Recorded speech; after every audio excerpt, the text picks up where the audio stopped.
Welcome to Fiction Audiobooks. If you enjoy the content, like and subscribing would be greatly appreciated. If you have any recommendations for novels, comment below. Please join my Patreon at https://www.patreon.com/fictionaudiobook.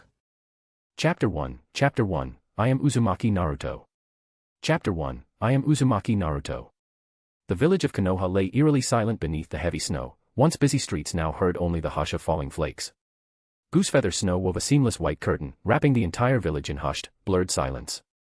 Fresh from his afternoon laps around Konoha, Uzumaki Naruto trudged along an unfrequented path south of the Naka River, each step sinking deeper than the last.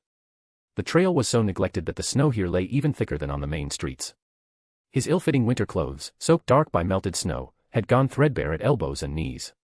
Needles of wind slipped through sleeves and pant legs, raising goosebumps across every patch of exposed skin. He instinctively buried his face deeper into his scarf. Within the plaid weave, two blue eyes glimmered like fish beneath frozen water. Whenever he spotted pedestrians exhaling white puffs beneath distant eaves, he veered into the nearest side street. 3 months ago, outside this very fish shop, a woman had doused him in fishy water. The memory of her snarled insult still stung colder than any ice chip. He clenched the edge of his scarf, knuckles reddened by the biting wind. If every road led only to rejection, better to choose the desolate paths no one else would tread.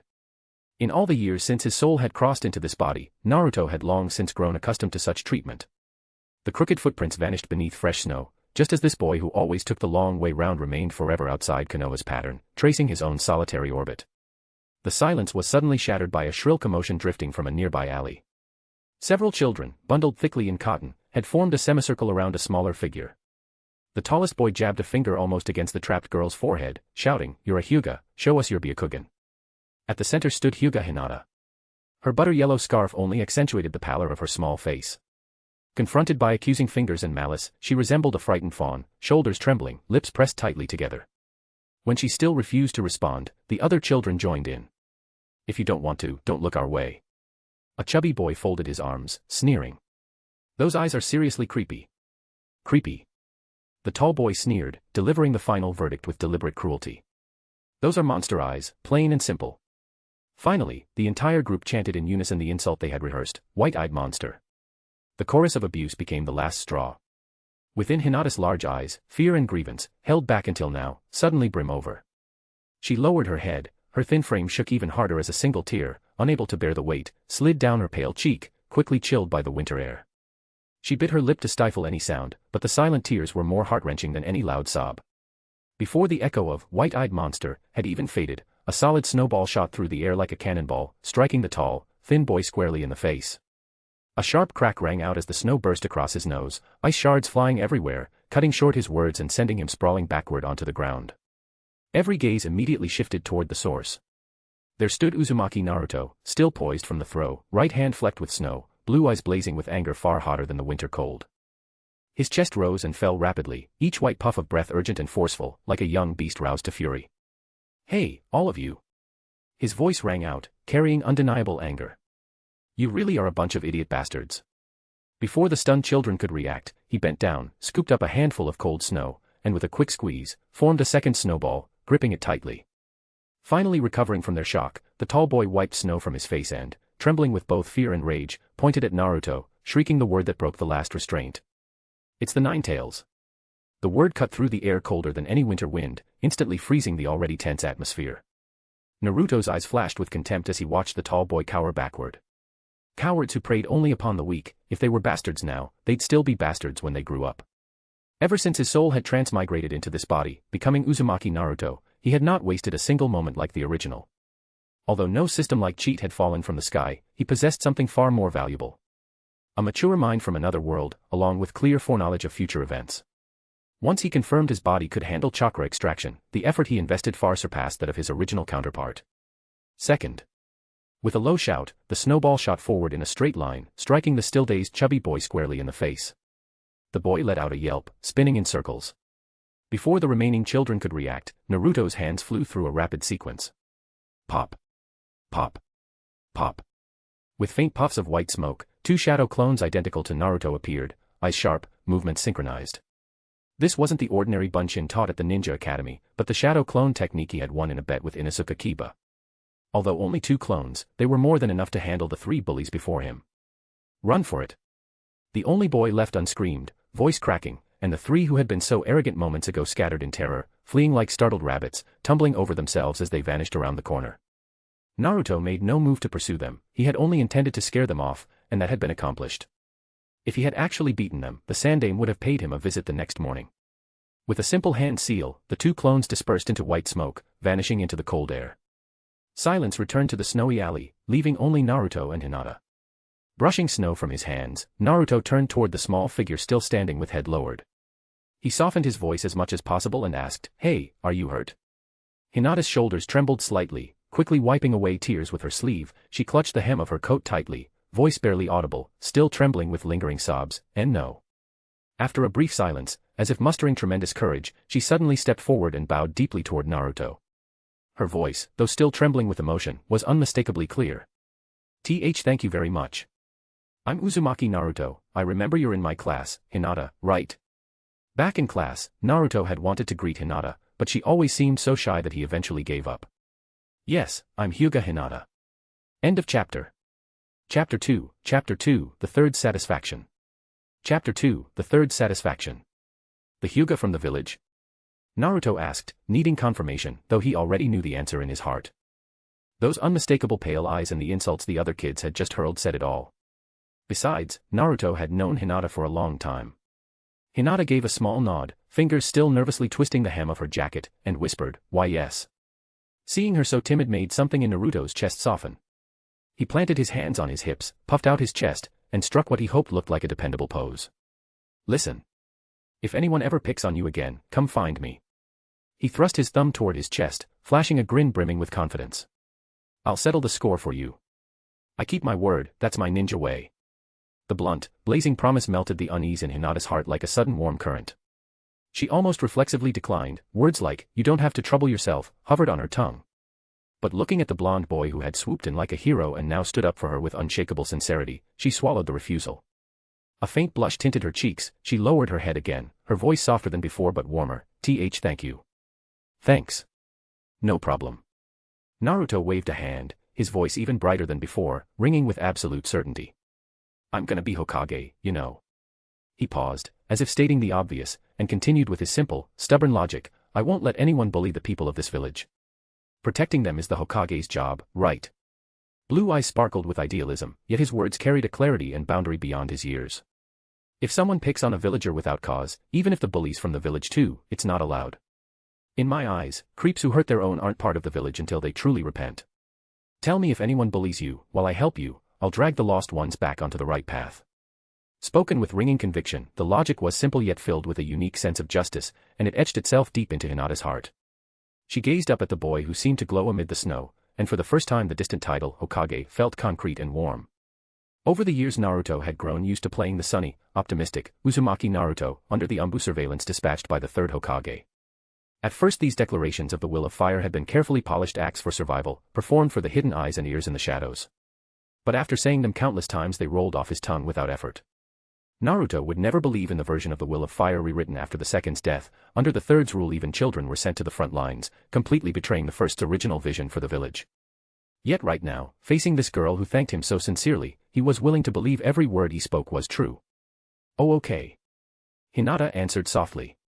His speech about the Hokage and protection landed like a warm seed taking root in her heart. Watching the blonde boy standing in the snow, she felt he was literally glowing. Heh. Hands on hips, Naruto grinned in delight, showing a flash of even white teeth. His smile looked especially bright against the snowy backdrop. But the grin lasted only seconds before an embarrassingly loud gurgle, glululu, erupted from his stomach, cutting through the hush of the post-snow air. The sudden noise snapped his laughter off, he scratched his spiky blonde hair in awkward embarrassment. He really was hungry, training had ended not long ago and it was already late. Whatever little breakfast he'd eaten had been burned up long since. He clapped his hands together, eyes sparkling as he turned to Hinata with an enthusiastic invitation. Ahaha, look, it's almost mealtime and it's so cold. He pointed at the still falling snow, trying to sound casual. How about we grab some hot ramen together? I know a place, Ichiraku ramen is amazing. Without waiting for an answer he caught her hand and set off toward Ichiraku. Almost the instant Naruto pulled Hinata cheerfully toward Ichiraku, several figures hidden along rooftops or among snowy shrubs exchanged silent glances. No words needed, the Umbu wearing a cat face mask flickered like smoke across the snowy roof, racing for the Hokage tower. Meanwhile, third Hokage Hiruzen Sarutobi sat in his office, a pipe between his lips, white smoke curling upward. In the crystal ball before him the telescope technique replayed everything, Naruto hurling snowballs, his ringing declaration, and the pure smile he gave when inviting the Hyuga girl for ramen. When the Umbu knelt and finished a terse report, the third merely nodded, eyes still on the crystal, an almost imperceptible warmth in his gaze. Understood. Dismissed. The Umbu vanished, the office fell silent again. Hiruzen slowly exhaled a stream of smoke that curled and spread in the air. Naruto's performance today matched, no, surpassed, his expectations. Sunny, cheerful, and above all that spontaneous drive to protect comrades and treat, guarding the village, as his own duty, exactly what the third had tried to nurture.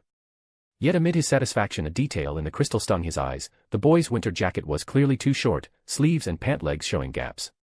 Coupled with long-standing Umbu reports that villagers shunned the Nine-Tails Jinchuriki, a harsher truth instantly replaced the thought, careless kid. The child's outgrown his clothes and hasn't changed. He mused, then jolted to the obvious. No, not that he doesn't know, the shop simply won't sell to him. The realization brought a headache laced with helplessness and faint guilt. Silently he tapped the pipe against the hard desk edge, knocking free the ash, and, it felt, his own thoughts. A decision formed. He would increase Naruto's living allowance.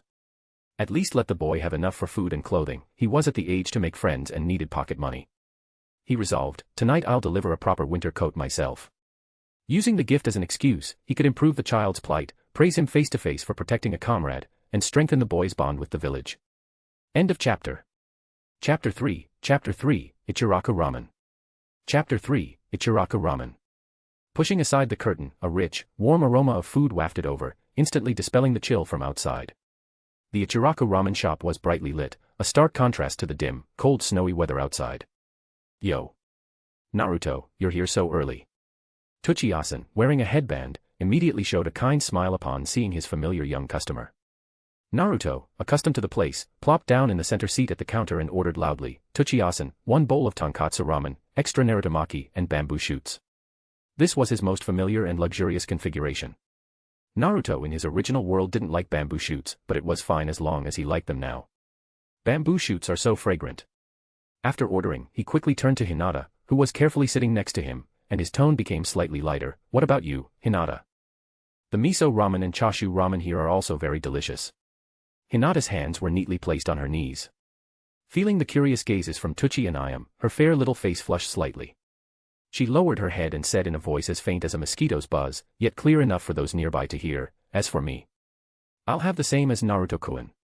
Old man, she said, the same as me. All right. 2 bowls of special tonkatsu ramen, with extra narutomaki and bamboo shoots. Tsuchiyasen nodded cheerfully and began preparing the ramen, while giving Naruto a meaningful glance, as if to say, this kid actually brought a little girl today, that's impressive. The previous Naruto had also brought Kiba Inuzuka, Shikamaru Nara, Choji Akimichi, and, who was it again?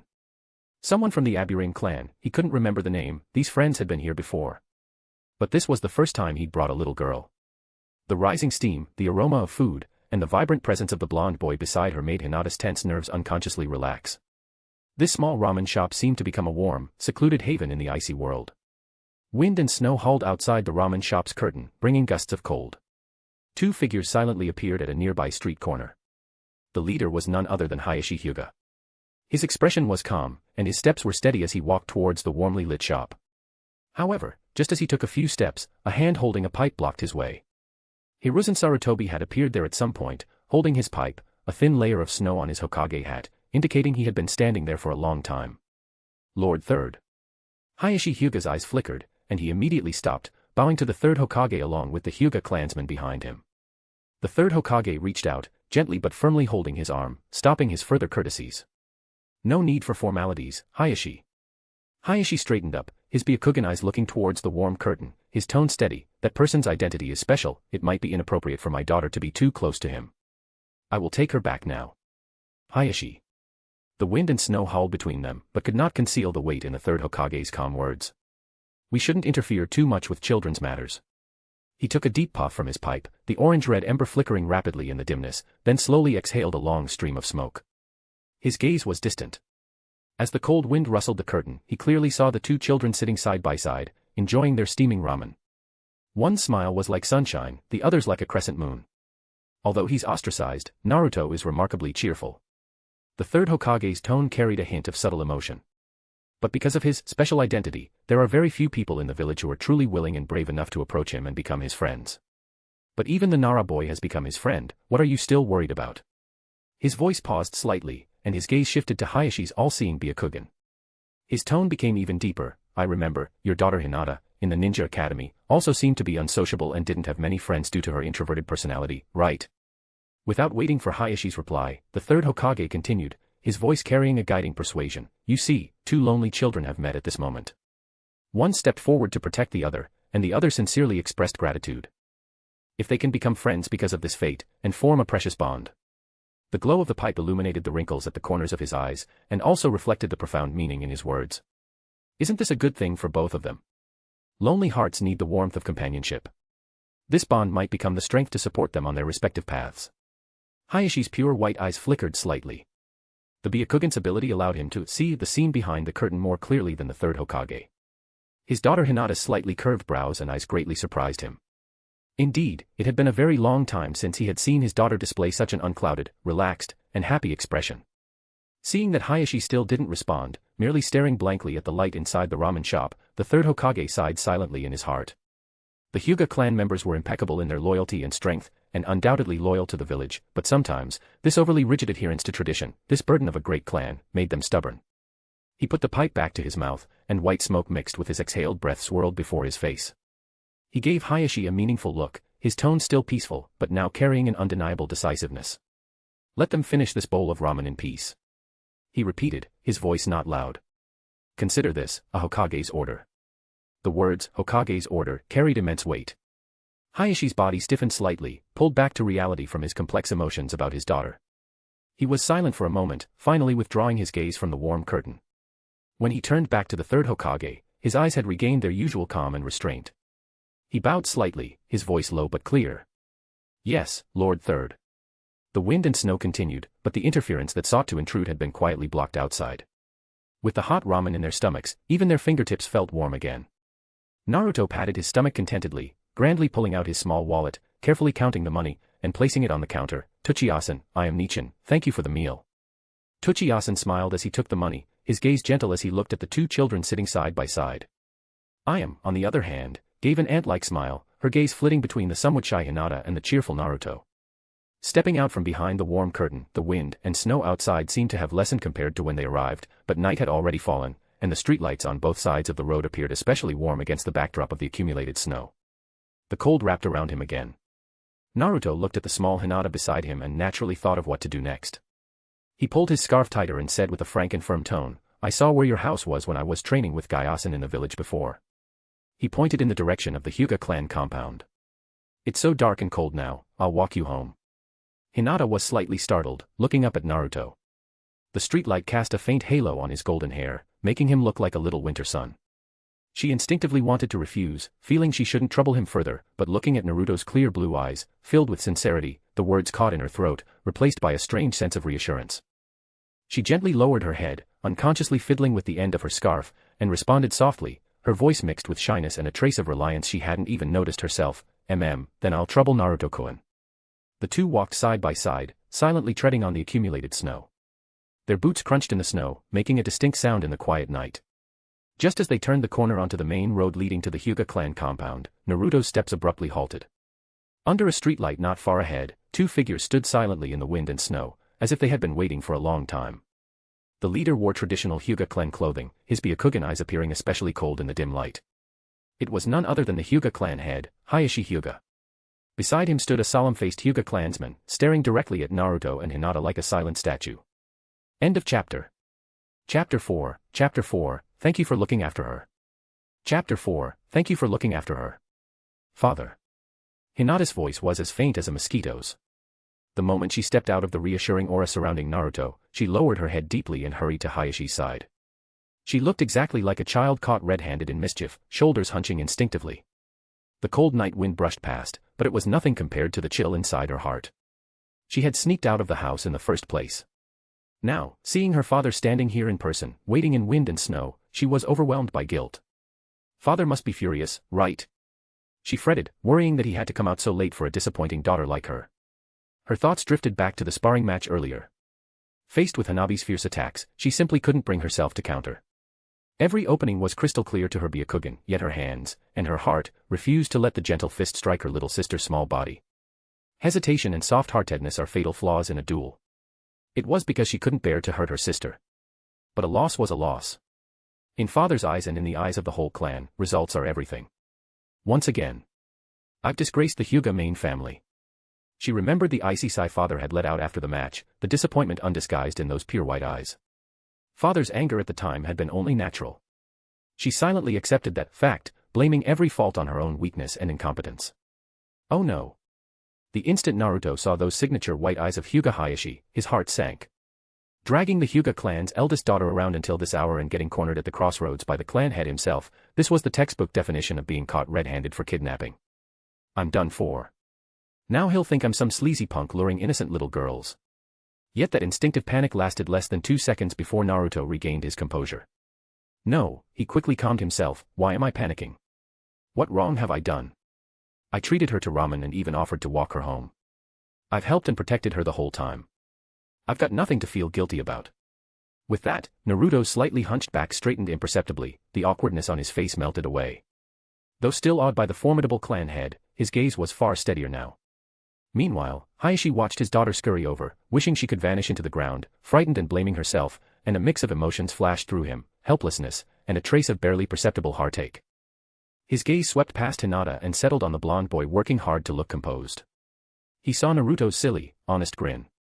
After a moment's silence, instead of questioning or scolding as Hinata expected, Hayashi gave Naruto a slight, unmistakable nod. He spoke, voice still level and betraying little emotion, yet his words stunned the bowing Hinata and the bracing Naruto. Thank you for looking after my daughter. No problem. Hearing Hayashi's thanks, Naruto puffed out his chest, gave a big grin and a thumbs up, and answered loud and full of confidence. I'm the guy who's gonna be Hokage. Protecting people in the village is what I do. The gesture, the tone that stated an obvious truth, and the overflowing, slightly goofy enthusiasm. Hayashi's pure white eyes flickered slightly. So the rumor that he's been training with Might Guy lately is true. Seeing Naruto's trademark pose and expression perfectly mirror elite Jonin Might Guy, Hayashi understood. That unrestrained youthfulness, that blunt, almost reckless way of expressing himself, pure Guy. He only wondered whether, besides taijutsu, the boy had also inherited Guy's youth philosophy. Yet when Hayashi's glance swept over Naruto's golden hair, still bright in the night, and those clear blue eyes full of unshakable will, his mind couldn't help but waver. Those features really do look like yours, Minato. A gentle yet mighty figure surfaced in his memory. The hero who once stood here, guarding every corner of the village, rallying hearts with a sun-like smile, the renowned flying thunder god of the ninja world, the Yellow Flash. The fourth Hokage, Minato Namikaze, and his wife Kushina had given their lives for Konoha in that disaster. They were heroes of the village. But their child, an orphan who should have been sheltered under the name of those heroes, had instead survived the villagers' rejection and cold stares because of the demon fox sealed within him, living anything but a good life. An indescribable mix of emotions surged in Hayashi, sighs, regrets, perhaps a father's gloom at seeing a hero's son treated so. He murmured inwardly, as though the message could pierce life and death to reach the Pure Land, Minato, can you see this from over there? Your son, carrying on your and Kushina's will, loves and wants to protect this Konoha from the bottom of his heart, just like you did.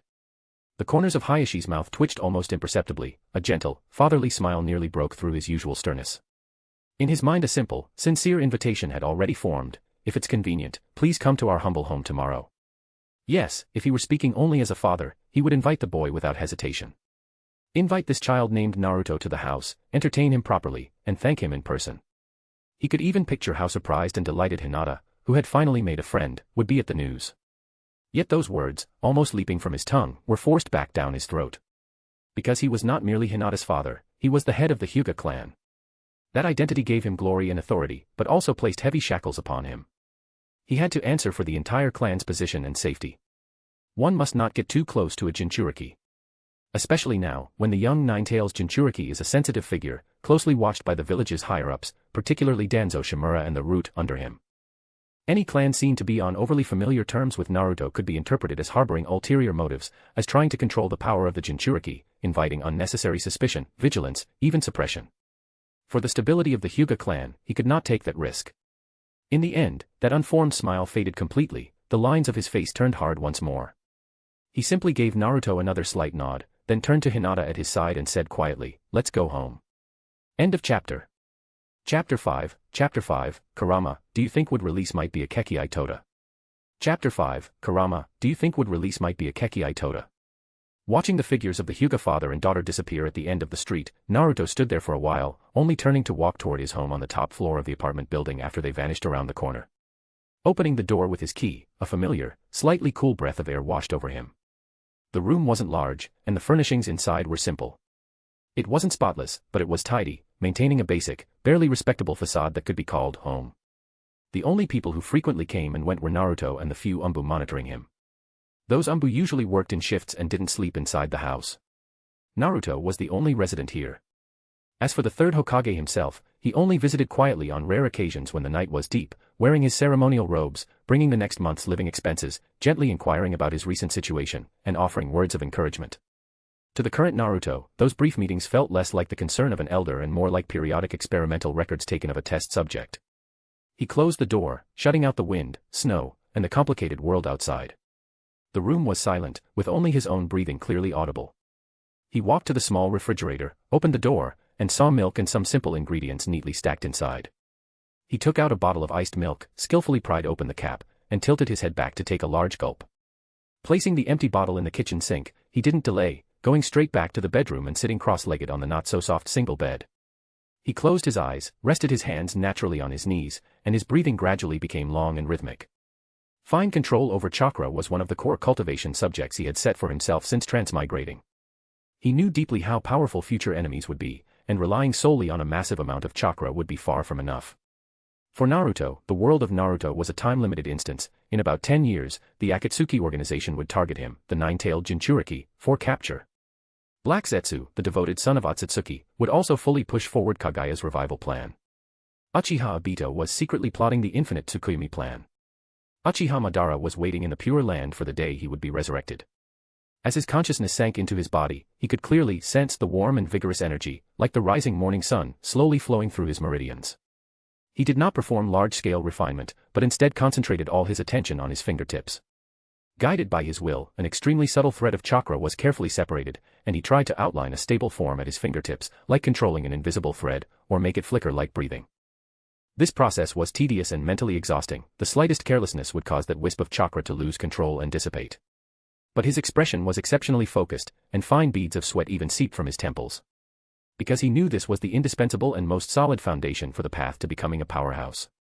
As a member of the Uzumaki clan and the Nine-Tails Jinchuriki, Naruto's chakra reserves far exceeded the average person, making the mastery of this power even more necessary. After the cultivation ended, the mental exhaustion far outweighed the physical. Naruto let out a long breath, leaned back directly, and lay down on the not-so-soft bed. He didn't fall asleep immediately. Instead, he closed his eyes and slowly let his consciousness sink, as if diving into deep water. The familiar sight of his home rippled and vanished like water, replaced by a dark, damp space. Shallow standing water covered the floor, creating eerie ripples. The air was heavy, permeated with an ancient and violent aura. Most striking was the massive cage constructed of cold iron bars directly ahead. Behind the cage, in the deep darkness, a pair of scarlet eyes, like giant lanterns, lit up first, revealing vertical, bestial pupils. Immediately afterward, an enormous figure gradually became clear in the shadows. The gigantic fox with orange-red fur was sprawled out lazily, its mere presence brought a suffocating sense of oppression. Its sharp teeth gleamed coldly in the dim light, and the several massive tails behind it swayed slowly in the confined space like burning shadows. The nine-tailed pair of scarlet giant eyes stared at Naruto, who looked incredibly tiny standing outside the cage, and a deep, echoing voice reverberated through the space. "You're here, Naruto."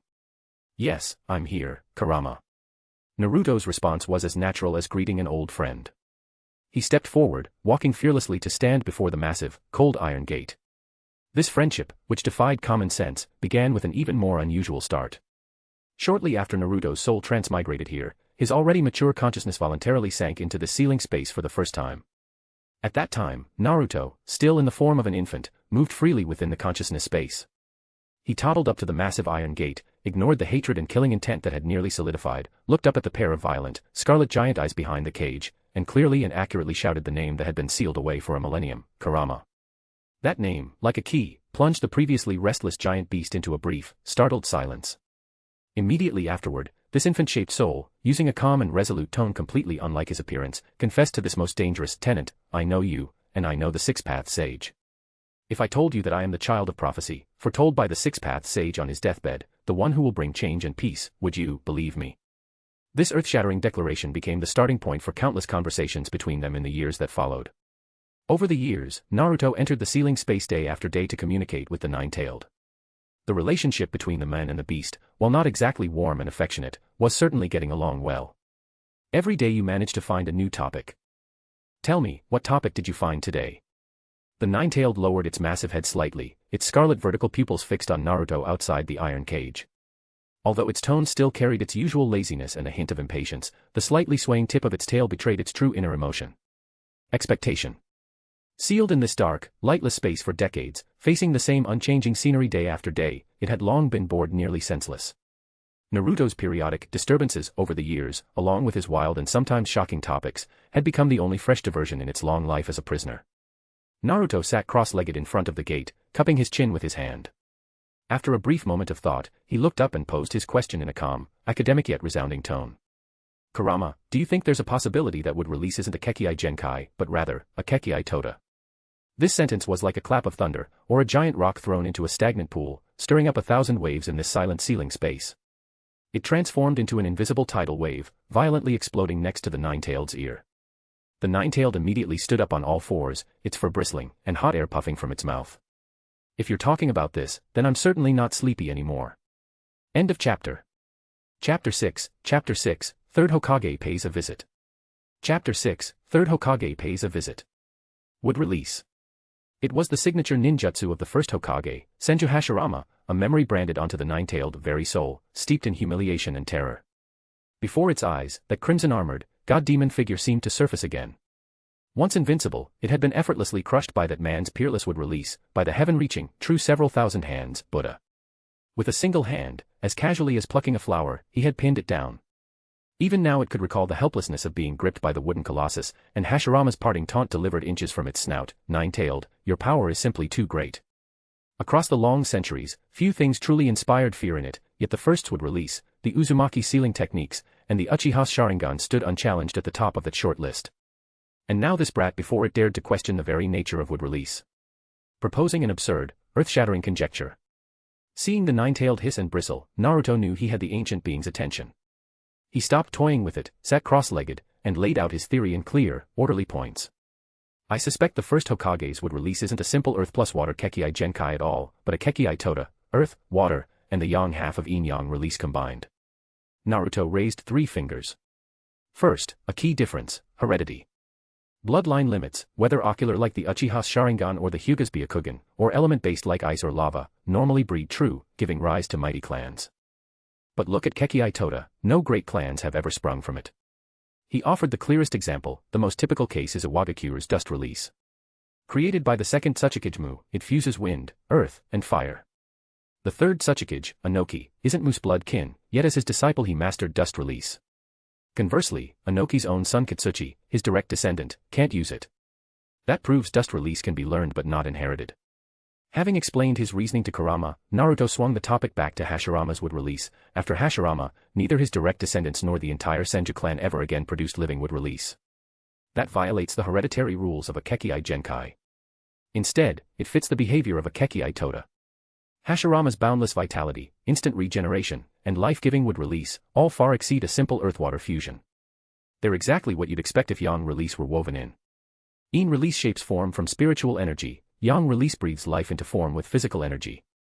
Together they create and animate all things.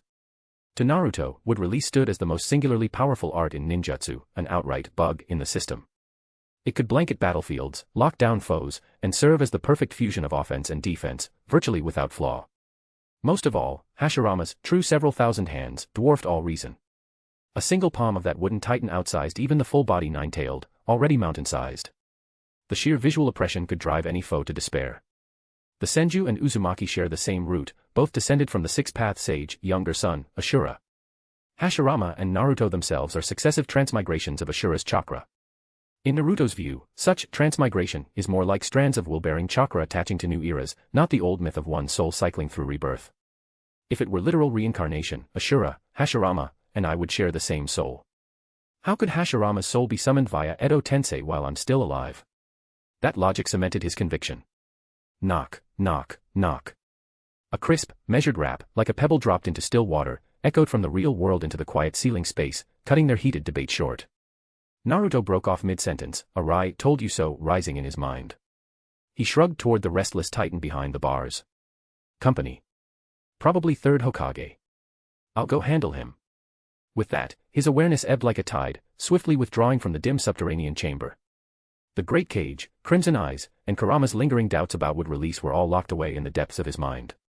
In the waking world, Naruto's lids fluttered, he sat up briskly. Feigning drowsiness, he yawned and padded to the door. Coming, coming. He tugged the door open. Night air rolled in with the visitor's silhouette. As expected, there stood Hiruzen Sarutobi, the third Hokage, draped in the ceremonial robe and conical hat. He carried a bulky parcel, his ever-kind smile warmed by snow-bright moonlight. "Grandpa Third, what brings you here?" Naruto widened the door, surprise and delight perfectly arranged, and stepped aside. "Please come in." He ushered the Hokage into the tiny sitting room, whisked a coat off the offered chair, and motioned him to sit, all in one fluid motion. Hiruzen's gaze swept the tidy room, then settled on the boy with grandfatherly fondness. "Nothing special, little Naruto. I missed you, so I came." He set the parcel on the table and slid it forward. "I picked up a new winter coat on the way. It's getting colder, see if you like it." "Really?" "Thanks, Grandpa Third." Naruto's eyes shone, he tore into the wrapping with boyish eagerness. Inside lay a thick craft envelope and a neatly folded black winter coat. Whoa. Round blue eyes sparkled with unfeigned wonder. The third's wrinkles deepened in a smile as he stroked his goatee. "Try it on. If it doesn't fit, I'll buy another." Naruto nodded and got to work. He peeled off his old coat, already inches too short at sleeves and cuffs. Beneath it, a threadbare autumn shirt stretched skin-tight by growth stood revealed to the old man's eyes. Without hesitation Naruto donned the new coat, zipped it snug, and smoothed the hem, perfect size, warm and comfortable. Yet the third smile faded as that tight, frayed undershirt came into view. End of chapter. Chapter 7, I am the Hokage. Chapter 7, I am the Hokage. Dressed in his new clothes, Naruto felt warmth and comfort enveloping his entire body. He looked up, a satisfied smile blooming on his face, and said to the third Hokage, "Thank you, Grandpa Third Hokage, the new clothes are very warm, I like them a lot." Hearing this, the third Hokage looked at the child's pure smile, then remembered the tight autumn clothes from earlier, and his mouth twitched unnaturally. He forced a smile, but it was tinged with undisguised guilt. He repeatedly said, "As long as you like it, as long as you like it."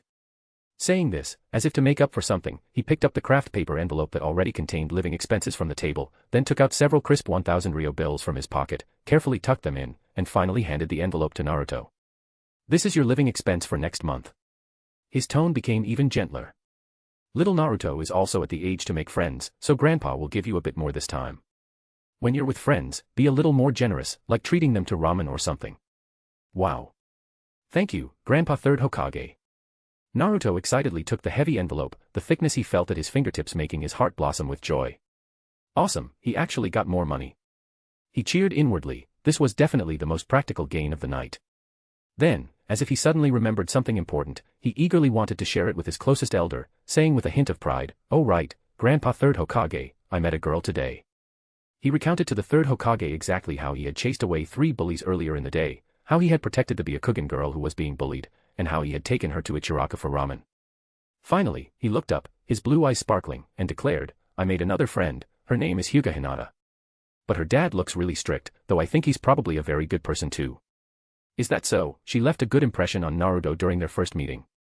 Listening to Naruto's words, the third Hokage nodded slightly in his heart.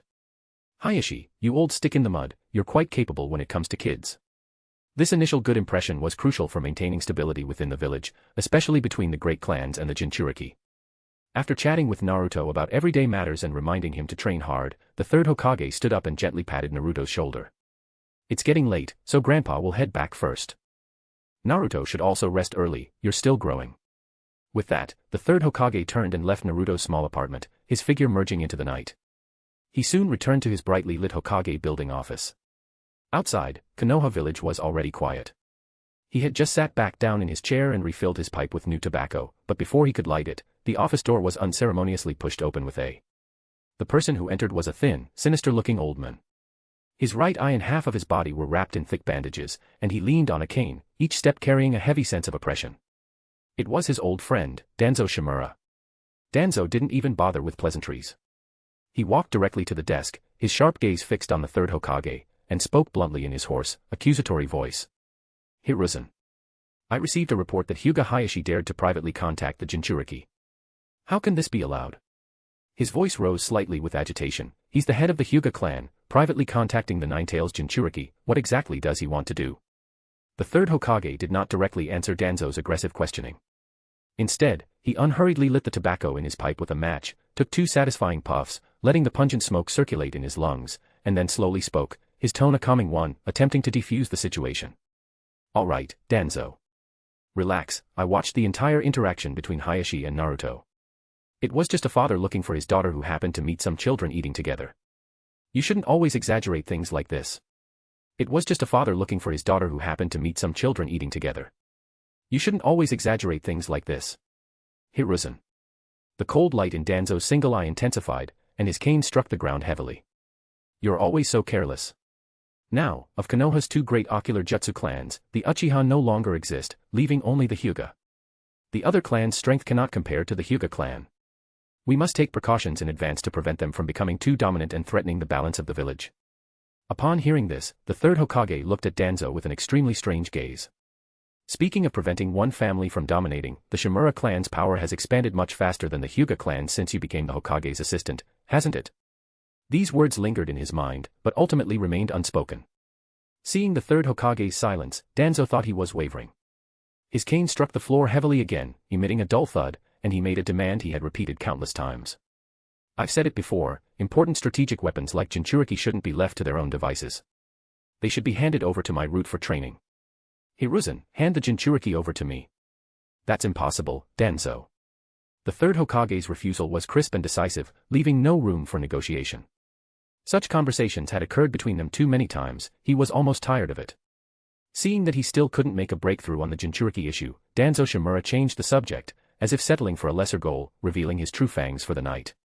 Since the Jinchuriki is out, then, the little girl who contacted the Jinchuriki today is Hayashi's eldest daughter, the future head of the main family. Doesn't Hyuga Hayashi have another second daughter? According to Hyuga rules, she'll have the caged bird seal placed on her in 2 years and be assigned to the branch family, won't she? How about that second daughter of the Hyuga clan is handed over to my root for training? Root will give her better. That's impossible. The third Hokage slammed his hand on the table and stood up abruptly, his gentle expression replaced by anger. What do you want, Danzo? Alarm bells rang in his heart. You want promising children from all the great clans, and now you're not even sparing the bloodline of the Hyuga main family. Are you planning to bypass me, the Hokage, and use the power of root to recruit how many talented individuals? What big thing are you trying to do? Are you trying to sideline me? Hiruzen. You're too weak.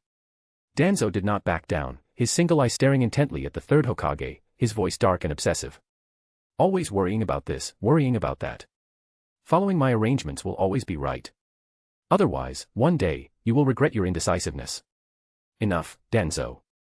The third Hokage's voice boomed like thunder in the office, carrying an undeniable resolve and authority.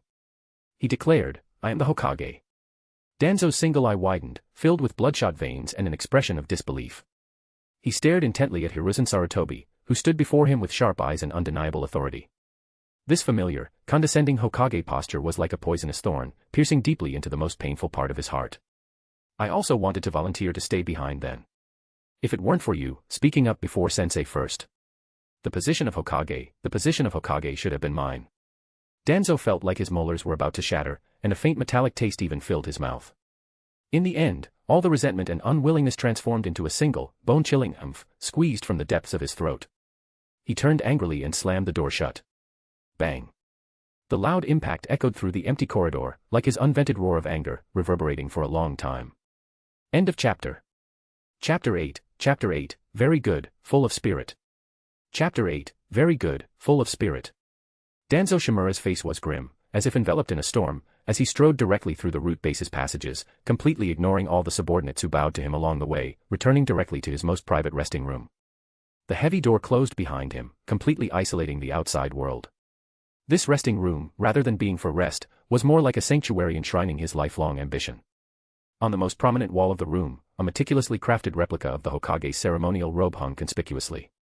The white robe body, with red flame patterns, gleamed with an alluring luster in the dim light. Upon reaching this point, the extreme longing for the Hokage position, like the most potent poison yet the sweetest nectar, instantly filled his body, which had long been corroded by power and darkness to the point of near decay, bringing with it a morbid vitality. A scorching, almost obsessive light projected from Danzo's single eye, fixed intently on the ceremonial robe. He slowly, as if performing some sacred ritual, stepped forward. He first cast aside the cane he usually used for disguise, and his figure seemed to straighten a bit. Then, he solemnly picked up the best and softest clean silk scarf available in Konoha village, which had been prepared beforehand, and approached step by step, as if afraid of disturbing this beautiful dream. He reached out and used the silk scarf to meticulously and gently wipe the almost non-existent dust from the equally replicated Hokage's head next to the ceremonial robe. Although he performed this repeated wiping every day, he always felt that he had to wipe it again, to ensure it remained spotless and flawless. After wiping, he casually tossed the expensive silk scarf onto the floor. Finally, his withered left hand trembled as his fingers hovered over the fabric of the ceremonial robe, yet he dared not truly touch it with force, as if it were a fragile illusion. A sigh, mixed with endless longing, resentment, and pain, difficultly escaped from deep within his throat. When will I finally be able to wear you openly? The voice echoed in the empty secret room, filled with boundless desolation and obsession. The next morning, sunlight streamed into the room through the window. Naruto swiftly changed into the new winter clothes the third Hokage had sent last night. The fitted tailoring made him look much more energetic. He picked up the thick envelope, carefully pulled out a few banknotes, folded them, and tucked them into his somewhat old wallet, then casually shoved the still bulging envelope under his pillow. Having done all this, he clapped his hands, quite satisfied, and prepared to go out. Actually, hiding it or not didn't really matter. Naruto knew perfectly well that his every move in this so-called home, whether dressing, eating, training, or sleeping, was almost entirely exposed to the gazes hidden in the shadows. The Umbu, tasked with surveillance and protection by the third Hokage, were constantly watching. Moreover, in this village that ostracized him, no thief would ever bother to visit the residence of a demon fox. In the eyes of most villagers, this was an ominous place, and they feared even approaching it, let alone sneaking in to steal. To some extent, this widespread aversion ironically constituted a unique form of safety. Naruto opened the door and walked out. Arriving at the secluded training ground outside the village, where he had agreed to meet his teacher, Naruto didn't wait long before he saw a figure sprinting towards him with an exaggerated, energetic posture. The person was wearing a green jumpsuit, with a signature bowl cut, but on his face hung a very incongruous, long white fake beard, which bounced with his running. Yo! Naruto, you're still so punctual. The newcomer stopped in front of Naruto, gave a thumbs up, and flashed a toothy grin, his pearly white teeth glinting. This is youth, ahem. He almost habitually said youth, but fortunately, he braked in time, vigorously stroked the obviously fake beard, and forced himself to correct, this is the vigor of youth. In fact, Might Guy was not teaching Naruto under his true identity. This slightly clumsy disguise had practical considerations behind it. When Naruto first approached him, directly asking for taijutsu guidance, Might Guy, though moved by the boy's enthusiasm, directly refused. He might be thick-headed, but he wasn't stupid. Naruto was the Nine-Tails Jinchuriki, and his identity was extremely sensitive. As an elite jonin and a direct subordinate of the Hokage, establishing too close a relationship with the Jinchuriki without authorization could easily bring unnecessary trouble to both himself and Naruto. He might be thick-headed, but he wasn't stupid. Naruto was the Nine-Tails Jinchuriki, and his identity was extremely sensitive. As an elite jonin and a direct subordinate of the Hokage, establishing too close a relationship with the Jinchuriki without authorization could easily bring unnecessary trouble to both himself and Naruto. Later, genuinely moved by Naruto's day after day, persistent requests regardless of the weather, and the pure, youthful fire burning in his eyes, Might Guy came up with this compromise. He went to a prop store and bought this most conspicuous fake beard, teaching Naruto under the false identity of Naruto's disguise name for Might Guy, Cheng Dai, a mysterious taijutsu master. Thus, a peculiar sight appeared in Konoha village, Naruto's disguise name for Might Guy, Cheng Dai, with a comical white beard, but a physique and hairstyle identical to Might Guy, daily led the blonde Uzumaki Naruto in intense physical training within the village. Although anyone in the village could see through this clumsy disguise at a glance, everyone seemed to tacitly remain silent, and no one directly exposed Might Guy. Grandpa Naruto's disguise name for Might Guy, Cheng Dai, let's start training quickly. Naruto shouted excitedly, already eager to start moving his limbs. Very good, full of spirit. Might Guy again gave his signature thumbs up, his pearly white teeth, combined with the fake beard, shining with vibrant light. But he then reined in his smile, his expression becoming serious. However, Naruto, basic physical training for your current physique has already begun to slow in progress. The real challenge is just beginning. As he spoke, he magically pulled out 2 leg weights that didn't look very heavy from behind his back. Here, these are specially prepared for you based on your current physical limits, weighted leg wraps. He handed the weights to Naruto, his tone full of encouragement. Don't worry, they're not heavy at all. To start, 1 on each calf, only 40 kilograms in total. Once you've fully adapted, we'll keep adding more.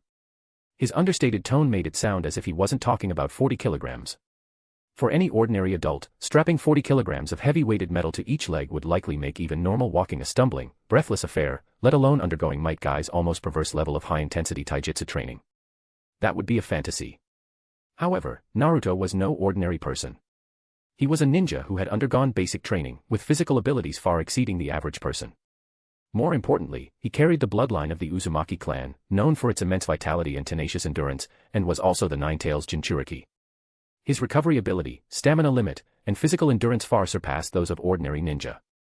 Therefore, these 40 kilograms of weights, for Naruto, who had undergone a period of diligent training and was gradually unleashing his potential, were not an unbearable burden, even though he could clearly feel the heavy weight and found his movements much more sluggish than usual, requiring more stamina. He merely stiffened slightly when first putting them on, adapted to the heavy sensation in his legs for a moment, and then nodded to Guy, indicating he was ready. Excellent.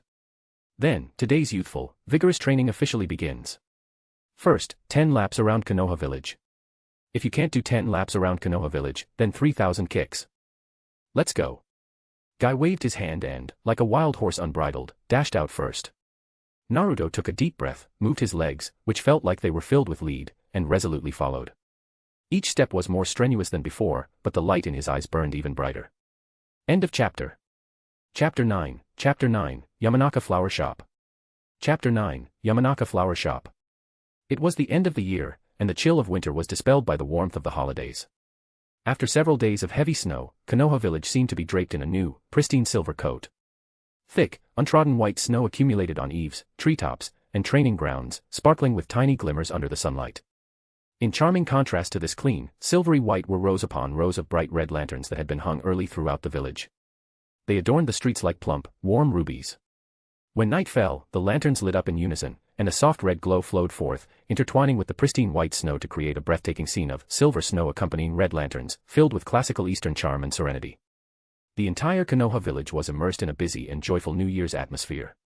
The enticing aroma of New Year's dinner preparations wafted through the air, and children in new clothes chased and played in the snow, setting off small fireworks, their clear laughter echoing through the streets. Even the ninja had temporarily set aside their heavy tasks, their faces relaxed with smiles. Even the faces of past Hokage on the Hokage rock seemed much softer, illuminated by the white snow and the warm glow of the village below. With the new year approaching, the village was filled with a festive atmosphere, and Naruto, for once, wanted to experience this liveliness. He specifically tidied himself up in his small house, making sure he was neat and clean. However, there was one distinctive mark he could not get rid of no matter what. Those were the 6 whisker-like marks on his face. They were birthmarks that couldn't be removed by ordinary means. Naruto had tried to shave off these 6 whiskers before, but they simply wouldn't come off. If they couldn't be shaved off, then so be it. Naruto couldn't possibly shave off his own skin just because he couldn't get rid of these 6 whiskers, could he? He practiced chakra, not the Great Thousand Records. In the past, these whiskers had brought him countless strange looks and whispers. To blend into the crowd as inconspicuously as possible during these festive days and avoid trouble, Naruto came up with a plan. He secretly bought some concealer and foundation, and, facing the mirror, carefully and little by little covered the 6 whisker-like patterns. The face in the mirror became clean and indistinguishable from an ordinary child's. Going out like this should mean less trouble, right? He thought silently. After all, in Konoha village, having such obvious 6 whiskers on his face at such a young age was too distinctive a feature, almost directly pointing to him as the demon fox. He didn't want this indelible mark to ruin his rare good mood. Sure enough, no one paid him any mind along the way. Naruto gently pushed open the wooden door of the flower shop, which had a small, open sign hanging on it. The wind chimes on the door jingled with a crisp, pleasant sound. Approaching the new year, the shop was actually much quieter. Today, the counter was manned not by the usual Yamanaka Rino, but by her husband, Inoichi Yamanaka. Taking advantage of his rare vacation, he specifically came here to mind the shop for his wife, so Rino could rest at home with peace of mind. And by the dazzling flower stands, their daughter, Ino Yamanaka, was also there. She wasn't forced by her parents to help, but simply because she loved these beautiful flowers. She was enthusiastically holding a small watering can, carefully watering pots of flowers, a pure smile radiating from her rosy little face. Welcome. Inoichi Yamanaka heard the familiar sound of the wind chimes and smiled as he looked towards the door. However, as his gaze fell upon the visitor, before the last syllable of his welcome faded, he froze as if struck by a paralysis jutsu. The boy standing at the door had sun-like, medium-length golden hair and clear, lake-blue eyes. More importantly, Naruto had carefully concealed his iconic whisker marks with makeup today, allowing his face to be clearly and completely revealed. This appearance, this hair color, these eye colors, combined, it was a spitting image of a young Minato Namikaze. As a ninja of the same generation as Minato Namikaze, Inoichi Yamanaka had naturally seen the fourth Hokage in his youth. At this moment, looking at the sunny-faced child at the door, Inoichi's thoughts momentarily blurred, and time seemed to flow backward. He felt as if he saw that gentle, brilliant genius boy again. He's so similar. A mixed emotion of shock, nostalgia, and bitterness suddenly gripped his heart. But this hallucination lasted only an instant before cold reality pulled his thoughts back. That exceptionally talented fourth Hokage, who had saved the village, had already sacrificed himself to protect Konoha. The fourth Hokage is gone. This silent sigh weighed heavily on his heart, causing an imperceptible complexity and pity to enter his gaze towards Naruto. Welcome, customer. What kind of flowers would you like? Inoichi Yamanaka quickly composed his expression, putting on a gentle smile again, but the complex emotion deep in his eyes had not completely dissipated. It seems the rumor I saw in forums in my previous life, about Konoha having many old-timers with poor eyesight, is true. Naruto silently grumbled in his heart. He observed very carefully, Inoichi Yamanaka's momentary stunned, daze, and the fleeting reminiscence and sadness in his eyes were clearly caught by him. He immediately understood that the other party must have seen the shadow of his father, Minato Namikaze, in him. I don't really know much about flowers. Naruto stepped forward, his tone carrying the appropriate shyness and sincerity of a child. However, my teacher, who has always patiently guided me, has a birthday tomorrow. Boss, can you help me recommend and prepare a suitable bouquet? Of course. Inoichi Yamanaka replied quickly, his tone a little softer than before. He looked at the polite child in front of him and couldn't help but sigh again in his heart. What a good child. He's practically a miniature Minato. While Inoichi pondered flower recommendations, Naruto also curiously surveyed the flower shop. The interior was exquisitely and elegantly arranged, with various flowers vying for beauty, and a wide variety of types. Aside from the most common ones, Naruto basically couldn't recognize any, but the fragrant aroma filling the air and the orderly display silently spoke of the owner's dedication and love for the place. His gaze inadvertently swept past the flower stand, and he happened to meet the eyes of Ino Yamanaka, who was carefully watering a pot of light purple flowers. Ino had clearly also noticed the somewhat familiar blonde boy. She looked up, her large eyes filled with astonishment and curiosity, seemingly surprised to encounter a peer here, and such a handsome boy at that. Strange, are there really such handsome boys among my peers? Regarding blonde hair, she remembered a Uzumaki Naruto, whom her mother had told her not to initiate conversation with or join others in scolding. Seeing Ino Yamanaka's stunned expression, Naruto gave Ino a friendly, gentle smile. Judging by your appearance here, Ino-chan, is this your family's shop? End of chapter. Chapter 10, Ino Yamanaka's shock. Chapter 10, Ino Yamanaka's shock. A gentle, polite inquiry reached Ino's ears, but she froze as if struck by a faint current. This voice, although she rarely heard it in class, this familiar tone, was it that demon? Uzumaki Naruto. She widened her eyes in disbelief, scrutinizing the blonde boy in front of her. After half a holiday, his hair had indeed grown quite a bit.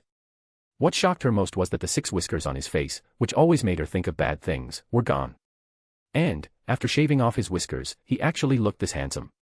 This realization made Ino's heart skip a beat. She subconsciously compared him in her mind to her idol, although he was still inferior to Sasuke-kun. Actually, looking closely, maybe he wasn't that bad. She found herself performing a completely new kind of assessment.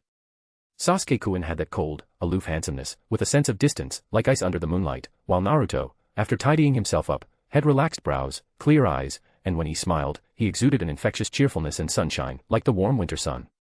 These were completely different types. One could only say they each had their own merits.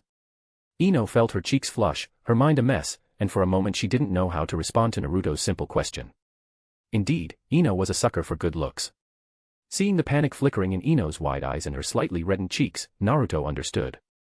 In his previous life, he had heard about Ino's looks-oriented trait, and now it was confirmed. Seeing Ino stammering, somewhat at a loss for how to respond, Naruto took the initiative to speak, breaking the slightly awkward silence, and introduced himself naturally. I am Uzumaki Naruto. This clear self-introduction was like pressing a switch. So it's Naruto-kun. Naruto-san. Ino thought about how little interaction they had and quickly corrected her address, changing from the slightly intimate kun to the more appropriate san for a classmate, trying to hide her momentary lapse. She tried to make her voice sound calmer. You've changed so much, I didn't recognize you at first. As she spoke, her gaze couldn't help but linger on Naruto's clean face for a few more seconds, still marveling at this makeover change. Because these whiskers always made people recognize me, and I couldn't shave them off, so I covered them up. Has the change really been that big? Naruto's hand, which was about to touch his cheek, paused, then moved to his chin instead. He mustn't smudge the makeup he had painstakingly applied. Just then, Inoichi Yamanaka, who had been meticulously arranging a bouquet behind the counter, rushed between the two with almost instantaneous speed, a whoosh sound. With a slightly stiff smile on his face, he thrust the wrapped bouquet into Naruto's hands. So you're Ino's classmate, customer. What a coincidence. His voice was 8 octaves higher than usual, with a forced enthusiasm. Today is New Year's Eve, and you're our last customer, so Uncle will give you this bouquet. You should also hurry and find your teacher, don't keep him waiting. We're about to close up and go home. He spoke extremely fast, almost wanting to escort Naruto out of the flower shop immediately. Looking like Minato was one thing, evoking nostalgic sadness was another, but, without a hint of hesitation, Inoichi Yamanaka acted purely out of a father's instinct. Upon seeing the blonde boy talking to his precious daughter, the father's vigilance towards little blondies instantly overwhelmed all reason and sentiment. His daughter, Ino, was still in the ninja academy. Even if he was Minato's son, at such a young age, it was unacceptable. Although Minato and Inoichi Yamanaka both started dating during their ninja academy days, that was a different matter. This was his only daughter, the little princess of the Yamanaka family. Naruto, seeing Inoichi Yamanaka's intense reaction, as if he had entered a state of high alert, was momentarily speechless. He instinctively accepted the bouquet, which was clearly meticulously arranged, but still insisted on asking. Thank you, uncle. How much is this flower? You called me uncle, so this flower is on me. Inoichi Yamanaka didn't give Naruto a chance to finish speaking, repeating in an exaggeratedly cheerful tone while half pushing and half guiding Naruto towards the shop door with his arm. No need for money. Go quickly, don't keep your teacher waiting. Happy New Year. Before he finished speaking, Naruto felt an irresistible force on his back, and by the time he came to his senses, he was already standing in the cold air outside the flower shop. Behind him was the crisp ding-dong of the door closing, and faintly, Ino's disgruntled complaint from inside, Dad. What are you doing? Naruto stood in the snow, holding the bouquet that had been discounted to free, looking at the shop door that now had a preparing to close sign, feeling a bit exasperated. Oh my, Inoichi Yamanaka is really something. He gave away the flowers just like that, I'll have to buy him something in return later. Naruto had found out that Might Guy's birthday was January 1st, which was tomorrow. This date perfectly matched Guy's enthusiastic personality, always full of new beginnings and new hopes. After much thought, Naruto decided to make a gesture. If he were to give ninja tools, Naruto couldn't afford any good ones, and ordinary gifts wouldn't convey enough sincerity. Ultimately, he decided to buy a bouquet of flowers. He knew that different flowers had different flower languages, representing different meanings, and the occasion for giving them also mattered greatly. Although Naruto usually couldn't even recognize common flowers, he could distinguish the most basic and symbolically significant ones. For example, sunflowers, symbolizing sunshine, loyalty, and respect, were very suitable for Teacher Guy, who burned himself like the sun, illuminated others, and was incredibly loyal to the village. Conversely, white chrysanthemums, used in funerals and representing mourning and remembrance, he would absolutely not mistake. If he were to give white chrysanthemums as a birthday gift, the scene. Naruto just thinking about it made his scalp tingle. Precisely because he wasn't sure what to give, he entered the flower shop, hoping a professional could help him arrange a bouquet that was both appropriate and conveyed his feelings. In the Hokage office, Hiruzen Sarutobi, the third Hokage, was using the telescope jutsu through a crystal ball. When he saw Naruto walk out of Yamanaka flower shop, holding a clearly freshly bought, beautifully wrapped bouquet, looking a bit bewildered yet content, a benevolent smile appeared on his face, and he habitually stroked his graying goatee. He recalled a few days ago, when he visited Naruto, the boy had asked about his and Might Guy's birthdays. At the time, he was a bit puzzled why the child was suddenly interested in that. So, he asked about Guy's birthday with this intention. Watching Naruto's figure carefully holding the bouquet and walking through the snow in the crystal ball, a warm current flowed through the third Hokage's heart. This child knows how to be grateful, how to thank those who guided and helped him on his path of growth. Even though he himself received little warmth, he is still willing to extend kindness to others. What a good child. He murmured, his gaze growing softer. Perhaps the kindness and sincerity Naruto inherited from Minato and Kushina are far more resilient than anyone imagined. Naruto's warmth, blooming despite growing up in darkness and scorn, brought a sense of solace to this old man who had witnessed too much darkness. End of chapter. Chapter 11, Guy's Birthday. Chapter 11, Guy's Birthday. Even during the New Year's season, a time for family reunions and relaxation, Might Guy was still engaged in high-intensity training near his home. For him, sweat and youth knew no holidays. Even during this rare New Year's time, I absolutely cannot slack off on my training. He threw a punch at the air, muttering to himself with full motivation. However, the objective reality did cause him some trouble. Because it was New Year's, the training grounds in the village, usually used by ninja, were now filled with frolicking children, brimming with laughter and joy. He couldn't possibly contend with the children for space and disturb their fun. And if he wanted to do his favorite. This wasn't just because there were more pedestrians on the streets, but also involved the village's security alert issues. Because during New Year's, the movement of people is complex, making it the easiest time for spies from other villages to infiltrate. Although Guy was hot-blooded, as an experienced jonin, he still had this level of vigilance. Konoha, as the largest village in the ninja world, still had a large number of merchant caravans and travelers entering and exiting even during the New Year, doubling the pressure on border inspections.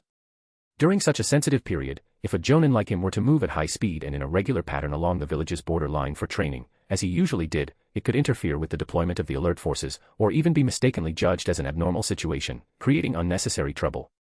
Therefore, he could only settle for less, performing fixed-point exercises such as squats, push-ups, and taijutsu moves in the relatively secluded area near his residence. Naruto carefully held a bouquet in his left hand and a beautifully wrapped cream cake in his right, making his way to the front door of Might Guy's not-so-spacious residence.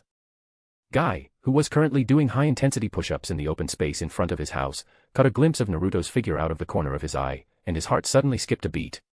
He immediately finished the last few push-ups at a speed that created afterimages, then fumbled in his pocket for his signature fake mustache, slapped it on, and only then, feigning composure, turned around and greeted in a deliberately lowered, slightly hoarse voice, "Oh, it's Naruto. Happy birthday, Cheng Dai-sensei."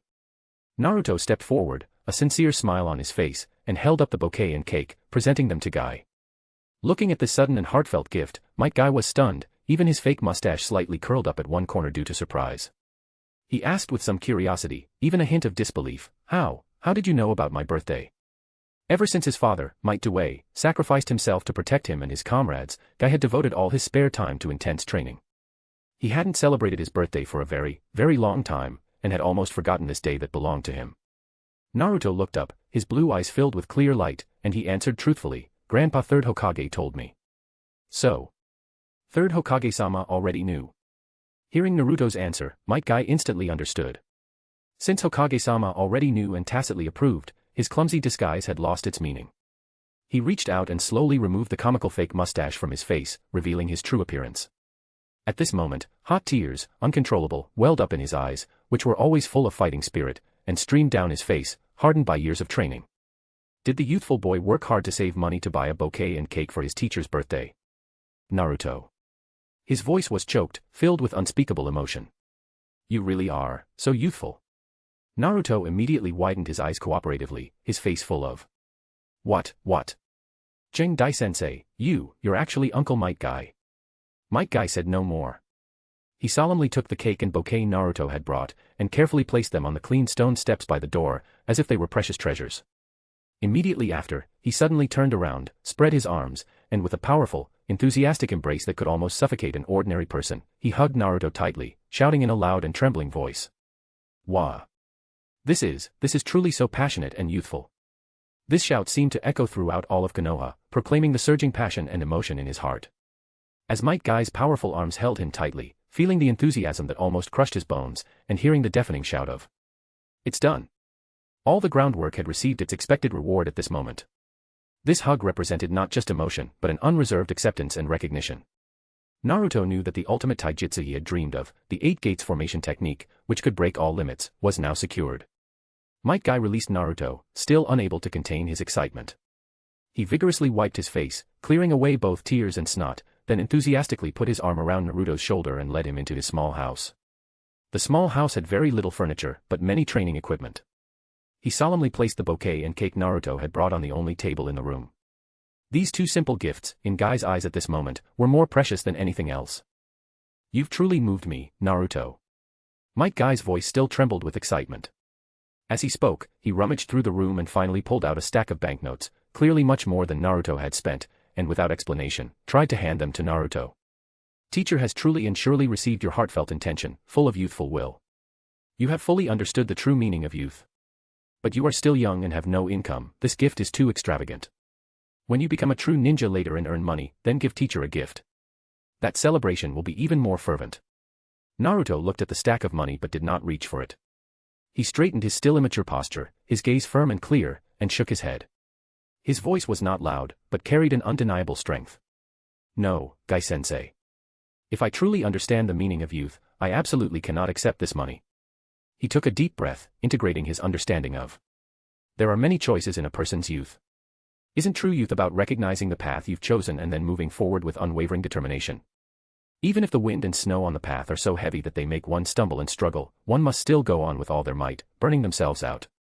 His voice gradually rose, and his blue eyes seemed to burn with fire, just like my dream of becoming Hokage. Even if there are thousands of difficulties and dangers ahead, and countless people doubt and mock me, I will, as you taught me, Guy-sensei, burn my youth and advance with all my might towards the position of Hokage. And the ultimate goal of all this is to be able to protect teachers like you who guide me, protect my cherished friends, and protect everyone in the village whom I want to protect. Guy-sensei, this is my choice, please don't refuse it anymore. Might Guy was completely shaken by Naruto's speech, which fused his ninja way with youthful passion.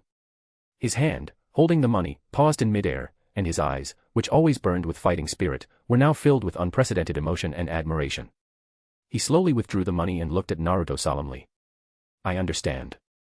These words were spoken with utmost seriousness, completely devoid of his usual exaggeration, representing his complete respect and recognition of Naruto's will. Immediately after, that uncontrollable passion erupted once more. He clenched his fists, his entire body seemingly radiating a fiery glow, and roared in his signature booming voice, "Whoa-oh-oh. What an ultimately youthful statement, Naruto." His tears flowed again, but this time they were tears of joy and pride. You are already sprinting on this path of youth, even surpassing me, your teacher. How can this be? As a teacher, I must work even harder, put in 10 times, no, 100 times the effort. I absolutely cannot let my youth be left behind by my disciple. Soaring fighting spirit instantly filled Guy's heart. Chapter 12, Third Hokage relaxes his guard. Chapter 12, Third Hokage relaxes his guard. After listening to the Umbu's detailed report about Naruto's declaration of youth at Might Guy's home, the Hokage office fell into a long silence. Hiruzen Sarutobi, the third Hokage, sat there silently, his pipe extinguishing and relighting multiple times. Unbeknownst to him, the tobacco in his pipe had been replaced 3 or 4 times. White smoke swirled around his wrinkled face, obscuring his exact expression at the moment. Only the complex light flickering in his deep eyes revealed the turmoil within him. After a long while, a sigh filled with endless emotion slowly escaped his lips. If the Konoha Hokage building were recruiting administrative staff, that kid Naruto could probably make the cut without a doubt, just based on that speech. This was no joke. When others scored 95 on the Hokage building's essay examination, it was because they only had 95 points of ability. But Naruto could get a perfect score because that was the maximum score possible. That speech, which closely linked personal struggle, protecting comrades, and the future of the village, contained a spiritual core that was a vibrant embodiment of the will of fire, even purer and more fervent than what many adult ninja understood. What surprised and made the third Hokage ponder even more was that all these changes seemed to be related to Might Guy. Could sending Might Guy to teach Naruto really produce such miraculous results? The third Hokage recalled his decision to tacitly allow Naruto to train in taijutsu with Guy. At the time, it was mostly due to Naruto needing a stronger physique, and Guy's pure character meant he wouldn't reject Naruto due to rumors. He never expected that Guy's seemingly straightforward, even somewhat reckless, youth theory would subtly guide Naruto towards such a positive and bright direction. Might Guy, what astonishing talent for nurturing people. The third Hokage sincerely marveled once more in his heart. He thought back to the teachers at the Ninja Academy, each with different personalities and teaching methods, and then compared them to the surprising effect Guy had achieved. We have a colleague who usually seems hot-blooded, impulsive, and even a bit unreliable, but unexpectedly, he's a master at teaching others. Excellent. This is truly excellent. In the future, when Might Guy retires from the front lines and is no longer suitable for high-risk missions, he can definitely be assigned to the Ninja Academy as a teacher. At that time, he, Hiruzen Sarutobi, would be the first to raise his hand in approval. This discovery filled him with immense relief. To think that child Naruto, growing up in such a difficult environment, isolated and ostracized, should have been filled with gloom and resentment. Yet, after training with Guy for a few years, he became so cheerful and optimistic. Not only was there no hatred for the village in his heart, but instead, it was filled with love for the village and such pure and fervent will of fire. This was undoubtedly the most ideal development direction for Jinchuriki management. After the initial excitement subsided, a thought emerged in the third Hokage's mind, growing clearer and clearer. He could almost imagine how Guy's infectious enthusiasm would ignite the hearts of many young ninja, cultivating more excellent young sprouts for Konoha with unwavering beliefs and strong physiques. The overwhelming sense of relief and passion gradually faded, and the cold, pressing reality resurfaced. The third Hokage tapped his pipe, his brows slightly furrowed.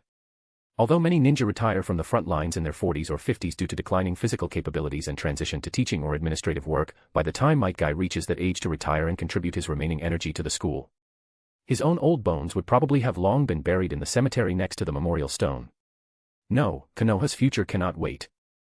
A clear realization formed in his mind: he must quickly find a reliable successor capable of stably taking over the Hokage position, someone worthy of entrusting the village to. His thoughts immediately focused on his two most outstanding, yet most troublesome, disciples. He must bring Jiraiya or Tsunade back as soon as possible. Whether it was Jiraiya, powerful and wise in grand strategy, or Tsunade, whose medical ninjutsu was unmatched in the ninja world and who possessed unparalleled prestige, they were currently the most ideal successors. Although one wandered the world for years and the other was addicted to gambling, escaping her past, only they had the ability and prestige to shoulder this heavy burden. The figures of the younger generation also appeared in his mind. Among the fourth generation, only Shikaku was most suitable, but Shikaku's strength was ultimately far inferior. The next generation down was his youngest son, Asuma's generation. Kakashi of the Umbu, whose strength, intelligence, and experience were all outstanding, could be called a leader among the younger generation. Among the young people, it seemed only Kakashi barely had the qualifications to inherit the Hokage position. However, the word barely revealed the caution in his heart. Kakashi still carried the shadows of the Tsukumo Hatake incident and the deaths of Obito and Rin. Although he had a considerable reputation and powerful strength, he still needed time and experience to be tested. He even thought of his own son, Asuma Sarutobi. Asuma was undoubtedly an excellent elite jonin, but he lacked the capacity to command the entire situation and deter all sides, as well as the absolute strength. His loyalty to Konoha was also hard to say, as he had become one of the 12 guardian ninja of the daimyo. Even Asuma was far from qualified to inherit the Hokage position. Thinking of this, the third Hokage felt the burden on his shoulders grow heavier. The matter of finding a successor must be put on the agenda. This thought brought not only the urgency of the task but also a desolate sense of limited life. He didn't have many years left to live. As an old man who had experienced 3 great ninja wars and was advanced in years, he knew the mercilessness of time better than anyone. The third Hokage let out a long puff of smoke, as if to expel the accumulated gloom from his chest. Then, with his pipe, he gently, yet with an unquestionable resolve, tapped twice on the hard office desk, producing a crisp sound. His voice was steady, yet carried the absolute authority of the Hokage. Effective immediately, all direct Umbu are to cease daily surveillance of Uzumaki Naruto. Only necessary protective attention is required. He paused slightly, his gaze sharpening, and added, this sentence sounding more like it was directly addressed to a certain old friend hidden in the shadows. Even Root is no exception. If any Root member is found to be monitoring Naruto without my permission. His tone suddenly turned cold, then bring that person directly to me. Let Danzo Shimura come here personally to retrieve them. This order was not just a change in attitude towards Naruto, but also a clear warning and boundary setting for Danzo and his forces. Yes. The silver-haired Umbu with the dog mask instantly appeared before the third Hokage, then left using the body flicker technique. And the nine-tailed beast felt at the moment the Umbu withdrew. He told Naruto about the Umbu's withdrawal, and Naruto made no extra moves, simply acknowledging it in his mind to the nine-tailed beast. After all these years, that guy third Hokage finally decided to relax his guard against him. Chapter 13, The Wood Release Experiment. Chapter 13, The Wood Release Experiment. The third Hokage dropped his guard against Naruto. This command meant far more to Naruto than just superficial freedom. This meant that the idea of creating wood release could finally be put into practice. This thought made his heart pound with excitement. It wasn't just wood release, many other things that had been stalled due to the surveillance could now be put on the agenda. This was undoubtedly a huge blessing. Thinking of this, a sense of regret and urgency arose in Naruto's heart. Precisely because the third Hokage's surveillance was constantly present, like an invisible shackles, he had been forced to act cautiously for years, wasting a huge amount of time and opportunities. Even when using Shadow Clone, he had to pretend to be very unskilled, achieving success only about 3 times out of 10 attempts. The feeling of being watched by countless pairs of eyes had restricted his every move.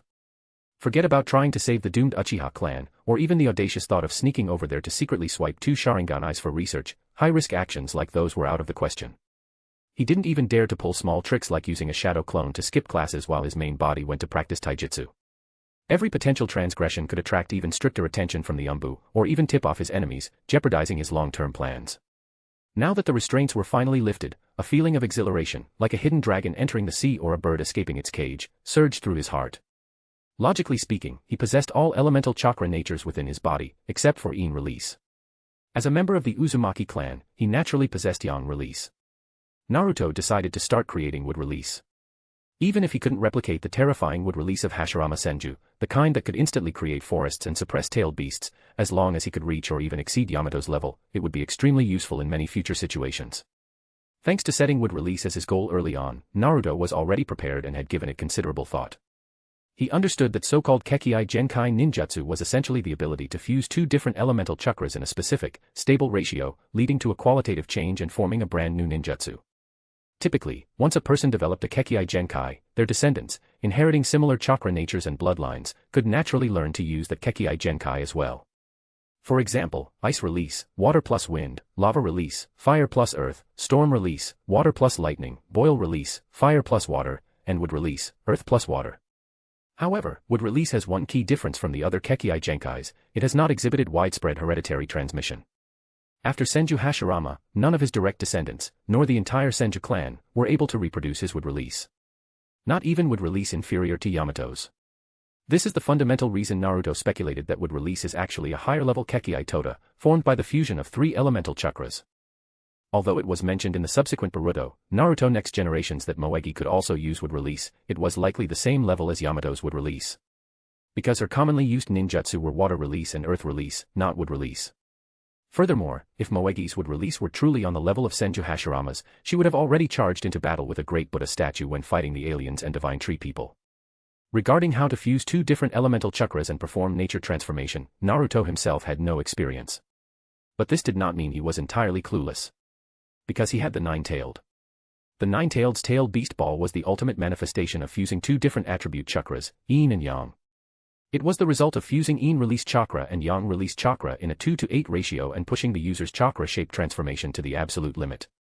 The ratio used for the tailed beast ball was precisely what the nine-tailed told Naruto personally. This undoubtedly provided crucial reference and invaluable experienced guidance for Naruto as he explored the fusion ratios and techniques for earth, water, and even the potentially necessary Yang release chakra that granted would release its vitality. Conventional ninja training paths offered virtually no systematic teaching materials or instructors on how to fuse chakra to create a Kekkei Genkai. This was a core secret closely guarded by major clans or genius ninja. However, while there was no Human Instruction Edition, Naruto had the Beast Instruction Edition. Moreover, his Beast Instruction teacher was Kurama, the head of the 9-tailed beasts, standing at the apex of chakra manipulation and fusion. The tailed beast ball, which it mastered, required a level of chakra fusion complexity and precision that was no less than that of an average Kekkei Genkai. With such a mentor, who had lived for nearly 1,000 years and possessed a profound understanding of the essence of chakra, by his side, Naruto's starting point on the path to exploring wood release and other powers already surpassed that of most ninja in the world. From then on, Naruto's daily routine was packed. Mornings were spent doing Might Guy-style extreme taijutsu training. At noon, he would grab lunch at a Chiraku ramen for convenience. Afterwards, he would buy ingredients at the market and return home, and the entire afternoon was dedicated to the perilous and difficult development of wood release. This process was accompanied by Kurama's frustrated, roaring instruction inside the ceiling space. "You big idiot." The nine-taileds' roar almost shattered the consciousness space. Can chakra fusion be achieved overnight?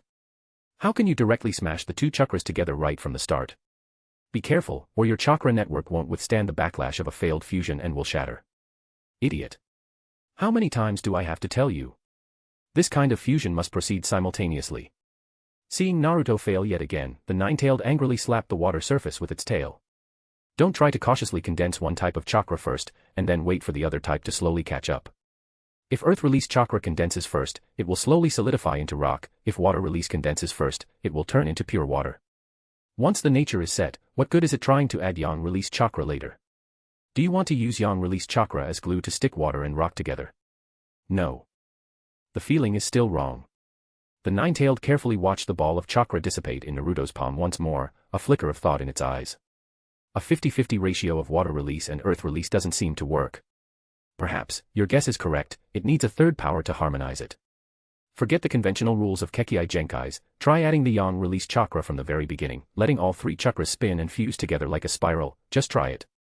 Under the ceaseless scolding and guidance of the nine-tailed, his strict, beast instruction mentor, Naruto went through failure after failure. The resulting chakra turbulence even caused his chakra network to sting painfully several times. But relying on the powerful constitution of the Uzumaki clan and the Nine-Tailed protection, he stubbornly persevered. Winter passed and spring arrived, the snow outside the window gradually melted, turning into streams that nourished the earth. Konoha village burst with new vitality, and the opening day of the ninja academy was approaching. That afternoon, Naruto was still sitting cross-legged on the cold floor beside his bed, continuing his daily attempts. Suddenly, his tightly furrowed brow relaxed, and an excited, satisfied smile spread uncontrollably across his lips. In his open palm, a small point of vibrant green quietly sprouted. It wasn't an illusory chakra glow, but a real, small branch with tender green leaves, slowly growing and stretching at a visible speed, radiating a pure and vibrant aura of life. Although it was barely enough to even do landscaping, he succeeded. Chapter 14, Old Man, you must protect Naruto well. Chapter 14, Old Man, you must protect Naruto well. Kurama looked at the green sprout in Naruto's hand, deeply shocked. The first Hokage's wood release, was it created by Naruto just like that? However, one cannot assume that the development of wood release is truly so easy just because Naruto learned it during his vacation. Naruto's breakthrough in this relatively short period was the result of multiple extremely stringent conditions working together, none of which could be missing. Firstly, and most fundamentally, Naruto, like Senju Hashirama, is the chakra reincarnation of Ashura, the son of the Six-Path Sage. And Ashura was the first person in the history of the ninja world to awaken and use wood release. The Six-Path Sage, who might have used wood release, is not included here. As descendants of the Uzumaki and Senju clans, Naruto and Hashirama's bloodlines are essentially of the same origin. This causality and potential, originating from the source of their bloodline and spanning 1,000 years, provided Naruto with the most basic and powerful possibility. This is not a simple matter of chakra nature, but a deeper affinity concerning the essence of life. Secondly, during countless perilous fusion failures, Kurama played a crucial role in safeguarding him. Whenever the chakra ratio was imbalanced or control was unstable, leading to fusion failure and energy backlash, Kurama would immediately mobilize its vast and pure chakra to help Naruto forcefully disperse, smooth out, or even devour the failed byproducts raging or accumulating in the meridians, greatly reducing the damage to Naruto's body. Without Kurama, the ultimate safety valve and purifier, Naruto would have likely been severely injured, or even had his meridians completely damaged, in the very first few failures. Finally, and most crucially, the strategic factor lies in Naruto's cognitive starting point. He was not bound by the knowledge from his previous life that would release as a water and earth Kekkei Genkai, but from the beginning, based on his own analysis, he regarded would release as a Kekkei Tota that requires the fusion of earth, water, and yang chakra natures. This made his direction of exploration, fusion methods, and expectations for the final outcome completely different from the conventional Kekkei Genkai development path. It was this higher dimensional cognition that guided him to bypass the water-earth fusion bottleneck, which he might never have broken through, and directly work towards the correct, more complex, three-nature fusion direction. Therefore, Naruto's success is by no means reproducible by ordinary ninja. After succeeding, Naruto's consciousness naturally sank into the ceiling space. Without needing to say much, he simply presented the tender green sprout, imbued with the rhythm of life, in his palm before Kurama's crimson giant eyes. Behind the cage, Kurama, having composed its shock, subtly changed its expression as it looked at Naruto who had come to show off. It did not roar or mock, its massive head lowered slightly, gazing at the tiny miracle. The next moment, an almost flamboyant curve appeared at the corner of its fanged mouth. At the same time, Naruto's face also bloomed with an incredibly brilliant, accomplished smile. At this moment, one person and one fox shared a knowing smile in front of the fruit of their combined efforts. It contained the unspoken understanding of their joint effort and a shared anticipation for infinite possibilities in the future. A good beginning is half the battle. This tender sprout, trembling and unfurling in his palm, was like a hopeful prophecy. They both knew that this was just an insignificant starting point, there was a longer road ahead, and more refined control to master. A tree as big as a man's embrace grows from a tiny sprout. One day, towering giant trees, and even the boundless forest capable of changing the tide of battle, will surely sprout magnificently from this first, insignificant little tender bud. This kid, what he said was indeed true. Kurama's deep voice slowly echoed in the ceiling space, carrying a hint of disbelief, yet a reluctant admiration. It had witnessed firsthand how Naruto put that astonishing conjecture into practice and truly, in such a short time, brought forth the green essence of life from nothing. He actually managed to touch the threshold of wood release in such a short time. This fact was more convincing than any words. It slowly, with a sense of settled calm, lay prostrate on the cold water, its massive head resting on its forelegs. Although it tried its best to maintain its dignity as the strongest tailed beast, the curve at the corner of its mouth could not be suppressed, revealing the surging emotions deep within its heart. Perhaps, this kid really could be the child of prophecy the old man spoke of before his death. Once this thought became clear, it was like a warm current flowing into a parched heart. 1,000 years, how long it was. It had experienced the cycle of being feared, coveted, and sealed by humans, witnessed the rise and fall of countless ninja, and gradually became numb in endless hatred and loneliness. Until now. In this long, almost endless imprisonment, it seemed, it had finally found him.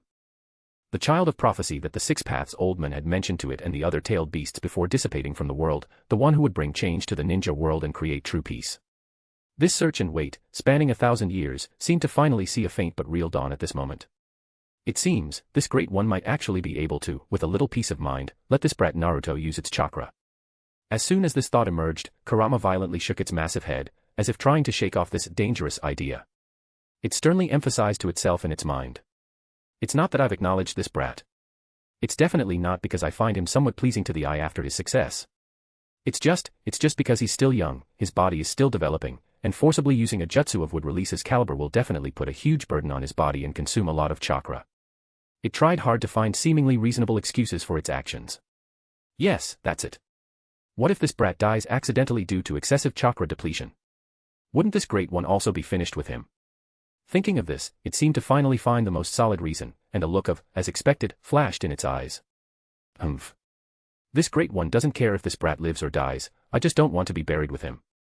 It doesn't matter what happens to this brat, what's important is this great one's own life. While Kurama was repeatedly emphasizing and self-persuading itself in this manner, it completely chose to forget. Just a short while ago, when Naruto repeatedly asked for its chakra to explore would release, although it grumbled and complained, almost every time, it granted his request without ever refusing. What kind of change will the appearance of the child of prophecy bring to this world? Old man, from the Pure Land, you must protect Naruto well. Chapter 15, Prelude to the Performance. Chapter 15, Prelude to the Performance. To fully acquire and freely utilize the Nine-Tails massive chakra, the seal placed by the fourth Hokage must be broken. However, Naruto was completely helpless regarding this. He did not know sealing techniques at all. The only tailed beast that knew a bit of sealing techniques was Shikaku, but Shikaku was still sealed by the hidden sand village. The Nine-Tailed had been sealed for decades and had no way to deal with the seal, only able to slowly wear it down using chakra. Sealing techniques are extremely complex and profound, involving the precise structure of chakra, the understanding and drawing of runes, and interference with spatial and even conceptual levels. Sometimes, even with complete books and careful guidance from famous teachers, those lacking talent might not even be able to get started, let alone trying to figure it out by themselves without guidance. That would be practically a pipe dream. Therefore, Naruto naturally turned his attention to the third Hokage. As the Hokage who had governed Konoha for many years and collected countless ninjutsu scrolls, his location was undoubtedly the best source. Konoha must have a large collection of sealing techniques books, right? He absolutely did not believe that when Uzumaki Mito and Uzumaki Kushina, both Nine-Tails Jinchuriki from the Uzumaki clan, married into Konoha, Konoha would not have copied and studied the exquisite sealing techniques they possessed. This knowledge must be properly stored somewhere. But how to reasonably request these advanced sealing techniques was a difficult problem. If he directly exposed that he had learned would release and used it as leverage to gain the qualification to learn sealing techniques, it would undoubtedly cause huge upheaval and intense investigation. The risk was too high, making it completely counterproductive. After careful consideration, Naruto realized he had to present a bargaining chip that was weighty enough but not too shocking as an exchange. Therefore, Naruto could only focus on the innate talents of the Uzumaki clan, adamantine sealing chains and Kagura Mind's Eye. He could completely pretend that, through some opportunity, he accidentally awakened the Uzumaki clan's Kagura Mind's Eye or adamantine sealing chains, even if it was only the most preliminary manifestation. Naruto could then use this as a reason to apply to the third Hokage to systematically learn sealing techniques, so as to better control and develop this bloodline power. This reason was logical and reasonable, and it would largely dispel third Hokage's doubts, perhaps even making him feel relieved. This is the reality of not having a cheat system. If you want to obtain certain crucial things, you must expose some of your trump cards to others in exchange for resources and opportunities. In Naruto's view, this was a necessary and calculated transaction. However, figuring out how to learn adamantine sealing chains and Kagura Mind's Eye was another huge problem. After much thought, Naruto turned his gaze toward the depths of his consciousness space, where the giant, lazily crouching fox lay. The difficulty of adamantine sealing chains was too high. Moreover, Naruto had absolutely no one to teach him. It took Naruto 3 months just to fumble around and create chakra threads. Those materialized chakra chains looked like they required extremely precise chakra shape manipulation and nature transformation, and were definitely not something that could be imitated overnight. But the other signature ability of the Uzumaki family, Kagura Mind's Eye, seemed to offer room for maneuver. The essence of this technique is an extremely large-scale, fine perception ability, capable of even discerning malice in chakra. Thinking of this, Naruto's eyes lit up. As for Kagura Mind's Eye, doesn't the Nine-Tailed naturally possess a similar, or even stronger, malice perception ability? The Nine-Tailed's perception of malice is extremely acute, it is practically its instinct. Naruto would occasionally hear the malicious insults directed at him in the hearts of villagers who were merely standing by, thanks to the Nine-Tailed's malice perception. If he could borrow the Nine-Tailed's perception ability and disguise it as a preliminary awakening of Kagura Mind's Eye, then he could present an extremely reasonable and convincing argument to the third Hokage, claiming he needed to systematically learn sealing techniques to control and, deeply understand, this suddenly awakened bloodline perception ability. This plan was undoubtedly much more feasible than trying to figure out adamantine sealing chains on his own. After quickly communicating with the Nine-Tailed and reaching an agreement, Naruto did not hesitate and immediately set off for the Hokage building. He knew well that the essence of this sudden awakening act lay entirely in the shock and authenticity brought by the word sudden. At this moment, the instant he perceived the abnormality in his ability, he rushed straight to the Hokage office, filled with panic and confusion, seeking help from his most trusted, Grandpa Third Hokage. The effect created by this timing was the best. Any hesitation would seem deliberate, only this breakneck pace could maximally simulate a genuine reaction to an unexpected situation. A Nine-Tails Jinchuriki, only 7 or 8 years old, suddenly awakens the Uzumaki clan's Kagura Mind's Eye, which can perceive good and evil, and senses the malice directed at him by passers-by. Therefore, his panicked dash to seek help from the elder closest to him in the village was the most natural and reasonable reaction. Tell me, would the old man Third Hokage be unhappy because Naruto suddenly barged in, especially when facing a child who relies on him, trusts him so deeply, and whose first instinct when his power undergoes an uncontrollable change is to seek him out? The answer is clearly no. Not only would this not arouse suspicion, but it would greatly satisfy Third Hokage's sense of responsibility and protectiveness as the Hokage and an elder, further solidifying Naruto's image in his mind as innocent and reliant on the village. This carefully planned accident was undoubtedly a good move that would maximize benefits. The entrance to the Hokage building usually did not have fixed guards standing watch. This was not due to lax defense, but a specific policy adopted by the Third Hokage to maintain his image as being close to the people and receptive to public opinion. He allowed any villager or ninja to enter the building directly to issue mission requests to him personally, or to voice difficulties and opinions that could not be solved at the grassroots level. Of course, theory was theory, few people would actually charge recklessly into the Hokage office on the top floor without being announced to find him. Most matters were diverted and processed downstairs. Today, however, was clearly an exception. Naruto shot into the Hokage building like a gust of wind, ignoring the astonished looks cast his way, and rushed straight up the stairs to the top floor. He had indeed never been to Third Hokage's office and didn't know which door it was, but more importantly, he had to perfectly display the panic and urgency of a child encountering an unknown change. Thus, in that quiet and solemn corridor, his hurried and loud shouts rang out, "Grandpa Third Hokage! Grandpa Third Hokage! Where are you?" This loud shouting was not only for quick location but was also a necessary component of the performance he had designed. A truly frightened child's first reaction is to search for the adult they rely on most, and they will call out in the most direct and loudest manner possible. Chapter 16, Naruto is truly a good child. Chapter 16, Naruto is truly a good child. Inside the Hokage office, the third Hokage, who was reviewing documents, clearly heard Uzumaki Naruto's panicked shouts coming from the corridor outside. He immediately put down his pen and quickly walked out of the office. His brows furrowed slightly, and a hint of doubt and worry arose in his heart. What's going on? Naruto had never made such a fuss before. As soon as he opened the door, he saw Naruto standing in the corridor like a frightened fawn, his small face pale, and his blue eyes filled with panic and helplessness. The moment he saw him appear, Naruto seemed to find his only support, immediately burst into tears and pounced on him, tightly hugging his leg, his small body still trembling slightly. "Grandpa Third, it's so scary." Naruto buried his face in the third Hokage's ceremonial robe, his voice choked and trembling, perfectly portraying a child's reaction to unknown fear. After hearing Naruto's tearful, intermittent description of suddenly being able to feel many people around, many bad, annoying feelings rushing over, and, "My head is buzzing, it's so uncomfortable, so scary." The third Hokage's expression suddenly became stern, his previous gentleness and benevolence were instantly replaced by solemnity. He immediately thought of the ability closely related to the Uzumaki clan, Kagura Mind's Eye. That kind of ultra-wide range, precise perception, especially the keen insight into malice, how similar it was to Naruto's described symptoms. This child, Naruto, has he awakened his mother's clan's Kagura mind's eye on his own at this age? This thought flashed through the third Hokage's mind like lightning. This matter is not trivial. Without hesitation, the third Hokage immediately took Naruto's hand and led him into the Hokage office. He then solemnly ordered the Umbu waiting outside the door in an unquestionable, authoritative tone. Issue an order, everything that just happened here is classified as top secret. All those who know must absolutely not spread this matter, and those who violate the order will be treated as traitors to the village. Yes. Although the third Hokage himself did not possess Kagura mind's eye, with his extensive knowledge and understanding of the Uzumaki clan's abilities. After hearing Naruto's fearful yet accurately described account of being surrounded by malice, he was already certain in his heart. This was undoubtedly the awakening of the Uzumaki clan's iconic Kagura mind's eye.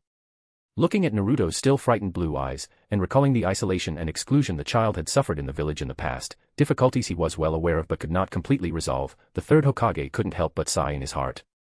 He squatted down, placed his hands on Naruto's small shoulders, his gaze filled with kindness and a heavy sense of helplessness, and said in the gentlest possible tone, "Naruto, good child, don't be afraid. Listen to Grandpa, actually, those malicious feelings you sensed are not directed at you personally." He paused slightly, as if deliberating, and after a long hesitation, looking at Naruto's frightened expression, he began to tell a partially altered story. Many years ago, a huge nine-tailed demon fox came to the village and wreaked havoc, causing great destruction, and many villagers lost their loved ones. At that time, you had just been born. The third Hokage's tone carried the pain of remembrance, because you are from the Uzumaki clan, skilled in sealing techniques, and have special bloodline, under unavoidable circumstances, to protect the village, I made the decision to seal that nine-tailed demon fox inside you. He packaged a heavy burden into an unavoidable heroic act. The villagers, they are afraid of the nine-tailed inside you, which is why they make you feel those bad emotions. And the ability you now have to sense these things should be the awakening of your Uzumaki clan's Kagura mind's eye, passed down through generations. The third Hokage did not choose to tell Naruto the truth that fourth Hokage Minato Namikaze is your father, at this moment. Not only that, he also cleverly shifted the executor of the major decision to seal the nine-tailed into Naruto from Minato Namikaze to himself, taking on the responsibility that might invite resentment. However, he did mention that Naruto had the Uzumaki clan's bloodline, which was simple. Because Naruto's name is Uzumaki Naruto, and it is well known that the Uzumaki clan excels in sealing techniques.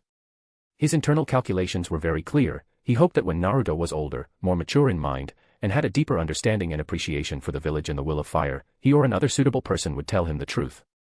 By then, Naruto, having grown into a steadfast ninja, after understanding that his father was a hero who sacrificed himself to protect the village, might not resent Minato, and might even regard him as a role model. Naruto was a sensible child. Under the third Hokage's observation and guidance, he indeed showed resilience and comprehension far beyond his peers. More importantly, he possessed a strong will of fire, admired the Hokage, and genuinely wanted to protect the village. Such a Naruto, in the third Hokage's view, would be able to accept this heavy truth and transform it into motivation. Looking at Naruto, who was frightened by the awakening of Kagura mind's eye, a new thought arose in the third Hokage's mind. Since Naruto had awakened the Uzumaki clan's bloodline ability, perhaps he would also have astonishing talent in sealing techniques. This idea was not groundless. After all, Naruto's parents, Minato Namikaze and Uzumaki Kushina, were both outstanding users of sealing techniques. As their child, Naruto could very well inherit this talent. Systematically learning sealing techniques would not only help him better control Kagura mind's eye, but the scrolls also recorded adamantine sealing chains. Teaching Naruto sealing techniques might play a crucial role in strengthening the nine-tailed seal within him in the future. So, I am the vessel that seals that nine-tailed demon fox, right? Naruto repeated this cruel designation in a low voice, his voice growing softer and softer, his head drooping, and his entire mood instantly plummeted, as if suffocated by this fact. The third Hokage's heart tightened, and he was about to open his mouth to comfort him, to say something like, "You are also a hero of the village." However, before his words could escape, he saw Naruto suddenly lift his head, his eyes still glistening with tears, but his small face was filled with an unprecedented determination. In those usually clear blue eyes, a light mixed with resolve and devotion now burned. "That's great." Naruto forcefully wiped his eyes, his voice choked but exceptionally loud, saying, If I can keep sealing the nine-tailed demon fox, then the people in the village won't be harmed by the demon fox anymore. Everyone can live safely forever." He stepped forward, tightly gripping the third Hokage's robe sleeve, and pleaded in a tearful but incredibly serious tone, "Grandpa Third. I want to learn sealing techniques, to learn very powerful sealing techniques. To strengthen the seal on the demon fox inside me. That way, at least until I die, that demon fox will absolutely never come out to wreak havoc again. Please, Grandpa Third. This completely unexpected declaration, full of sacrifice and devotion, struck the third Hokage's heart like a heavy hammer. Naruto is truly a good child. Might Guy, I see your talent in teaching students. The Naruto you taught is truly a perfect inheritor of the will of fire. Chapter 17, I don't know how to read. Chapter 17, I don't know how to read. Leave some reviews. Naruto had originally prepared a more complicated set of excuses, even planning to casually mention that he seemed to have dreamed of a fierce, large fox confined behind a cage, thereby gradually leading the third Hokage to suspect the seal was loosening, and subsequently prompting the third Hokage to offer instruction in sealing techniques. However, he never expected that things would progress far more smoothly than he had anticipated. The third Hokage actually revealed the truth that he was the Nine-Tails Jinchuriki, along with the embellished hero narrative, directly and proactively. This completely saved him the trouble of laying groundwork and guiding the conversation, causing the entire process to accelerate abruptly. Things were simpler than Naruto had imagined. The image of the young hero he meticulously portrayed, one who awakened his abilities amidst fear, yet possessed profound righteousness and was willing to sacrifice everything for the village, had clearly moved the third Hokage deeply. That performance, a blend of vulnerability and resolve, was undoubtedly the best catalyst.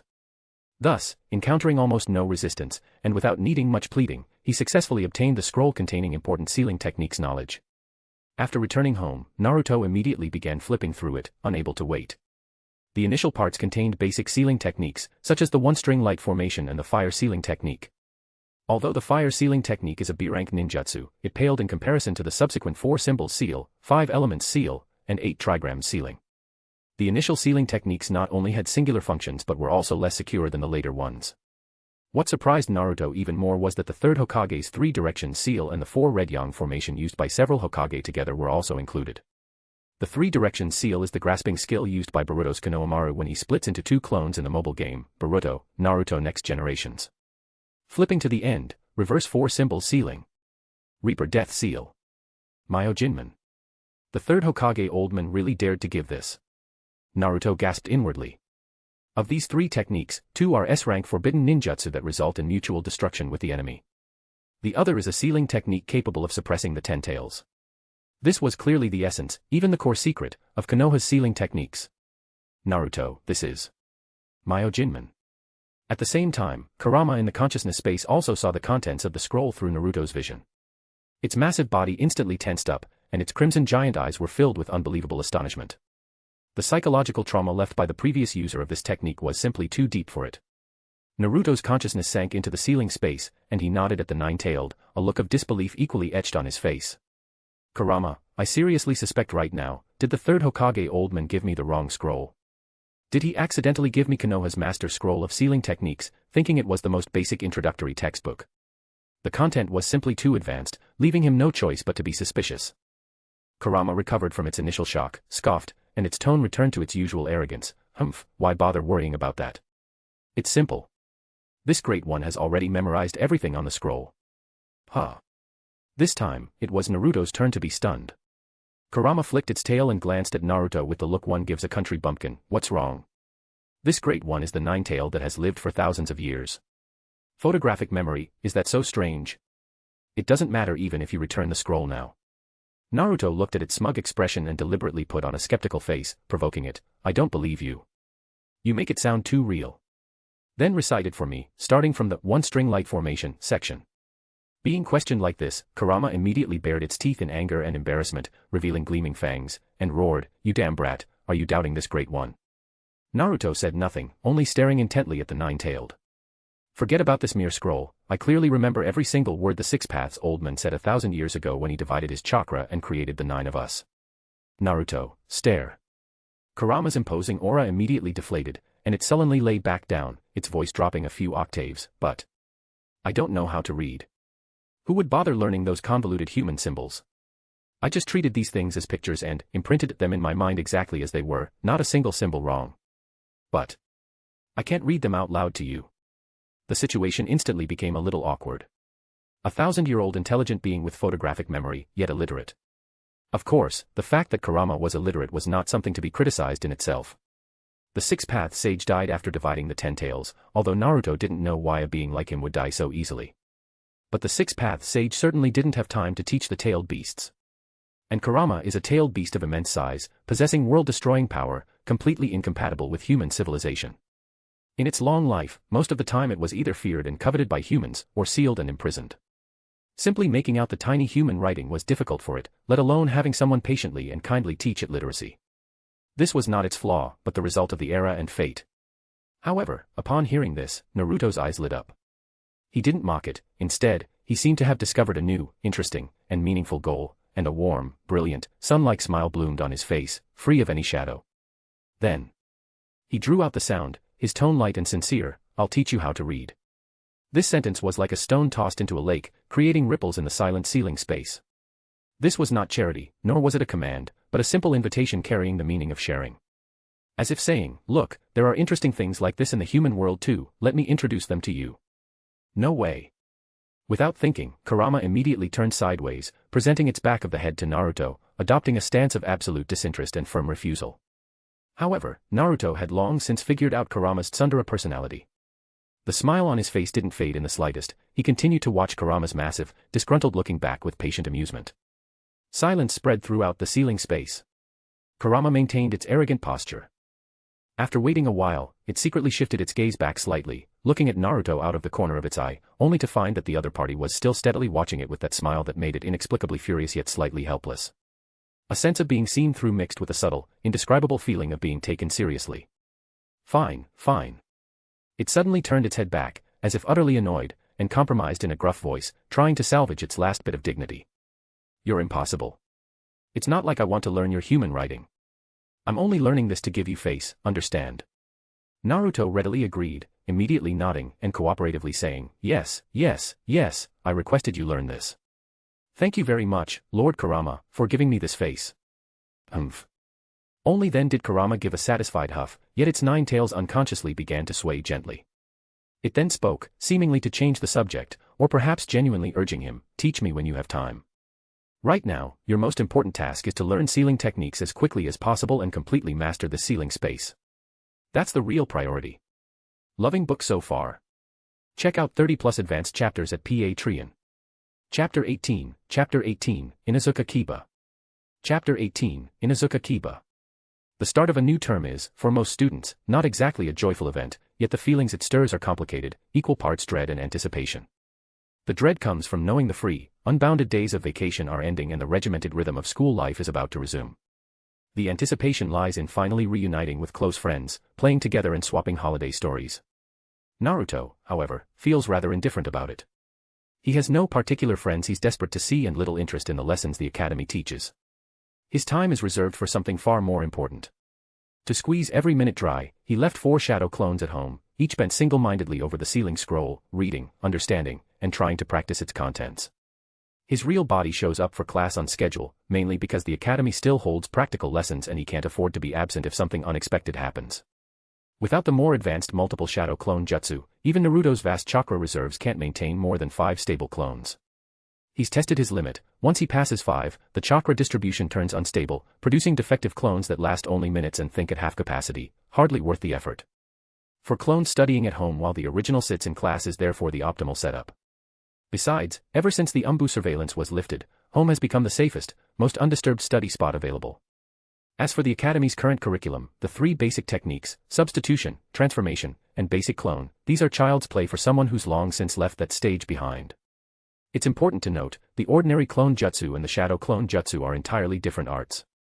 The former creates an illusion with no substance, useful only for distraction, the latter produces solid duplicates that can attack, relay information, and, on dispersing, return all memories and sensations to the original. Naruto didn't learn this B-rank ninjutsu from any academy instructor. He won it off Inuzuka Kiba in a bet. Because the Inuzuka clan fights in tandem with their ninken, they often use shadow clones to sow confusion or coordinate attacks, consequently, most clan members pick the technique up early. Ironically, though Kiba was the one who taught him, Naruto's mastery and finesse with shadow clones have already surpassed his tutors. Few at the academy realize he's using shadow clone jutsu. Naruto has never had the habit of shouting out his techniques. Backpack slung over his shoulder, he stepped into the noisy classroom and, as usual, headed for the last row by the window. Sunlight streamed across the desk, giving him a wide view of the entire room. More importantly, the seat is effectively his private spot, few classmates care to sit beside the boy secretly nicknamed Demon Fox, inadvertently granting him a pocket of undisturbed quiet. He'd barely settled in, stashed 2 bags of chips in the drawer, and was about to gaze out at the training ground when a familiar voice rang out beside him, loud and carefree as ever. "Yo. You're here early, Naruto." Naruto turned and saw the trademark spiky black hair and the energetic grin. Inuzuka Kiba. One of the few classmates who doesn't avoid him because of the rumors and who occasionally goes out of his way to talk. At this point, Kiba hasn't yet met his future partner Akamaru. To keep his clan techniques sharp, he learned Shadow Clone early, using clones to stand in for a Ninken while drilling the secret coordination maneuvers his family specializes in. One clone plays the role of the Ninken, working with the original in tactical rehearsals, a staple of his current training regimen. That's how he came to know Shadow Clone Jutsu and, by chance, became Naruto's gateway to the technique. "You're here pretty early yourself, Kiba." Naruto answered cheerfully, patting the seat beside him in invitation. Today Naruto hasn't bothered to hide the 6 whisker-like marks on his cheeks. Kiba is used to them, though his gaze lingers on Naruto's hair, surprised to see it growing longer. In his memory, Naruto always sported short yellow locks. "Why the longer hair?" Kiba asked outright. Naruto instinctively ran a hand through his hair.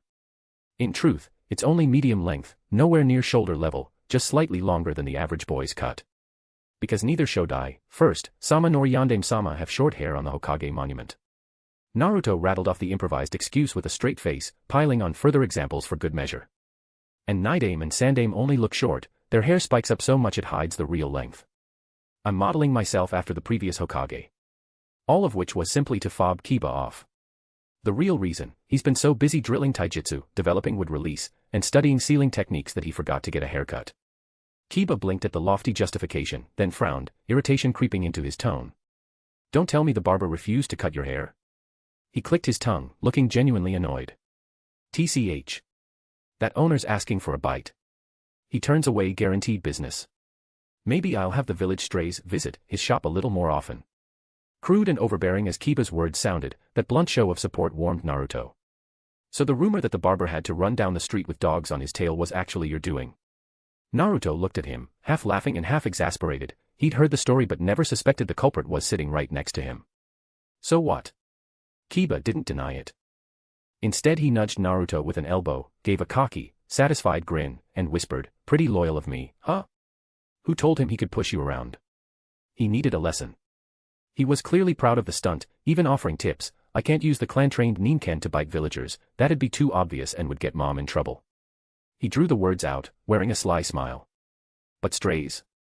Those ownerless dogs wandering the village, if they take a dislike to someone and feel like nipping, who's going to blame me?" Loving book so far? Check out 30+ advanced chapters at Patreon. Chapter 19, The New Generation of Konoha. Chapter 19, The New Generation of Konoha. Ino Yamanaka and Sakura Haruno were still inseparable best friends. Their falling out over mutual feelings for Sasuke Uchiha hadn't happened yet. Arm in arm, the two girls stepped into the slightly rowdy classroom. Once inside, Ino's gaze drifted almost unconsciously toward the back row, the seat by the window. Ever since that brief but memorable encounter at the flower shop on New Year's, she'd found herself sneakily watching the blonde boy. Those morning runs through the village with his teacher had become something she looked forward to. She noticed Naruto's hair had grown a bit longer, yet those whisker marks were still showing, and she felt a tiny pang of disappointment. She had to admit, without the marks Naruto was actually pretty handsome.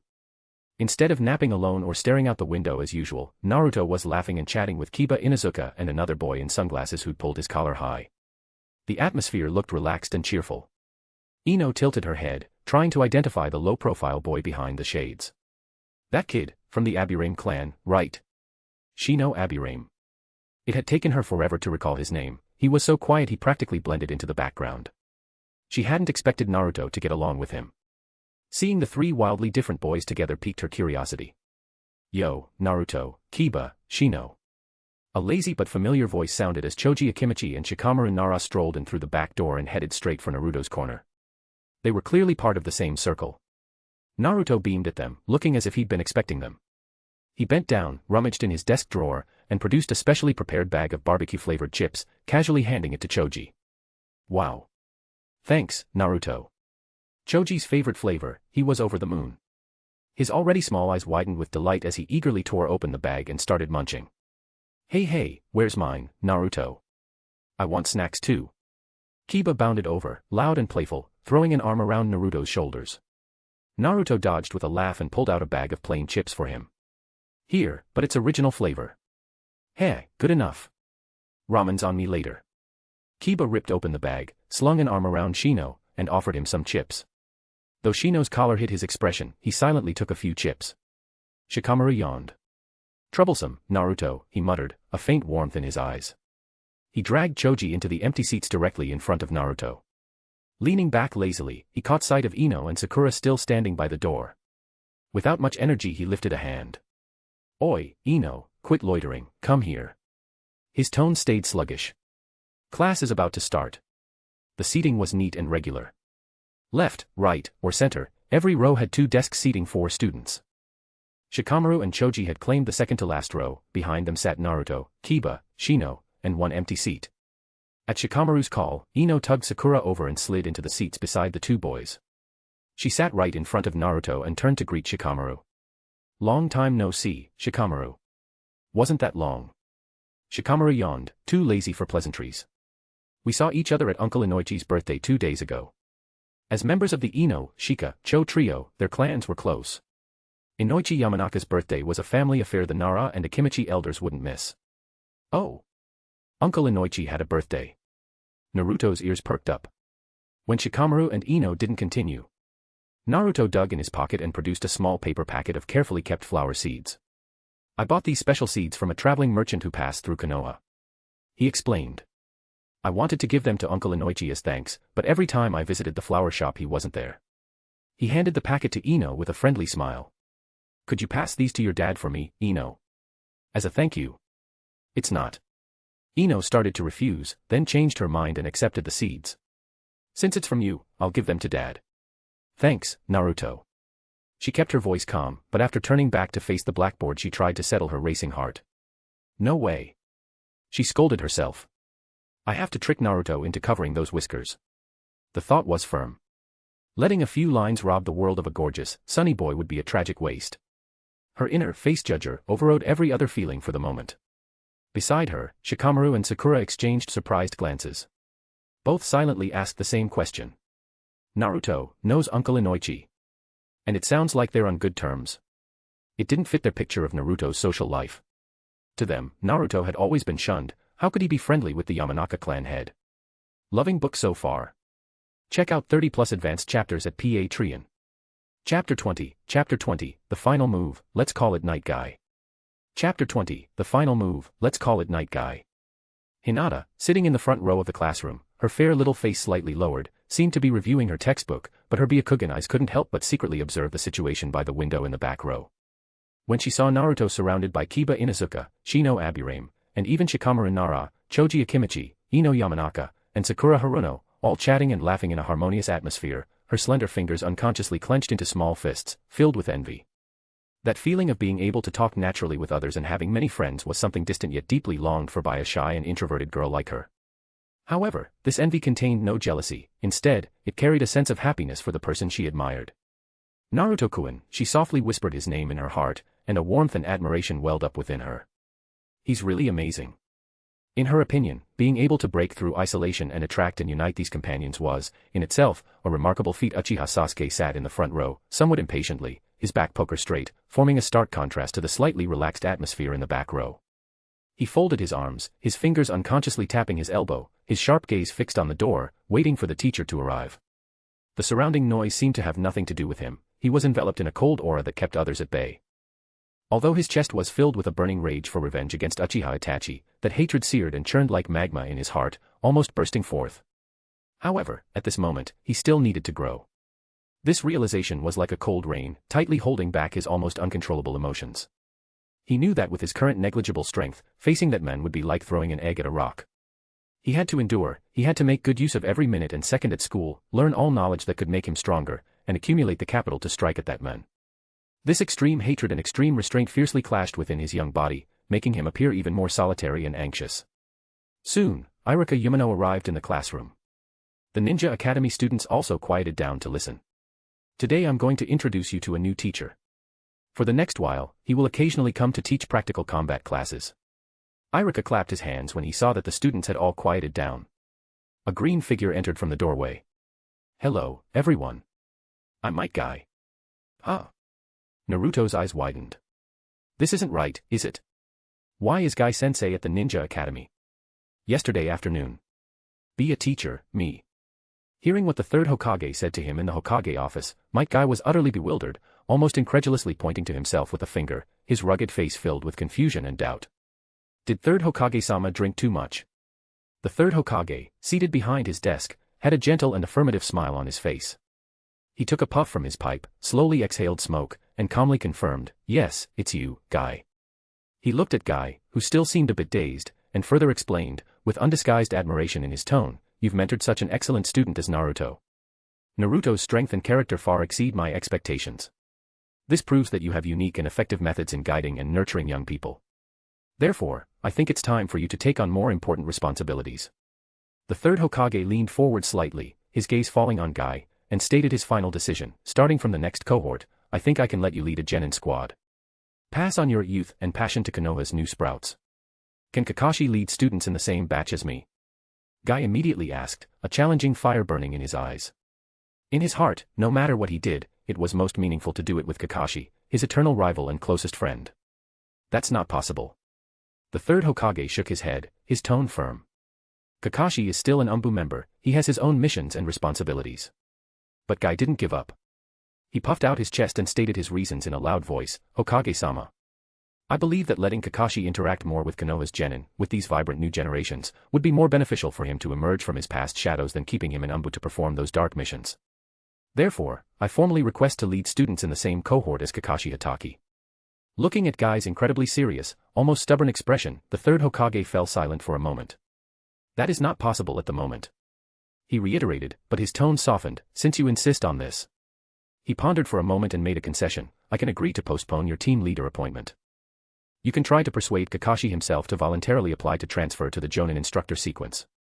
Considering that Kakashi was indeed a very powerful ninja and also the fourth Hokage's disciple, having him teach the next generation was truly suitable, both for the inheritance of strength and for symbolic significance. The third Hokage finally relented. But he also put forward an undeniable condition, however. He looked at Guy, his eyes becoming a bit more serious. During the time you are persuading Kakashi, you must first go to the Ninja Academy and undertake 1 month of practical combat guidance classes each year. This will also serve to accumulate some experience in teaching students for your future team leadership, and at the same time, allow you to better understand the young sprouts who might become your subordinates in the future. Yes. Might Guy, upon hearing this, did not feel it was a burden. Instead, it was as if he had received the most glorious mission.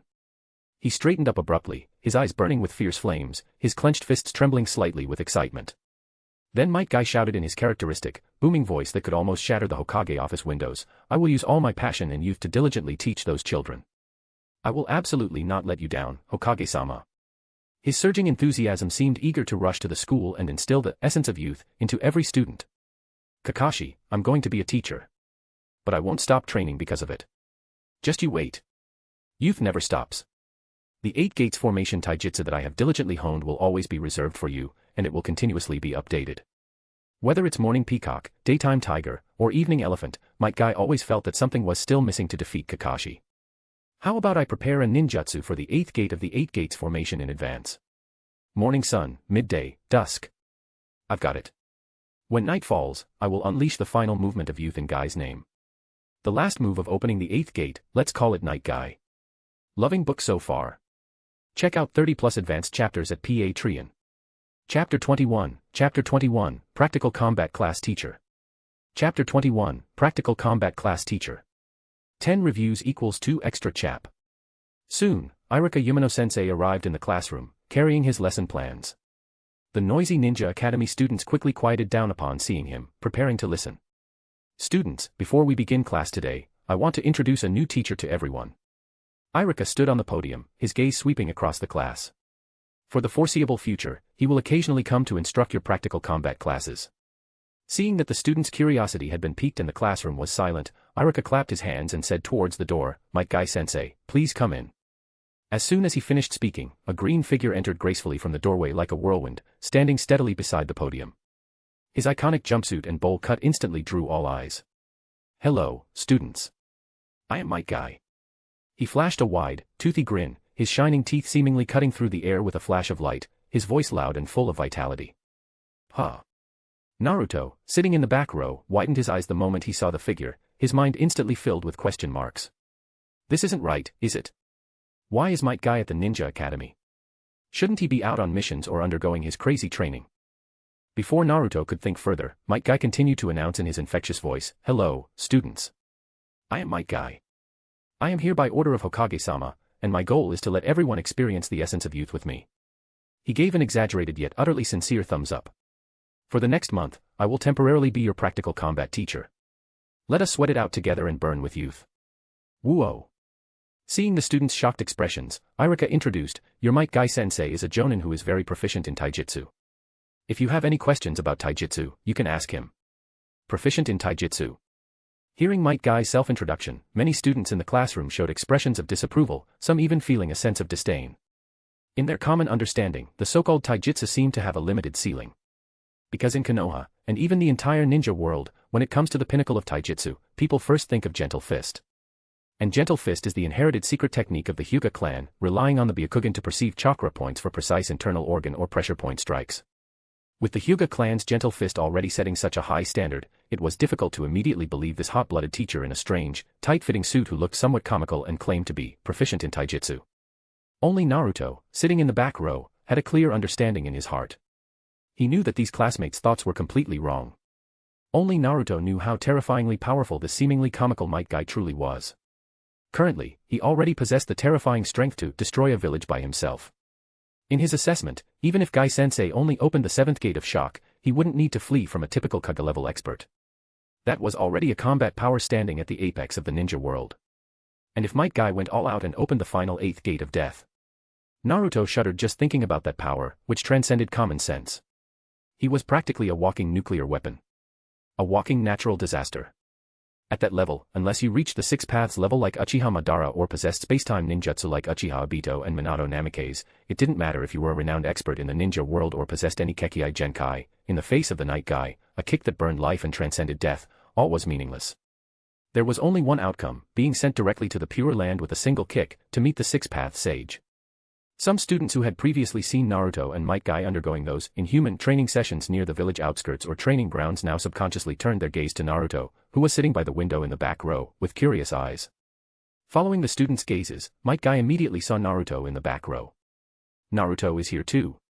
Guy was stunned for a moment, then a brilliant idea exploded in his mind like a flash of lightning. He instantly had a method to allow the students to most directly and quickly recognize and feel the power of his essence of youth. Instead of wasting his breath explaining, it was better to let them witness it firsthand. To witness the strength of their peer, someone among them. What could better prove his teaching results than a living classmate who attended classes with them? Just thinking about that scene made Guy feel his blood boil. Naruto stood in the training ground, fighting him, the aura of youth radiating throughout the school. He seemed to already see sweat and passion clashing in the classroom, sparking flames. Let the sweat of youth boil freely in this ninja academy. All right. Might Guy slammed his fist into his palm, his eyes burning with impatience, and his booming voice echoed through the classroom. Since all the students are so eager, he unilaterally believed, then let's have practical combat class this morning. Let the clash of youth be even more intense. Huh. Iruka Umino-sensei, standing nearby, instantly showed a bewildered expression, as if a huge question mark had appeared above his head. What's going on? The practical combat teacher stole the academic class teacher's lesson. It should be known that Ninja Academy classes usually run from 8 a.m. to around 2:30 p.m. to 3:30 p.m., varying slightly. Generally, academic classes are in the morning and practical combat classes in the afternoon, with a lunch break from 12 p.m. to 1:30 p.m. If the morning class was taken, then today's academic class would have to be made up tomorrow. The new Guy-sensei is too decisive. Is he going to take them directly to the training ground now? However, Iruka looked at Guy's infectious enthusiasm and the eyes of some students below the stage already sparkling. He smiled helplessly and scratched his head. Oh well. It was the new teacher's first time, and it was a good opportunity for him to get acquainted with the students. Building an impression through practical combat might also be a good idea. All right. Iruka-sensei clapped his hands to get the students' attention back. Then, as Guy-sensei said, this class will be changed to practical combat training. Everyone proceed orderly to training ground 3, and be careful. All right. Upon hearing that they wouldn't have boring academic classes in the morning, many students, especially energetic ones like Inuzuka Kiba, immediately perked up, their faces showing excitement and anticipation, and a small cheer erupted in the classroom. However, in stark contrast to this enthusiastic atmosphere, Nara Shikamaru slumped limply onto his desk like a puddle of mud, burying his entire face in his arms and letting out a weak sigh. Ugh, such a drag. For him, quietly attending academic classes in the classroom and slacking off was such an easy and pleasant thing to do. All right, let's go together. Seeing Shikamaru's sluggish appearance, Choji, beside him, was already used to it. He calmly ate his potato chips, then gently nudged Shikamaru, who was sprawled on the table, with his chubby elbow, reminding him concisely. He's Naruto's teacher. These words seemed to carry a peculiar magic. Shikamaru, who had been like a puddle of mud, paused slightly, then slowly and reluctantly lifted his head.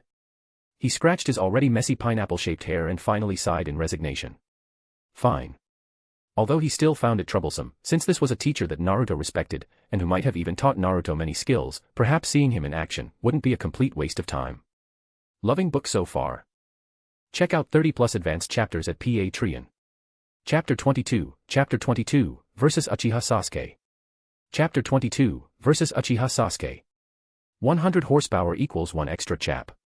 When everyone reached the training ground, Might Guy swept his gaze over the sea of eager faces and asked, first, so the teacher can gauge your basics, who in this class scored highest on the combat assessment? Before anyone else could react, a cluster of girls burst out in perfect unison, the shout bright and clear, thick with admiration. It's Sasuke, of course. Exactly, Sasuke-kun. Sasuke-kun's the strongest. The voices blended into a single wave, pushing Uchiha Sasuke into the spotlight. Sasuke himself stood nearby, arms folded, face impassive, as though none of it concerned him, only the slight lift of his chin betrayed his pride. Excellent. Hearing the answer, Might Guy flashed a brilliant grin, teeth glinting, and thrust a finger toward the back row. Then, Naruto, you'll spar with Sasuke first. The dead last, really? Sasuke gave Naruto a sidelong glance, a flicker of disdain in his eyes. He had fought Naruto in practicals before, the boy's taijutsu and shuriken work were mediocre, no match for him. As for ninjutsu, Naruto could not even use it. He expected no different outcome this time. Understood, Gai-sensei. Naruto answered calmly, brushed off Kiba's hand, gave him a reassuring look, and stepped up to Gai. Uchiha Sasuke moved forward 2 paces, signature cool arrogance in place, and took position opposite Naruto. Good. Gai looked at the two of them and announced, first, form the seal of confrontation. Remember, combat is more than clashing fists, it is mutual respect. Even in youthful battle, observe the limit. Understood. Yeah.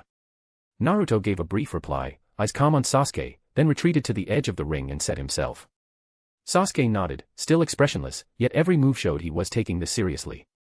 He, too, withdrew to the far side, facing Naruto across the open ground. The air over the field turned heavy with anticipation, every student watched. Cheers erupted, girls for Sasuke, boys largely for Naruto. Those who normally disliked Naruto rooted for him for one simple reason, they were sick of Sasuke's arrogance.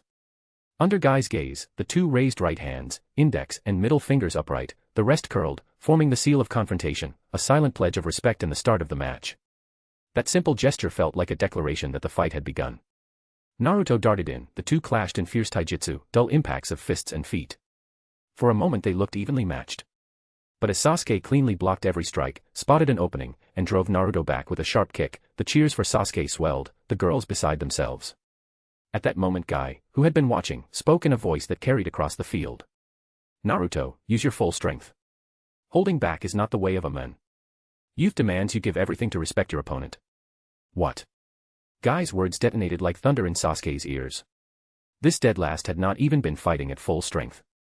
Indignation and sudden alarm erased Sasuke's disdain, his eyes locked on Naruto, body taut. Naruto scratched his head, mortified. Gai-sensei saw through it, did he have to shout it out loud? Yes, Gai-sensei. At the order, Naruto's eyes sharpened. He shot forward far faster than before. This time every motion was crisp, no wasted movement. He closed the distance, a fierce leg sweep already howling in. Leaf whirlwind.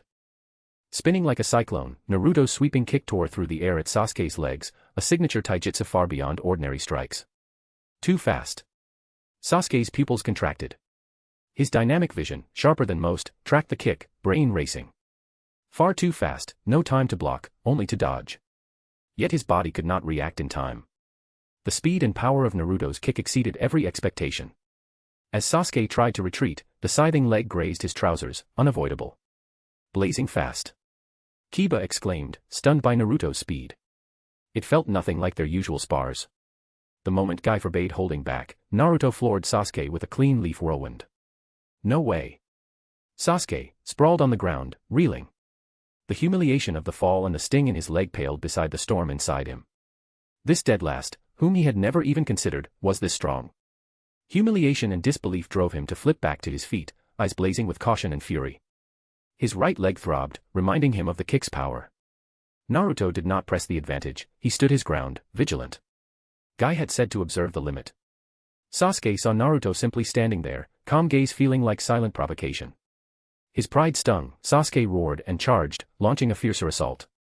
Fists, palms, legs, every taijutsu he knew poured out in a tempest. Yet this Naruto was a different person.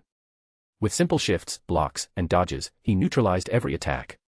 Efficient, as though he saw through every intent. Exactly, once Guy demanded no holding back, in pure taijutsu only Guy himself could defeat Naruto today. A clear gap in skill now lay between Sasuke and Naruto. Loving book so far. Check out 30+ advanced chapters at Patreon. Chapter 23, Sharingan. Chapter 23, Sharingan. After Sasuke's sharp left hook missed, Naruto's eyes flashed, he caught Sasuke's wrist with pinpoint precision. Borrowing the momentum of Sasuke's lunge, he spun nimbly and snapped his waist and core in one explosive twist. With a whoosh he hurled Sasuke back the same way he'd come, only faster. The sudden, clean motion, brimming with power, drew gasps from the onlookers. Naruto, however, had deliberately softened the force. The instant he flung Sasuke, he dispersed most of the harmful impact, ensuring no real injury. There were still classes this afternoon, he couldn't let the idiot end up in hospital and miss lessons. No way. Sasuke hit the ground, yet the ache in his body paled beside the shock and humiliation in his heart. A thought he could not accept clawed at him. Has this dead last been hiding his strength all along? The idea gnawed at him like a venomous snake. If the dead last I've mocked actually has the power to crush me, then what does that make me, defeated so easily? Chaotic memory surged unbidden, every past slight replayed itself. Back then, Naruto's gaze hadn't held fear or flattery, only calm, almost, indulgent kindness. And every time he'd brushed past, Sasuke's impatient, arrogant bark, out of the way, dead last. Those memories fused with today's defeat into the sharpest ridicule, shattering his pride. Then, what am I? A laughingstock even worse than the dead last. The realization hit like suffocating despair. How can someone so weak, so easily broken, ever avenge our clan against that man? Seeing Sasuke stay down, Naruto hesitated, then stepped closer and offered his right hand. Sasuke violently knocked the hand aside with the back of his own. Don't touch me. He snarled, lifting his head. The instant their eyes met, Naruto saw Sasuke's once black irises now scarlet, each spinning with black tomo. Yet the pattern was bizarre. One eye held a single tomo, the other two. Naruto froze. Again, I haven't lost. With sheer stubbornness Sasuke rose, his mismatched Sharingan blazing with obsessive frenzy. Might Guy, watching from the sideline, sensed danger at once, the uneven Sharingan and the unstable chakra spelled trouble. Naruto, fall back. Too late. Fire release, great fireball technique. Sasuke's hands flew through seals, his chest expanded and he spat a searing sphere of flame that rolled toward Naruto in a scorching wave. The instant Guy shouted, Naruto threw himself aside, rolling clear as the blaze skimmed his back. Back on his feet he formed the sign for a shadow clone to confuse his foe. But the newly summoned clone wobbled like a rag doll, its chakra dispersing, it popped and vanished at once. The jutsu had failed. Crap. He'd forgotten, 4 shadow clones were home studying sealing techniques, he couldn't yet manage a 5th. Sasuke used the opening, shooting forward, right fist spearing for Naruto's face. In crisis Naruto stayed calm, side-rolling to Sasuke's flank, then snapped into a smooth Thomas spin that whipped him upright and lashed his right leg out like a whip. Leaf whirlwind. The fierce kick sliced the air, driving for Sasuke's back. But Sasuke's mindset had shifted. With Sharingan I'm no longer the same. The thought flooded him with confidence. Even as Naruto rolled, Sasuke's Sharingan read the motion, he spun, forearm snapping up to block the kick head-on. With the Sharingan active his reflexes had leapt. The old frustration, eyes seeing, body lagging, had eased. His arm still stung, but he was no longer a mere punching bag. Through the Sharingan's crimson veil the world had transformed. Everything looked sharper, clearer. He could trace the finest veins on distant leaves and the wriggle of tiny insects. Colors seemed richer, layered. Most of all, motion slowed. Attacks that once blurred now traced clear arcs, he could read Naruto's muscle shifts and predict strikes, body willing. A sense of control born deep in his blood surged through him. A faint, proud smile curved his lips. So this is the Uchiha Sharingan. He tasted its sweet power and felt the heavy fate that came with it. I, Uchiha Sasuke, carry the blood and vengeance of my clan. How can I fall, here? The thought roared like molten rock, burning away every flicker of doubt. That weight became fiercer drive. His mismatched Sharingan fixed on Naruto, revolving with lofty, regained certainty. Naruto, he admitted, had hidden strength that startled him. You're strong, but... An inborn arrogance stirred alongside the Sharingan's might. Naruto, before these eyes that see all, every effort of yours is futile. He already envisioned reading every move and crushing Naruto completely. Loving book so far. Check out 30+ advanced chapters at Patreon. Chapter 24, The Victor Decided. Chapter 24, The Victor Decided. While Sasuke was reveling in the power of his Sharingan, fantasizing about reading Naruto's every move and securing an effortless victory, an enormous, utterly unexpected force slammed into his face. Smack. With a dull thud, Naruto's palm, carrying an irresistible momentum, drove Sasuke's head, and his entire body with it, straight into the ground. The instant his leaf whirlwind was blocked, Naruto hadn't paused for even a heartbeat, relying on muscle memory and fighting instinct. He spun and launched a second strike even faster than the first. His movements flowed so seamlessly that Sasuke was given no chance to catch his breath, let alone adjust to the Sharingan. A haze of dust curled upward. Looking down at Sasuke, pressed to the earth, dazed by the impact, Naruto silently thought. Sorry, Sasuke. The Sharingan was never a guarantee of victory. The victor was decided. The moment Sasuke was slammed to the ground in defeat, the training field exploded into two opposing waves of sound. Several young girls outside the ring couldn't accept their idol's loss, shrieks of distress and disbelief burst from them. Sasuke-kun. Ah, how could this happen? Sasuke-kun, are you all right? In stark contrast, the boys' camp erupted in wild cheers. They had long been irked by Sasuke's icy aloofness and the way girls fawned over him. Seeing Naruto bring him down, they let their jubilation loose. Hoo-hoo. Oha. Well done. That was amazing, Naruto. Never knew you were that strong. Cheers, whistles, and applause blended into one. In that instant Naruto became a hero in the boys' eyes. Hinata, hiding at the back of the crowd, watched Naruto help Sasuke up with a shy, apologetic smile. Her cheeks warmed and her heartbeat quickened. Her fingers unconsciously twisted together as she quietly, yet firmly, marveled. Naruto-kun, you were incredible. She had known he trained hard, but never imagined his taijutsu could already surpass the ever top-ranked Sasuke-kun. Ino, standing nearby, was equally stunned by Naruto's display of strength. Unlike Sakura, who lamented Sasuke's defeat and felt Naruto had been too rough, Ino's gaze stayed fixed on the blonde boy. When Naruto kindly offered Sasuke a hand only to be brusquely shaken off, she almost stepped forward to speak or act on his behalf, but girlish reserve and the surrounding commotion kept her frozen in place. Now, watching that golden-haired boy, she couldn't help comparing him with Sasuke. With those whisker marks hidden, Naruto really was handsome, bright, sunny, outgoing. And today he had proved himself stronger than Sasuke. Even more important, his personality was miles warmer than Sasuke's. While the sidelines still buzzed, Might Guy suddenly released his aura. As the area quieted, he closed the first gate of the 8 gates. All right. His booming voice rang like a bell, silencing the chatter. Every student turned toward their passionate teacher. Though you're still academy students. Guy's gaze swept over Naruto and the just-rising Sasuke, his tone full of approval. In that fight both Naruto and Sasuke displayed the skill and mindset worthy of genin, especially in taijutsu and fighting spirit. Then, pointing at Naruto, he shifted. However, Naruto, your ninjutsu still needs work. It was indeed rare for Guy to see Naruto attempt ninjutsu at all. Though the attempt had ended in a shabby, half-formed clone, managing even a vaguely human shape amid such intense combat was already a promising start. Enough. Might Guy grabbed the still unconvinced Sasuke and the unruffled Naruto, pulling them to the center of the field. Win or lose, mutual respect and learning from the fight are the true essence of youth. Now, form the seal of reconciliation. Under Guy's watch the two boys raised their hands and formed the seal that marked the fight's end and the settling of any grudge. They then returned to their respective places in the student lines. Guy stood before everyone, hands on hips, grinning. I'm a ninja who specializes solely in taijutsu, my knowledge of ninjutsu is limited. Therefore, in my practical classes I'll teach you the purest taijutsu, how to cope and prevail with your body alone when ninjutsu fails or is countered. Never underestimate taijutsu, it's an indispensable part of youth. While Might Guy's energetic lesson continued on the field. A detailed report on the duel had already landed on the third Hokage Hiruzen Sarutobi's desk. Puffing his pipe, he studied every detail recorded by the Umbu.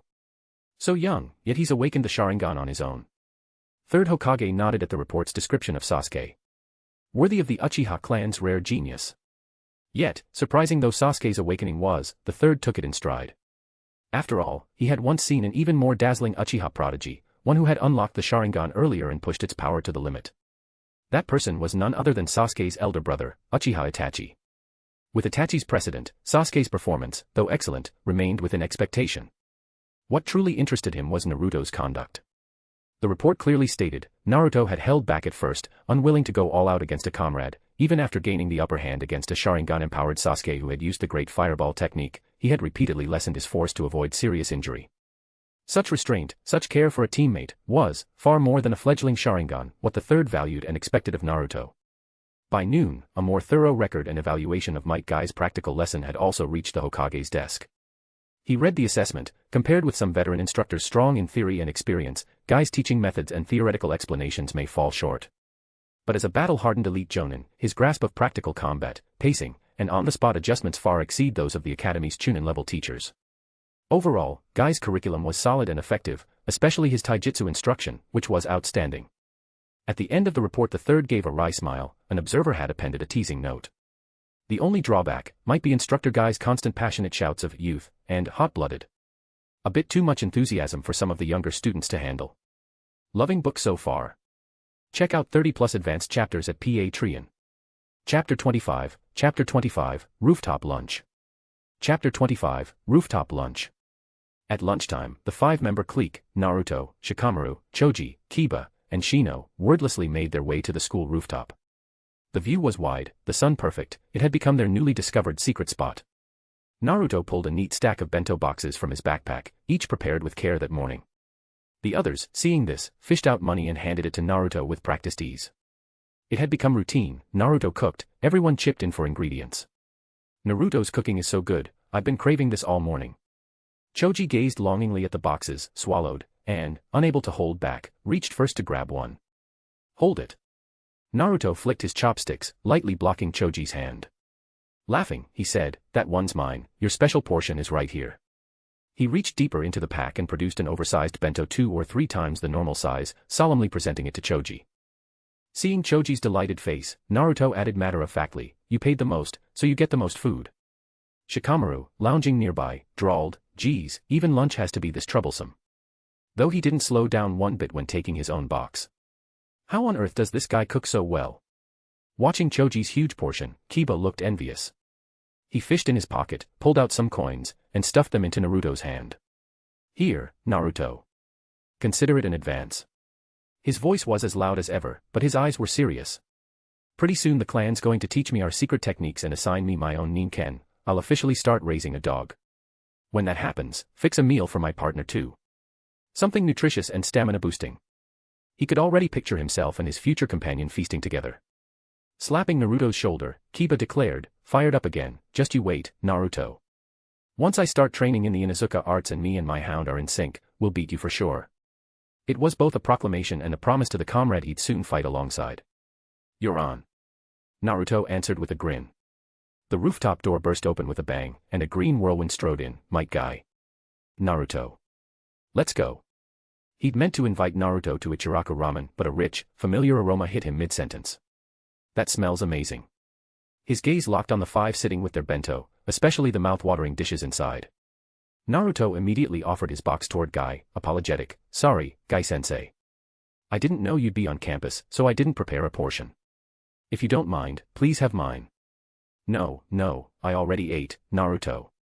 Might Guy shook his head hard, trying to shake off the tempting scent. He swallowed, eyes firm, and resolutely refused. In truth he'd skipped lunch and his stomach was growling, but a true shinobi could endure a little culinary temptation.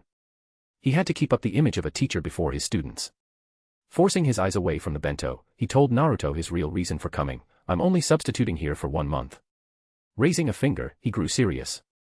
I'll go talk Kakashi out of accepting the Sandame's team assignment, at least for now. His face lit with anticipation. Once you graduate and become genin, the 2 of us will lead your whole class together. It'll be an even hotter feast of youth. Originally, the 3rd Hokage and Might Guy had agreed. Guy would persuade Kakashi to leave Umbu and join the Jonin instructors in the same intake, if he failed, Guy would teach combat at the academy 1 month each year to gain experience. But after seeing Naruto's potential and their teacher-student bond, Guy made a different call. He would delay Kakashi instead, urging him not to accept the assignment yet. He'd wait until Naruto's class officially graduated and became genin. Then he and Kakashi would emerge as jonin leaders of the same intake, taking the genin squads formed from Naruto's class. That works. In Naruto's mind, Guy was far more reliable than Kakashi anyway. Forget Pain's invasion or the Great Ninja War, Might Guy really could turn the tide with one kick. Too bad Obito was an intangible dog and hard to hit. With Guy gone in his usual whirlwind, the rooftop relaxed again, the 5 friends gathered, laughing and chatting as they resumed lunch. But soon the door opened once more. All 5 turned in unison to see Uchiha Sasuke standing there, holding an elegant bento box. Sasuke had been mobbed downstairs by overenthusiastic girls and come up to what he thought was a quiet refuge, only to find it occupied. Especially by Uzumaki Naruto, the very guy who'd beaten him in morning practice. The group's easy camaraderie and the delicious smell were irresistible. They're eating so well. The thought slipped in unbidden. Hey, Sasuke. Naruto called casually, as though their fierce duel that morning had never happened. Here for lunch too. Sasuke didn't answer. The warm, harmonious atmosphere made him feel out of place, and Naruto's nonchalant attitude grated on him. Lips pressed tight, he said nothing, turned, and left, shutting the door behind him. Looks like he'd have to find somewhere else to hide. Loving book so far. Check out 30+ advanced chapters at Patreon. Chapter 26, Flower. Chapter 26, Flower. The afternoon culture class was as standard as ever, same content, same teacher's explanations, no different from last semester, so dull it was hard to stay interested. After school, Naruto didn't head straight home. As usual, he started his daily taijutsu training. Dinner didn't worry him, a shadow clone at home could handle the cooking. By the time he finished, dusk had fallen. Sweat-soaked, Naruto didn't go back right away. Instead, he sat alone on the bank of the river Naka. The setting sun painted the water orange red, the current murmuring past. Expressionless, he watched the river roll on. The bright daytime grin had vanished, replaced by a calm too old for his years, and a weariness almost too faint to notice. People's attitudes are masks. Every attitude matches a mask, and every mask matches a life. He turned the thought over in his mind. Whether sunny and upbeat or modest and polite, they're all masks worn to fit the setting and reach a goal. Wear one long enough and it won't come off, sometimes you even forget what you looked like before. He exhaled slowly, feeling the evening breeze cool the sweat on his skin. Keeping that smile every day, playing the cheerful go-getter, is actually exhausting. Only when alone could he let the act drop and show the real fatigue buried in his soul. Thinking back, he had liked to laugh in his previous life too. By then he'd already learned to turn every past hardship into fuel for growth. He knew wallowing was pointless, so he met life with smiles and optimism. But now, staring at the river Naka, a clear, cold thought surfaced. Suffering itself is never praiseworthy. It mostly leaves trauma and depletion. So-called finding joy in hardship was, to him, merely a last-ditch mental defense to keep from breaking when the pain couldn't be avoided. Yet since coming to this world and becoming Uzumaki Naruto, he'd lost the knack for spotting scraps of joy amid setbacks. Maybe the malice this child body endured had been too raw, maybe the heavy chains of Jinchuriki, or the loneliness of a transmigrator, whatever the mix, it crushed the psychological armor forged in his past life. He still smiled, but apart from when he was with friends, the grin felt more like calculated performance than heartfelt self-healing. Naruto. A familiar girl's voice sounded behind him, tentative. Reflexively, every trace of weariness vanished, the sunny trademark smile snapped into place as he turned. In the sunset stood Ino Yamanaka, cradling a small bunch of fresh blooms, surprised to meet him here. "Oh, it's you, Ino." He chirped, as though the lonely boy of a moment ago had never existed. "What brings you out this late?"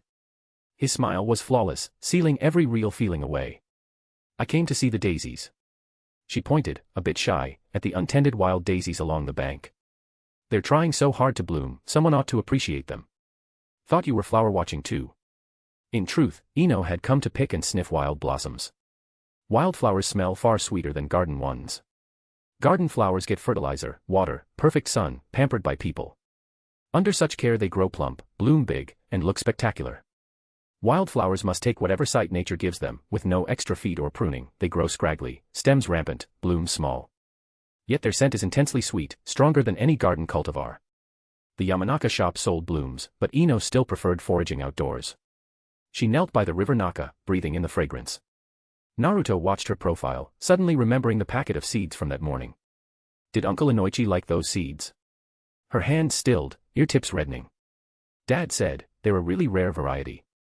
She sneaked a glance. Where did you find them? Bought them from grass country traders during New Year.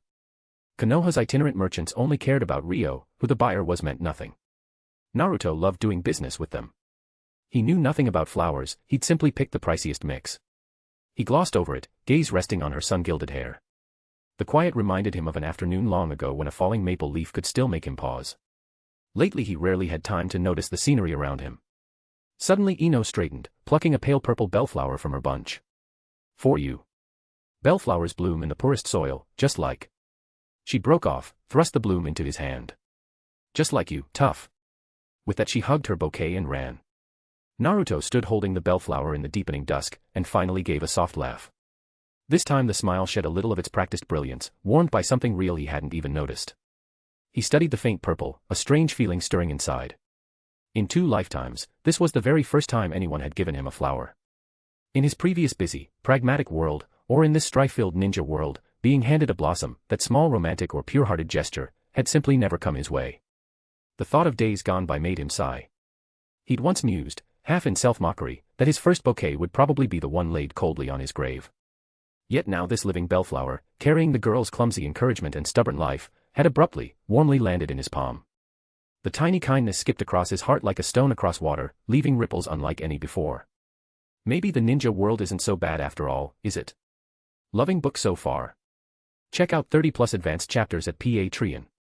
Chapter 27, Sealing techniques are like math, if you don't get it, you just don't get it. Chapter 27, Sealing techniques are like math, if you don't get it, you just don't get it. After returning home, Naruto sat down at the small table and began eating the meal his shadow clone had already prepared. It must be said that although it was a shadow clone, its cooking skill was only mediocre, the taste was far inferior to Naruto's own culinary abilities. After finishing his meal, Naruto took a carton of milk from the refrigerator and chugged a large mouthful. He didn't linger in the living room and went straight back to the bedroom. He found a clean glass bottle, filled it with fresh water, and carefully placed the light purple bellflower Ino had given him inside, letting it lean against the bottle wall. Having done this, Naruto did not immediately start his evening training. Instead, he extended a finger and gently touched the delicate petals, then quietly mobilized the would-release chakra within his body, still unfamiliar, yet full of vitality, attempting to inject some gentle life force into this bellflower that had been separated from the soil. A faint, almost imperceptible pale green light flashed across his fingertip, and the bellflower seemed to straighten slightly, its petals appearing a little brighter in color. Hee hee. Inside the sealing space, the Nine-Tails' low voice, tinged with sarcasm, rang out. A little girl casually gave you a wildflower, and you, kid, are already smitten. Naruto's consciousness sank into the space. He looked at the pair of massive scarlet eyes behind the cage, which held a teasing intent, and shook his head. His tone was calm but held a complex sigh of emotion. This isn't about being smitten, Kurama. He said softly, I'm just feeling a bit emotional. I never thought that in my lifetime, someone like me would receive flowers from another person. Hearing this, the Nine-Tails' originally playful expression faded. It fell silent, slowly closing its mouth. Because it knew very well. It thought of the rejection, cold stares, and curses Naruto had suffered since childhood, that unfortunate, lonely youth. And the root of all this, it could be said that Naruto's unfortunate childhood was, to a large extent, brought about by Kurama itself. It was he who killed Minato and Kushina. His existence was what turned Naruto into a Jinchuriki. Seeing the Nine-Tailed fall silent, Naruto chuckled softly. I don't blame you. I will personally kill the guy who controlled you back then. Obito must die, and Naruto also wants to play around with those eyes that possess Kamui. Before that, he should first temper his body into a sage body of Hashirama's caliber.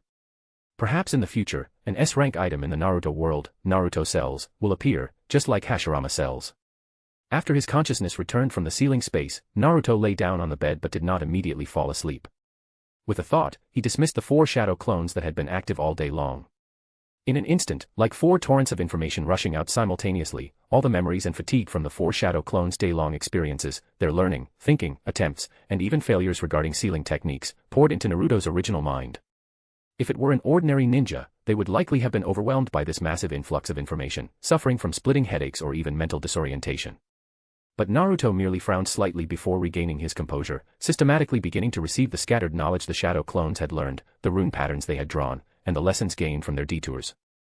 He closed his eyes and concentrated, then, like the most patient librarian, slowly and systematically categorized, integrated, and digested these complex pieces of knowledge. He filed failed attempts as experience and solidified successful insights into his own accumulation of skill. This process lasted for quite some time. Only when the last bit of information had been organized did Naruto let out a long sigh of relief, fine beads of sweat forming on his temples. Although mentally exhausted, his understanding of sealing techniques had undoubtedly advanced another step. At this point, he got up and switched on the not-so-bright lamp in his room. After sorting through the Shadow Clone's memories, he felt his understanding of the basic concepts was much clearer, though some more profound areas remained vague. Thus, he personally began to pore over the scroll that recorded the sealing techniques. Sure enough, many of the basic rune structures and chakra flow principles that had baffled him when he first received the scroll yesterday now seemed to click into place when combined with the Shadow Clone's practical memories, and many questions were instantly resolved. However, when his gaze fell upon the latter half of the scroll, the advanced sealing jutsu formulas involving space, contracts, and even the soul level, he still felt like he was reading an indecipherable heavenly script. He couldn't understand any of it. Those complex patterns and principles far exceeded his current scope of understanding. Looking at those headache-inducing complex formulas, Naruto couldn't help but recall a saying he had heard in his previous life. He shook his head with a wry smile and grumbled internally, sealing techniques really are just like mathematics. Math will never betray you, because if you don't know it, you just don't know it. Similarly, these advanced sealing techniques on the scroll, if you don't know them, you just don't know them. No matter how wide you stare, you still won't understand. The next day, just as dawn broke, the morning light had not yet fully dispelled the night's chill. Inside the sealing space, the nine-tailed slowly opened its pair of massive scarlet eyes. It sensed the time outside and then used a slight fluctuation of chakra to wake the sleeping Naruto. Naruto woke from his sleep, rubbed his eyes, and looked out the window. Outside, the sky was in that state between dark and light. In the distant eastern horizon, the sun was slowly peeking out with golden rays, signaling the start of a new day. He didn't linger in bed and got up quickly. After washing up, he tied on an apron and began bustling around the kitchen, preparing breakfast for himself and lunch to take to school. Rhythmic chopping sounds soon echoed in the morning kitchen, and the aroma of food gradually spread. Unlike the Shadow Clone's makeshift dinner last night, the main body cooking personally meant that both the breakfast miso soup and fried eggs, as well as the carefully arranged dishes in the lunchbox, were prepared with more care and skill. After finishing breakfast, Naruto did not leave immediately. He stood in the center of the living room, formed hand seals, and once again created 4 Shadow Clones. Unlike yesterday's rough approach, where all clones rushed into learning sealing techniques, today he made a more detailed plan. One Shadow Clone was specifically tasked with continuing to study the sealing techniques scroll, focusing on solidifying the fundamentals. Another Shadow Clone began practicing chakra nature transformation. The remaining 2 Shadow Clones began repeatedly attempting and exploring the proportional fusion of chakra that would make wood release more stable and powerful. The reason for this adjustment was that Naruto, through yesterday's practice, profoundly realized that sealing techniques truly depend on talent and comprehension, and one must proceed step by step, first mastering the most basic knowledge and principles. It cannot be won by sheer volume. He reflected, letting all 4 Shadow Clones blindly cram the fundamental knowledge of sealing techniques, which is currently very difficult for them, is inefficient and yields minimal results for maximum effort. It is better to let one Shadow Clone focus intently on establishing the theoretical foundation first. This way, the thought process is clearer, and the learning effect is actually better. Conveniently, this frees up 3 Shadow Clones to undertake other equally important training projects, such as chakra control and the development of wood release. Loving book so far? Check out 30+ advanced chapters at Patreon. Chapter 28, Childish Temper. Chapter 28, Childish Temper. Days of hard work always pass quickly. In the blink of an eye, several days quietly slipped by. On this day, Naruto finally met the new companion Kiba had been talking about for a long time, Akamaru. At this time, Akamaru was still tiny, fluffy, like a moving white fur ball, looking very cute. Naruto felt like he could gently pick it up with one hand. However, Naruto didn't actually do that, he just crouched down curiously and extended a finger for the little guy to sniff. Akamaru timidly came over and touched his fingertip with its wet nose. Inuzuka Kiba seemed very happy, holding Akamaru as if showing off some treasure. He patted his chest and told Naruto, "Listen, Naruto. Akamaru's food allowance must be higher than mine. It needs the best meat and nutrition." However, seeing Kiba's serious expression, Naruto didn't agree to charge extra. He smiled, rubbed Akamaru's small head, and shook his head. He wasn't bringing meals for Shikamaru, Choji, Kiba, and Shino every day to earn money. For Naruto, it was simply because he wanted to do it. His friends liked his cooking and were willing to pay for the ingredients themselves, so he would continue to cook for them. This warmth passed between lunchboxes was far more precious than any money. It was only when he gathered with his friends Shikamaru, Choji, Kiba, and Shino, laughing and sharing food, that Naruto truly felt from the bottom of his heart how vibrant and real this world, and he himself within it, truly were. The sense of detachment when alone, the deliberate feeling of playing a role, would quietly melt away in this pure interaction. He clearly felt that he was truly alive in this world, breathing its air, embracing its sunlight. This was no longer a phantom dream from a screen in his previous life, but his personal experience. He possessed the extraordinary ability he could only imagine and envy in his previous life, chakra, and through his own efforts and talent, he had even initially mastered wood release. Although his current wood release was still very immature, its power could probably only barely manage some landscaping and sprout a few vines, far from the legendary power of deep forest emergence, but he could clearly feel that he had been making progress recently. Both the fusion ratio of chakra and the subtle control over life force were steadily improving. This tangible growth and the sense of reality, brought by his friends together, formed the solid foundation supporting him to continue moving forward. By the way, Naruto, Inuzuka Kiba said, while lifting Akamaru, who was squirming restlessly in his arms, onto his messy head, letting the little white dog lie there steadily. Then he looked at Naruto with expectant eyes. Can you secretly teach us a couple of moves? He gestured with his hands. Those 2 moves you used against Sasuke in the practical class earlier, swish, bang. They were super cool. His voice wasn't quiet, and Sasuke, sitting in the front row in the middle, heard it clearly, especially the words, against Sasuke, which were particularly grating. He abruptly turned his head, glaring coldly at Inuzuka Kiba. Instead of being afraid, Inuzuka Kiba became even more smug. He forcefully put his arm around Naruto's shoulder and, facing Sasuke's direction, flashed an extremely punchable, provocative smile, as if saying, "Yeah, I said it, what are you gonna do?" Naruto, caught in the middle, felt a bit helpless. He truthfully said, "Those are Gai-sensei's taijutsu, called Leaf Whirlwind. Since he's our teacher, he should teach them to everyone in the upcoming practical classes, right?" Following Kiba's gaze, Naruto naturally saw Sasuke's extremely displeased look, as if he was about to rush over and hit someone, but he didn't intervene much, nor did he push Kiba away. Inuzuka Kiba seemed oblivious to Sasuke's murderous gaze, still grinning and deliberately gesturing with his hand as if pressing something down. "Not that whirlwind kick, I'm talking about the move after that, the one where you bang, and pinned him to the ground with one hand. That one's even more amazing. Bang." Uchiha Sasuke could no longer hold back. He slammed his hand on the desk and stood up abruptly, his cold gaze like a knife directed back at Inuzuka Kiba. The air in the entire classroom seemed to freeze. A surge of anger burned in his chest. "I admit I might not be able to beat that monster Uzumaki Naruto right now, but do you think I can't beat you, Inuzuka Kiba?" "Alright, Kiba." Nara Shikamaru, standing nearby, sighed helplessly and spoke up, finding such pointless provocation utterly troublesome. At the same time, many female classmates who admired Sasuke also cast angry glances at Inuzuka Kiba, and a chorus of dissatisfied whispers rose in the classroom. However, Kiba didn't care at all. He knew very well that among those glaring at him, the classmates with family backgrounds didn't need to be taken too seriously, because 4 out of their small group of 5 were future family heirs, and their family relationships were complex and intertwined, so they wouldn't truly fall out over such a small matter. As for the civilian ninja, there was even less need to worry about them. Everyone knew that after graduation, they would likely go their separate ways, and their interactions would become very infrequent. As for Sasuke, Inuzuka Kiba had long been annoyed by his constantly sullen face, as if everyone owed him money. Normally, he wouldn't provoke him because he couldn't beat him and was afraid of getting beaten up, but today was a good opportunity to satisfy his urge to talk back. "Enough, Kiba." Seeing the atmosphere growing tenser, Naruto also spoke up to dissuade him. He patted Kiba's shoulder, signaling him to stop. Naruto knew very well that although Kiba was talking excitedly, with Kiba's current strength, he really couldn't beat Sasuke, who had already activated his Sharingan. If they really fought, Kiba would definitely be beaten badly. "Sasuke, I apologize to you on Kiba's behalf. Kiba was the one who started the trouble this time, so they should apologize." Seeing Naruto step in to stop Kiba's further provocation, Sasuke knew that a fight wouldn't happen today. With a heart full of anger and unwillingness, he let out a cold snort and finally sat back down, but his back remained stiff, clearly still angry. Seeing this, Naruto gave Kiba a slightly warning glance. Kiba immediately received the signal, somewhat sheepishly withdrew his hand from Naruto's shoulder, scratched his head, and mumbled softly, "If you really want to fight in the future, you can come to me for practice anytime." Naruto looked at Kiba and said seriously, "But you really can't beat Sasuke right now, so don't provoke him actively." "Hee, I know.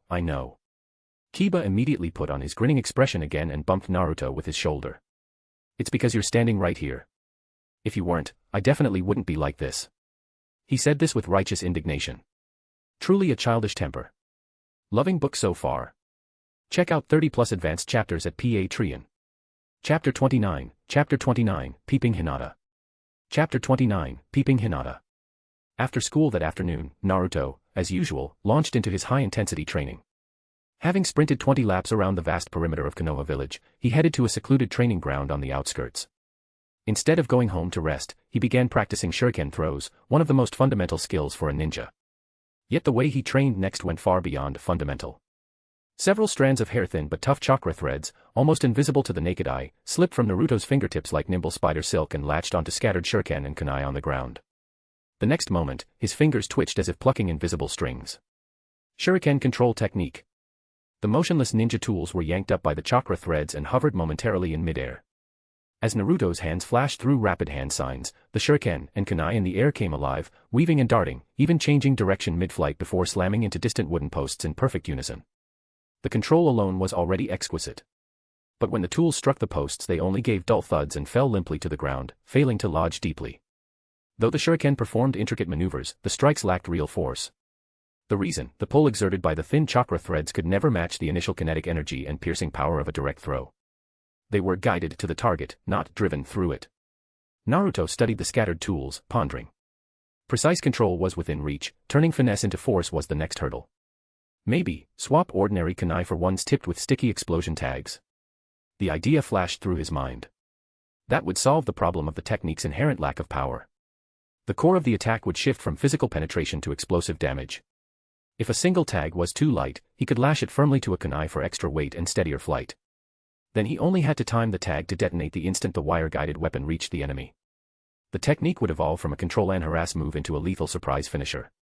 Relieved to have found a solution, he sighed at the inconvenience still ahead. His would release and other secretly stockpiled powers had to stay hidden for now. Having greater means yet being forced to hold back was frustrating.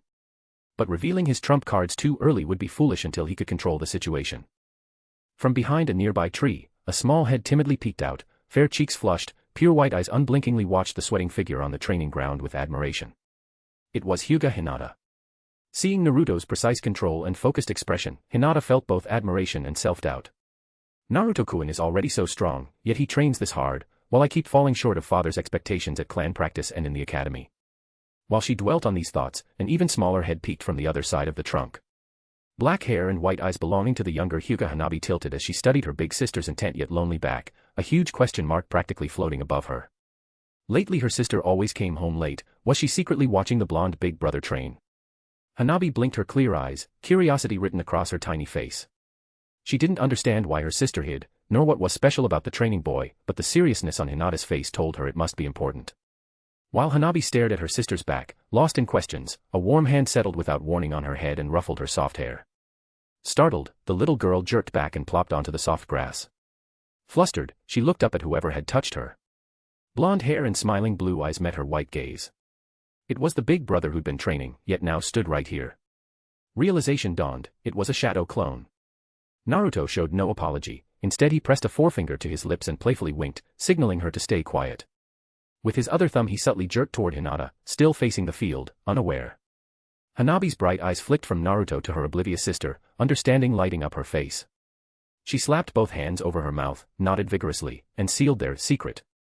A silent pact formed between the unlikely pair in an instant. In truth, Naruto had sensed the hidden follower long before and decided to play along. Before entering the training ground he quietly dispelled a shadow clone training with would release at home, reclaiming its chakra and awareness. Using the forest as cover, he concealed his real body and sent a fresh performance shadow clone to the field to train as if nothing were amiss. His true self slipped silently into the blind spot of both Hinata and the smaller shadow behind her. He waited until the little figure appeared, completed the silent exchange with Hanabi, and finally spoke. With a gentle smile he teased from behind Hinata.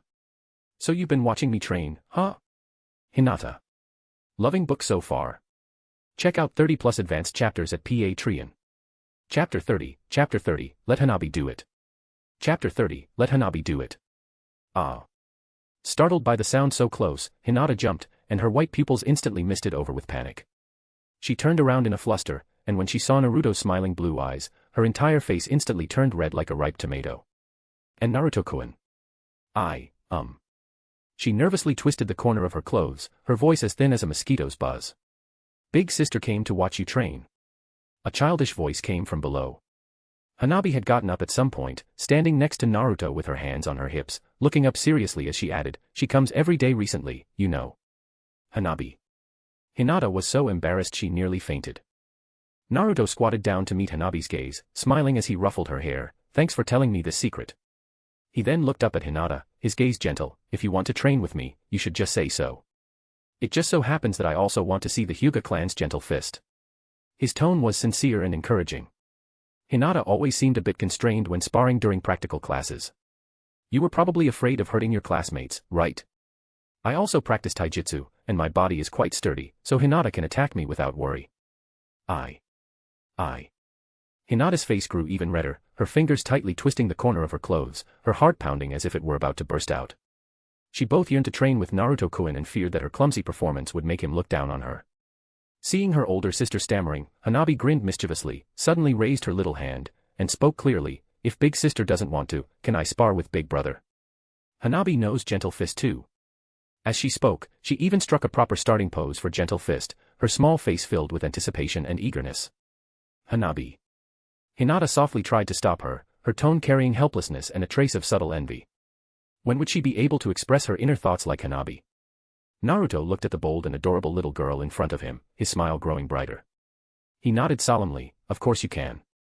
My name is Uzumaki Naruto. Then Hanabi will call you Big Brother Naruto from now on." Little Hanabi announced happily, then added, tilting her head, "Big Brother Naruto is much more straightforward than Big Sister. Let's go, Big Brother. Let's start sparring." Saying this, Hanabi, as if afraid Naruto would change his mind, first glanced at the still-frozen Hinata with a hint of triumph, then actively grabbed Naruto's big hand and pulled him toward the center of the training ground. Naruto let her lead him, smiling gently. Once they reached the center of the field, he gently withdrew his hand from Hanabi's small grip, formed a simple hand sign, and dismissed the shadow clone that was currently training on the field. With a soft poof, the clone turned into white smoke and vanished. Afterward, he bent down and picked up the scattered kunai and shuriken one by one, carefully placing them back into the ninja tool pouch on his waist, clearing the space for sparring.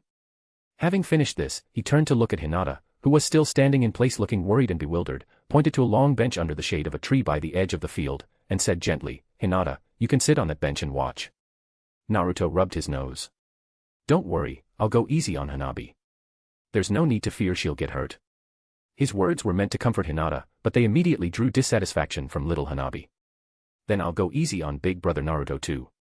Little Hanabi immediately put her hands on her hips, lifted her small face, and declared defiantly with a, "I'm very powerful, look, Big Sister doesn't need to worry, Big Brother Naruto won't get hurt either." This childish declaration and her serious little demeanor made Naruto pause for a moment, then he couldn't help but burst out laughing, his mood becoming even more cheerful. "Ha ha ha, all right." He cooperatively adopted a fighting stance, his eyes twinkling with amusement, "Then Hanabi must go easy on me." Wait. Just as Naruto and Hanabi were preparing to start sparring, a faint but firm voice came from the side of the field. Hinata stood with her hands tightly clasped in front of her chest, her cheeks flushed crimson, as if she had used all her strength to finally muster the courage to speak. Hanabi is still too young. She didn't dare look directly into Naruto's eyes, her gaze flickering toward the ground, yet her voice clearly carried over. Let me spar with Naruto-kun instead." Hearing her older sister finally speak her mind, Naruto and Hanabi instinctively exchanged a glance, both seeing amusement in the other's eyes. Little Hanabi even quickly and secretly gave Naruto a thumbs up, her small face radiating the triumph of a plan successful.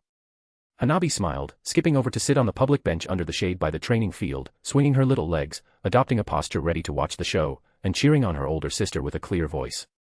"Big sister, you have to try hard. Don't lose too quickly."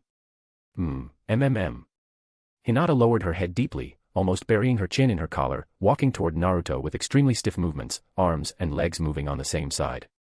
She tremblingly raised her hands and formed the seal of confrontation alongside Naruto, then reluctantly adopted the starting stance of the Hyuga-style gentle fist. "Naruto-kun. Please teach me. Come on."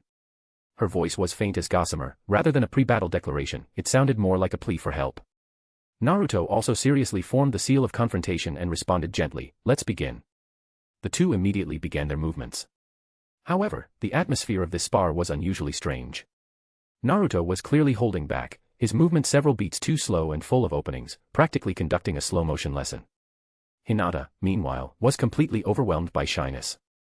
Every palm strike was weak and soft, lacking any power or accuracy, and her eyes darted everywhere, completely unable to focus on Naruto. This spar between the two, which resembled morning exercises performed by elderly grandparents, made Hanabi, who was sitting on the bench, yawn repeatedly, her small face clearly expressing boredom. She even started swinging her legs and looking around. However, Hinata's feelings during the spar were completely different. Being this close to Naruto-kun, being able to feel his breath. This thought caused her brain to nearly overheat, and invisible wisps of smoke seemed to rise from her head, her cheeks burning hot. In this state, her strikes became even more distorted and lacked any structure. Rather than executing the gentle fist, it looked more like she was frantically waving her hands to shoo away the air in front of her. When Naruto saw Hinata completely immersed in shyness, lacking any fighting spirit, and merely waving her arms randomly, his own interest in sparring completely vanished. This wasn't a spar at all. Spotting an opening, he decisively raised his hand and firmly blocked Hinata's unstructured, soft swinging arm, stopping her from continuing these meaningless movements. At the same time, the gentle smile on his face faded, and his voice deepened. "Hinata." He looked directly into those still evasive white pupils. "If you feel tired, or if your condition isn't good, go rest on the side for a while. Let Hanabi do it." Although the words were direct, they acted like a basin of cold water, gently splashing onto Hinata's overheated mind. Loving book so far? Check out 30+ advanced chapters at Patreon. Chapter 31, Eating. Chapter 31, Eating. Hearing Naruto's words, Hanabi immediately leaped off the bench and trotted over to the two of them, a cheerful smile on her face. "Okay." She responded crisply, and no sooner had she spoken than she unhesitatingly assumed the standard gentle fist starting stance. Then, with a shift of her body, she swiftly attacked Naruto. This was completely different from her older sister Hinata's hesitation and shyness. Hanabi's moves were sharp, her attacks decisive, without any sluggishness, carrying the spirit of a young calf unafraid of a tiger. Naruto calmly blocked and dodged while carefully observing the patterns of Hanabi's gentle fist moves, secretly nodding in approval at the little girl's talent and courage. To more clearly perceive Naruto's chakra flow, the veins around Hanabi's eyes instantly bulged, revealing the Hyuga clan's Kekkai Genkai, the Byakugan. Under the Byakugan's vision, Naruto's complex circulatory system was instantly exposed, with blue chakra slowly flowing within it. After seeing the chakra flow in Naruto's meridians, Hanabi's attacks became more targeted. Her sharp palm strikes aimed directly at Naruto's chakra points, attempting to seal his chakra flow. While defending, Naruto also clearly saw the concentrated, needle-sharp blue chakra at Hanabi's fingertips. Just as another of Hanabi's palms struck towards a vital point on his chest, he seized the opportunity, moved like lightning, and precisely grabbed Hanabi's wrist, stopping her offensive. Hinata quietly came to the side of the training ground, watching Naruto and Hanabi's swift and fierce battle, understanding clearly. Naruto-kun had definitely held back, but even so, her younger sister Hanabi, despite trying her best, couldn't land a blow on him. And Hanabi's performance, whether it was her courage in battle, the decisiveness of her moves, or her use of the Byakugan, was indeed much better than her own. This realization made Hinata's heart even more bitter. As the eldest daughter of the Hyuga clan's main family, she had been held to high expectations since childhood, receiving more and stricter education and training than Hanabi. Her strict father and the heavy expectations of the entire clan were like two invisible mountains, pressing down on Hinata's tender shoulders, making her breathless and unable to even straighten her back. Yet, she was inherently kind, even timid, and when sparring with her younger sister Hanabi during family training, she would always hesitate because she couldn't bear to strike hard, unable to display her true strength. Her father Hayashi's attitude only made matters worse. Hayashi often sighed in disappointment in front of Hinata, then turned to praise her younger sister Hanabi's talent and decisiveness. Such a stark contrast and constant negation repeatedly struck at Hinata's already fragile self-confidence, making her even more timid and withdrawn in her training and interactions. There was also a crucial, yet easily overlooked, reason. Hinata was actually a big eater, her body required a lot of energy. However, in the strictly regulated Hyuga household, especially in front of her father, she never dared to eat much. Each meal's portion had to be less than her father's, adhering to rigid etiquette. This amount of food, far from meeting her body's needs, left her in a state of chronic energy deficiency. How could a body that couldn't even get enough to eat sustain high-intensity training and fierce combat? All of this together formed the heavy shackles that bound Hinata. Soon, Hanabi, being still young, had limited stamina and chakra. After a fierce assault, she felt exhausted, her small body swayed, and she looked like she was about to collapse. Just before she fell, Naruto, quick as a flash, bent down and steadily supported her. "That's enough for today, Hanabi. You're already very impressive."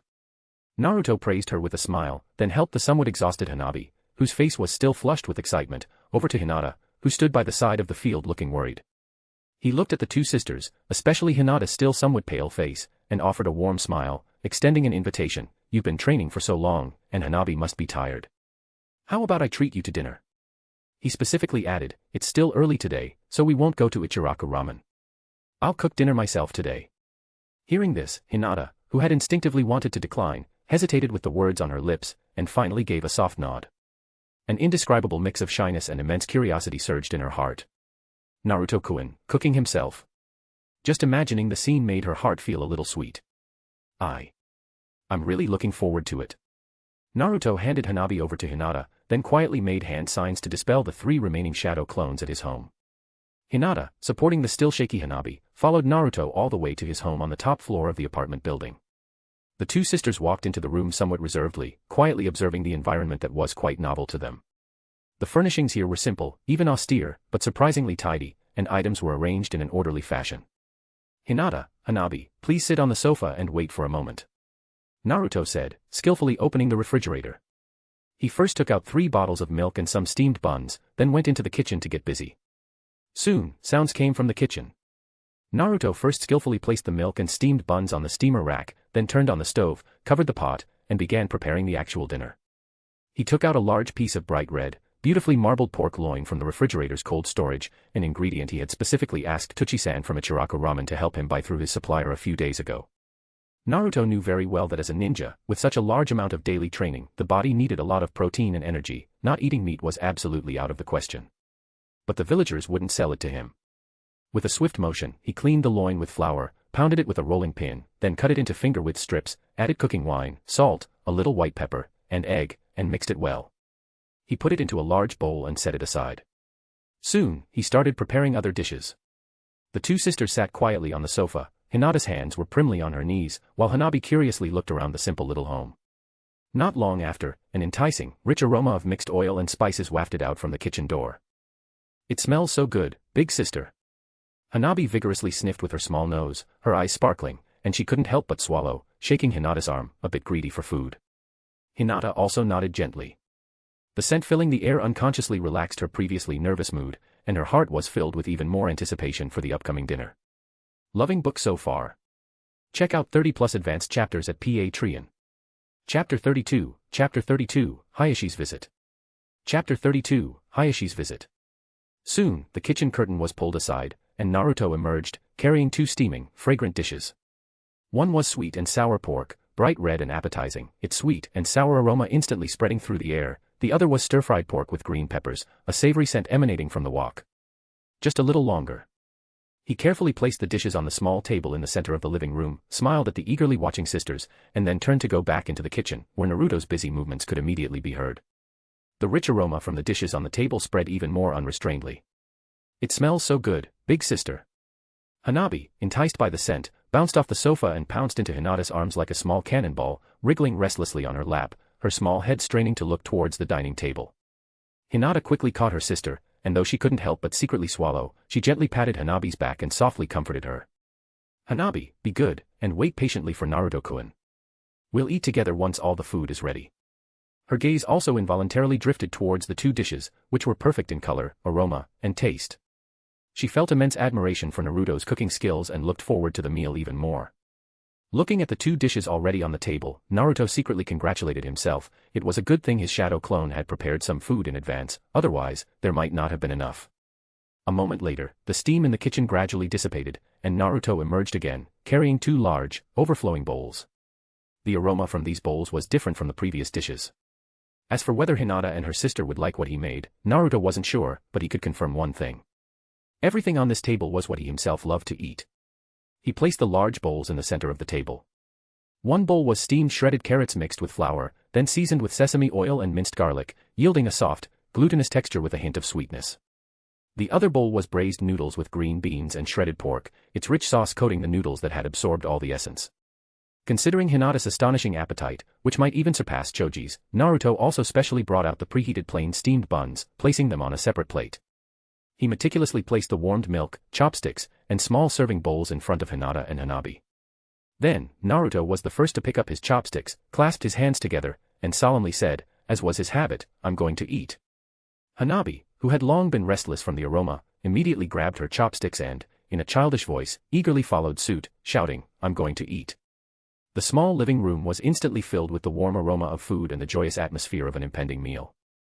Inside the dining room of the Hyuga clan's main residence. Looking at the table full of exquisite but somewhat cold dishes, prepared according to strict standards and etiquette, Hyuga Hayashi sat upright, quietly waiting. Clan rules were strict, especially during meal times. A moment later, the designated mealtime had passed, but his two daughters were still nowhere to be seen. Hayashi's brows furrowed, and his authoritative gaze swept towards the maid who was usually primarily responsible for Hanabi's care. Have the two young ladies not arrived yet? His voice was steady, yet carried undeniable pressure.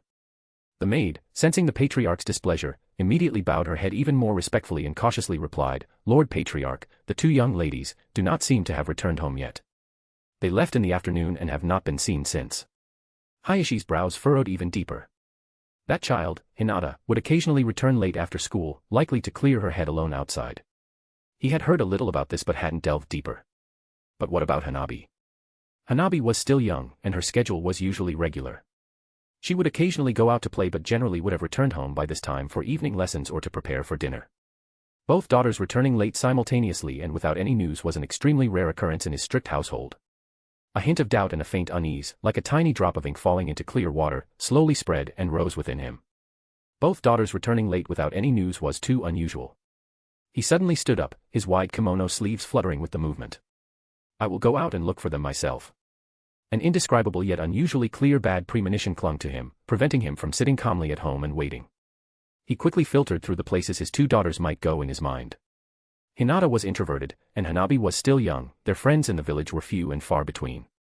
Almost instantly, the first place that came to Hayashi's mind was the home of that blonde boy, Uzumaki Naruto. Although deep down he still had reservations about interacting with the Nine-Tails Jinchuriki and really didn't want to step foot in that child's residence, at this moment, a strong paternal intuition, combined with rational analysis, clearly told him they should be there. He no longer hesitated, his face grim, and strode out. When Hyuga Hayashi followed the address to that apartment and raised his hand to knock on the door, a faint, slightly flustered sound of footsteps came from inside. The one who opened the door was precisely the daughter he was looking for, Hinata. Father and daughter, one inside the door, one outside, their eyes met. Hinata's face instantly lost all color, her Byakugan eyes widening slightly in shock. "Big sister, who is it? Is it big brother Naruto's friend?" Hanabi, lying on the living room sofa, contentedly rubbing her full, round belly, heard the commotion and lazily turned her head towards the door. Hinata stiffly turned back, giving her sister a smile uglier than a cry, and then, as if resigned, fully opened the door, revealing the scene outside. There stood Hyuga Hayashi's tall, somber figure, shrouded in the lingering glow of the setting sun, unmoving at the doorway. Orange-red light shone from behind him, casting a long shadow into the entrance, emanating an indescribable sense of loneliness and oppression. Just then, Naruto, wearing an apron and with dishwashing foam still on his hands, heard the commotion at the door and poked his head out from the kitchen, casually saying, "Is that Kiba?" His words abruptly stopped as he recognized the visitor, his tone instantly becoming somewhat reserved and surprised. "It's Hyuga uncle. It's Hyuga uncle. Damn it, I was so focused on secretly learning Gentle Fist from Hinata and Hanabi that I forgot about the old man." At the same time, Hyuga Hayashi, whose face was so grim it could almost drip water, didn't waste any words. The veins around his eyes instantly bulged, and he activated his Byakugan in an instant. Those pure white eyes coldly swept over the scene inside the house. The leftover food on the dining table, his younger daughter rubbing her belly on the sofa, and his elder daughter in front of him, along with Naruto in an apron at the kitchen doorway. His tone was terrifyingly calm, without a hint of emotional fluctuation. "My daughters have truly caused you trouble." These words were like a cold stone, dropped into the silent entryway. Loving book so far? Check out 30+ advanced chapters at Patreon. Chapter 33, The Conversation. Chapter 33, The Conversation. Naruto and Hayashi sat facing each other at the small dining table, the atmosphere heavy. Book recommendations. Dolua, Rise of the Gu-Master. Hanabi and Hinata, meanwhile, had been confined to Naruto's room by Hayashi, who claimed he wanted to. "Is that so? Because the training was tough, you treated Hinata and Hanabi to a meal." Hayashi's face was stern, his Byakugan eyes fixed on Naruto without blinking, as if trying to see right through him. "Naruto, you truly are a gentle child." His scrutinizing gaze was immensely oppressive, even making the nine-tailed in Naruto's ceiling space uneasy, thrashing its tail restlessly in its cage. "This old man's Byakugan keeps staring, it's creepy." Naruto, quickly think of a way to get rid of him. But Naruto's expression at this moment seemed unusually calm. He ignored the nine-tailed's complaints, merely nodding slightly and speaking in a tranquil tone, "You flatter me. Hayashi's tone suddenly shifted, with a hint of probing. I heard that not long ago, Naruto, you defeated the Uchiha in your class who had activated his Sharingan during a combat training session. He paused briefly, not giving Naruto time to think, then pressed on. With your strength, Naruto, you must have found it quite easy to spar with my daughters. So, in your opinion, who do you think has more ninja talent, Hinata or Hanabi? This question was extremely sharp. Inside Naruto's room, Hanabi and Hinata, eavesdropping, unconsciously held their breath and perked up their ears, feeling both nervous and secretly anticipating Naruto's response. I believe Hinata's talent is very strong. Naruto affirmed first, then immediately changed his tone. However, she seems to not eat enough at home. If she doesn't eat enough, her body won't have strength, and many talents naturally won't be able to manifest. The implication was clear. Forget about abstract things like talent for now. Your large Hyuga clan can't even feed its children. You need to address this first. This indeed stunned Hayashi. Upon hearing this, Hayashi's face showed a look of astonishment for the first time. Hinata not eating enough? How could that be? A girl of that age, her appetite was almost catching up to his. How could she not eat enough at home? Seeing Hayashi's obvious disbelief, Naruto didn't argue further. He simply got up, walked into the kitchen, and then, under Hayashi's somewhat stunned gaze, brought out the 2 large bowls used for serving dishes and braised noodles, as well as the previous serving plates, placing them one by one on the table in front of Hayashi. The 3 of us just ate this much. Naruto pointed to the empty containers, and also ate steamed buns. Hayashi looked at the pile of. His gaze swept back and forth between the 2 large bowls and plates, and an absurd thought uncontrollably emerged. Naruto Uzumaki's house actually has such large bowls. Did I really not enter the Akimichi clan's compound? Looking at the empty. This ironclad fact hit him harder than any stern lecture.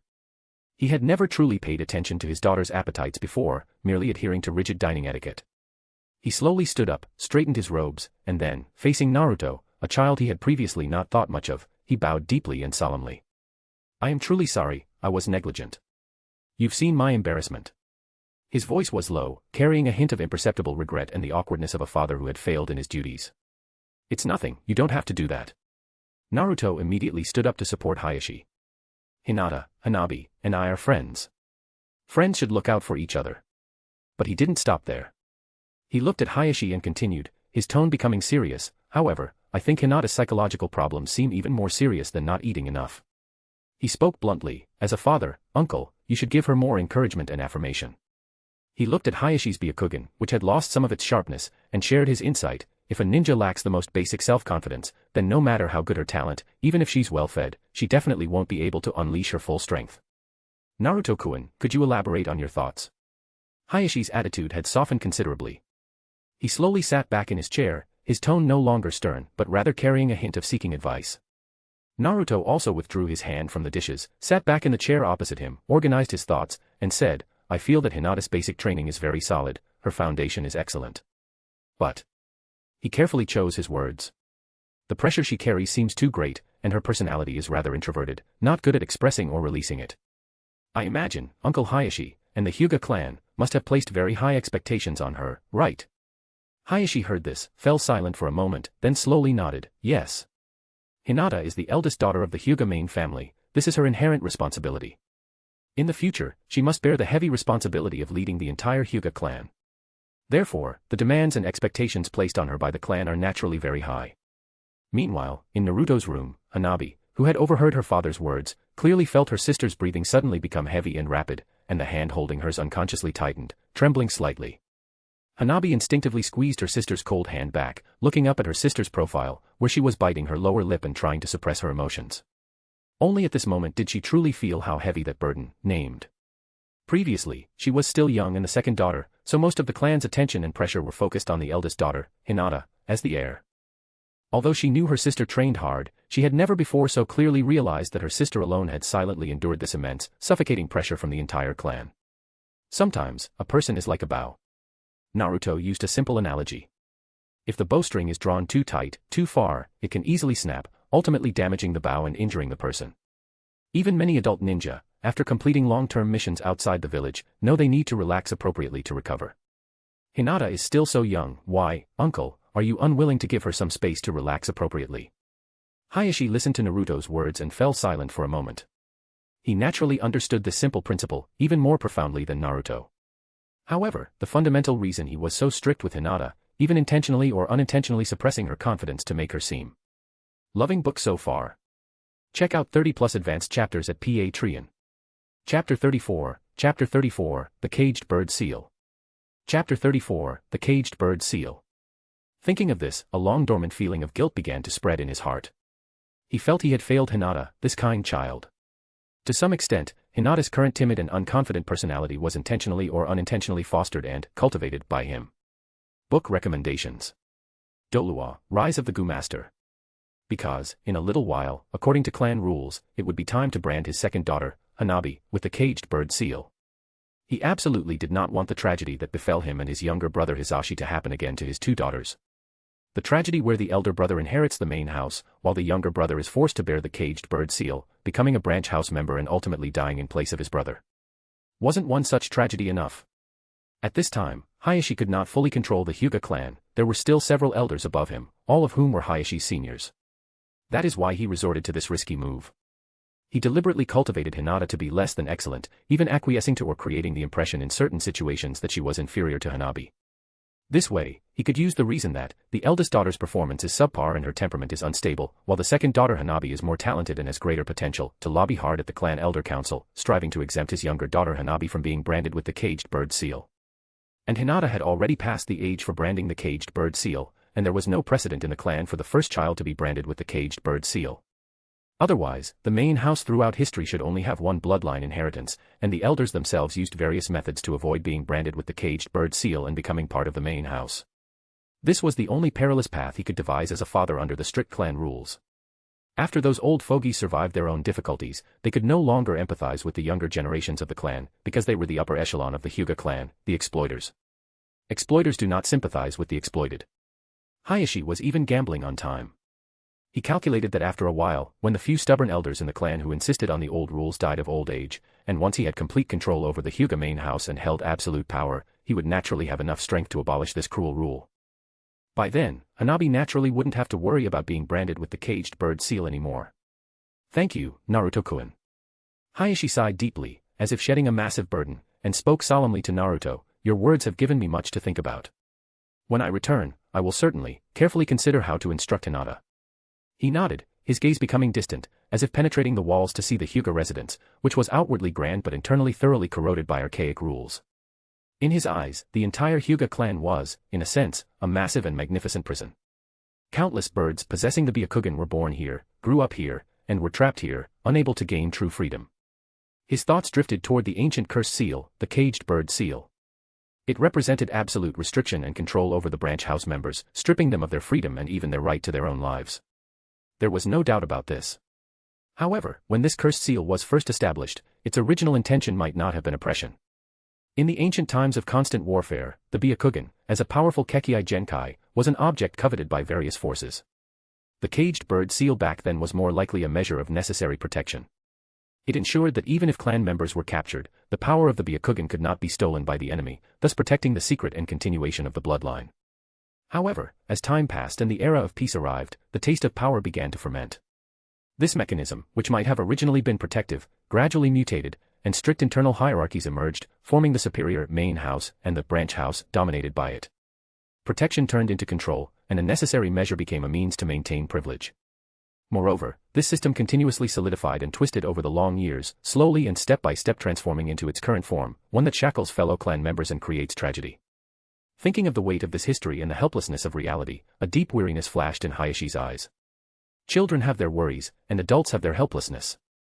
It's late now, so I won't continue to bother Naruto-kun here. Hayashi said, slowly rising to his feet and looking toward Naruto's room. Hinata, Hanabi, it's time for us to go home. His tone was no longer as cold and authoritative as when he arrived, instead, it carried a hint of imperceptible gentleness, and a trace of relief. The room door was gently pushed open, and Hinata and Hanabi walked out hand in hand. Hinata still seemed hesitant to look her father directly in the eye. Hanabi, meanwhile, looked curiously at her father, then at Naruto. Hinata bowed slightly toward Naruto, her voice soft yet clear, Naruto-kun, goodbye. Thank you very much for today. Little Hanabi also vigorously waved her small hand, her face beaming with a happy smile, goodbye, big brother Naruto. I want to come back and eat your food next time. After watching the father and two daughters leave, Naruto let out a long sigh. The ninja world, this place is truly too exhausting to complain about. 1,000 threads of thought ultimately condensed into one exhausted complaint. There are too many tragic cycles here, too much helplessness, too many rules and constraints, making one feel powerless even to be angry. Rather than sighing over this and regretting that, it would be better to become strong enough to change things. This thought was like lightning cutting through the darkness, instantly dispelling the haze of powerlessness in his heart. His eyes regained their sharpness and determination. Thinking this, Naruto didn't delay further. He immediately returned to his room, sat cross-legged, and began carefully recalling and analyzing the gentle fist techniques, force application skills, and the unique way chakra circulated through the meridians that he had witnessed from Hinata and Hanabi at the training ground. The gentle fist, relying on its characteristic of striking acupoints and blocking chakra, is ingenious in the current ninja world, but it is certainly not the strongest technique and has its limitations. But the superior form of the gentle fist is extraordinary. It is the ultimate state that surpasses the scope of ordinary taijutsu, called 80 Gods Vacuum Attack. It is the secret taijutsu technique used by Kaguya. That is the technique of refining chakra to the extreme, then materializing countless powerful fists, which can be used for both offense and defense, truly achieving integrated offense and defense with no weaknesses. This is the ultimate secret technique of taijutsu. It is a terrifying power that transcends the Kekkei Genkai and even Kekkei Toda. It is a taijutsu that can only be used by those who have mastered Kekkei Mora. Although Naruto cannot use the 80 Gods Vacuum Attack, he should be able to simplify it into a vacuum attack imbued with a single elemental chakra nature. In the later stages, when the Otsutsuki clan from outer space invades, conventional ninjutsu, especially elemental release that rely on chakra nature transformation, will be greatly reduced in effectiveness or even directly absorbed when facing enemies possessing the Rinnegan. However, taijutsu and senjutsu, these two types of techniques, have a power source and operational method that prevent them from being directly absorbed by the Rinnegan. Taijutsu relies on pure physical strength and speed, while senjutsu integrates natural energy, transcending the scope of ordinary chakra. These two will be the key powers for combating the Otsutsuki clan in the future. Therefore, investing energy now to develop a simplified vacuum attack, as well as the senjutsu that he must practice deeply in the future, is not merely pursuing personal strength, but constitutes a vital strategic reserve for dealing with the coming battle for survival. Loving book so far. Check out 30+ advanced chapters at Patreon. Chapter 35, The Caged Young Beast. Chapter 35, The Caged Young Beast. If you asked which of all the Hyuga clan's gentle fist forms best matched Naruto's mental image of the 80 Gods Vacuum Attack, it would unquestionably be the 8 trigrams 64 palms and its evolution, the 8 trigrams 128 palms. That instantaneous eruption of palm strikes, as fierce as a storm and covering every one of the opponent's chakra points, really does look a bit like the 80 Gods Vacuum Attack in motion. Naruto knew very well that, with his current mastery of chakra nature transformation, he was still far from being able to cloak a pure taijutsu attack in searing flames or razor-sharp wind like some ninja could, but that didn't mean he couldn't start practicing and preparing right now. And he happened to know the perfect basic ninjutsu to serve as a starting point. If any jutsu required no hand seals and offered enormous room for improvisation, it had to be the Rasengan. With that thought, Naruto stopped hesitating. He raised his right hand, palm up, and calmed his mind completely. Under his precise control, 2 streams of chakra flowing in opposite directions instantly appeared in his palm and began to spin, compress, and collide at unprecedented speed and in completely random patterns. Chakra light flared in his hand, emitting a unique humming sound. There, slowly taking shape, was a stable, dazzling sphere of pure, high-density chakra glowing bright blue. Naruto had never actually practiced the Rasengan before. Everything he knew came from memories and theory from before his transmigration. Thanks, however, to long months of training with Might Guy and the delicate chakra control he developed while awakening would release, his overall command of chakra was more than adequate. Holding his breath, he tried to recall and replicate the exact shape and rotation of that remembered sphere. Yet, puffed. A sharp hiss, like a balloon being punctured, suddenly rang out. The nascent azure chakra ball in Naruto's hand lost its internal balance in an instant, the chakra rampaged, spilling out uncontrollably in every direction. The runaway chakra turned into a gusty whirlwind that swept the room, sending papers flying and knocking light decorations by the window every which way. Amid the chaos, Naruto's peripheral vision caught the glass vase holding a bellflower tilting over and plummeting toward the floor. Without a second thought, he abandoned the collapsing Rasengan, lunged forward, and deftly caught the bellflower just before it smashed onto the ground. The chakra wind gradually died down, leaving the room in disarray. Looking at the unharmed bellflower in his hand, Naruto exhaled in relief, then glanced around at the mess and shook his head ruefully. This attempt had given him a clearer understanding of himself. Without the Nine-Tails chakra causing trouble, my talent for ninjutsu can show itself pretty fully, no longer the hopeless kid who couldn't even manage a basic clone jutsu, yet it's still not as overwhelming, or as smooth, as I'd imagined. That was normal. The Rasengan was far more complex than ordinary jutsu and genuinely difficult. At his current level, if he kept practicing he could probably form it instantly within an hour. Still, showing the Rasengan in public would have to wait until Jiraiya returned to the village. The logic was sound, yet the thought left him stifled. Knowing the path yet lacking a guide or proper resources, forced to slow his pace and wait, this feeling of being locked in an invisible cage, restricted at every turn, unable to grow freely, it was suffocating. He hungered for power, hungered to break every shackle, but reality's walls kept reminding him that some things couldn't be rushed. To Naruto, present-day Konoha was no longer the warm, harmonious family of the storybooks, it felt more like a vast, ornate but invisible prison. Umbu eyes everywhere, the villagers' veiled rejection, the higher-ups' calculations and control, all were cold iron bars pinning him in place. He felt completely out of place here.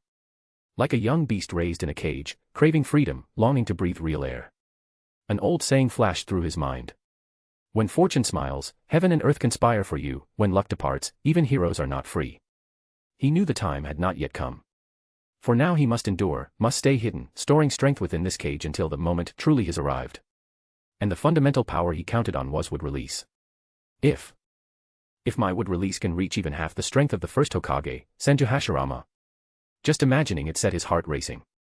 With terrain-altering might, the power to summon a forest emergence, I'd have the capital to face the whole of Konoha head-on and smash this cage. He had even weighed the worst-case scenario, making an enemy of the entire village and facing its ultimate deterrent. Once I fully master would release, I won't need to fear Might Guy-sensei chasing me down by opening the 8 Gates formation for the village's sake. Naruto knew all too well how terrifying Guy's 8 Gates formation could be, a power that could turn the tide of battle at the cost of the user's life. Guy was a man who could kick out a finale in the opening act. Right now he might be a bit weaker than 5 years later, but the gap to full power 8 Gate Guy was simply that he hadn't opened the 8th gate yet. Even if his would release achieved minor success, Naruto had zero confidence in facing the world-shattering Night Guy unleashed after the Death Gate opened. A calm assessment told him that to even escape intact from Gate of Death Guy, he would need a space-time ninjutsu on the level of the Flying Thunder God technique. Only instantaneous movement that ignored distance offered any hope of evading that strike. Once the 8th gate opened, Guy could walk on air with Evening Elephant, sealing space itself. Without learning space-time jutsu, how could he possibly fight Guy? As for acquiring the Flying Thunder God technique, Naruto knew of 2 prime chances. The Mizuki incident at graduation. In the original story that was his opportunity to access the Scroll of Seals. Precisely because he was waiting for that day, Naruto didn't dare maintain a 100% success rate with his shadow clones in public. As for sealing techniques, he could just claim he didn't understand them. Even if the 3rd Hokage took the scroll away, Naruto wouldn't worry. After all, the Nine-Tails had memorized everything. The Konoha Crush plan during the Chunin exams. When Orochimaru allied with Suna to attack Konoha and the village plunged into chaos, its defenses and surveillance would drop to their lowest, perfect for slipping into the vault that stored forbidden jutsu. Flying Thunder God was simply too broken. Even in the later Otsutsuki era it remained an overpowered mechanic. Loving book so far. Check out 30+ advanced chapters at Patreon. Chapter 36, Buying Flowers. Chapter 36, Buying Flowers. The next day happened to be a school holiday. After finishing his usual morning workout, Naruto returned home, washed his face carefully, and began applying makeup in front of the mirror, skillfully concealing the 6 trademark whisker-like lines on his cheeks. This had become a necessary step whenever he left the house for serious business. Then he changed into clean clothes, stepped out with composure, and headed straight for the Yamanaka flower shop. Tomorrow was the 8th of February, the 3rd Hokage's birthday. Naruto already had a plan for celebrating the old man's special day. Same as always, a bouquet of auspicious flowers and a small birthday cake, simple, heartfelt, and sufficient. It wasn't stinginess or indifference, his finances simply wouldn't allow more. He had little cash on hand, his parents' estate was sealed away somewhere, or held by the village under some pretext, and his only steady income was the monthly allowance the 3rd Hokage gave him. That allowance was probably just a sliver skimmed off the inheritance left by the 4th Hokage and his wife before being passed to him. Thinking about it gave Naruto a headache. Truly, a single coin can humble the mightiest hero. Hey, maybe he could write a book and earn some cash. Hadn't Jiraiya made a fortune with his novels? His first serious book, The Tale of the Utterly Gutsy Shinobi, had flopped, but Makeout Tactics had been an instant bestseller. In a wartime ninja world, stories about grit and self-improvement didn't sell. But something like Makeout Tactics flew off the shelves. The quickest ways to make money are all written in the law.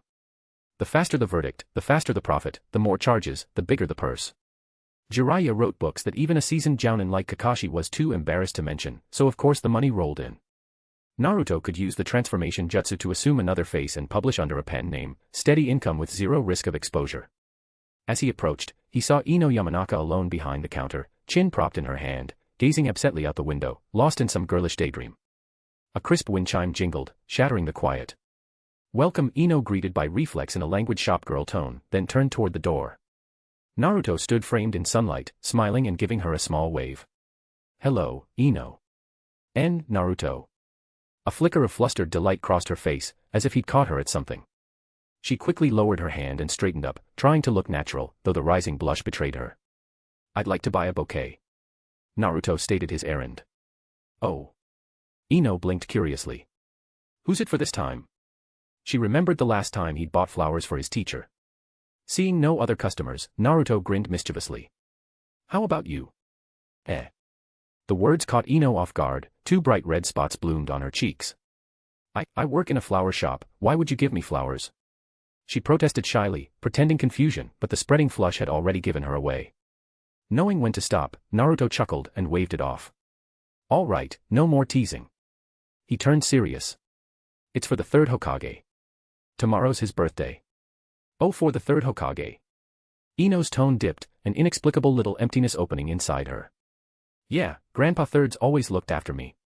Naruto, oblivious, went on. "I couldn't think of anything better, and since Might Guy-sensei loved the flowers here last time, I came again." As he spoke, he checked the surroundings. Glancing at the stairs to be sure no one was watching, he quietly gathered a thread of vibrant would-release chakra behind his back. Self-created ninjutsu, would-release, bellflower jutsu. A bouquet of dewy, pale purple bellflowers materialized like magic before the downcast Ino's eyes. At the familiar scent of bellflower, she blinked, then her eyes lit up. She looked up to see Naruto holding the flowers, smiling brightly. "Mainly there for Grandpa Third. But you looked a bit down, so this bunch is for you. Like it?" Ino accepted the bouquet carefully and studied it, certain now. These flowers had definitely been prepared in advance. Every bloom was the pale purple bellflower she'd once picked along the river Naka, none of which the shop carried. Where had he conjured them from? Meanwhile, inside the ceiling space, the Nine-Tails watched, lifted a massive paw, and slapped it over its face. Using would-release to pick up girls. Who taught the brat that? It flicked its tail in exasperation, still so weak and already pulling stunts like this, once he gets stronger he'll probably fly to the moon. Naruto, of course, paid no attention to the fox's grumbling. "I do like them." Cradling the thoughtful bouquet, cheeks pink, Ino murmured, "But for an official arrangement for the third Hokage, I'll have to get my mom." Talented as she was, she knew her skill couldn't match her mother Yamanaka Rino's experience with arrangements for the Hokage. She looked up earnestly. "You gave me a bouquet, so I'll give one back. And I'll convince Mom not to charge you." With that she turned to head upstairs and call her mother. "Can't allow that." Naruto shook his head, voice gentle but firm. "The flowers you give me are from you, our bond, and I'll treasure them. But the bouquet I'm buying now is to show respect and gratitude to the Hokage. That's a separate matter, I can't mix the two or pass on your gift." Loving book so far? Check out 30+ advanced chapters at Patreon. Chapter 37, Sasuke's Self-Motivation. Chapter 37, Sasuke's Self-Motivation. At the top of the stairs on the second floor, Yamanaka Rino had actually been standing there quietly for a while. She had heard every word of the conversation between the two children downstairs. Because her daughter was a ninja, Rino hadn't dared peek, the girl would have noticed at once. Only when their talk downstairs came to a natural pause did she, wearing a gentle, perfectly polite smile, descend the stairs as if she had just noticed the commotion. Her gaze first softened at the unusual bouquet of bellflowers in her daughter's arms, then shifted to Naruto as she spoke in a measured, faintly inquiring tone. "Do we have a guest?" "Mom." Seeing her mother come down, Ino, like a child caught with a secret, instinctively hid the bellflowers behind her back, a shy blush blooming on her cheeks. Rino took in the little maneuver with both exasperation and amusement, reminded of her own youth. "This girl really takes after me." She recalled her own school days, when she too had favored handsome boys. Inoichi had been good-looking back then, she had pursued him aggressively, and, to her surprise, ultimately succeeded. Rino's gaze drifted back to Naruto, appraising him with the mild scrutiny of an elder. The boy called Naruto was indeed handsome, blonde hair, blue eyes, a sunny smile, and a steady, dependable air. Yet one undeniable reality remained.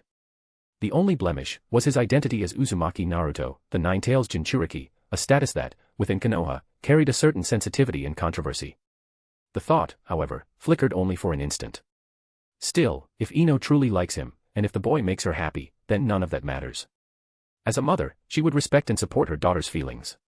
Beside a secluded lake on the outskirts of Konoha village, Uchiha Sasuke's hands flashed through seals, his chest swelled, then expelled a sharp breath.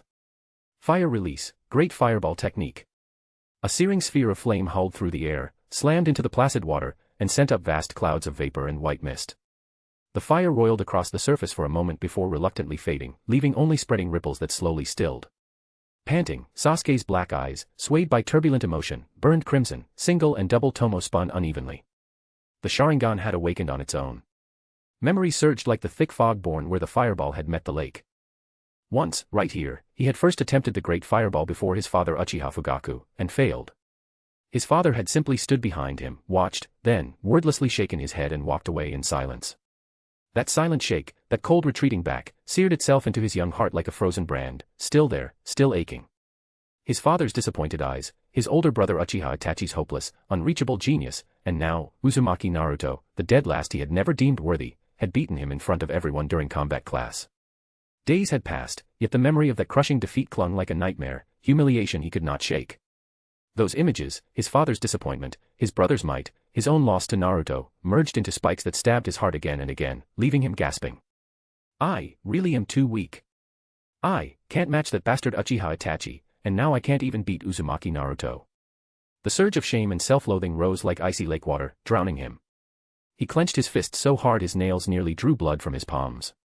Yet, on the very edge of despair, another memory, buried beneath the tempest of emotion, pierced the darkness like a beam through storm clouds. The scene froze, the day he had finally, perfectly, unleashed the great fireball. The massive blaze lit the lake and his own expectant, anxious face. His father, as usual, watched in silence, then, turned to leave again. Just as young Sasuke's heart sank, convinced he had once more fallen short, the stern, reticent man, facing away, spoke in a voice so faint it was almost lost in the wind, carrying a hint of unmistakable pride. You truly are my son. Yes. I am the son of Uchiha Fugaku, head of the Uchiha clan. The noblest Uchiha blood flows in my veins. I bear the hatred and hope of the entire clan. How could I let myself be broken by a mere setback? How could I give up so easily? As long as Uchiha Itachi still lives, I have no right to fall, no right to show weakness. I was weak once already, that cowardly Uchiha Sasuke died the night the clan was slaughtered. I am an avenger crawled out of hell, with only one purpose, kill Uchiha Itachi. That pride and defiance, rooted deep in blood and memory, shattered the icy shell of despair. His Sharingan blazed with new resolve, teeth clenched, he raised his hands and began the seals again. He had to grow stronger, no matter the cost. Fire release, great fire annihilation. With a deeper, more forceful cry, his Sharingan sensed its master's will in the chance for breakthrough, the unbalanced Tomo world, split, and stabilized into perfect twin Tomo Sharingan in both eyes. Greater chakra surged within him, refined into more intricate shape transformation. What erupted was no lone fireball but a vast, searing tidal wave of flame, an immense curtain of fire that bore down on the broad lake with the fury to incinerate all. This wide-ranging B-rank fire release jutsu swallowed nearly half the lake, water vapor mushroomed skyward in a white cloud, mingling with churning crimson fire in a spectacle both awesome and terrifying. In that instant, Sasuke's power, born of his evolved Sharingan and unbreakable resolve, stepped onto a new level. Loving book so far. Check out 30+ advanced chapters at Patreon. Chapter 38, Throwing Down the Gauntlet. Chapter 38, Throwing Down the Gauntlet. The weekend over, Uchiha Sasuke strode back into the ninja academy feeling stronger than ever. His Sharingan had evolved and he'd mastered a new jutsu. Without hesitation he moved to the rear of the room, planted himself behind Naruto, and, voice thick with suppressed battle lust and a thirst for vindication, issued his challenge.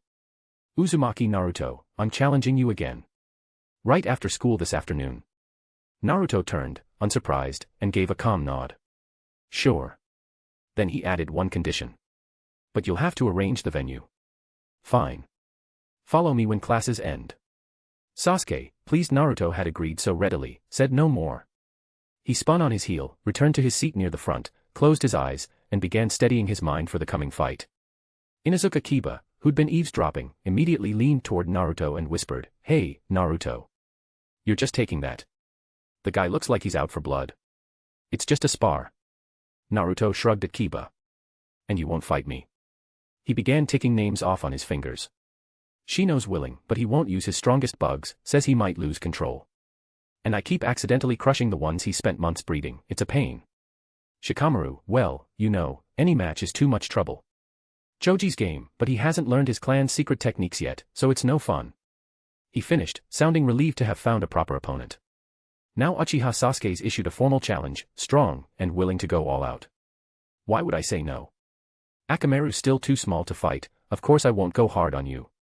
Cradling the sleeping pup, Kiba slid toward Shino with an exaggerated, I'm not with you, gesture. The moment he claimed the seat beside Shino, a soft yet clear voice spoke from behind them. Excuse me, may I sit here? Hyuga Hinata stood there, fingers nervously laced, cheeks faintly pink, eyes darting yet hopeful as she looked at the empty seat beside Naruto. No. Kiba blurted the refusal like a dog guarding its food. This corner was guy territory, as far as he was concerned. Of course you can, Hinata, please, Naruto said warmly, the exact opposite of Kiba. Hearing Naruto agree, Kiba deflated with a sigh. Well, if Naruto says so, sit. He turned to Shino, whom he'd displaced. Hey, Shino, scoot further out, we're cramped.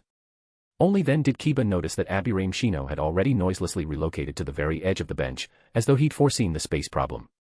Shino regarded him through dark lenses, silently indicating, I've yielded my spot. Ah. Kiba swallowed, seeing Shino pressed against the aisle, and couldn't ask for more. Right, never mind. He gave an awkward laugh, shifted outward himself, and made room for Hinata. Up front, Nara Shikamaru had been sprawled in lazy indolence, the commotion stirred him. He and Akimichi Choji, who was noisily munching chips, both glanced back. Participating was a pain, but spectating. That sounded fine. Shikamaru mused. Yamanaka Ino had also sensed the shift. Her bright gaze flicked between Naruto and the newly seated Hinata, nostrils flaring at the hint of something unusual. Naruto and the Hyuga heiress looked awfully familiar. Naruto-kun. At that delicate moment, Haruno Sakura, seated beside Ino, gathered her courage and spoke, voice trembling almost imperceptibly. Everyone, Hinata included, turned to look. Cheeks pink, fingers knotted, Sakura pressed on, Ino and I would like to watch your match this afternoon, would that be all right? She'd roped Ino in for moral support. Ino, though unprepared, was eager to see Naruto fight. Naruto gave an easy shrug. He neither refused nor accepted outright. I don't mind. He said evenly, but Sasuke initiated this and he's picking the site. His call matters, I'll respect it. He passed the decision to the challenger. Sakura glanced anxiously at Ino. Naruto was agreeable, Sasuke was not. She dreaded asking him. Ino, reading the plea in her best friend's eyes, sighed and stood with her. The two girls threaded between desks to Sasuke at the front. Sakura drew a steadying breath and asked as gently as she could. Sasuke-kun, would it be okay if Ino and I watch your match with Naruto this afternoon? Sasuke didn't even open his eyes. He turned his head away as though the sight of them bored him and, in a flat, icy tone, tossed out a single word. Whatever. Neither yes nor no. He wanted witnesses to his victory, yet confidence hovered only around 60 or 70%. Upgrading his Sharingan from one Tomo and one double Tomo-I to two double Tomo-Is hadn't delivered the qualitative leap he'd felt at first activation. It felt like going from level 10 to 11 after a class change, then merely 11 to 12, incremental, not transformative. Loving book so far. Check out 30+ advanced chapters at Patreon. Chapter 39, Eastern Outskirts Training Ground. Chapter 39, Eastern Outskirts Training Ground. Since Sasuke said, whatever, that means it's fine. Kiba immediately turned to Naruto with a grin. In that case, I want in too, let's see how you teach that punk a lesson. Seeing Kiba's troublemaking excitement, Naruto put on a fake stern face and set a condition, anyone else is fine, but for you, you have to lend Akamaru to me for the whole morning. Kiba didn't even think about it, he simply reached across Hinata and carefully handed the still dozing Akamaru over the table to Naruto. He knew Naruto too well, the guy just loved dogs and wanted an excuse to cuddle the adorable pup. Akamaru was still tiny, small enough for even a child to lift with two hands. The little ball of fluff curled in Naruto's arms, fast asleep, irresistibly cute. Kiba, a huge dog lover himself, felt nothing but delight seeing his best friend enjoy Akamaru. Shino, quietly watching, adjusted his sunglasses and stated simply. I'm coming too. Choji swallowed his chips and chimed in, supportive, if it's Naruto's match, Shikamaru and I are definitely showing up.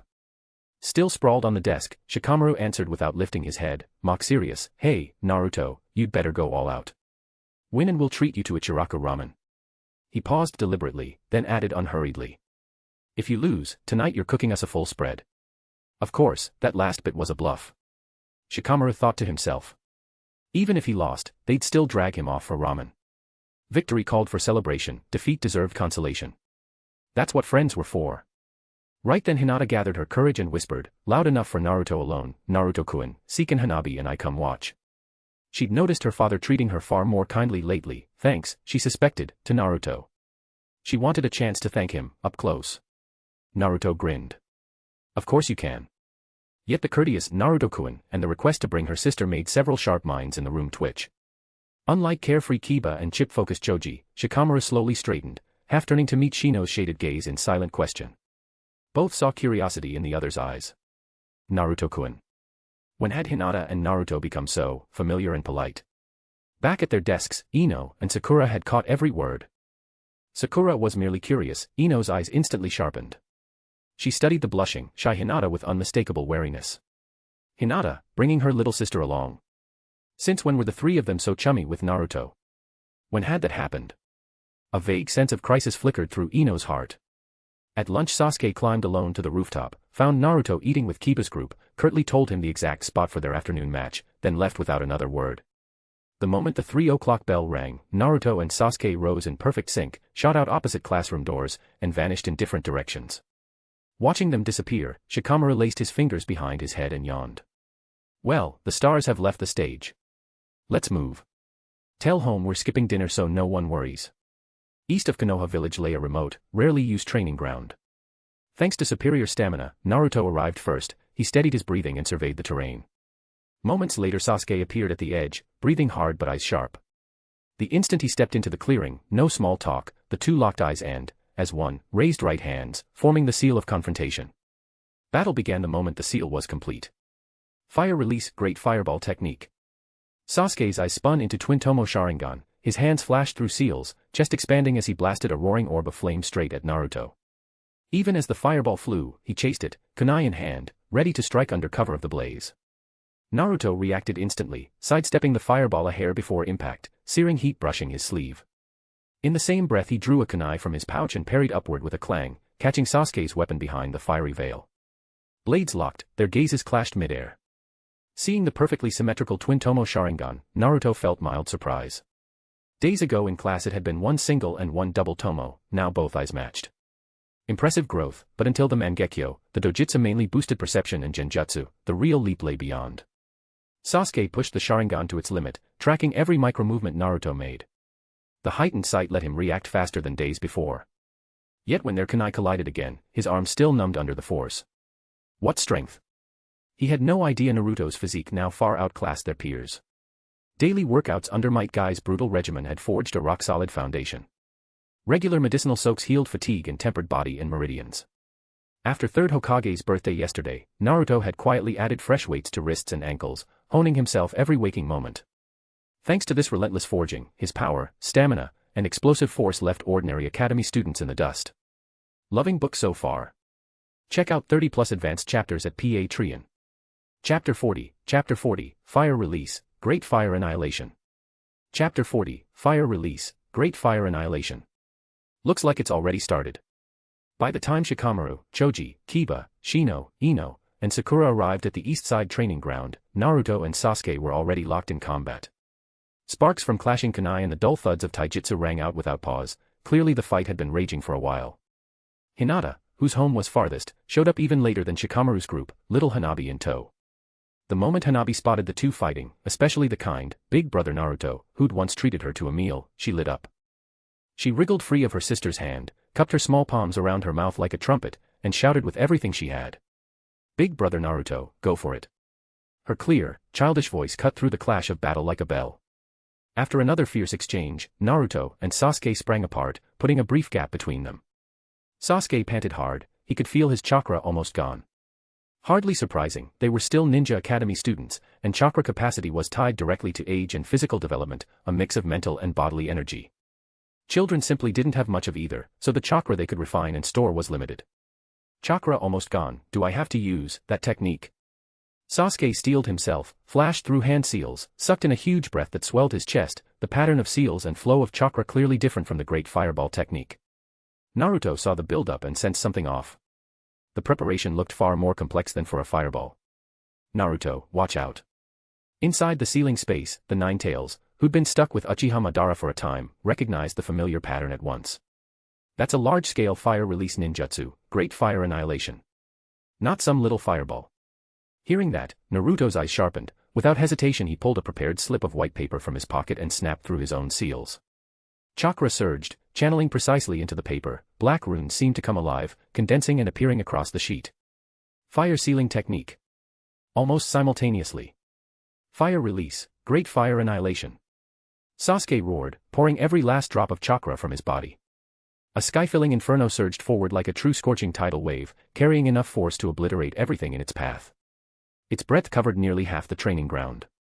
The onlookers outside the field gasped. A jutsu this huge. Not good. Kiba's face changed, he yelled and sprinted toward the center where Naruto stood. Shino moved even faster, already a black blur racing ahead, his Kakashi poised to block the flames. Even if every insect burned, Naruto must not be hurt. Damn it.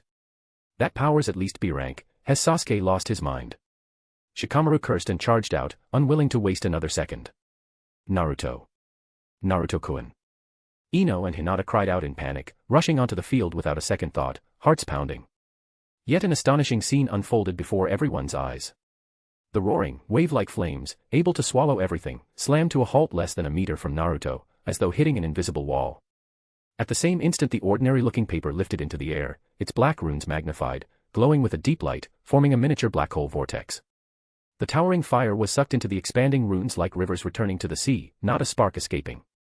In mere breaths the B-rank fire jutsu capable of massive destruction was swallowed, sealed, and erased without a trace by a single sheet of paper. Only rising heat haze and stunned faces remained on the field. Thus the sealing technique specialized against flame, fire sealing technique, showed its might. Strong enough to seal even the so-called never-extinguishing black flames of Amaterasu. Seeing Naruto safe, Kiba exhaled in relief, then fury flared anew. He spun toward the drained, unconscious Sasuke, clearly ready to land a couple of punches. You bastard. But he'd taken only one step before Shikamaru and Choji seized him left and right. Kiba, cool it. He's out cold. Choji planted his sturdy frame in front, shouting. Kiba, calm down. Shikamaru yanked Kiba's arm, voice stern, he's collapsed from chakra exhaustion, whatever needs saying can wait till he wakes up. Shikamaru looked further ahead. Sasuke was dangerously weak, Kiba, enraged, might strike without restraint. If he accidentally killed the last Uchiha, catastrophe would follow. As a Nara, Shikamaru hated the adult world's schemes, yet he knew how vital a blood limit clan was to the village. The Sharingan's power was undeniable, one of Konoha's strategic assets. And Sasuke was now the clan's sole known survivor. If he died at the hands of the Inuzuka heir, the fallout would be unimaginable. Both Kiba personally and the entire Inuzuka clan would face immense trouble. All right, Kiba, take it easy. After rolling up the sealing paper, Naruto first murmured, I'm fine, to the worried Ino, Hinata, and Hanabi, then stepped to Kiba's side and pressed a calming hand on the tensed shoulder. Meanwhile Sakura had already dashed to the unconscious Sasuke, struggling to hoist him onto her back for a dash to the hospital. Naruto, seeing his friend's anger and worry, spoke with quiet certainty. He patted Kiba's shoulder. Kiba, I get how you feel, but don't act rashly. Leave this to me. He paused, glanced at Sasuke, and the corner of his mouth curled with sharp intent. Besides, if someone's going to beat him black and blue, it should be me, don't you think? Kiba blinked at Naruto's words. Meeting the steady confidence in those eyes, his own taut frame slowly relaxed, he stopped struggling. At the same moment Shino, already beside Sasuke helping Sakura, looked up through dark lenses, studying Naruto in silence. He lifted a hand, the Kakashi poised over Sasuke's skin receded like a black tide, vanishing beneath Shino's sleeve. Since Naruto had said, leave it to me, the only thing left for friends to do was believe in him. Loving book so far. Check out 30+ advanced chapters at Patreon. Chapter 41, Naruto's Identity. Chapter 41, Naruto's Identity. After sending the unconscious Sasuke to the Konoha hospital and leaving Sakura to watch over him, the rest, Shikamaru, Choji, Kiba, Shino, Ino, and the Hyuga sisters, followed Naruto back to his tiny apartment. It was only a little past 4 in the afternoon, not yet 5. Naruto hadn't used much stamina in the earlier fight, so he decided to cook for his friends himself. Naruto's usually quiet little home had never hosted so many visitors at once, it suddenly felt crowded but lively. While everyone helped tidy up, Naruto slipped out, deftly used the transformation jutsu to change his appearance, and quickly returned with several folding chairs so everyone had a seat. If you ask me, with so many of us we could have just gone to my family's barbecue place. As he set a chair by the table, Choji wiped imaginary sweat from his brow and voiced his favorite suggestion. Barbecue's too expensive, we can't afford it right now. Kiba, playing with Akamaru on his lap, didn't even look up. Most of my allowance has to be saved for ninja tools. But barbecue tastes great, nothing else matters. Choji argued earnestly. Besides, with Shikamaru, Ino, and me there, we could have venison barbecue and barely spend a thing. He wasn't exaggerating. The Ino, Shika, Cho trio were as close as family. The Nara clan mainly dealt in medicinal herbs and deer products, and the Akimichi family often bought venison from them. If they went, they'd get an insider's discount and pay almost nothing. Enough, Choji. Shikamaru cut him off at the right moment. It's rare for Naruto to have time off training and cook dinner for us. And honestly, I think Naruto's cooking tastes even better than the barbecue place. Shikamaru knew that if they went to Choji's family shop, even with a discount it would still cost something. For Kiba and Shino, whose clans had larger expenses, and for orphan Naruto, the price could still be a burden and make the other self-conscious. But coming to Naruto's place was different. On the way back they'd already bought ingredients for dinner and, without making a show of it, picked up meat and vegetables for Naruto's later meals. Preparing and sharing food like this put no one under pressure. It was also on that walk home that Shikamaru, for the first time, saw up close the cruel treatment Naruto endured, things he'd only heard about. Simply passing certain shops or pedestrians, people would throw soybeans and salt toward Naruto as if exorcising evil spirits. They treated him as if he were a mountain demon or monster. It was astonishing that Naruto, raised in such an environment, could still be so upbeat and willing to trust others. The realization filled Shikamaru with respect and complicated feelings. At Shikamaru's words, Choji rubbed his round belly and nodded solemnly. He's right, Naruto's food is really delicious. That remark made Ino's eyes flash. She blinked, puzzled. Wait, so you guys. Her finger swept across Shikamaru, Choji, Kiba, Shino, and even the shyly looking Hinata and innocently smiling Hanabi. Have all eaten Naruto's cooking. Everyone she pointed to nodded in perfect unison. Ino froze. Huh? You've got to be kidding. Was she, the only one here who'd never tasted Naruto's food? A sudden sense of being left out, mixed with fierce curiosity, surged through her. Kiba grinned at her disbelief. Since over a month after school started last autumn, the bunch of us. He gestured at the small circle. Pool our money to buy ingredients and ask Naruto to cook lunch. The guy's got serious skills, right, Akamaru? Woof. Little Akamaru tilted his fluffy head and barked in agreement. Though Akamaru can't speak like Kakashi Hataki's Ninken Pakken, as a carefully bred nin dog his intelligence lets him understand plenty of human words and emotions. Night at the Nara estate. Nara Shikaku and his son Shikamaru sat opposite each other on the wooden veranda, a game of go between them. The board was as tangled as Shikamaru's thoughts. An evening breeze carried the scent of grass and leaves, yet it seemed to scatter his concentration. Noticing his son staring blankly at the board, Shikaku sipped his tea and asked calmly, "What's wrong? You've seemed preoccupied since you got home." Trouble at school, Shikamaru. At home with his father, Shikamaru didn't bother hiding. He set down a stone, brow furrowed. "Father, why did the third Hokage do it?" "Oh. What makes you say that?" Shikaku had already guessed, since Shikamaru had said he'd watch Naruto and Sasuke fight in the afternoon and wouldn't need dinner because he was eating with friends. He set down his cup and waited. "It's about Naruto." Shikamaru began. "His blonde hair, blue eyes, plus the surname Uzumaki, the only parents I can think of are." Just as the name was about to escape him, Shikaku raised a hand in a gentle but absolute gesture, cutting him off. "Stop, Shikamaru." His voice was quiet yet carried iron weight, like a slab of cold metal pressing on the air between them. "Whatever you've guessed, you must never speak it aloud." He didn't look at his son, as though the realization dawning on Shikamaru's face were something that could burn. Instead he turned slightly, gaze drifting into the hushed garden wrapped in night.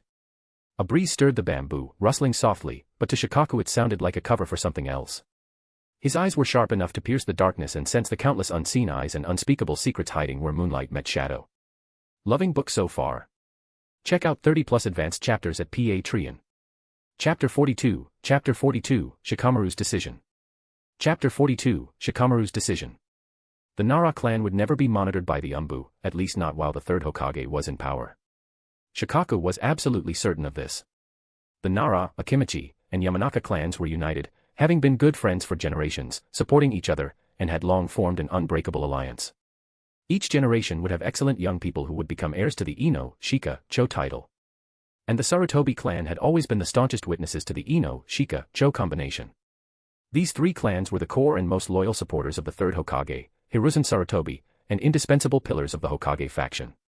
Therefore, for both public and private reasons, logically and emotionally, the third Hokage, known as the Professor of Ninjutsu, who understood the art of checks and balances but also cherished old friendships and trust, would absolutely, unequivocally not send people to monitor his loyal subjects and partners. This was unreasonable. However, Shikaku's gaze grew deeper, and a hint of cold vigilance flashed in the depths of his pupils, reflecting the night sky of the courtyard. That Hokage advisor from the Shimura clan, Danzo, was a different story. The leader of Root, who always hid behind Konoha's sunlight, his way of thinking and principles of action were completely different from the third Hokage's. For the sake of his so-called foundation of Konoha, there was no place he couldn't infiltrate, no one he couldn't suspect. Trust and friendship, in his eyes, were perhaps far less important than control and precaution. Shikamaru lowered his head, the moonlight casting fine shadows on his hair. He was silent for a moment, his voice lower than usual. Then, is this why, when I asked you last year why Naruto was ostracized by the villagers, you didn't tell me the specific reason, but instead told me to get closer to him? Yes and no. Shikaku finally turned to look at Shikamaru. In the dim light, his gaze was complex and hard to decipher, containing both a father's love and the profoundness of the Nara clan's head. Shikamaru would come to him to play chess when he had something on his mind, but usually it was shogi. This time, however, he chose Go. It seemed he had already made up his mind. I think you've long since made your own judgment. Shikaku's voice was soft, yet it was like a pebble dropped into calm water. Does it really matter if Naruto is a demon fox? What matters is what kind of person he chooses to be, and how you choose to see him. Moonlight streamed through the window lattice, casting dappled shadows on the Go board. Shikaku's fingers gently tapped the edge of the board. You are Nara Shikamaru, the son of the Nara clan head. In some situations, your attitude represents the Nara clan's attitude. And what our Nara clan must do is to see all paths while taking our own step. His tone suddenly softened. Do you remember last year when you and Choji got into trouble, and Naruto stepped forward to help you out? Didn't you already make your decision then? Shikamaru's fingertips unconsciously stroked a Go piece, and his father's voice continued to echo in his ears. So, don't overthink it now. At this moment, you are Nara Shikamaru, and he is Uzumaki Naruto. Silence spread between father and son. After a long time, Shikamaru steadily placed the Go piece in his hand on the board, making a crisp sound. No. His voice was calm yet firm. I will always be Nara Shikamaru, and he will always be Uzumaki Naruto. But this doesn't mean we can only be bound by our surnames and identities. Precisely because I am Nara Shikamaru, I must see my own path more clearly. Precisely because he is Uzumaki Naruto, I must see more clearly what kind of person he truly is. The black Go piece landed on the Tengen position, glowing with a gentle luster in the moonlight. Nara Shikaku looked at his son, who was rarely so serious, and a smile involuntarily appeared at the corner of his mouth. Even if he usually seemed lazy, and even with a mind almost demonic in its intelligence, Shikamaru still harbored the unique spirit of a young man deep down. He looked at the moonlight in the courtyard, his thoughts drifting. Life is like a journey, with many companions along the way. Some are born riding carriages, while others can only travel on foot. Brief encounters in youth, some deliberately slow down, some desperately speed up, making the gap between them seem less obvious. But when the time for farewell comes, everyone must eventually go their separate ways. In the ninja world, talent can bridge the gap in background, but effort often struggles to overcome the chasm of talent. According to Shikamaru's description, Naruto, able to defeat Uchiha Fugaku's son with taijutsu, and reportedly using sealing techniques to preemptively seal a B-rank fire-release ninjutsu, was indeed an undeniable genius. However, what puzzled him was that the boy's performance in other basic ninjutsu was like that of a completely different person. Whether it was shadow clone or transformation jutsu, they were clumsy and unrefined, often requiring several attempts to succeed even once.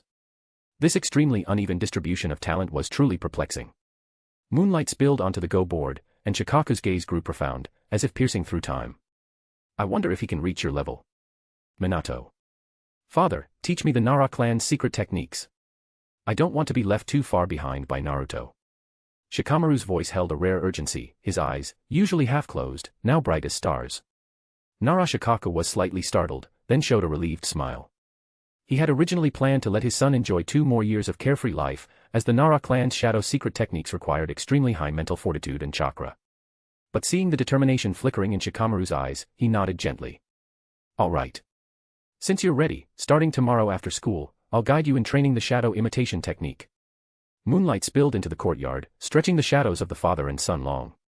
Shikaku's voice was especially clear in the night. Our Nara clan's secret techniques are driven by in-release chakra. In release represents spiritual power and controls form, while the Akimichi clan's partial expansion jutsu requires yang release chakra, which represents life force and provides vitality. As for the Yamanaka clan's mind transfer jutsu, it also requires exquisite in release manipulation. He paused, his tone becoming serious. The cultivation of yin-yang release is far more difficult than you imagine. It requires not only precise chakra control but also a deep understanding of one's own spiritual power. Many children, even those from ninja clans, have to wait until they are over 10 years old before they can begin to learn these secret techniques. It's not due to lack of talent, but because their chakra reserves are simply insufficient to support the training when they are young. Shikaku looked at his son. Are you sure you want to start now? This path is not easy. Shikamaru nodded without hesitation, his fingers unconsciously stroking the edge of the Go board. I've already thought it through. Since I've chosen to become stronger, I can't continue to be lazy. Loving book so far. Check out 30+ advanced chapters at Patreon. Chapter 43, less than 8 years old. Chapter 43, less than 8 years old. The Yamanaka clan residence. When Inoichi Yamanaka heard that his daughter was going to Naruto's house for dinner, he jolted violently, and the teacup in his hand shattered instantly. Fortunately, the tea inside had already been finished. You're a grown man, why are you still so easily agitated? His wife, Yamanaka Rino, gently scolded him. After carefully checking her husband's hand to ensure he wasn't hurt, she started cleaning up the broken cup. It wasn't just me. Seeing her father so agitated, Ino quickly explained. Shikamaru, Choji, Kiba, Shino, Hinata, and Hinata's sister Hanabi were all there too. Hearing that so many classmates were accompanying her, especially Shikamaru of the Nara clan, Inoichi Yamanaka's tense shoulders finally relaxed a little. Seeing her husband's reaction, Rino began ushering Ino to rest. Alright, Ino, you should go rest too. You have school tomorrow. Okay, Mom, I'm leaving. Inoichi Yamanaka took a deep breath, trying to calm the turmoil in his heart. Making private contact with the Jinchuriki, that wasn't a good look, nor was it a wise move. It was too easy for that one-eyed old bachelor en route to use as an excuse for attack. However, since Shikaku's son was also present, he probably didn't need to worry too much. Given the caution of the Nara clan, they would never allow Shikamaru to get involved in a dangerous political vortex at this age. Thinking this, Inoichi felt slightly relieved, but years of ninja instinct immediately made him start planning the next steps. It looks like I need to go have tea with Shikaku in a few days. He muttered to himself. The Nara clan had always been the most reliable external brain for both the Yamanaka and Akimichi clans. For any difficult problem, consulting Shikaku always yielded the safest solution. Rino gently pushed a fresh teacup toward him and said softly, the children have their own paths to walk. It's a good thing that Ino can make so many friends. Inoichi gazed at the rising steam in the teacup, his eyes deepening. That's right. In this ninja world of surging undercurrents, perhaps the next generation was weaving bonds different from the past, in their own way. Inoichi Yamanaka looked at his daughter's cheerful retreating figure, a knowing smile involuntarily appearing at the corner of his mouth. As a father who watched Ino grow up, how could he not understand his own daughter? That child was exactly like her mother in her youth, a complete sucker for good looks. Naruto truly inherited Minato Namikaze's handsome appearance and cheerful personality. With his blonde hair and blue eyes, the way his eyes curved when he smiled was like the fourth Hokage reappeared in his youth. It was perfectly normal for his daughter to be taken with such an outstanding appearance and sunny disposition. I originally thought Ino would be interested in that Uchiha boy named Sasuke. Inoichi murmured softly, picking up his cup and taking a sip. After all, in the eyes of young girls, those cold and aloof boys always stood out. But then he recalled the last time he saw Naruto. For some reason, the whisker marks on the boy's face seemed much fainter, revealing a handsome face that was 70% similar to the fourth Hokage's. Inoichi suddenly laughed with realization. That's right, didn't Ino's mother fall for his gentle personality back then? He subconsciously touched his own face. It seems that compared to the cold Uchiha type, his daughter prefers the sunny and cheerful type. In that regard, she takes after her mother. Ah, now that I think about it, that little guy also has yellow hair, though it's a bit darker than mine. What's wrong? Smiling foolishly by yourself. Rino picked up 2 tea cakes and handed one to her husband, asking when she saw his expression. Inoichi took the tea cake from his wife, his gaze gentle as he reminisced, I just suddenly remembered something from the past. Something from the past. Rino sat down beside him, curiosity in her eyes. That's right. Inoichi smiled, back in the ninja academy, a certain someone actively pursued me. Rino's cheeks flushed slightly, and she gently punched her husband's chest. That was ages ago, why bring it up now? As soon as the words left her mouth, she suddenly understood. It turned out her husband had also realized that their daughter might like Naruto. The teacup slowly rotated in his palm. Inoichi opened his mouth, full of worry. Ino might have fallen for Naruto. Seeing his expression, Rino couldn't help but roll her eyes at her husband. You are too slow to realize things. No one knows a child better than their mother. I guessed it the last time I saw Naruto and Ino chatting outside the flower shop. She looked out the window, her gaze soft. When that boy spoke, Ino's eyes were sparkling, just like mine were when I looked at you back then. At this, she suddenly chuckled. Naruto is indeed likable, sunny, cheerful, and pure-hearted, but he shouldn't be a soft-hearted person. He is quite similar to the fourth Hokage. Hearing the comparison to the fourth Hokage, Inoichi thoughtfully took a sip of tea. Forget it, as long as Ino is happy. However. He paused, his tone carrying the unique assertiveness of a protective father. If that kid dares to bully Ino, I won't let him off easily. Rino was amused by her husband's words. Oh, stop worrying unnecessarily. Let the children experience their own things. Besides, you might not even be able to beat Naruto by then.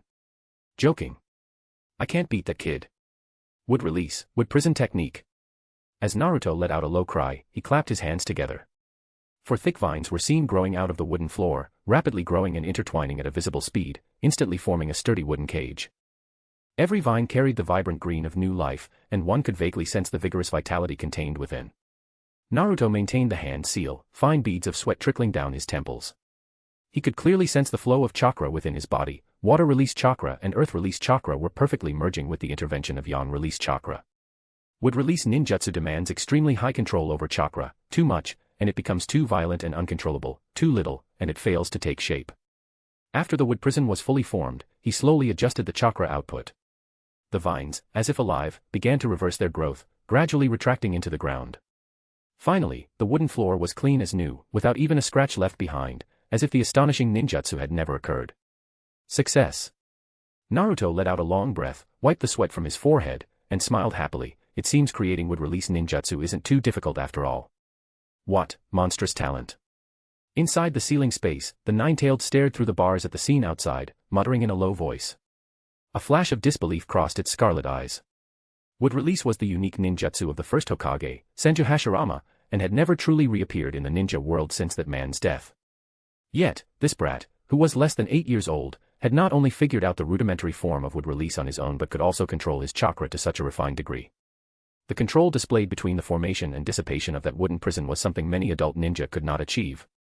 The nine-tailed involuntarily bared its teeth, recalling the distant past when it fought the first Hokage. That familiar vital essence had now reappeared in this brat. Less than 8 years old, seriously. Was Senju Hashirama this strong at 8 years old? Loving book so far. Check out 30+ advanced chapters at Patreon.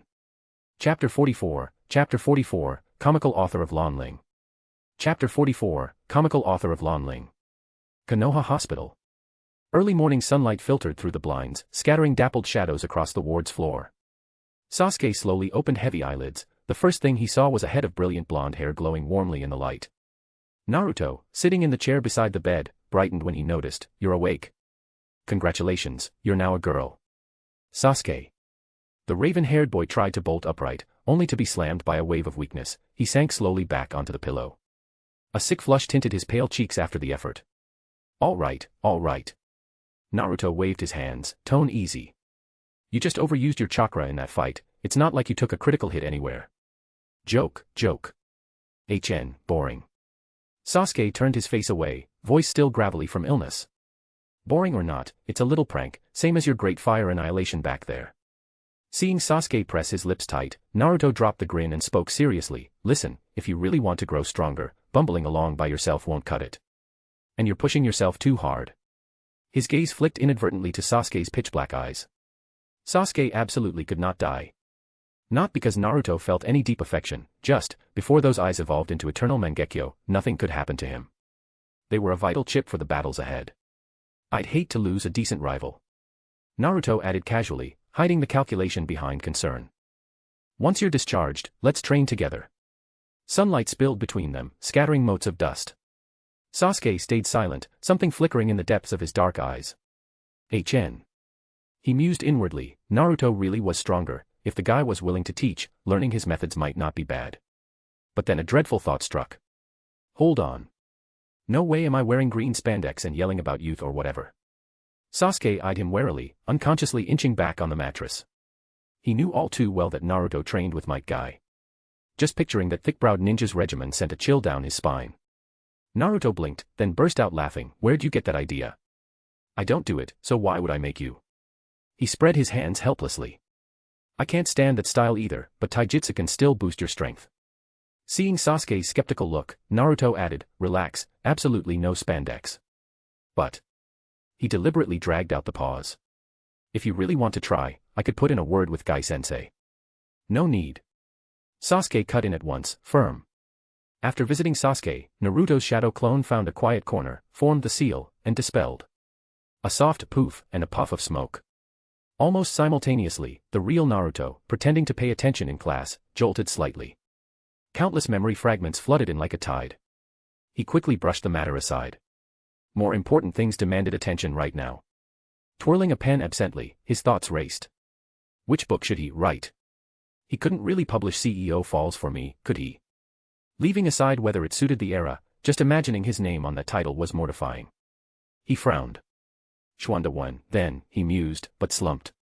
Problem was, he'd never read it. The pen tapped a steady rhythm on the textbook. Suddenly his eyes lit up. So what if he'd never read it, couldn't he still write it? A sly grin tugged at his lips. It's decided. He clenched a fist inwardly. Poverty could spark genius, already he saw royalties waving at him. After classes ended he skipped training, used transformation jutsu to buy paper, and hurried home to create. Say what you would, apparently the original Naruto's make-out tactics outsold even Jiraiya's and once stopped a war. This body had talent. He'd just dispatch it under a transformed identity. That weekend, in a bookstore, the editor stared at the manuscript, eyes bulging, pen trembling. And at that moment, Shimura was enduring another kind of exhaustion. He throbbed his sore lower back, the old wooden bed creaked under him. Life in a small country was poor, so Shimura craved fame to end the chaos and let everyone live in peace. Sitting on the bed, he struck a match and lit a cigarette with almost ritual solemnity. As if this weren't rest but the prelude to another mission. Smoke curled and carried his thoughts away. He knew some knots can't be untied with ninjutsu, some roads must be walked alone. A faint rustle came from the bed. Chiyo was wrapped in the quilt, skin beaded with fine sweat, like a rose in morning dew. Her breathing rose and fell in a soft, inviting rhythm. Any ordinary man would sink again. But Shimura only watched the sparks at his fingertip. As a ninja he knew lust is a trap more dangerous than any enemy. He inhaled, feeling the chill of nicotine spreading through his veins. Everything returns to dust. The fairest bloom, the greatest beauty, can't escape time's ruin. Beauty is a flash in the pan. How could a moment's pleasure compare to the solid gains of training? Chiyo's beauty was dizzying, her stretched limbs an unspoken invitation. Yet to Shimura now, all of it felt less real than the next cigarette. He lit another. Fresh smoke twined with the dying embers, drawing a lucid line through the sultry air. The tiny sparks of burning tobacco calmed him more than any sweet word. In a night full of temptation, only those flickering stars were his true companions. End of Volume 1. Damn, a post-coital cigarette turns the guy into a philosopher. The editor cursed under his breath, yet a hint of envy tugged at his lips. The weariness and coolness of Shimura, laced with strange charm, made the editor, stuck in the tiny book bureau amid ink and numbers, ache with longing. He shook the fantasy off and mustered professional zeal, bowing to the silent black-haired man opposite. This piece is top tier, style, mood, that unique flavor, first class. Let's sign. He stretched both hands emphatically. Royalty split 60-40, bookstore 6, you 4. How's that? It was a lavish rate, especially for a new author. The man in the shadows lifted his gaze slightly, calm, as though the generous terms were no surprise. He gave a faint nod. Good. The editor exhaled and pressed on. Excellent. Then, sir, your pen name. Comical author of Lanling. The unremarkable man supplied a name famous in another life. Fine, your book serial number is 3995322157. The editor beamed. Come back in a few days and we'll show you the sample copy. Loving book so far. Check out 30+ advanced chapters at Patreon. Chapter 45, The Romantic Ninjutsu Tales of Shimura becomes an instant hit. Chapter 45, The Romantic Ninjutsu Tales of Shimura becomes an instant hit. Bang. The door of the Hokage office was violently pushed open, and the third Hokage, who was secretly reading, hastily shoved the book in his hands into a pile of documents. Danzo Shimura strode in with a gloomy face, his cane heavily striking the ground. Hiruzen. I suspect a spy from an outside village has infiltrated Konoha and is spreading this vulgar literature to slander my name. After speaking, he slammed a gaudily bound book onto the desk. It was the same book the third Hokage had just hidden, the recently popular, The Romantic Ninjutsu Tales of Shimura, that was sweeping the ninja world. Hiruzen Sarutobi cleared his throat twice and calmly opened the book. Danzo, although the protagonist of this book is named Shimura, the description is of a young ninja who is 7 feet tall, rugged, and handsome. His gaze lingered on Danzo's wrinkled, one-eyed old face for a moment, the look clearly saying, "You shouldn't flatter yourself." Danzo's face turned green with rage, and fire practically shot out of his single eye. This is clearly an insinuation. This libertine who leaves romance everywhere is fundamentally ruining the reputation of our Shimura clan. The third Hokage suppressed a smile and gravely rubbed the pages. Putting that aside, this book is quite popular among the populace. I hear bookstores have been selling out recently. Hiruzen. Danzo's roar shook the window frames, causing the documents on the desk to tremble slightly. "You indecent old man." Anger burst forth from his single eye, and his finger jabbed hard at the page. This book actually writes about this old man and Chiyo from the hidden sand village. Humph. How old is that hag now?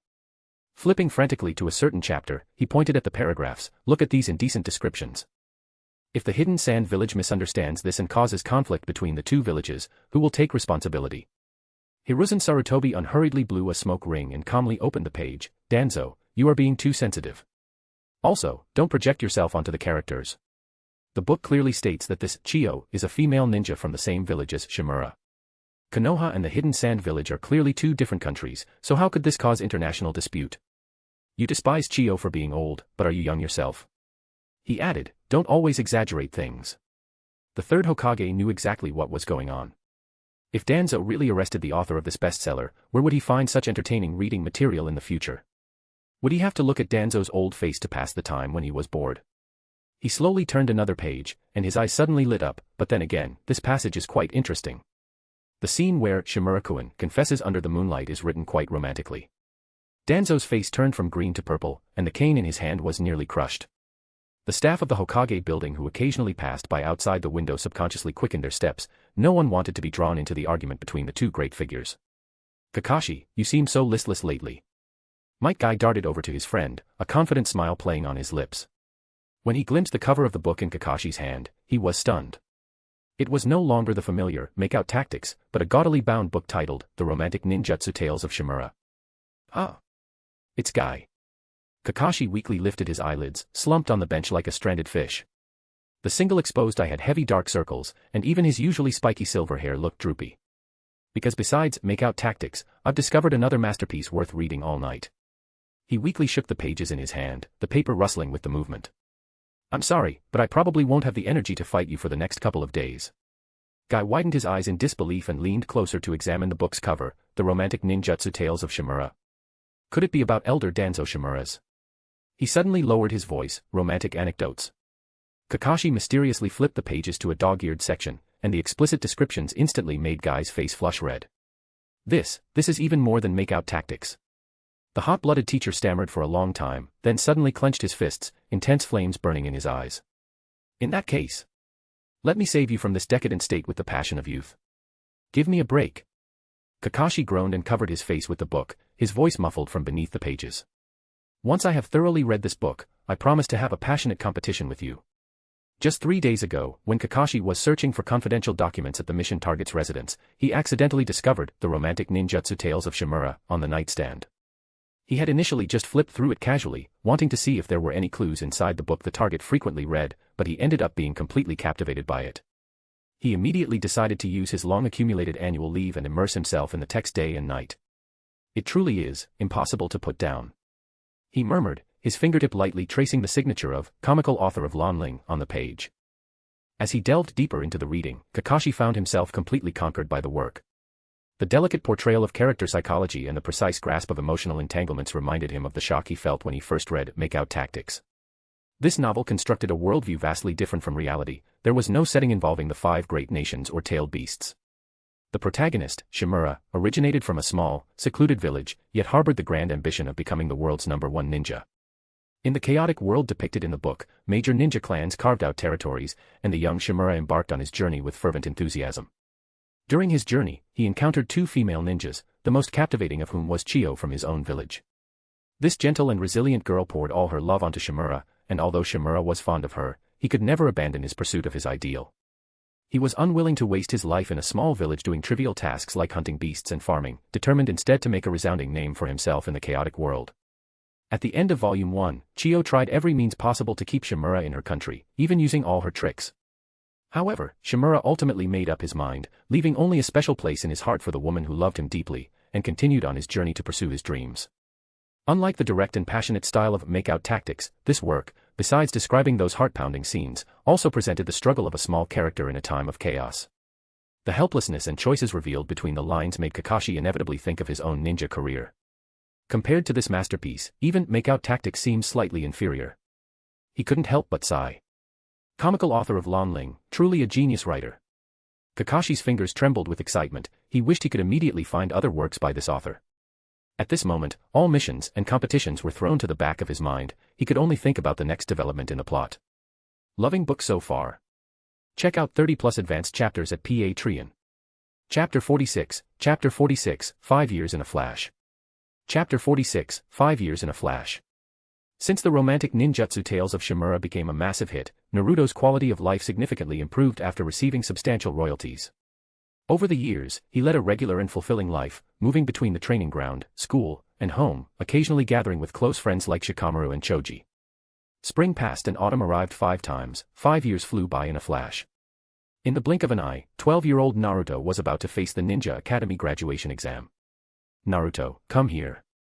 Irika Yamano called out Naruto's name from the podium. The blonde youth calmly stood up and walked steadily toward the podium.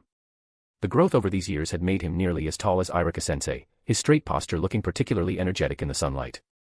Looking at this student who was similar in height to himself, Irika was filled with mixed emotions. As a teacher, he knew better than anyone the difficulties Naruto faced in learning ninjutsu, but he had also witnessed the child's astonishing growth in other areas. Clone Jutsu. Naruto formed the hand seals, his expression focused. As the chakra flowed, a clone, like a rag doll, appeared beside him, then immediately flopped onto the ground. A short burst of uncontrollable laughter first echoed in the classroom, but it was immediately interrupted by a loud dog bark. Akamaru poked his head out from Kiba's hood, baring his teeth and letting out a low growl, plunging the classroom into dead silence. Over the years, the students were well aware, although Naruto's performance in ninjutsu was consistently unsatisfactory, his taijutsu skills were visibly strong. Even students who had mastered the 3-body jutsu found it difficult to gain an advantage against him in sparring practice. Moreover, every student who had mocked Naruto's failed clone jutsu had, without exception, been specially cared for by Akamaru. The bitten students went home and told their parents. Their parents came to the school seeking an explanation, and Inuzuka Kiba's older sister, Inuzuka Hana, was initially polite, but later became so annoyed that she started shouting directly at the school gate. Always complaining. Why don't you ask your own children what they did first? If you have this much free time, you should be teaching your kids how to respect their peers. After receiving this scolding, no one dared to cause trouble again. Irika murmured internally, but he had to admit that Naruto possessed a unique charm. Over the years, he personally witnessed many students gradually being influenced by Naruto's sincerity and enthusiasm while interacting with him. From Shino and Kiba at first, to Shikamaru and Choji later, and even the Hyuga clan's young lady, Hinata, all were willing to approach this classmate who performed poorly in ninjutsu. Even Sasuke, who had started losing to Naruto a few years ago, slowly integrated with them. What made Irika unable to decide whether to laugh or cry was that as Naruto matured, his blonde hair and blue eyes made him particularly noticeable on campus. Quite a few girls pursued Naruto, with Ino being particularly active. However, the only girls in the class who got along well with Naruto seemed to be Ino and Hinata. As Naruto walked down from the podium, his gaze inadvertently swept toward the classroom door. Through the slightly open gap in the door, a pair of cold, sharp eyes was closely observing everything inside the classroom. He immediately lowered his head and pursed his lips tightly. No, I can't laugh yet. It seems Mizuki is about to take the bait. He returned to his seat without changing his expression, wearing a perfectly timed look of disappointment, his fingers unconsciously fiddling with the ninja tool pouch on his desk. It's okay, Naruto. If we practice harder, you'll definitely be able to perform it. Ino turned sideways and comforted him softly, her blonde ponytail swaying gently with her movement. Since Ino started openly pursuing Naruto, Kiba and Shino wisely gave up the seats next to Naruto. So Naruto's row became Hinata by the window, always quietly taking notes, Naruto in the middle, occasionally conceptualizing novels, Ino, who thought of topics to chat with Naruto every day, and the moody, occasionally conflicted Sakura. I'm fine, Ino. Naruto raised his head and showed a gentle smile. After responding to Ino, Naruto looked out the window, and as he turned back, his gaze inadvertently met Hinata's, noticing the tips of her ears turning red as she quickly lowered her head. Hinata is still so easily embarrassed. Naruto maintained a look of disappointment on the surface, but his mind was racing. Alright, now I need to figure out how to handle Mizuki. Exposing him directly would be simple, but far too boring. Moreover, the scroll of seals was something Naruto had been planning for a long time. He secretly glanced at the doorway, the peering gaze had already vanished. Mizuki, as expected, couldn't hold back like in the original story, wanting to use him, the dead last, to steal the scroll of seals. He would most likely use the excuse that the scroll of seals contained many ninjutsu that could make him stronger to get him to steal it. Perhaps, playing along is better. Naruto pondered internally. Not only could he play out the scene with Mizuki, but he could also legitimately learn the ninjutsu in the scroll of seals, and maintain his image in everyone's eyes, truly killing 3 birds with 1 stone. However, the necessary preparations still had to be made. He needed to inform the 3rd Hokage about this beforehand, so the old man would be mentally prepared, lest the Umbu genuinely treat him as a traitor. After all, those guardians hidden in the shadows wouldn't listen to his explanations, and if they struck too hard, he would be the one to suffer. He recalled the brat Naruto from the original story, who foolishly practiced ninjutsu after stealing the scroll of seals, completely unaware he was being used. Then Iruka would comfort him, and the 3rd Hokage wouldn't mention the incident either. But he couldn't afford that. People are always like this, they are often exceptionally lenient towards villains, thinking that any good deed they do is commendable, but they are extremely strict towards good people, and the slightest mistake invites suspicion. What the brat Naruto could do, the current Naruto cannot.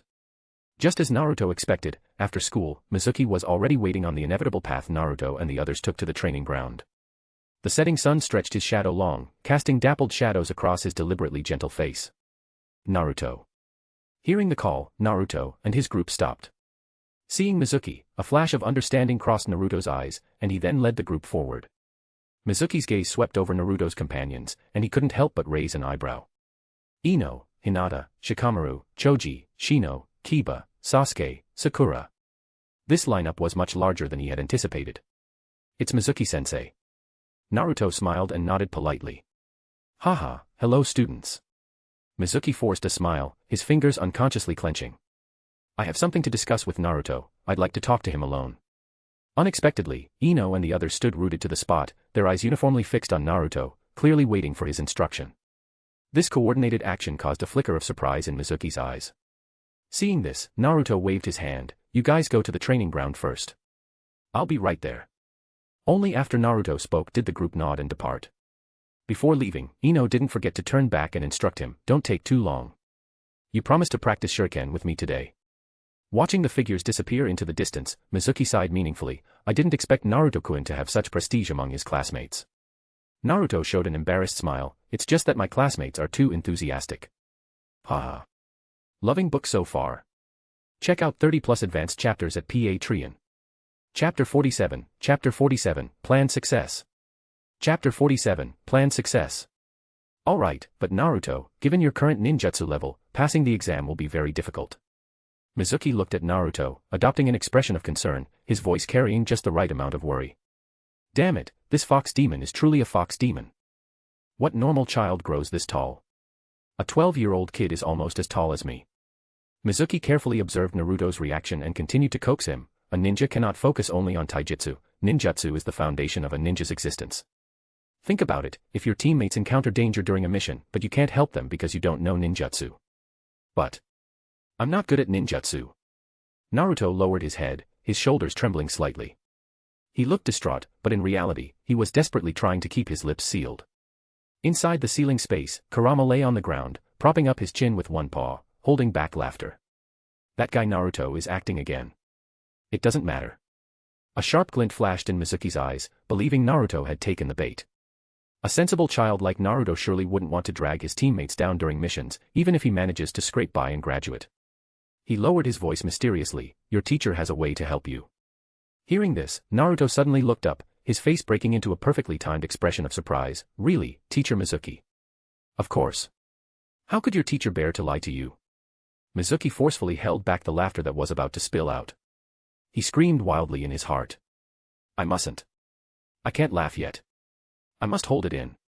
Once I trick this fox demon brat into stealing the scroll of seals, I can obtain the scroll of seals myself. A fox demon brat who only knows taijutsu, having studied under that watermelon head with thick eyebrows, how could he possibly be my opponent? No, I still can't laugh. Naruto's trembling lips look like excitement, but he's actually about to burst out laughing. A great opportunity is right in front of me. This time, I need to use Mizuki to get the Scroll of Seals. The multiple shadow clone technique in the Scroll of Seals is my legitimate cheat code. For years, I've only been able to use 5 shadow clones simultaneously, any more was impossible. But the multiple shadow clone technique allows me to create many more clones, and who knows, the Scroll of Seals might contain other ninjutsu as well. If Kurama sees a ninjutsu, I gain 1. The thing that can give you the talent of a ninja is the Scroll of Seals. Mizuki lowered his voice and said mysteriously, that is a scroll guarded by successive Hokage. It records powerful ninjutsu, and legend says that obtaining the Scroll of Seals grants you everything the deceased Hokage left behind in life. If you obtain it, Naruto, maybe you can even become Hokage. Of course, all of this was fabricated by Mizuki. He stared intently at Naruto's expression, afraid of missing even the slightest sign of wavering. Naruto predictably believed it, his eyes shining, but in a flash, he showed hesitation. But, Teacher Mizuki, isn't that a very important item for the village? Things belonging to the village are naturally meant to be used by the people of the village. Mizuki suppressed the disgust in his heart and continued to persuade him with a gentle tone. If someone like Naruto, who wants to become Hokage and is wholeheartedly devoted to the village, can't use the Scroll of Seals, then I truly can't imagine who is worthy of using it. Every word of insincere flattery made Mizuki feel nauseous, but he had to endure it. A ninja must endure what ordinary people cannot endure. Endurance means holding fast. As long as this fox demon brat takes the bait, he can get the Scroll of Seals he has always dreamed of, and then push all the blame onto Naruto. Unexpectedly, Naruto's next sentence froze Mizuki in place. In that case, can I apply to Lord Third Hokage to check it out? How can you do that? Mizuki shouted out in his panic. Seeing Naruto frown in confusion, he quickly forced a smile to cover up. I mean, Third Hokage is extremely busy, so it's better not to bother him. He leaned closer to Naruto and lowered his voice. If you can borrow it first and prove your strength, Hokage-sama will surely look at you with new respect. Mizuki cursed internally. Why isn't this kid following the script? It seems I need to step up my efforts. I see.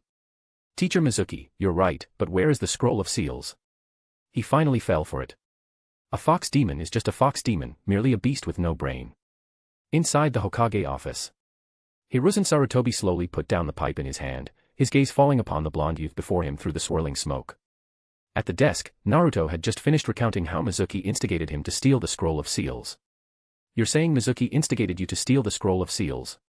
The third Hokage's voice was steady as usual, but the fingers gripping the pipe tightened slightly. He had already learned of this matter through the Umbu. When the Umbu came to report, this old man who had weathered many storms did hesitate. But after careful consideration, he decided to use this as Naruto's final test. 12 years. Since that bloody night, he had been quietly watching the child grow, witnessing how he maintained his true self amidst prejudice and loneliness. In the Ninja Academy's Will of Fire curriculum, Naruto consistently took first place.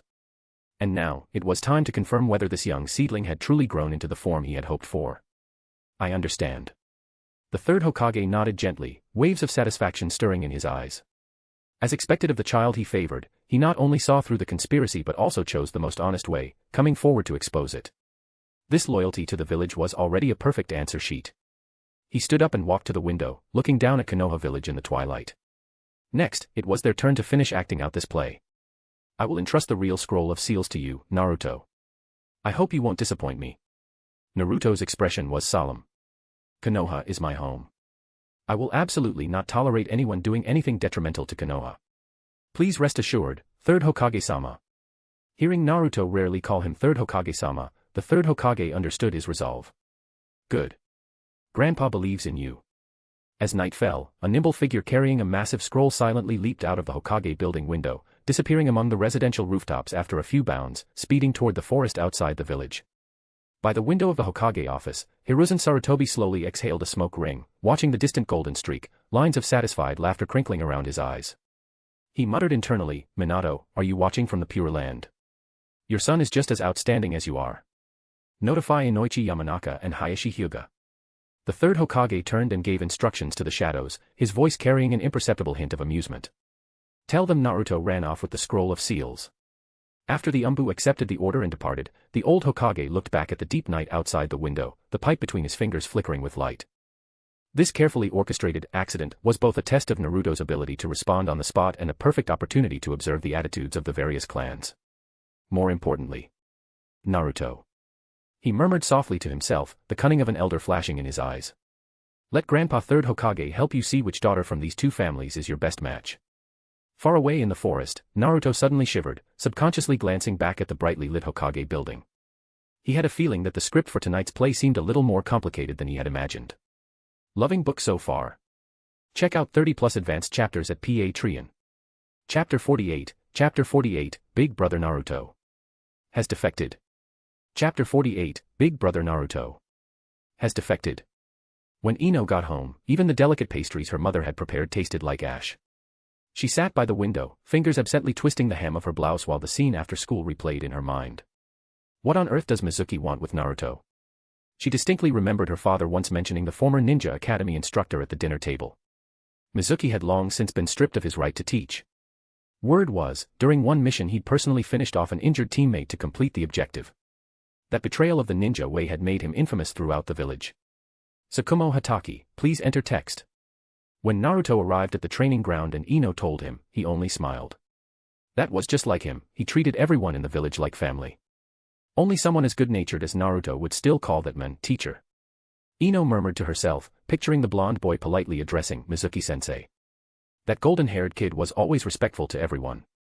The thought made Ino suddenly stand up. She hurried to the study, she would tell her father about this. Someone like Mizuki approaching Naruto could only mean trouble. At the study door, the conversation inside froze her in place. Lord Inoichi, Uzumaki Naruto has fled toward the eastern forest with the scroll of seals. Hokage-sama orders you to pursue him immediately. It can't be. Ino clapped a hand over her mouth, stumbling half a step back in disbelief. Naruto would never do something like this. Inside the study, Yamanaka Inoichi's face was equally grave. Naruto suddenly stealing the scroll of seals was suspicious enough, but the third Hokage specifically dispatching an Umbu messenger was clearly testing the Yamanaka clan's loyalty.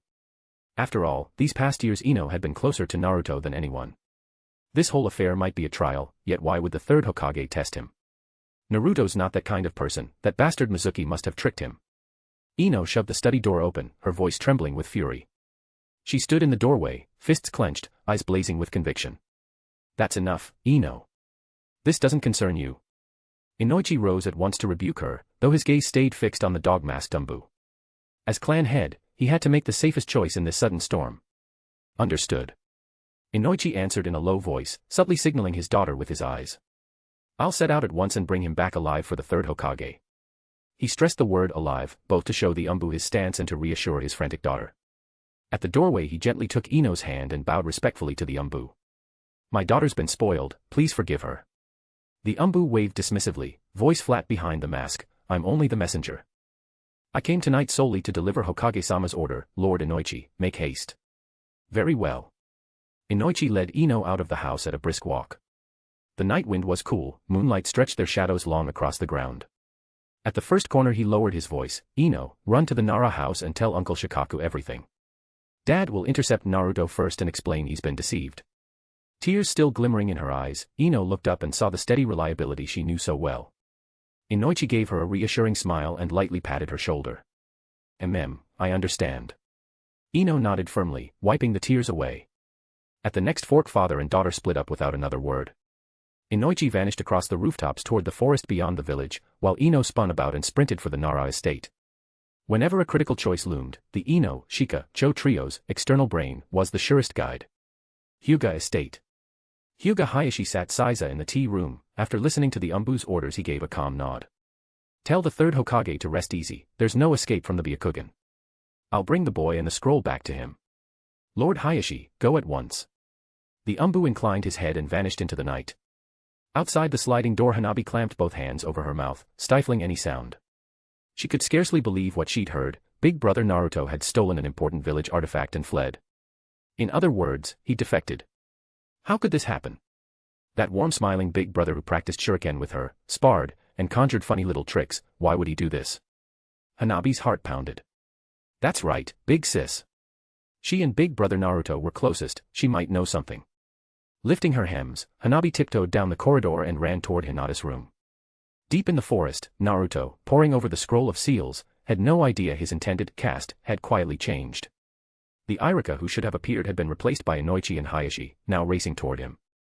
Moonlight filtered through the leaves onto the unfurled scroll, line after startling technique leaping out, 4 symbols seal, multiple shadow clone, twin explosive tags, Edo Tensei, flying thunder god technique, 8 gates, bringer of darkness technique. There's quite a lot in this scroll. Naruto murmured in admiration. Spotting the 8 gates, he couldn't help grinning. He'd already learned that one from Teacher Guy and could now open the Gate of Limits. But every other forbidden jutsu here was either mechanically brilliant or staggeringly powerful. These are all treasures, he muttered, gaze lingering on Edo Tensei. He remembered some ancient Naruto fanfics where the protagonist deliberately killed himself to exploit Edo Tensei's properties. Seeing the full technique now, it proved far more intricate than he'd imagined.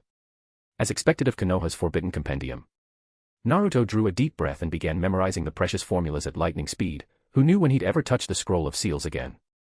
Outside the forest, Yamanaka Inoichi, locking onto Naruto's chakra with refined sensory ninjutsu, curled his lips in a gentle smile. Brat, I've finally got the perfect chance to educate you. He already had the whole script mapped out. First he'd use the mind-body disturbance to make the blonde walk right over, then deliver a thorough lesson of love. After beating some sense into the boy, he'd interrogate why he'd stolen the scroll of seals. These years Ino had mentioned Naruto at home more and more, first occasionally, now practically every other sentence sparkled with that blonde's name. Seeing his daughter's eyes light up whenever she spoke of Naruto always left Inoichi feeling sour. The family cabbage kept rolling toward the pig, and the old father didn't like it one bit. Rubbing his fists, Inoichi sensed Naruto's chakra drawing nearer and his grin grew ever more kind. He'd been itching to give that blonde brat a beating. Loving book so far. Check out 30+ advanced chapters at Patreon. Chapter 49, Don't worry, Naruto, Uncle's about to pull you out of the fire. Chapter 49, Don't worry, Naruto, Uncle's about to pull you out of the fire. Ino, stay calm. After Ino finished recounting what had happened, Shikaku slid the teacup toward her with a steady, unhurried voice. Naruto isn't defecting, he's a good kid.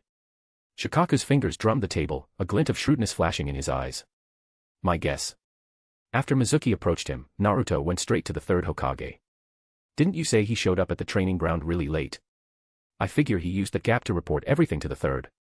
Ino's eyes widened. She suddenly recalled Naruto had indeed arrived at the training ground almost half an hour late that day. At the time he'd claimed Mizuki kept him chatting, now. Right now Naruto's probably using the scroll of seals as bait. Shikaku's smile turned meaningful, fingertip tapping the shogi board as though plotting the entire game. But my dad. Ino still worriedly twisted the hem of her skirt. Your dad likely guessed it too. A sly spark danced in Shikaku's eyes. He's probably seizing the chance to teach the brat who keeps occupying his daughter's thoughts a little lesson. Ino's cheeks flushed scarlet, the color spreading to the tips of her ears. She waved her hands in flustered panic. Uncle Shikaku. What are you saying? Ha ha ha ha. Shikaku laughed heartily at the girl he'd watched grow up, rarely seeing her so adorably mortified. Oh. Hit the mark, did I? He leaned closer and lowered his voice. Want Aunt Yoshino to give you a few tips? Uncle Shikaku. Ino stamped her foot in embarrassment, face nearly buried in her collar, yet the slight upward curve of her lips betrayed her true feelings. When Hinata heard Hanabi's words, her face went deathly pale. Without hesitation she activated her Byakugan, veins bulging at her temples as the dojutsu's field blanketed the entire area. After confirming their father had left, she caught Hanabi's hand and lightly vaulted over the Hyuga estate's high wall. Hanabi followed right behind. It was the first time either sister had snuck out by climbing the wall. Night wind brushed their hair as the two small figures darted beneath the moonlight. Naruto-kun, please be safe. Hinata prayed inwardly, worry written across her Byakugan-veined eyes. She knew exactly how grave a crime stealing the scroll of seals was, and what it meant for her father to take action personally. She had to reach Naruto before her father did, if only to learn the truth of the matter. Hanabi kept close behind, staring at the back of her usually gentle, timid sister. For the first time she realized that when someone precious was at stake, that same sister could explode with such courage. Yo, Naruto, looks like you've successfully grabbed the scroll of seals. Mizuki stepped from the forest shadows, greedy gaze locked on the scroll in Naruto's hands. What infuriated him was that Naruto didn't even look up, still poring over the scroll's contents with total focus. At the moment Naruto truly had no attention to spare. Via their mental link he and Kurama were reading in sync, every second burning precious genjutsu into memory. Naruto couldn't memorize it all in one pass, but Kurama certainly could. Hey, I'm talking to you, Naruto. Mizuki's voice shot up, greed and rage no longer hidden.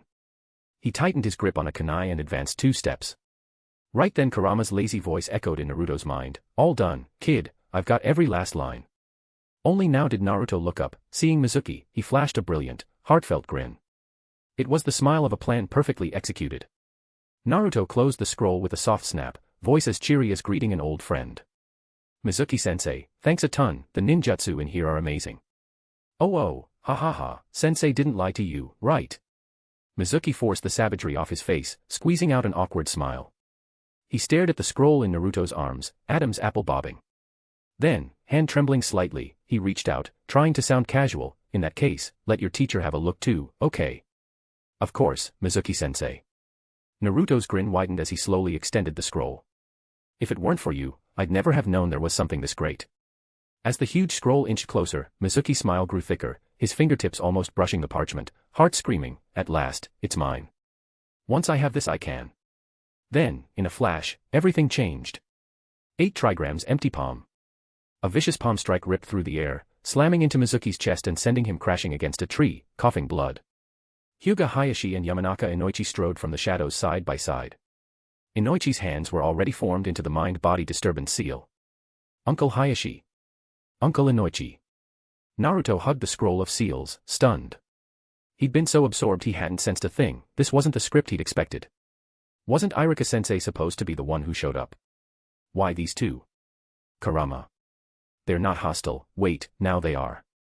Inoichi chuckled at Naruto's bewilderment. Surprised. He glanced at the collapsed Mizuki. We'll handle him. As for you. He let the words hang, we need to have a little chat about you stealing the scroll of seals. Hearing Kurama's warning, Naruto hastily tried to explain. Actually, under the third Hokage's orders Inoichi, move. Hayashi barked, instantly dropping into a gentle fist stance and charging. The Byakugan blazed coldly in the night, palm streaking straight for Naruto. At the same moment Inoichi's fingers flickered like butterflies, ninjutsu, mind-body disturbance. Naruto's vision blurred, consciousness wavering for an instant. In that split second Hayashi was on him, a precise gentle fist strike to the chest. Naruto grunted, body flying backward to slam against a tree trunk. Inoichi was mildly shocked, he'd sensed Naruto break free of the mind-body disturbance just before the blow landed. Mental resistance like that in a 12-year-old. Unreal. Damn you, Mizuki, how dare you control Naruto? Hayashi declared righteously, then delivered another 8 trigrams empty palm to the unconscious Mizuki for good measure before raising his right hand toward Naruto. Don't worry, Naruto, Uncle's pulling you out of danger right now. 8 try. Dad, stop. 2 small figures burst from the trees, Hinata and Hanabi threw their arms wide, firmly shielding Naruto. Loving book so far. Check out 30+ advanced chapters at Patreon. Chapter 50, Tacit Approval. Chapter 50, Tacit Approval. Seeing both daughters shielding Naruto, Hayashi widened his eyes in disbelief. Ah. Uzumaki Naruto, damn you to hell. Ahem, ahem. Naruto coughed twice, rubbed his aching chest, and stood up. The old man really hadn't held back with that palm just now. Naruto-kun, are you all right? Hinata quickly turned to support him, her eyes full of worry. I'm fine. Naruto gave a wry smile and waved it off. It's all a misunderstanding, I'm under the Third Lord's orders to arrest the spy Mizuki. Oh my, so it was just a mix-up. Inoichi's face fell in disappointment, he sullenly relaxed his half-formed hand sign. He hadn't even had a chance to teach the kid a lesson before the boy spilled the truth. Now there was absolutely no excuse to strike. But why didn't you say so earlier, Naruto? Inoichi deliberately raised his voice, shooting a sidelong glance at Hayashi. Blame the clan head for jumping the gun, he didn't give the youngster a chance to explain. Hayashi's face turned livid. Watching his 2 daughters still guarding Naruto, he felt his chest tighten even more. When he'd first arrived, he'd run into Yamanaka Inoichi, who'd been observing Naruto. The men hadn't said any of this back then. At the time, Inoichi had sworn he'd long been irritated by this blonde brat and wanted to beat him up for fun. Now he was wiping his hands clean of the whole thing. Dad. Yamanaka Ino and Nara Shikaku arrived as well. Ino took one look and immediately ran to her father's side, eyeing Hayashi warily. Oh, clan head Hayashi is here too. Shikaku scratched his head, acting as if he'd only just noticed, a sly glint flickering in his eyes. Shikaku, it's you. Hayashi managed a stiff nod, though his mind was in turmoil.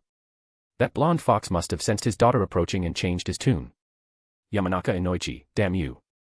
He shot Inoichi a fierce glare, wordlessly demanding, with senses that sharp, why didn't you tell me my daughter was coming? Inoichi casually looked away, pretending to study the moon in the sky. by now Naruto had caught on. Looks like this was another test from the third. Oldman still didn't trust him. But then again, why not turn it to his advantage? Uncles, I'll take the scroll of seals and Mizuki to see Lord Third. Hearing Naruto refrain from exposing the mission in public, both Hayashi and Inoichi breathed a quiet sigh of relief. Suddenly Inoichi understood. The third Hokage had chosen the two of them not just to test Naruto, but to gauge each clan's stance as well. As for why it had to be them. He glanced at Hinata and Hanabi standing close to Naruto, then at Ino beside him. Who had just arrived? The answer was obvious. No wonder the Umbu messenger had been so obliging tonight, they'd foreseen this scene. Shikaku smoothly mediated, in that case, I'll escort Naruto back to the Hokage building, after all, the scroll is vital. As he spoke, he cast a meaningful look at his two comrades. You two should take your daughters home, it's getting late. Hayashi and Inoichi nodded. On the way to the Hokage building, Shikaku pondered a moment, then scratched his head and remarked as if offhand. Our Shikamaru's been in your care all these years at the academy. Naruto smiled and shook his head, the dim streetlights gilded the tips of his blonde hair. Not at all. Honestly, they're the ones who've looked after me, they're some of the few friends I have in the village. That clean, warm smile made Shikaku momentarily lose himself. Through the boy's face he seemed to see another golden-haired figure with an equally radiant grin. Shikamaru used to be terribly lazy. Shikaku's tone softened. But after meeting you, he actually asked me to teach him our clan's secret arts, something I never expected. I figure you're the one who changed him.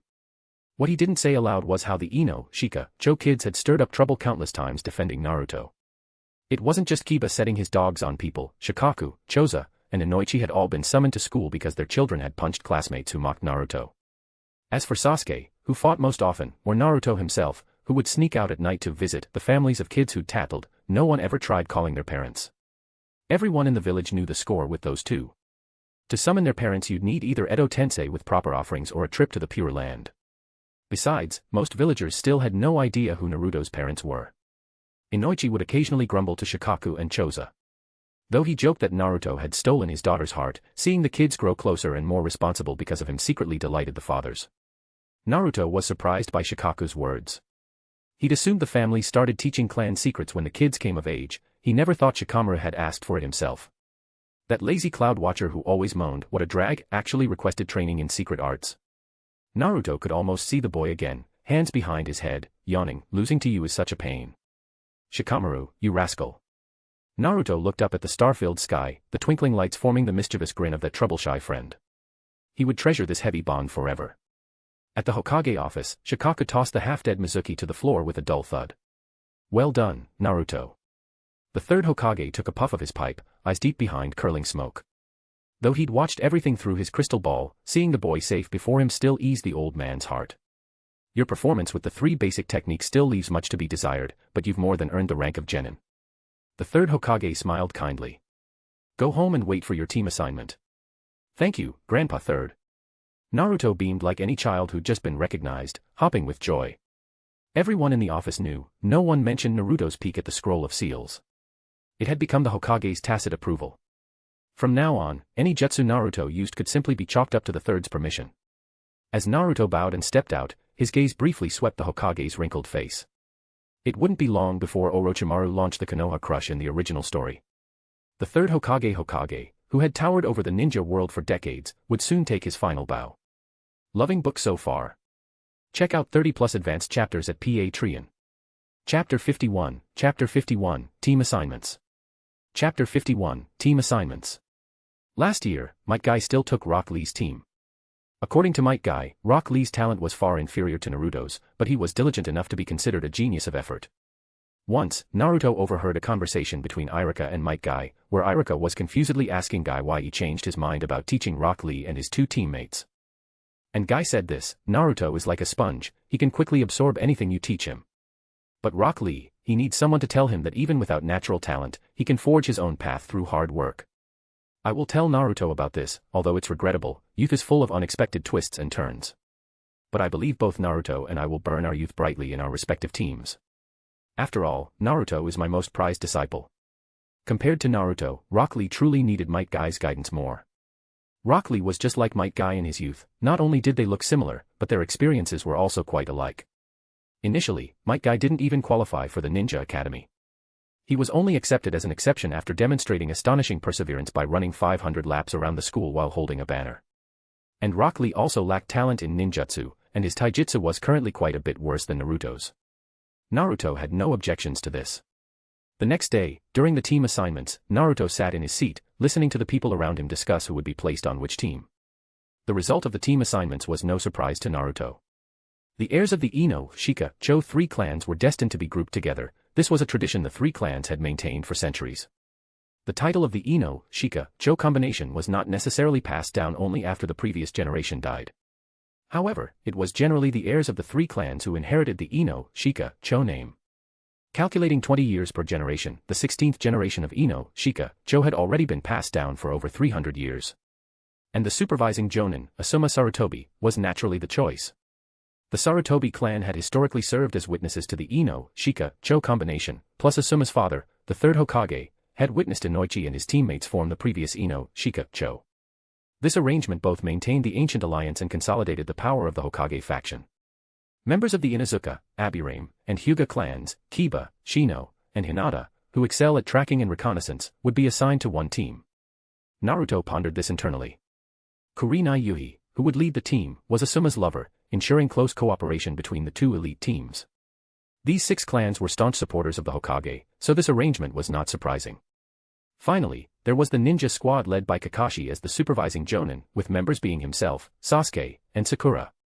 This configuration appeared balanced, but actually held deep meaning. Sharingan Kakashi could both guide Sasuke in developing his Kekkei Genkai and look after the Nine-Tails Jinchuriki, who lacked parents during childhood. After all, Kakashi was Minato's disciple. They really went to great lengths. Naruto, do you think we'll be assigned to the same team? Ino leaned closer to Naruto, her golden ponytail swaying gently with her movement, her eyes filled with obvious anticipation. Stop dreaming. Shikamaru lazily picked his ear, mercilessly pouring cold water on her hopes. You're definitely going to be on a team with me and Choji. It's the Ino, Shika, Cho tradition, don't even bother thinking about it. Can't I even think about it? Ino glared angrily at Shikamaru, though she knew the truth perfectly well herself. As the heir to the Yamanaka clan, forming a team with the Nara and Akimichi was the mission of family heritage. But the thought of not being able to see Naruto every day made her feel inevitably disappointed. It's alright, Ino. Naruto gently took her hand, and the warm touch made Ino pause slightly. Even if we aren't on the same team, we can still meet in the village, right? He gave a comforting smile, his blue eyes appearing exceptionally clear in the sunlight, the training ground, Ichiraku ramen, or even your family's flower shop. As long as we want to meet, there will always be countless reasons. Shikamaru watched the scene, shaking his head helplessly, but refrained from saying anything else to spoil the mood. He muttered inwardly. Even though she knew the team assignments couldn't be changed, she was still swayed by her emotions. Even though she understood this was predetermined, she still needed gentle comfort from others. Women are such a drag. TCH. Shikamaru clicked his tongue softly and turned his gaze toward the window. White clouds drifted lazily by. Instead of pondering these bothersome interpersonal relationships, it was more practical to think about how to improve the shadow imitation technique. Just as Naruto finished comforting Ino, Hinata, who was sitting to his left, also asked expectantly. Naruto-kun, do you think we can be assigned to the same team? She spoke softly, her pale fingers nervously twisting together, a faint blush rising on her cheeks. I'm also looking forward to being on the same team as Hinata. Naruto replied with a smile, his gaze gently resting on her. Noticing Hinata's eyes light up at his words, he changed the subject and patiently explained, however, I think the areas of expertise for Hinata, Kiba, and Shino are all reconnaissance. The 3 of you will probably be grouped together and trained as a future reconnaissance squad. He paused, his voice softening further, I don't think the 9 of us will be split up and assigned with the other students in the class. Although Hinata was a bit disappointed, she obediently nodded after hearing Naruto's serious analysis. Yet, in those white eyes, a hint of hard-to-detect yearning still lingered. Hearing Naruto's words, Shino was the first to react. He adjusted his sunglasses, and the lenses flashed with a reflection. In that case, Naruto, you think you'll be assigned to a team with Sakura and Sasuke? If nothing unexpected happens, that should be the case. Naruto shrugged, giving a helpless smile. They wouldn't possibly assign me to the same team as Yusuke and Jiro, right? Mentioning the names Yusuke and Jiro made the few people present burst into laughter. These 2 guys were the ones who mocked Naruto the most over the years, and also the 2 who got beaten up the worst. They were either chased and bitten by Kiba's Akamaru, or tricked and spun around by Shikamaru's shadow imitation technique.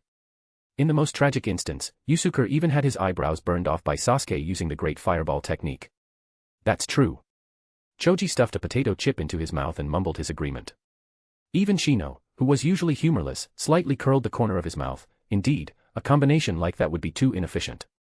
Just as Naruto expected, the students were soon taken away in groups of 3 by jonin wearing ninja vests. The classroom gradually emptied until only Naruto, Sasuke, and Sakura remained. Naruto got up, walked to the front row, and naturally sat down in the empty seat next to Sasuke. Sunlight streamed through the window onto the two boys, outlining distinctly different profiles. One was brilliant like the morning sun, the other cool like moonlight. Sasuke, looks like we'll be a team, Naruto said with a smile. That's not bad. Sasuke nodded slightly, his gaze still fixed on the window, but his tone conveyed approval. He genuinely thought being on the same team as Naruto was a good thing. Over the years, Naruto's strength and potential had long earned the Uchiha's recognition. Sakura, who had quietly moved to the front row, listened to their conversation, excitedly twisting her fingers. The 2 strongest and most handsome guys in the class were on her team. Sakura cupped her cheeks. She heard Naruto could cook, and his personality was cheerful and considerate. He was the ideal type. But Ino was pursuing Naruto. Wait, there's also Sasuke. She seemed to envision herself standing between the 2 handsome boys, unable to choose, and couldn't help but let out a giggle. Naruto and Sasuke simultaneously glanced at Sakura, who had suddenly burst out laughing, exchanged a knowing look, and then tacitly looked away. Sakura bro is daydreaming again. Great, it's the Kodo Sakura, one of the strongest genjutsu in the ninja world. Lady Tsunade, I've caught up to them. Just as Naruto and Sasuke simultaneously turned their heads. The classroom door was gently pushed open. Loving book so far? Check out 30+ advanced chapters at Patreon. Chapter 52, Kakashi Hatake. Chapter 52, Kakashi Hatake. Kakashi Hatake walked into the classroom holding a copy of The Romantic Ninjutsu Tales of Shimura, Volume 6, whose cover was exceptionally well preserved, and his indifferent gaze swept over the only 3 remaining students. Uzumaki Naruto, Uchiha Sasuke, and Sakura Haruno, you are Team 7. He shook the novel in his hand. I am the squad leader, Kakashi Hatake. Sakura blinked in confusion. Why does this jonin look like he hasn't woken up yet? And the cover of that book looks so suspicious. The title is familiar, but why is the cover different from what you remember seeing before? Naruto was desperately trying not to laugh.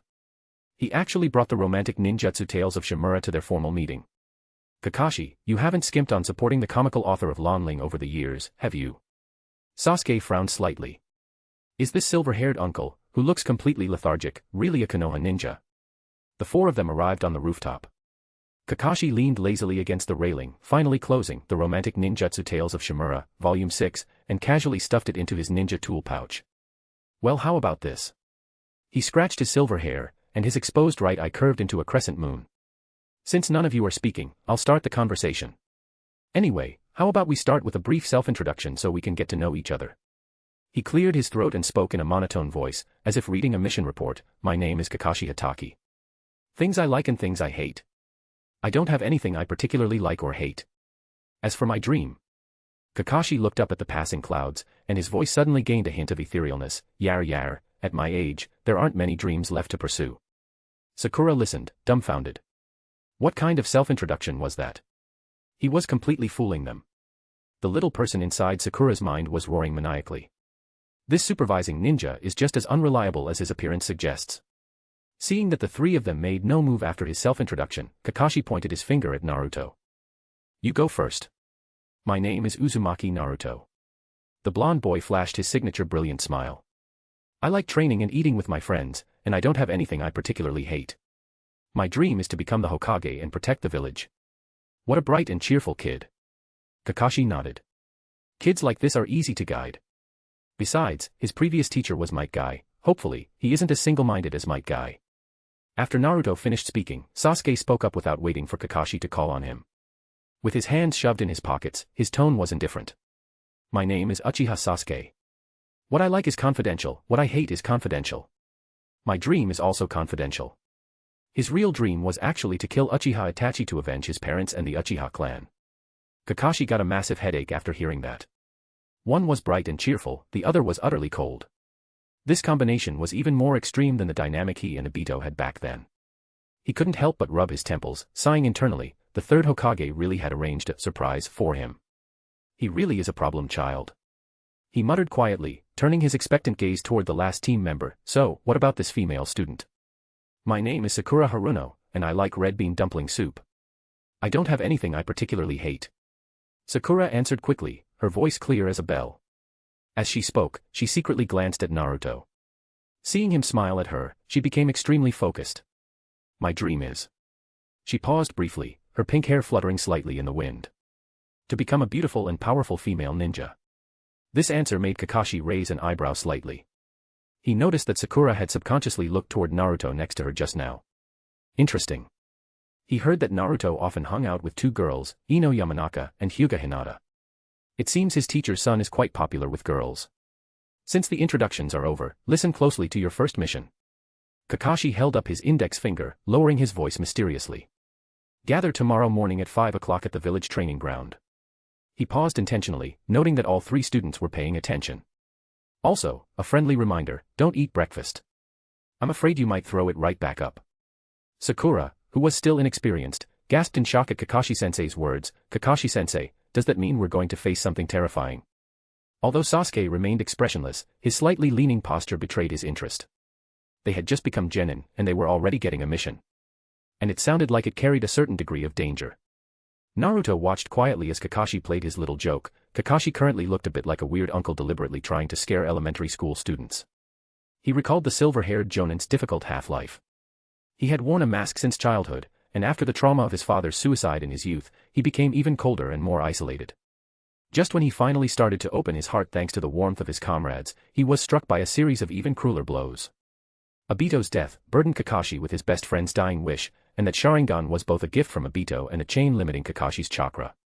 Following that, the tragedy of accidentally killing Rin pushed him further into an abyss of endless self-reproach. When the fourth Hokage and his wife were sacrificed one after another, this genius ninja once again sank into an endless dark inner world. Kakashi's first half of life was tragedy after tragedy, as if the world was constantly targeting him. It was as if the world enjoyed clipping the wings of a genius like this, making him struggle and roar in the mud, gradually becoming powerless, until, when he stopped struggling, it slowly swallowed him up with the despair and suffocation of death. Thinking of this, Naruto couldn't help but feel a sense of respect for that perpetually passionate, bushy-browed teacher. Looking at it now, Might Guy truly was incredible. Judged to have no talent as a ninja, he used sheer persistence to move people. Losing his father young didn't cause him to sink into the black abyss of despair, he remained optimistic. With his near-stubborn friendship and perseverance, he kicked open Kakashi's tightly shut heart time and again, forcefully pulling his best friend out when he had sunk into the dark inner world for the second time. These two, along with Jiraiya and Orochimaru, and Sasuneru from the original work, are all classic combinations of the Scatterbrain and the Grump. Thinking of this, Naruto sighed silently.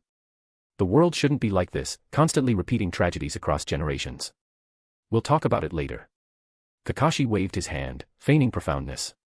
Have sweet dreams tonight, or the next few days might be nightmares. He successfully activated his Great Deceiver mode, and watching the two students look nervous, his eyes narrowed into slits. Genin fresh out of the academy are the easiest to fool. Naruto, knowing Kakashi was referring to the bell test, paid it no mind, while Sakura and Sasuke, who were unaware of the details, were preoccupied with their own thoughts. Sakura's worry was clearly written on her face, and although Sasuke appeared calm, his tightly pressed lips and slightly furrowed brow showed that he was preparing for a serious challenge. Loving book so far. Check out 30+ advanced chapters at Patreon. Chapter 53, Kakashi in a tight spot. Chapter 53, Kakashi in a tight spot. After the rooftop disbanded, Naruto went home. He wasn't worried about the bell-grabbing game in the least. Right now his overall strength far outclassed Kakashi's. He'd kept improving over the years, even if self-study made progress slower. By secretly watching the Hyuga training, Naruto had not only stolen some of the Gentle Fist's essence but had also created his own simplified version of the 80 Gods Vacuum Attack. He successfully fused chakra nature transformations into it, developing attribute-specific variants. The Fire-type Vacuum Attack, Fierce Flame Rush could launch a scorching flame gale. In a narrow corridor it whirled into a violent fiery storm that ended in a massive explosion. The Water-type Vacuum Attack, Water Dragon Prison spun into a whirling water cell the instant it struck, trapping the foe. The Wind-type Vacuum Attack, Pressure Suck used chakra-driven air currents to yank enemies close or blast them far away. The Earth-type Vacuum Attack, Terrain Shift instantly altered a small patch of terrain, perfectly countering sneaky jutsu like Earth Release, Headhunter. The Lightning-type Divine Sky Strike, Raging Thunder combined penetration with spread, piercing heavy armor and earthen walls, and chaining across water. It wasn't quite what he'd first imagined, but it was still pretty good. Best of all, vacuum attack needed no hand seals. I'm not even using ninjutsu, this is taijutsu, so of course I'm the most sunlit ninja around. What? Young Uzumaki Naruto is still shadow. How dark can a 12-year-old genin be? He only knows 8 gates, would release, sealing techniques, a few minor taijutsu tricks, and can pop the Nine-Tails seal anytime to smack you with Kurama-linked tails, so what? Too dark. All I see is talent beyond his peers soaked with buckets of sweat and effort. What, sweat splashed on your face? No worries, after the fight I'll pat your head with 9 chakra hands.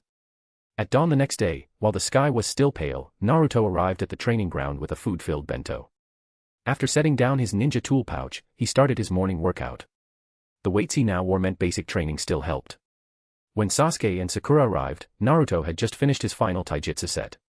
He wiped the thin sweat from his brow and, seeing how tense the two looked, gave them a reassuring smile. Relax, I've already found out what today's mission is. Sakura's eyes lit up, ooh. As expected of Naruto. Sasuke tilted his head slightly, signaling he was listening. It's the classic academy graduation tradition. Naruto raised 3 fingers, swaying them in the morning light. 3 people grabbed 2 bells. Just as he was about to continue, a hand landed on his shoulder. Kakashi had appeared behind him unnoticed, the visible eye above his mask curved into a crescent. My, spoilers are a bad habit. He naturally took over, drawing 2 red-tasseled bells from his pouch. Their clear chime announced the start of the test. Exactly as Naruto said, 3 people, 2 bells is the old graduation custom. He paused, pleased to see Sakura gulp. But whoever fails to get 1 is out. He lowered his voice to build tension, only 2 who snatch a bell from me qualify as genin. For this bell grab, you must be ready for one thing. Kakashi's gaze turned razor-sharp, the resolve to kill me, or be killed by me. Ninja battles are never child's play. Sasuke's pupils shrank, Sakura instinctively stepped back half a pace. Only Naruto kept his calm smile, already seeing through the act. Kakashi pointed at Sasuke and Sakura with his other hand. You 2 go on ahead, I need a word with Naruto. Once they walked into the ground looking puzzled, Kakashi exhaled, turned to Naruto, his lone eye showing helplessness. If I hadn't lined up at dawn for the latest volume of the romantic ninjutsu tales of Shimura, you'd have spoiled them for sure. He wasn't upset, intel gathering is a vital ninja skill. Kakashi lifted the just-bought novel from his pouch and flicked it. The gold-embossed, limited edition, glittered in the sun. It comes with a collector's photo of Shimura and his 7 heroines, almost sold out. He smoothed a bent page, sounding like he'd found treasure. There was a queue at the bookstore, I barely snagged it. Naruto barely stifled a laugh. Kakashi-sensei, the adult sticker's showing. Huh. Kakashi glanced at the cover, sure enough. The patch of face above his mask flushed red. The romantic ninjutsu tales of Shimura is, at heart, a hot-blooded shonen story. The spicy scenes were just a marketing hook at the start. To maximize profit, Naruto copied his previous life's GF game studio strategy, releasing both all ages and adult versions. And the ninja world ate it up. The adult edition drew a handful of adult men and women, but the all ages version proved far more popular. This tiered sales strategy had boosted his royalties nicely. Kakashi, I want to crawl into a hole. He frantically stuffed the novel back into his pouch and cleared his throat. I grabbed the wrong one because of the crowd. Naruto kept his face straight with effort. So about the mission. Kakashi tried to change the subject, but seeing Naruto's shoulders shaking with suppressed laughter only deepened his embarrassment. Tonight he would wrap that book, preferably with a ninja code cover. Then the mission continues. Kakashi pulled himself together, voice turning serious once more.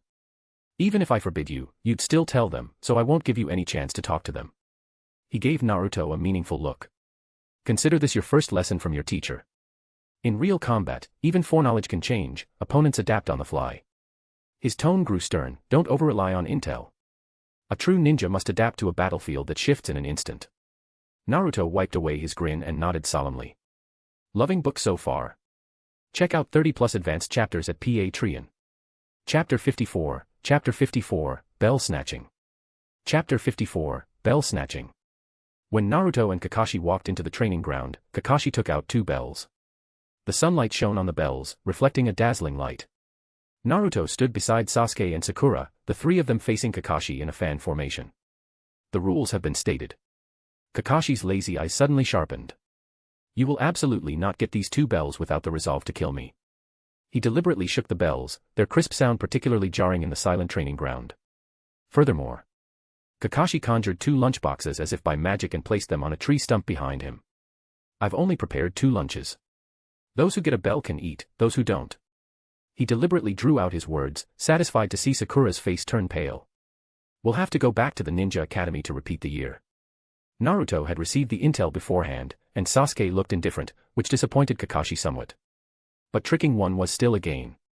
Sakura covered her stomach, on the verge of tears, feeling her legs turn to jelly. It's over. She hadn't eaten dinner because she was trying to lose weight, and she hadn't eaten breakfast this morning either. She heard that Kakashi-sensei, their team leader, was a jonin. Was she really going to fight a jonin on an empty stomach? If she lost, she'd have to repeat the year, and there were only 2 bells in total, and both Naruto and Sasuke were stronger than her. She looked at the eager Naruto and the battle-ready Sasuke beside her, a sense of powerlessness welling up in her heart. Am I going to have to repeat the year? The thought made her eyes sting. She had worked so hard to pass the graduation exam, was all that effort going to be for nothing just because she couldn't snatch a bell? She unconsciously touched her ninja tool pouch, the shuriken inside felt heavy. But against a jonin, could these ordinary ninja tools really be useful? Sakura bit her lower lip, suddenly remembering Ino's smug expression yesterday when she showed off the taijutsu moves Naruto taught her. She was so lucky to be assigned to the same team as Naruto. No, I can't just give up like this. She whispered to herself, though her voice still trembled. At least, I have to try, I can't just surrender without doing anything. Kakashi looked up at the sky, the deadline for this mission is noon. If you haven't gotten the bells by noon, then all of you will go back to the Ninja Academy to repeat the year. Now, the battle begins. This test was originally meant to assess the team member's character, so Kakashi would absolutely not give Naruto a chance to communicate with the other 2. As soon as Kakashi finished speaking, he immediately grabbed a kunai and charged towards Naruto. Naruto calmly raised his hand, a swirling current of air gathering in his palm.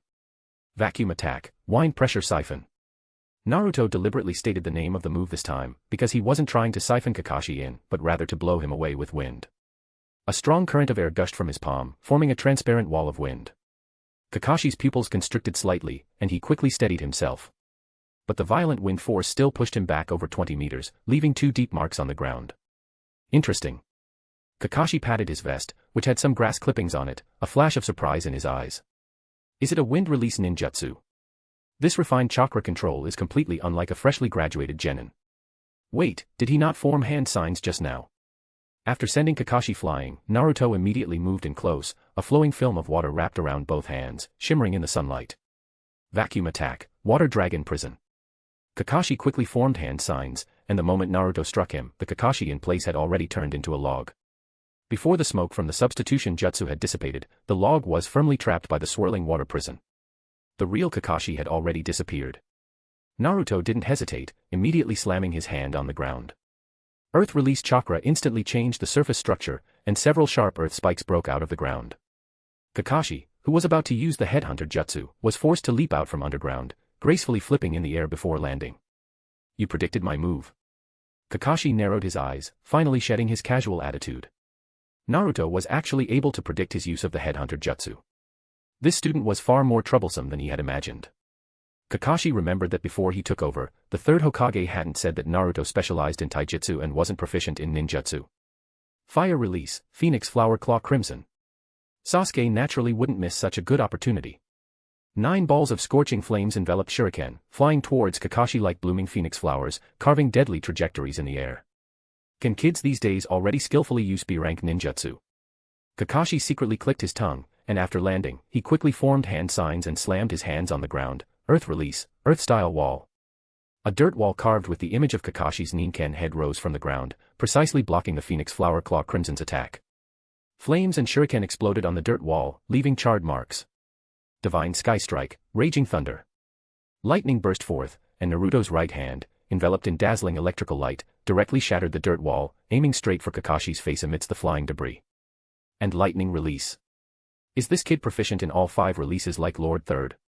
Kakashi quickly leaned back to dodge, the lightning brushing past his mask, leaving a tingling sensation. What? The intel was false. Didn't the third Hokage say that Naruto wasn't proficient in ninjutsu before? This is clearly someone who has mastered nature transformation. Lord Third, you've really put me in a tough spot. The moment Kakashi was distracted, Sakura, who hadn't made a move yet, head quietly circled to his side rear. The pink-haired girl's eyes were unusually firm. She seized the opportunity while Kakashi was preoccupied by Naruto and Sasuke, and precisely affixed an explosion tag to Kakashi's back. Although he didn't see what it was, the battle-hardened Kakashi immediately sensed the danger behind him. Not good. He made a snap decision, simultaneously sidestepping Naruto's lightning-flashing pursuit and quickly stripping off his vest, throwing it far away. Boom. The deafening sound of the explosion tag echoed, and splashing dirt and shredded cloth rained down. The strong shockwave caused Kakashi a momentary lapse of concentration, his ears ringing. I told you to be resolved to kill me, but you guys are really going for the kill. After using the body flicker technique to distance himself from the three, Kakashi rubbed his tingling ears, looking at the crater in the ground, a mix of emotions in his heart. Are graduates these days all this ferocious? These students are a bit too overspec. Sakura tossed her hair, a hint of smugness on her face. She wasn't some delicate little girl. Over the years, she had trained with Naruto and Sasuke, and her strength was far superior to other new students of her generation. Although her taijutsu was still inferior to Naruto's, and her ninjutsu talent wasn't as good as Sasuke's, in terms of tactical awareness and on-the-spot adaptability, she considered herself second to none. Don't space out during a fight, Kakashi-sensei. Naruto, who had silently closed in at some point, was now swinging an ordinary tree branch at Kakashi from behind, his movements as fluid as if he held a sharp sword. Kakashi instinctively raised his hand to grab the branch, just about to make a sarcastic remark, when scorching flames suddenly ignited on the branch, forcing him to immediately let go. Tisk. Kakashi shook his burned glove and took it off. This kid's mastery of chakra nature transformation is ridiculously proficient. He had ruined his vest and his right glove in one fight today. Naruto twirled the branch in a beautiful flourish, skillfully extinguishing the flames on it. Loving book so far. Check out 30+ advanced chapters at Patreon. Chapter 55, Sakura's Choice. Chapter 55, Sakura's Choice. 10 minutes later. Ah, geez, what a pain. Kakashi looked a wreck. The glove on his right hand and his flak jacket were both trashed.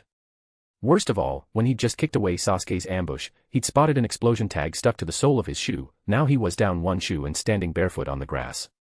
The three of them had Kakashi boxed in a triangular formation. Sasuke's three-tomo Sharingan spun with excitement, Sakura's kunai glinted coldly, Naruto grinned slyly and slowly pulled a brand new novel from his ninja tool pouch. When Kakashi saw the cover of the latest volume of the romantic ninjutsu tales of Shimura, his one visible eye bulged. He'd stashed that book at the very bottom of his pouch, he was sure of it. No way. Kakashi threw his hands up in surrender, voice cracking. Test over, you pass. Sasuke and Sakura exchanged blank looks. They had no idea why the sight of that book had rattled Kakashi so badly. Only Naruto beamed, waving the novel. The gilt, limited edition, on the cover flashed in the sunlight. Kakashi snatched the book, retreated to the shade at the edge of the training field, then cheerfully pointed at the bento boxes atop a wooden post. Bet you're starving, let's eat. Naruto narrowed his eyes, the real killer move was here. The tactic of 2 peaches slaying 3 warriors. 3 people, 2 lunches. Even without the bell test, Kakashi had a way to see their real trial. Good thing I came prepared. Great. Starved after 2 skipped meals and a fight, Sakura hurried for the boxes. Her stomach growled, she could already taste hot food. But the moment she saw only 2 boxes she remembered, 3 genin, not counting Kakashi. Her hand froze midair, gaze flicking between Naruto and Sasuke. We can grab food after this, the thought shattered as Kakashi spoke again. Oh, right, I picked up a D rank from the mission desk. Eat up, we head out right after. His voice, soft as a devil's whisper, made Sakura hesitate over handing the boxes to the boys. Skip the meal and face the mission hungry, or eat and... Her trembling hands held the fragrant boxes that now felt like poison. Naruto reached into his pouch, about to speak, but Sasuke stopped him. Naruto. Sasuke's low voice halted him, fingers resting on Naruto's forearm. His dark eyes flicked toward Sakura with meaning. One look and Naruto understood. Years of training had left them able to read each other at a glance. Sasuke wanted to see Sakura's choice. Though she'd trained with them for years, she'd first joined as Ino's friend. To Sasuke, trust in her still lagged far behind trust in Naruto. This simple lunch split was a test of team awareness. Sasuke had seen Kakashi's intent, so had Naruto. He kept quiet to watch Sakura decide. Would she put herself first, or show the responsibility of a teammate? If the former, Sasuke would keep future teamwork between himself and Naruto. If the latter, he'd finally count her as one of them. Seeing Naruto hesitate, Sasuke tugged his wrist and pulled him back to Kakashi's side. The 3 stood in the shade, watching the pink-haired girl decide. Sunlight filtered through leaves, dappling Kakashi, Sasuke, and Naruto as though they sat outside an invisible game board. Kakashi's visible eye slid toward the boys, tone deliberately casual. "Hey, why aren't you two eating? Ladies first."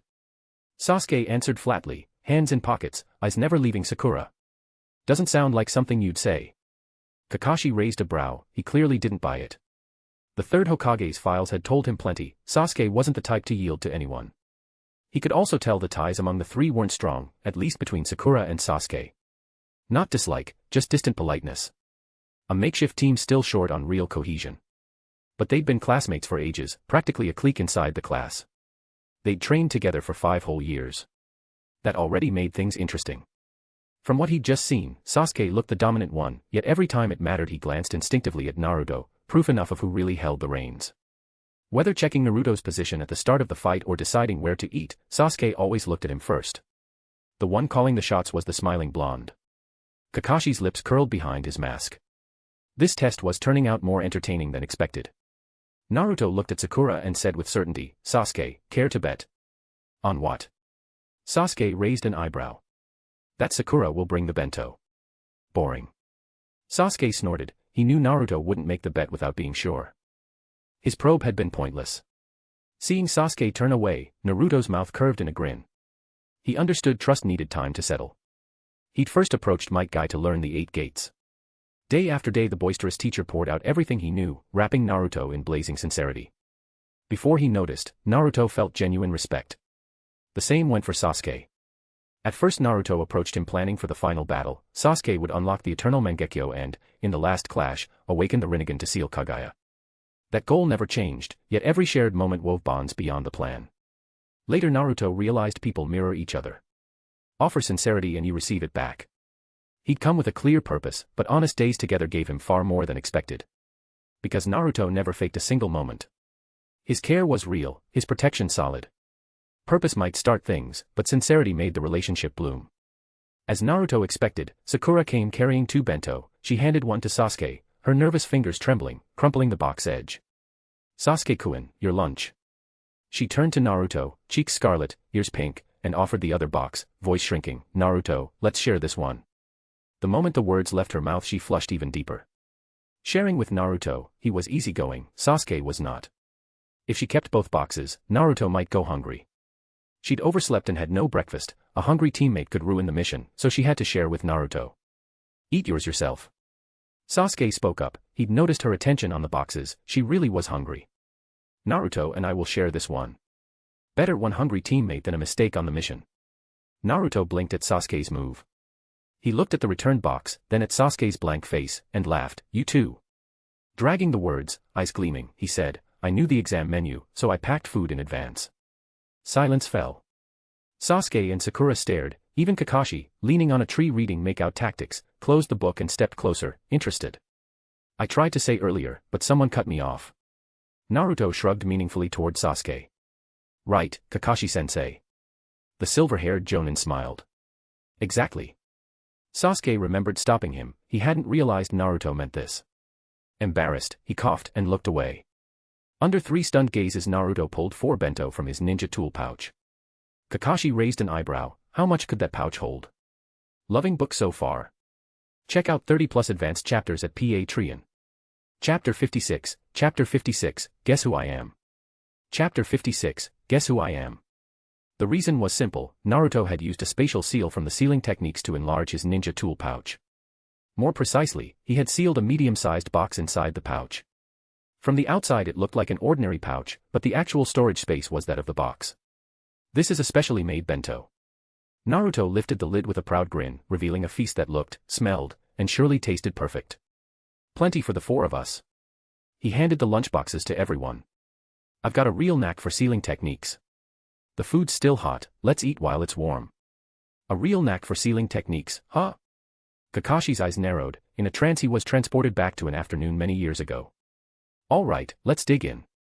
"Minato, come on, these dishes are enough for all of us." In his memory, red-haired Kushina sat at the table with Team Kakashi and 2 teammates, while blonde Minato Namikaze, apron on, poked his head from the kitchen, smiling gently. "Coming right up." Feeling the weight of the lunchbox in his hand, Kakashi felt his heart grow heavy too. Truly Minato-sensei's child, indeed. Naruto-kun. A deliberately shy voice rang out. The black-haired girl sprang onto Naruto's back, small hands covering his eyes. She landed light as a kitten, carrying the faint scent of daisies. Guess who I am? Naruto steadied himself and cupped her legs to keep her from slipping. With his current senses he'd noticed her approach long ago, he just hadn't expected the pounce. Oh my, that voice sounds awfully familiar. He drew the words out, feeling the girl on his back hold her breath in suspense. Must be our cutest little Hanabi. Correct. Hanabi let go of his eyes and looped her arms around his neck. Her soft black hair brushed his cheek like a cuddly little animal. Big sister says you guys made Genin any super cool missions yet? She batted bright eyes, pressing for details. She didn't notice Sasuke's subtle expression nearby, or Sakura gaping in shock. Yep. We just finished a D rank, helping an old lady farm her land. Sounds totally not cool. Hanabi hopped down, hands on hips, disappointment clear. Naruto ruffled her hair. D ranks are safe chores, finding cats, planting veggies, paying 500 to 50,000 Ryo. C ranks might mean injuries, like bandit hunts, 30,000 to 100,000. B ranks can pit you against enemy ninja, 800,000 to 2 million. A ranks affect village or country affairs, 1.5 to 10 million. Top tier S ranks involve national secrets, 10 million plus. He recalled the databook exchange rate, 1 Ryo equals 10 yen. So a 75 Ryo bowl of Ichiraku ramen with extra pork would cost 750 yen, about 37 yuan in his past life. Prices in Konoha were anything but low. Of course, you earn in Konoha and you spend in Konoha. You pay a lot, but you don't actually earn much. Jobs like helping an elderly widow farm don't pay well to begin with. An old loner who can't even till her field counts as non-labor in the ninja world, earns little, and can only post low-budget missions. The mission office takes a cut, Jonin leader Kakashi claims his share, and the remainder is split 3 ways, barely enough for 1 bowl of Ichiraku ramen each. Hanabi was stunned. 500 Ryo, minus 10% to the office, 450. The leader takes half, 225. Split 3 ways, that's 75 each. You can't even buy snacks. Exactly. We each got 75 and we're heading for ramen. Naruto shrugged, sharing wry smiles with Sakura while Sasuke looked unfazed.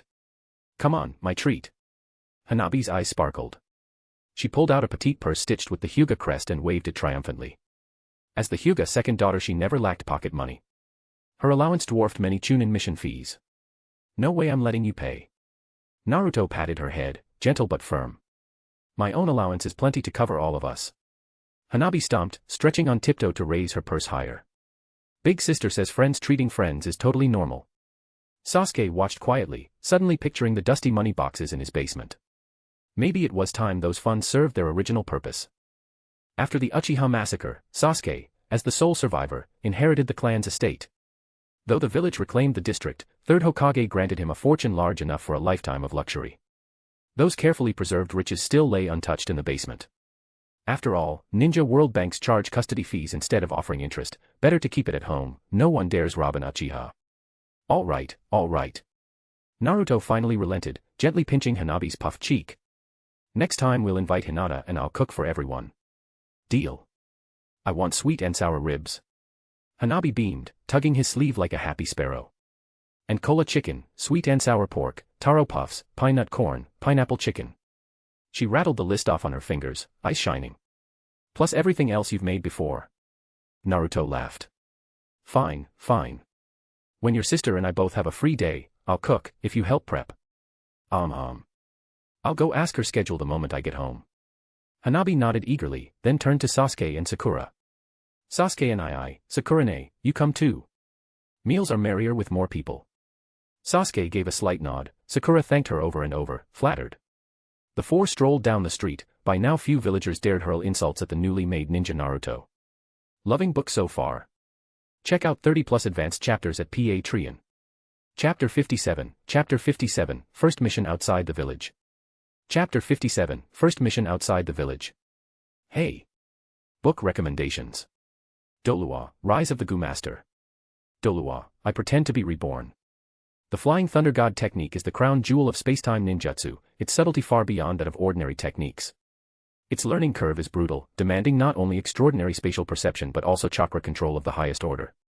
And the farther the jump, the more chakra it burns, geometrically.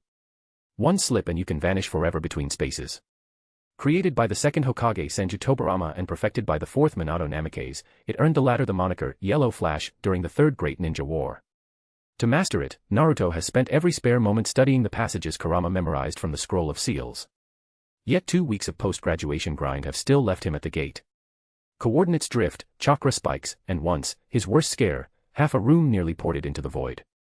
Can't rush greatness, I guess. Wiping sweat from his brow, Naruto stared at the mangled Flying Thunder God seal on the floor and gave a wry laugh. His personal Flying Thunder God mark is shaped like the Uzumaki clan's spiral crest. His spatial sense is solid, but the technique's complexity dwarfs anything he's tried before. After a long exhale he headed for the rendezvous point. The four of them set off for the Hokage office together. To Naruto's surprise, Asuma Sarutobi and the new generation Ino, Shika, Cho were already inside. 2 full teams packed into the Hokage's office. Whatever this was, it was big. Kakashi, glad you could make it. Puffing on his pipe, the third Hokage regarded them through a haze of smoke. Lord Third, you summoned us, what's the mission? Indeed there is one. The third nodded, expression grave. 3 days ago the village accepted what was listed as a C-rank escort. The client lied about the danger level. He unrolled the mission scroll, the rank stamped on it read A. Among the assassins after our client is the hidden mist renegade Zabuza Momochi. There's no question, this is now an A rank. Lowering his pipe, the third swept his gaze across the 6 genin and 2 jonin present. Given your combined strength, I'm assigning Team 10 to reinforce Team 8. Eliminate Zabuza if the chance arises. Kakashi, your squad leader, Asuma, second in command.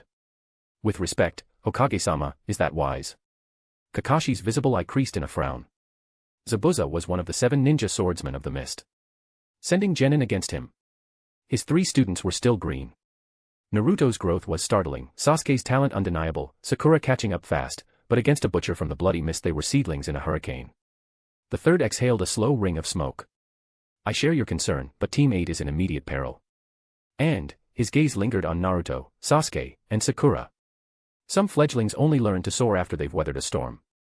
Because the enemy is formidable, we pool the strength of 2 squads. Kakashi, trust your students. At the words, Team 8 in danger, Asuma's face went white. Kurenai Yuhi was their jonin leader. Without another word he spun toward the door, forgotten cigarette falling to the floor. If you doubt yourself, or them, then stay behind, Kakashi. Asuma's voice cracked with raw urgency. Kurenai, his lover, might be bleeding out right now, the unflappable jonin was gone. Shikamaru sighed, he'd never seen their teacher lose composure. Ino and Choji traded worried glances, they knew what Kurenai meant to Asuma. Kakashi caught Asuma's shoulder. Get a grip. Panic kills faster than steel. He turned to the third, Hokage-sama, we accept. Request permission to deploy immediately. Go. I'll have your departure papers filed retrograde. Make for the land of waves, now. The third handed Kakashi the scroll, face solemn. Inuzuka Kiba's Ninken couriered this intel, review it en route. Roger that.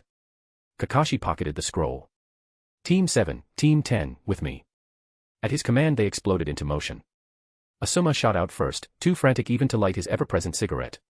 Naruto and Sasuke locked eyes, then sprang after him, Sakura followed a heartbeat later. Shikamaru kept pace without complaint, Team 8 were his friends too. Ino and Choji flanked him, the 2 squads blurred across Konoha's rooftops and vanished over the wall. At the gate, Izumo Kamizuki and Kotetsu Higane simply stepped aside, orders from the third had already reached them. Once beyond the barrier Asuma poured on speed, a blur racing toward the land of waves. He vaulted through the treetops, birds erupting from branches in his wake. Hold up, Asuma, pace yourself. Kakashi's shout fell on deaf ears, Asuma's mind held only images of Kurenai in peril. TCH, keep up, don't let him out of sight. Kakashi surged forward, silver mane whipping in the wind. Naruto and the others pushed their bodies, branches whipping past.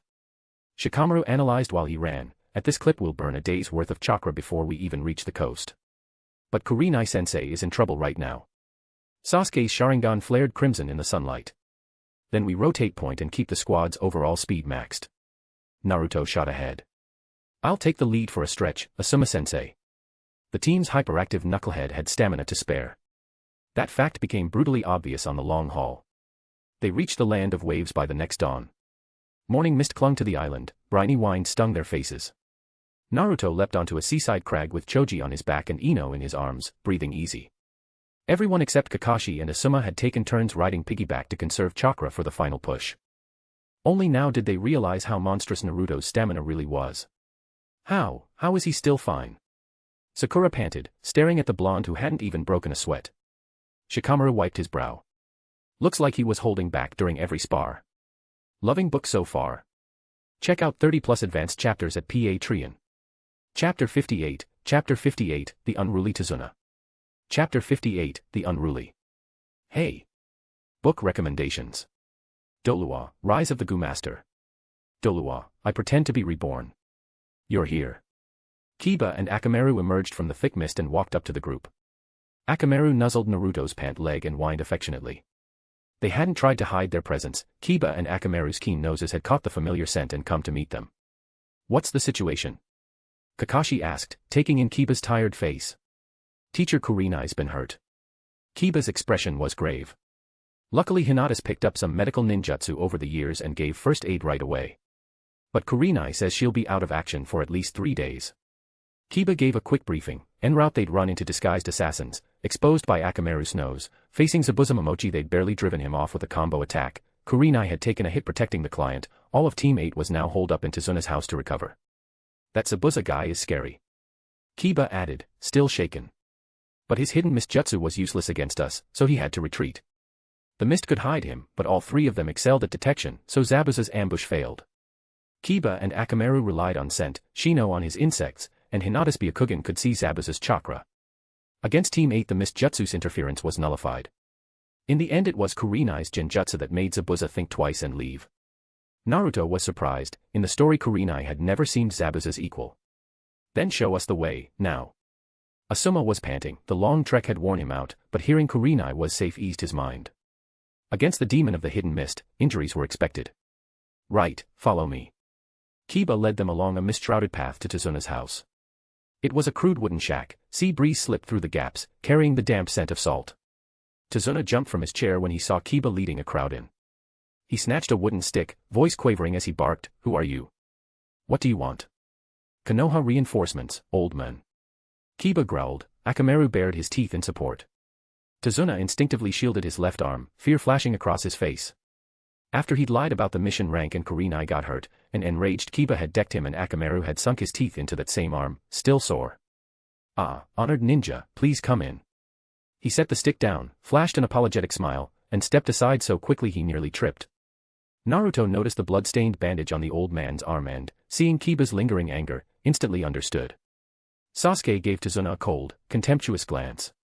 Inside, Hinata was tending Kurenai. Shino stood silently by the window. Behind his shades his eyes swept the street while parasitic insects crawled along his sleeve. When Kakashi walked in, Kurenai managed a pale smile. "So the Hokage sent you guys?" "Kurenai."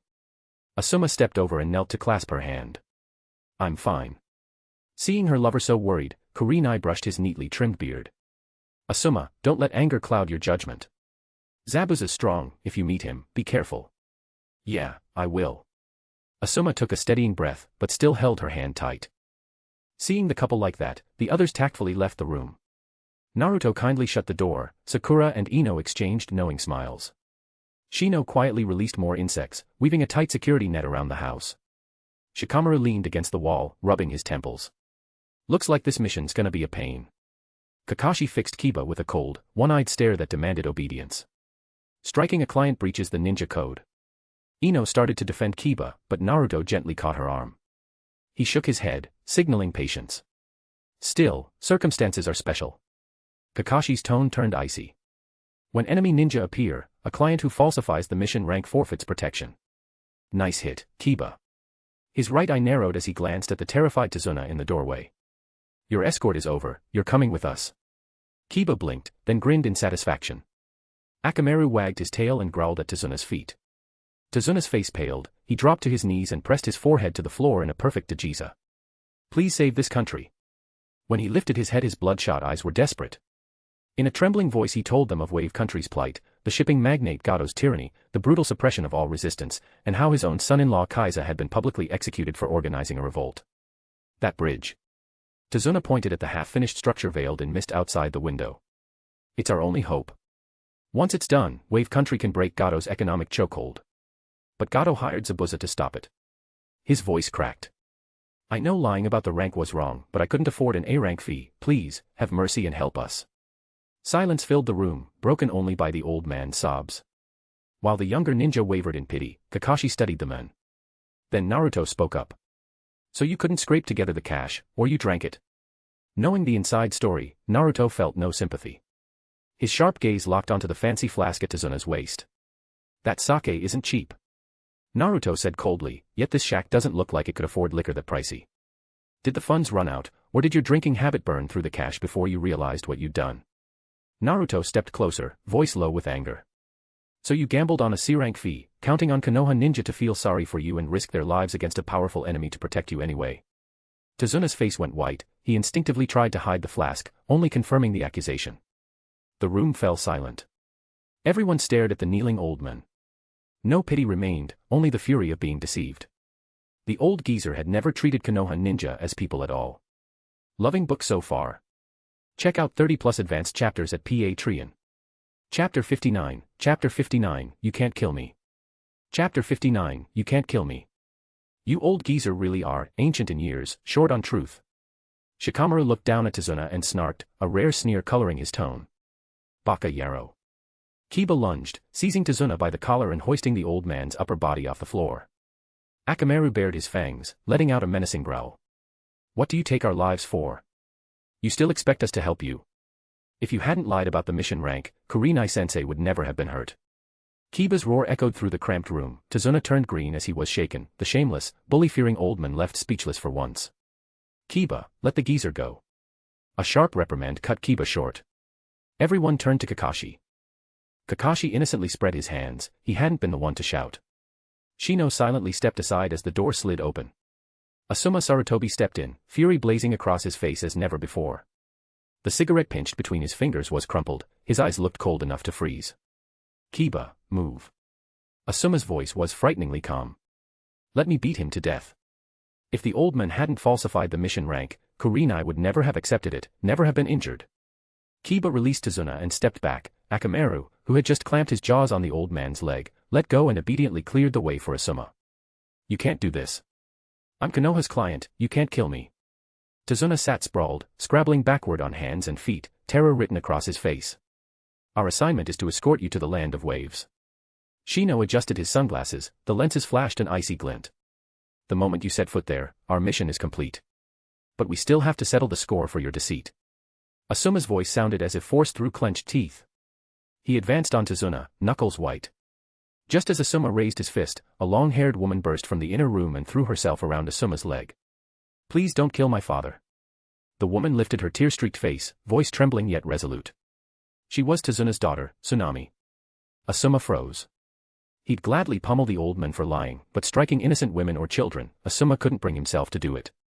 I'll pay. Commission you to deal with that demon and Gato, A rank or even S rank, once the Great Bridge is finished I'll have the money. Tazuna racked his brain for any way to survive, voice quavering with fear. You can cough up 1,000,000 Ryo. Kakashi raised a skeptical brow. Yes. Once the bridge opens, 2 million, 3 million, anything. Tazuna blurted the guarantee like a drowning man clutching driftwood. Asuma, let him keep breathing for now. Kakashi turned to his still seething comrade. An extra commission fee made sparing the old man far more profitable. In reputation as well as cash. Killing him would only tarnish Konoha's name. Kakashi's thoughts drifted to past events. Reputation was something Konoha prized, yet it often tied their hands. You and Kurenai are about to marry, right? You two take 70% of the pay, I'll cover the mission desk's cut. The offer cooled Asuma a little. Konoha's cost of living was brutal, ninja earned fast and spent faster. Earnings in Ryo, expenses in Ryo. Just Asuma's chakra-conductive metal chakra blades cost tens of millions of Ryo to forge. After all, chakra-conductive metal was sold by the gram, outrageously pricey. Yet Kakashi's words didn't stop Asuma, he ignored Tsunami's desperate pleas, clamped a hand around Tazuna's neck, one squeeze away from death. He cared nothing for the money, when he married, his estranged father would cough up funds all the same. Seeing that, Kakashi gave up, lamenting the lost chance to earn double pay for one job. Kakashi-sensei, are you short on money too? Sakura whispered, curiosity piqued. In her mind, an elite jonin shouldn't fret over cash. Who isn't short on money? Kakashi glanced at her, exasperated. He sighed. Ninja tool wear, military ration pills, and He cut himself off, remembering the freshly bought side story of the romantic ninjutsu tales of Shimura. You'll each pocket at least 50,000 ryo. Kakashi smoothly changed the subject. Sakura's eyes sparkled. 50,000 ryo. Her first mission had paid only 75 ryo. 50,000 divided by 75 equaled 666.667. This mission paid 666 times more. She quickly tallied, new clothes for her parents, upgrading her ninja tool pouch, buying all the things she'd always wanted. Asuma, don't do it. Kurenai's weak voice drifted from the inner room. Asuma's fingers loosened. After a moment's hesitation he abandoned the idea of killing Tazuna. He released the old man and nudged his leg, signaling Tsunami to let go. Tsunami hesitantly released him, supported her gasping father, and warily retreated to Kakashi's side. Kakashi gave her a glance and subtly sidestepped. Kurenai's right. Asuma drew a deep breath, forcing himself to calm. Right now we need a plan to deal with Zabuza. Kakashi's dead fish eyes nodded. He turned to Tazuna. Since you promised S-rank pay, we'll treat this as an S-rank mission. However. His tone shifted. If you can't produce the money afterward, you know the consequences. Tazuna nodded frantically, cold sweat soaking his collar. He dared not try any more tricks. Forced marching had compressed the 3-day trip into one. Everyone was exhausted. Even the stamina monster Naruto looked weary. Kakashi and Asuma decided to rest a day or two before confronting Zabuza. Facing a strong enemy while drained was suicide. When the time came, Kakashi and Asuma would fight Zabuza while the genin mopped up the small fry. The arrangement kept the main fighters fresh and gave the rookies relatively safe real-world experience. Kurenai and I will take one room, the rest of you sort yourselves out. Asuma turned inside to tend to Kurenai. Kakashi surveyed the 7 remaining genin, 2 bedrooms left, one's Tazuna's bridge design studio, the other's storage. Pair up. I'll bunk with Mr. Tazuna, convenient for protecting the client. He stressed the word protecting, making Tazuna shrink his neck in fright. Big sis Tsunami and her son Inari can share the remaining 2 rooms, one for the boys, one for the girls. Sound good? Kiba suggested. Loving book so far. Check out 30+ advanced chapters at Patreon. Chapter 60, Fish Soup. Chapter 60, Fish Soup. The early morning sea breeze, briny and damp, tried to slip into Tazuna's rather run-down house, only to be driven away by a rich, mouth-watering fragrance. The aroma seemed alive, flowing through every corner of the room and drifting into the nose of Asuma, who was dozing at Kurenai's bedside. Smells amazing. Asuma grunted himself awake, the enticing scent dispelling every trace of sleep. He rubbed his tired eyes and, following the fragrance, shuffled unsteadily toward the kitchen. At the kitchen doorway an unexpected scene met his eyes. The boy Asuma remembered for his ever-bright smile, Uzumaki Naruto, was now focused at the crude stove. In a simple clay pot atop it, creamy white broth rolled and bubbled, freshly caught sea fish and seasonings Naruto had brought bobbed in the soup, sending out a fragrance that made one's mouth water. It's Naruto. Asuma's voice was openly surprised. He found it hard to reconcile this composed, homey teenager with the rumored Nine-Tails incarnation, or the fierce fighter of the battlefield. This rapidly growing kid actually possessed such culinary skill. Asuma-sensei. Naruto greeted him while sprinkling in the last pinch of spices. The aroma of the fish soup grew even richer. I stewed some fish soup, please take it to Kurenai-sensei to help her recover. Naruto ladled a full bowl and held it out to Asuma. Asuma started, warmth surging in his chest as he looked at the delicious soup. Thanks, I will. He accepted the bowl solemnly, the steam clouding his sight. The fragrance lingered, Naruto's smile stirred memories of years past. He recalled returning to Konoha after resigning from the 12 Guardian Ninja, how whispers and slander had trailed him like venomous snakes through the streets. That kid's a demon fox, a monster, stay away.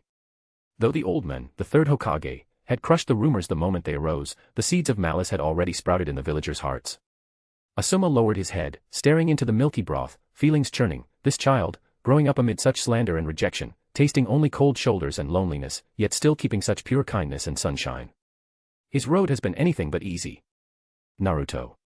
When Asuma spoke again his voice carried a faint rasp, moved by that kindness and resolve. He inhaled and pledged, when the mission ends, I'll treat you to barbecue. Naruto hadn't expected it, he blinked, golden strands dancing in the morning light slipping through the cracked window. Then a brilliant smile, bright as the rising sun, lit his face and swept the last gloom from the kitchen. It's a deal. His clear, lively voice rang out. Asuma nodded, said no more, and carefully carried the bowl, filled with Naruto's kindness and his own emotions, hurrying toward Kurenai's room. Watching the broad back disappear round the corner, Naruto's smile lingered. He turned to stir the remaining soup, letting the fragrance spread evenly. Soon the enticing aroma acted like an alarm clock, rousing his sleeping teammates. To their surprise, in the center of the formerly empty dining area now stood a brand new table, smelling of fresh wood shavings. Matching wooden bowls, plates, and spoons were neatly laid out, edges polished silky smooth, no splinters anywhere. Even more striking, at Naruto's waist hung a sturdy wooden sword, its hilt carved with the red spiral pattern that adorned Kakashi's flak jacket.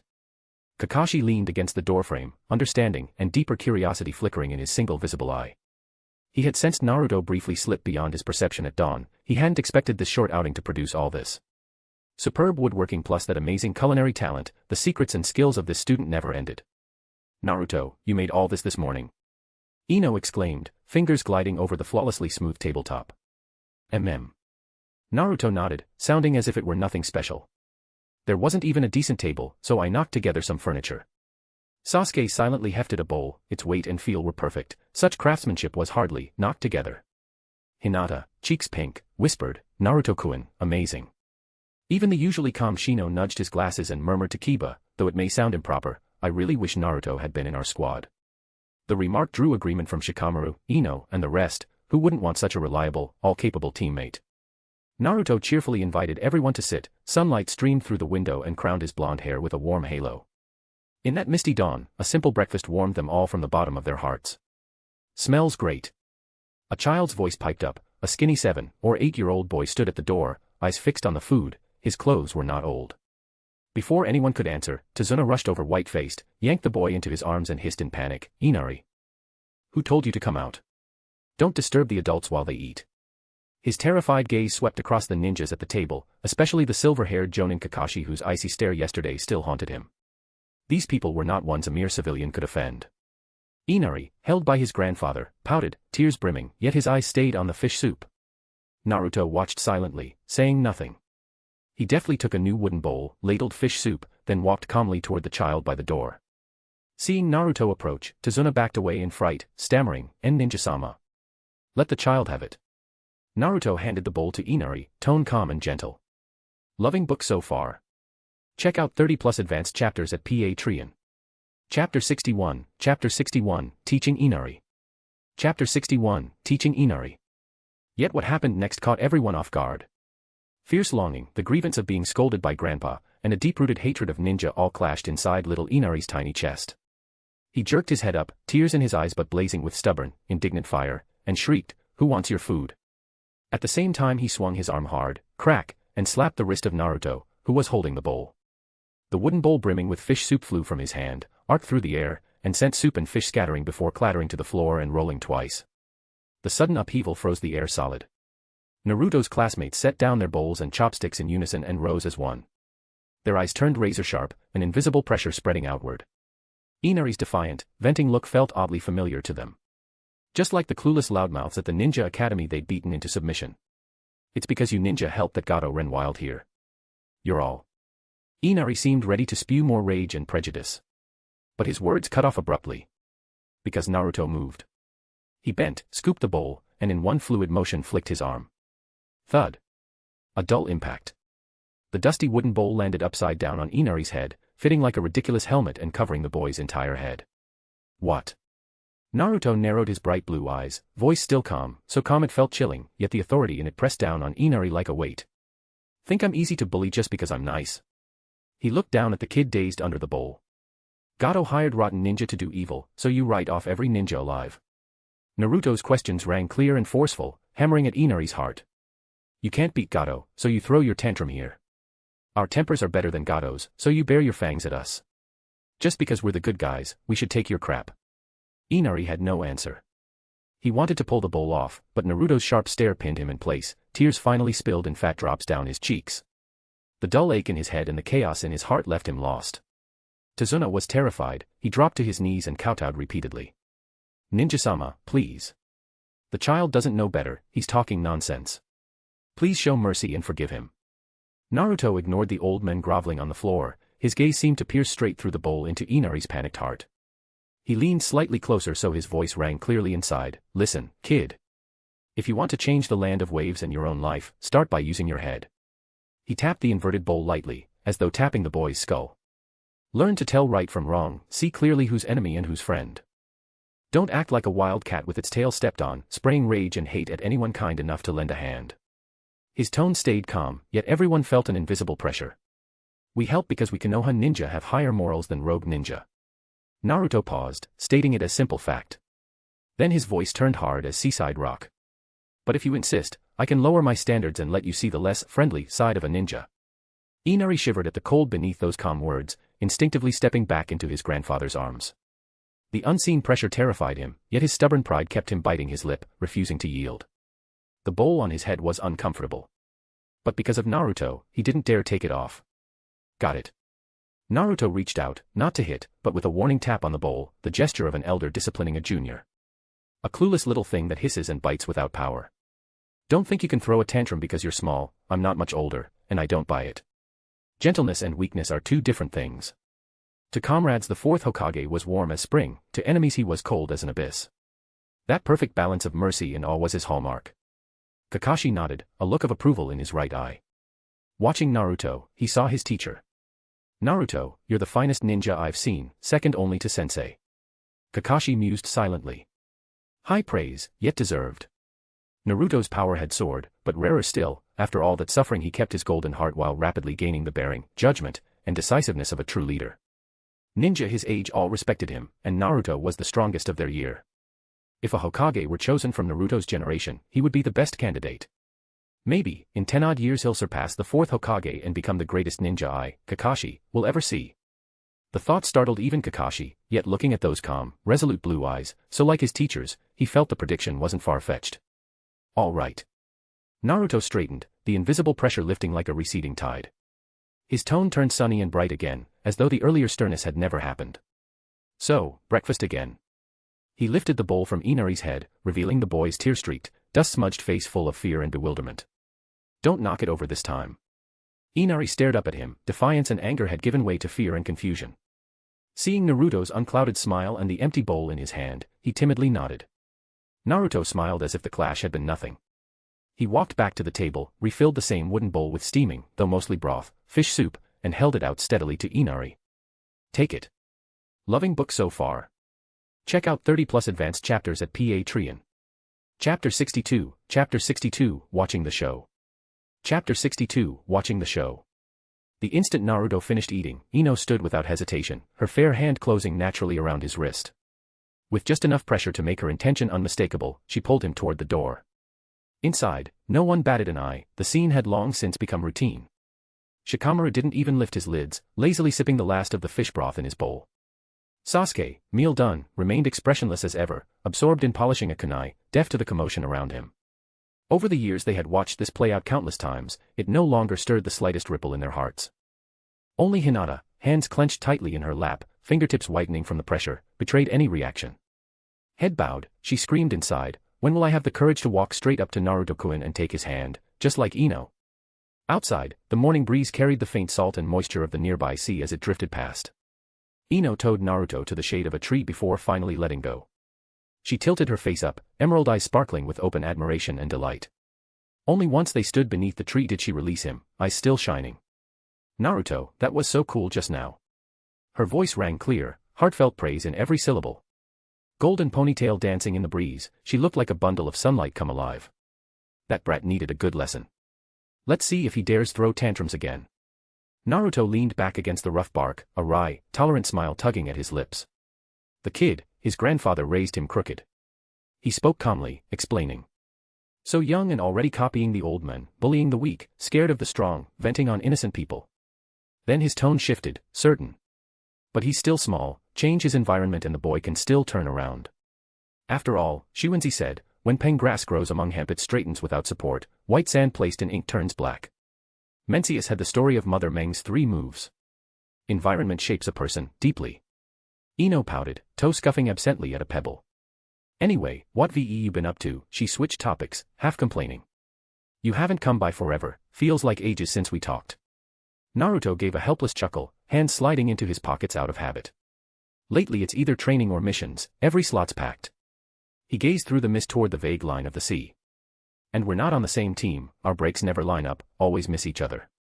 Looking back at her, blue eyes sincere, he added, I was stuck on the key to a new ninjutsu till dawn yesterday, then headed straight here to help in the land of waves. Being able to stand here chatting is already a rare break. Ino gave a soft hum, the last of her grievance melting like early spring snow. Next time you're free, promise you'll call me. Naruto nodded solemnly. Suddenly remembering something amusing, his eyes lit up. By the way, how's business at the Yamanaka flower shop? Last time I passed by you'd gotten in some new hydrangeas, blooming like great clouds of dreamy blue-purple mist. Hand-bred hydrangeas can blossom from April to July, sometimes even a second flush between September and November. Ino's eyes sparkled, flowers were her favorite subject. The whole family loved them. Instantly animated, she bubbled, "Ah, those hydrangeas. I handpicked the premium batch, perfect weather, peak bloom. Besides them we've got rare new orchids, and..." Words tumbled out, quick and light, as she updated him on shop stock and market prices. Naruto listened quietly, smile gentle, attention fully on her. Now and then he slipped in a question or a word of praise, keeping the stream of conversation flowing. Youth really is wonderful. Kakashi lounged on the wooden step, chin propped in one hand, his visible right eye curving in amused crescents as he watched the pair under the cherry tree. Yeah.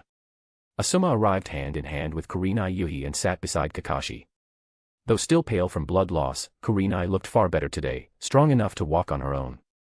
Leaning against Asuma, she regarded Naruto and Ino with tender warmth. Seeing them so full of life reminds me of us back then, just as bright. Of our generation only guys still running on pure youth. Kakashi sighed. At the word youth he could almost see that green-suited, bowl-cut teammate flashing a blinding grin and shouting the word. Right, Kiba's was a flashing fong too. They were only 26, 27, yet already nostalgic for someone else's younger days. The others weren't as indifferent as they pretended. Kiba and Akamaru, two heads stacked together, peered curiously over the windowsill. Shino hid behind the swaying curtain, only his observant eyes visible. Shikamaru and Choji lounged nearby, pretending to enjoy the shade while their ears strained. Sakura and Hinata peeked through the half-open door. When Naruto, chat with Ino finished, glanced back, he found the eaves packed with comrades. Each cradled snacks Choji had generously supplied, munching contentedly while they stared, an audience waiting for the next act. You guys. Naruto was caught between laughter and despair at the shameless spectators. Ino's cheeks flamed scarlet, she stamped her foot and snapped, "What are you looking at? There's nothing to see." Kakashi, still lounging, lazily turned a page of the innocuously jacketed romantic ninjutsu Tales of Shimura side story and replied without looking up, "Carry on. Don't mind us, we're just passing by and resting our feet." Asuma, fighting a grin, added solemnly, "Absolutely. We've just finished lunch and came out for air, enjoying the morning breeze of the land of waves." He even performed an exaggerated deep breath to prove it. Even Kurenai, still recovering, couldn't hold back a soft laugh, pale face tinged with rare color at their teasing. Loving book so far? Check out 30+ advanced chapters at Patreon. Chapter 63, The Pretty Boy, Haku. Chapter 63, The Pretty Boy, Haku. After the regular afternoon training, the sunset bathed Tizuna's cottage in warm gold. Naruto wiped the sweat from his brow, casually scanning the returning teammates. His gaze froze on Inuzuka Kiba. Behind Kiba followed a girl in a pink kimono, slender and graceful. She kept her eyes lowered, poised like a carefully pruned willow. Long black hair spilled over her shoulders, making the exposed nape look even paler and more delicate. This was clearly no villager of the current land of waves. It was Haku. The young ninja with ice-release Kekii Genkai who served Zabuza. Naruto's mind flashed to Haku, but his face stayed calm. He stepped up to Kiba, feigning curiosity, voice bright, "Hey, Kiba, where'd you pick up a companion?" Kiba, grinning at Akamaru, proudly thumped his chest. Akamaru barked in agreement. "Heh." Akamaru and I ran into her while drilling passing Fong in the woods. He waved broadly behind him. The lady said she was lost, looked pitiful, so I brought her back to ask Kakashi-sensei what to do. He wore a praise-me face, utterly oblivious to the beauty's true identity and danger. Seeing Kiba's innocent trust, Naruto bit his lip to stifle a laugh. Can't break now. Wait till Kiba learns the truth, his expression will be priceless. Shoulders trembling, Naruto forced his gaze elsewhere. Hinata spotted Haku and slipped over to Ino. Her Byakugan had already read the stranger's chakra flow. "Ino, I've seen him before, he's with Zabuza." Hinata lowered her voice. Use mind transfer jutsu to warn Naruto and Kiba, be careful. Ninja art, mind transfer jutsu is the Yamanaka clan's secret telepathy, needing no medium to slip thoughts straight into a target's mind.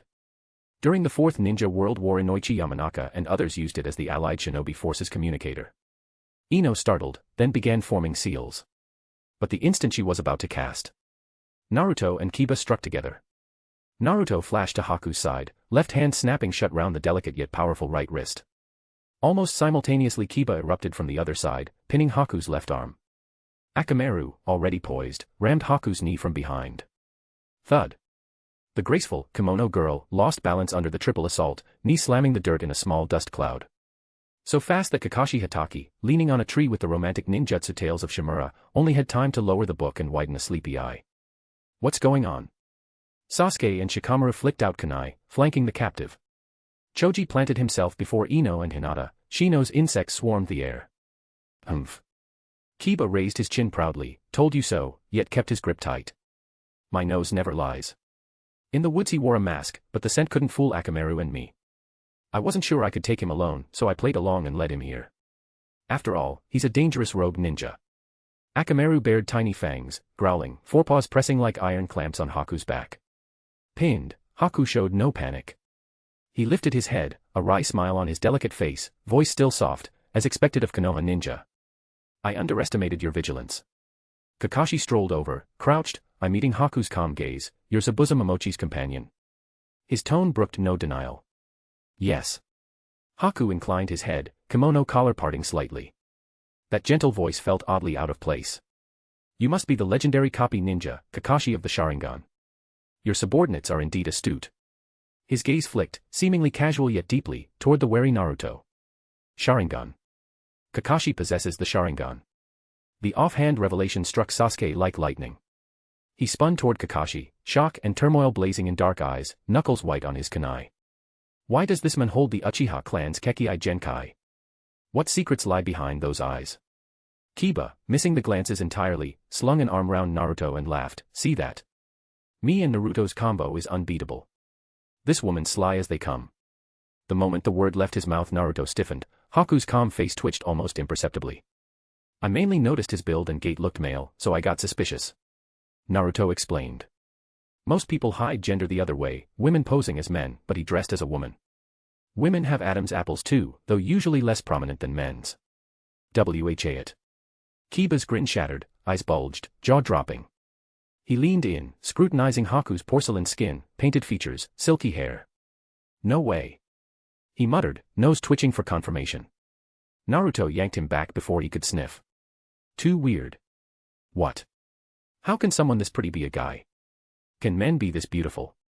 Kiba's worldview shook, even Akamaru tilted his head, sniffing in confusion. Haku gave a resigned smile, letting the stunned stare wash over him, and sighed softly, sorry for the confusion, though I never actually said, I'm a woman. His tone carried familiar resignation, such misunderstandings were old companions. Loving book so far.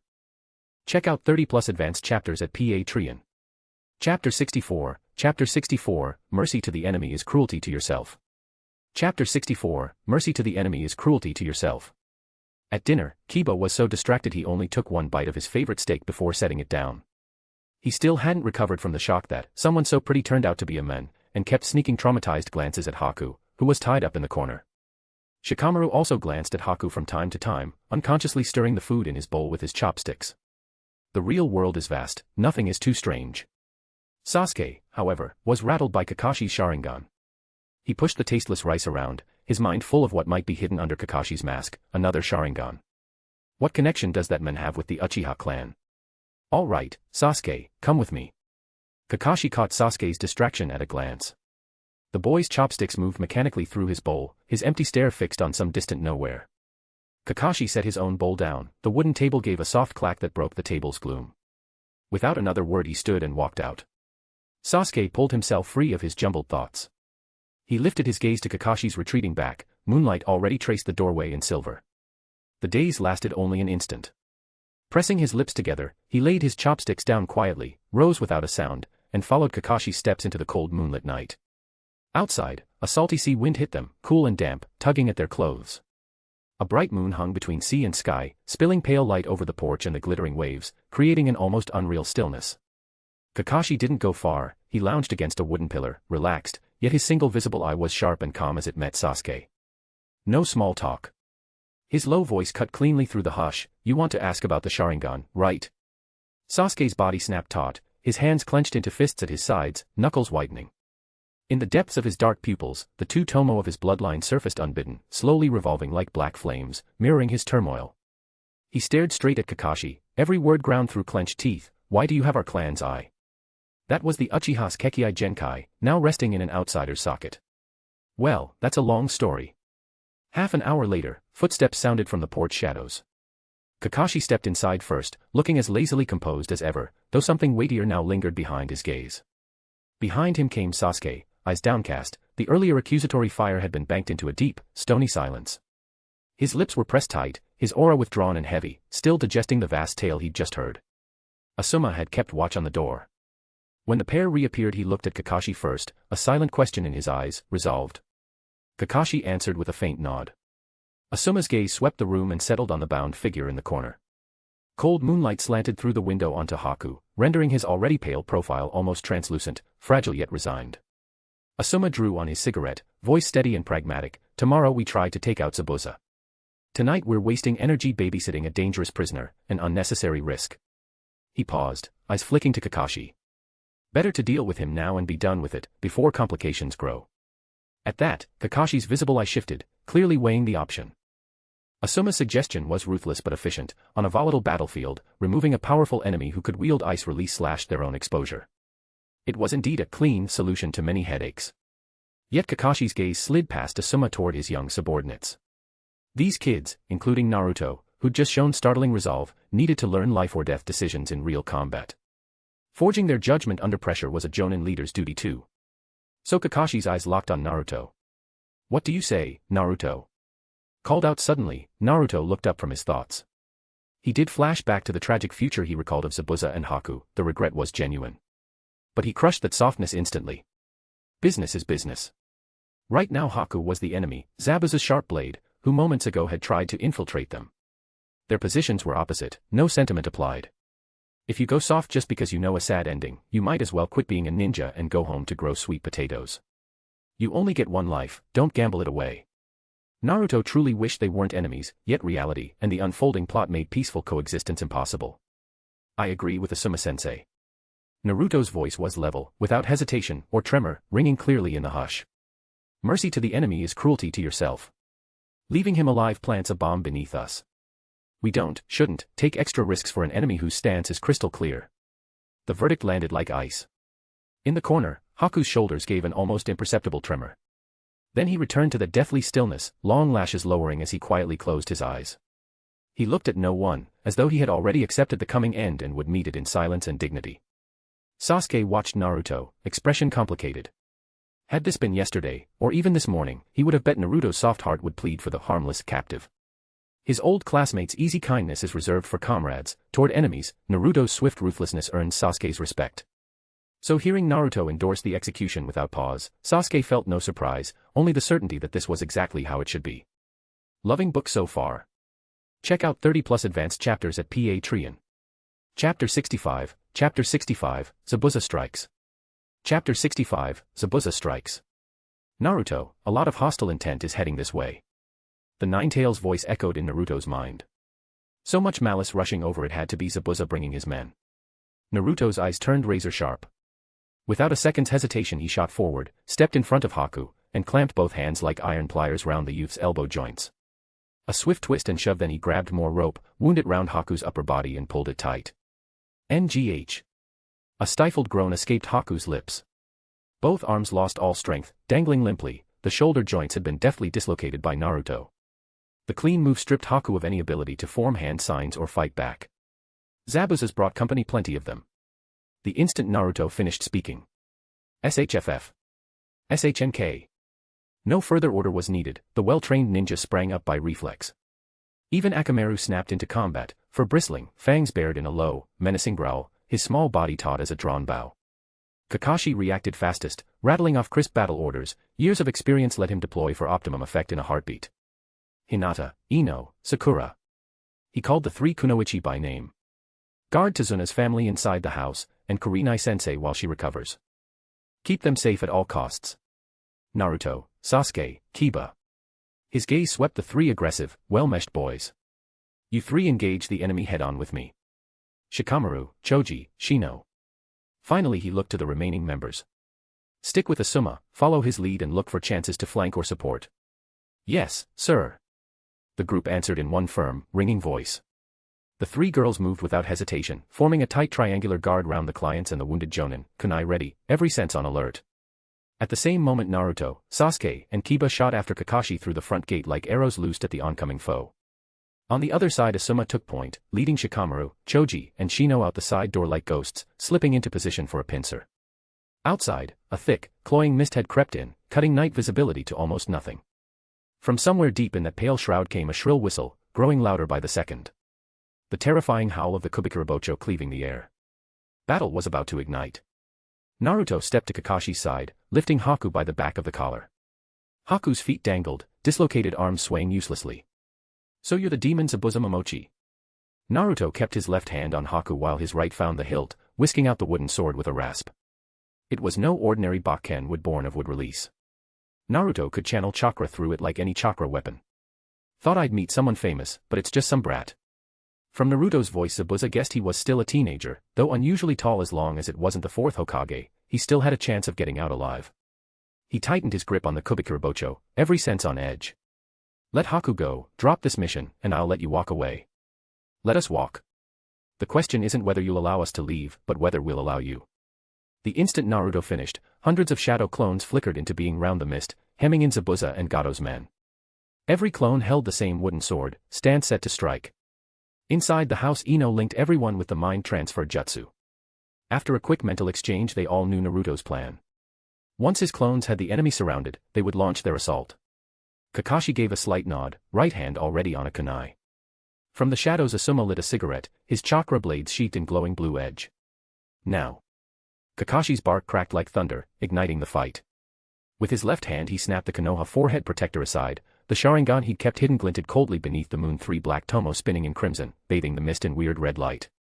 A shrill, thousand-bird screech erupted in his left palm as violent blue lightning condensed and compressed. Lightning cutter. Kakashi became a bolt of blue lightning, streaking straight for Zabuza in the fog. Naruto's clones all carried his taijutsu skill, their wooden blades blurred into afterimages, pummeling Gato's men so hard they couldn't even lift a guard. The Bakken looked harmless, yet with chakra behind them every swing could split stone and break bone. The Ronin and ragged ninja among Gato's hirelings couldn't parry the strikes. Sasuke's hands flew through seals, his chest swelled, then spat several dragon-headed fireballs. Fire style, dragon fire technique. Fong over Fong. Kiba and Akamaru became twin spinning whirlwinds, rampaging through the enemy ranks. Where they passed, foes toppled like wheat under a scythe. Asuma's flanking team burst from the side, chakra knives glinting, while Shino's insects and Shikamaru's shadow imitation technique seized control of the battle's tempo in an instant. Zabuza swung the Kubikurabocho, yet Kakashi's Sharingan foresight and Naruto's harassing clones kept him boxed in, unable to break through. Hiding in mist technique. The fog thickened into an almost solid white shroud, swallowing the whole battlefield.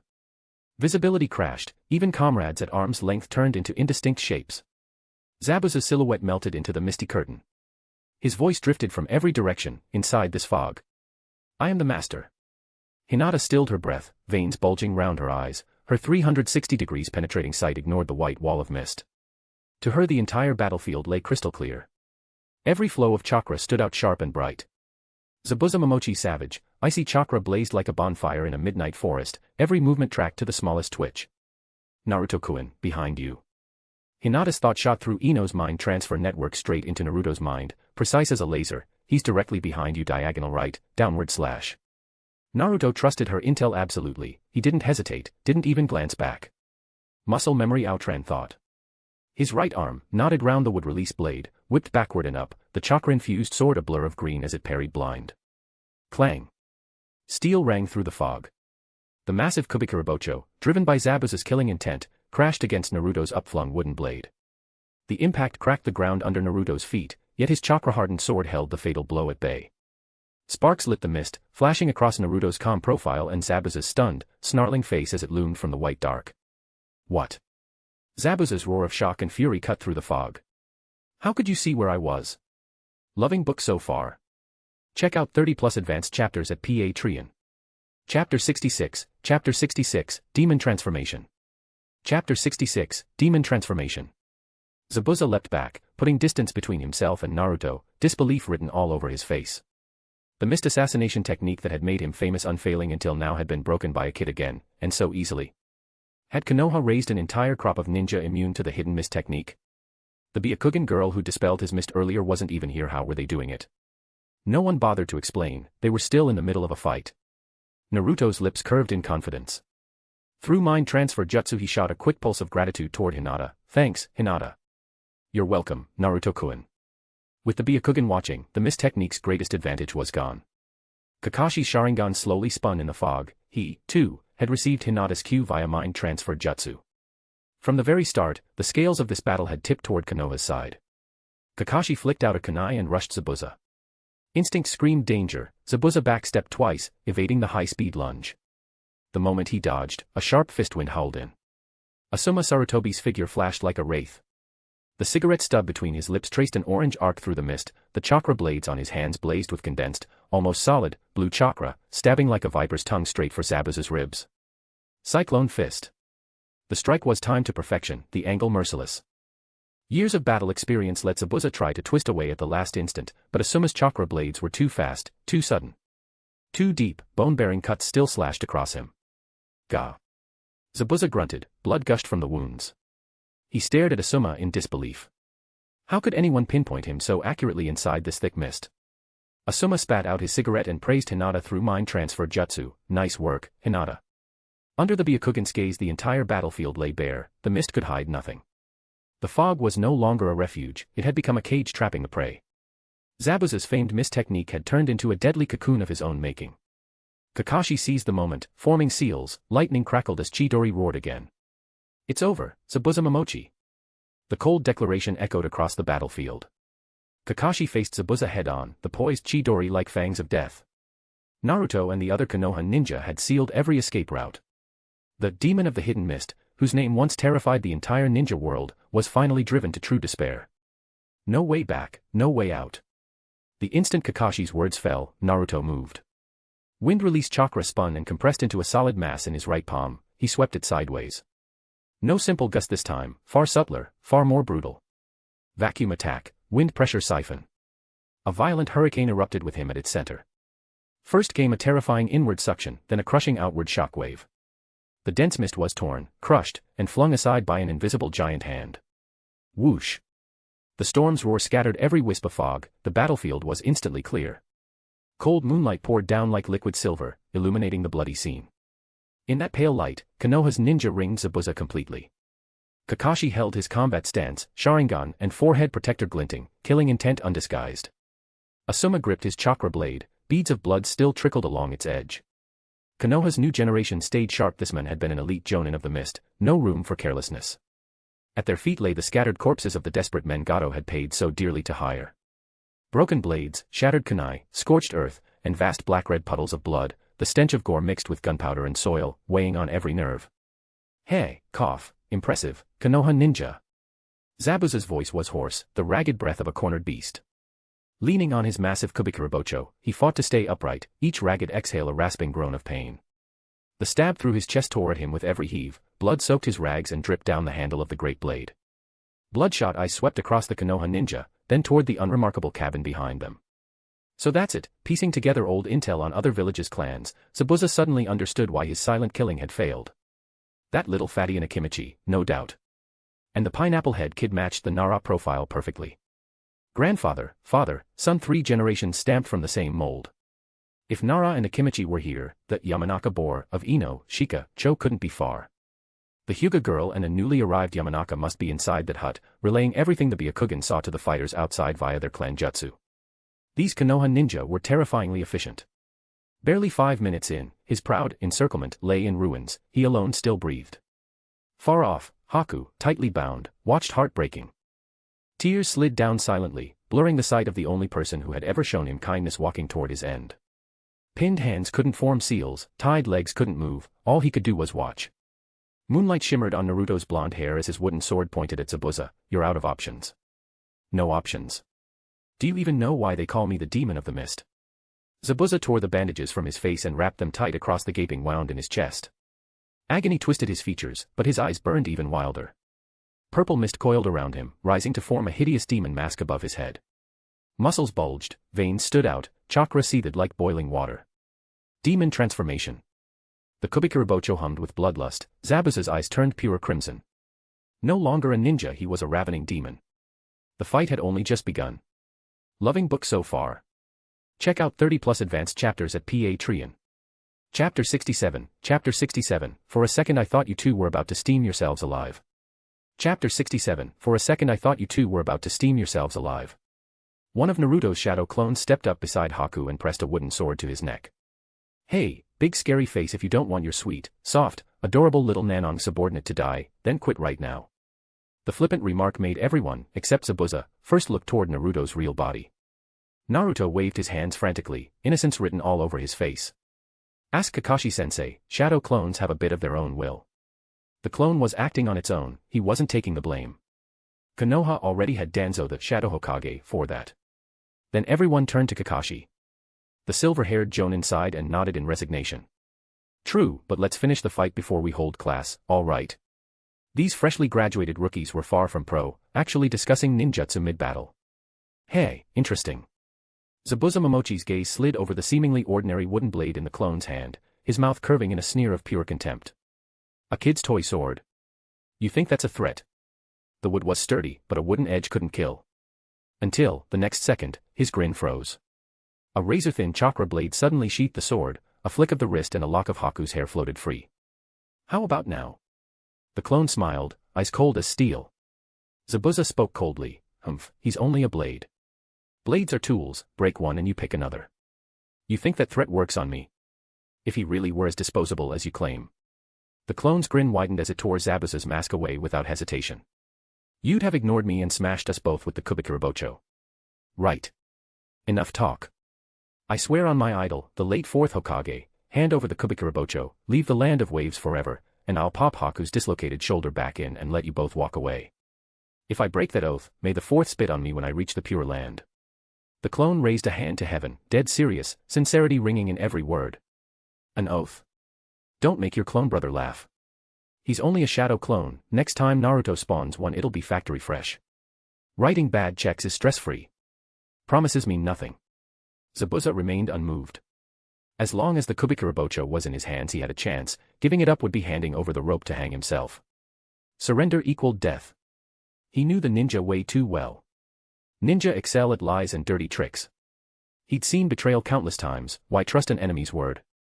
Under the wooden blade Haku whispered, Zabuza-sama, please don't worry about me.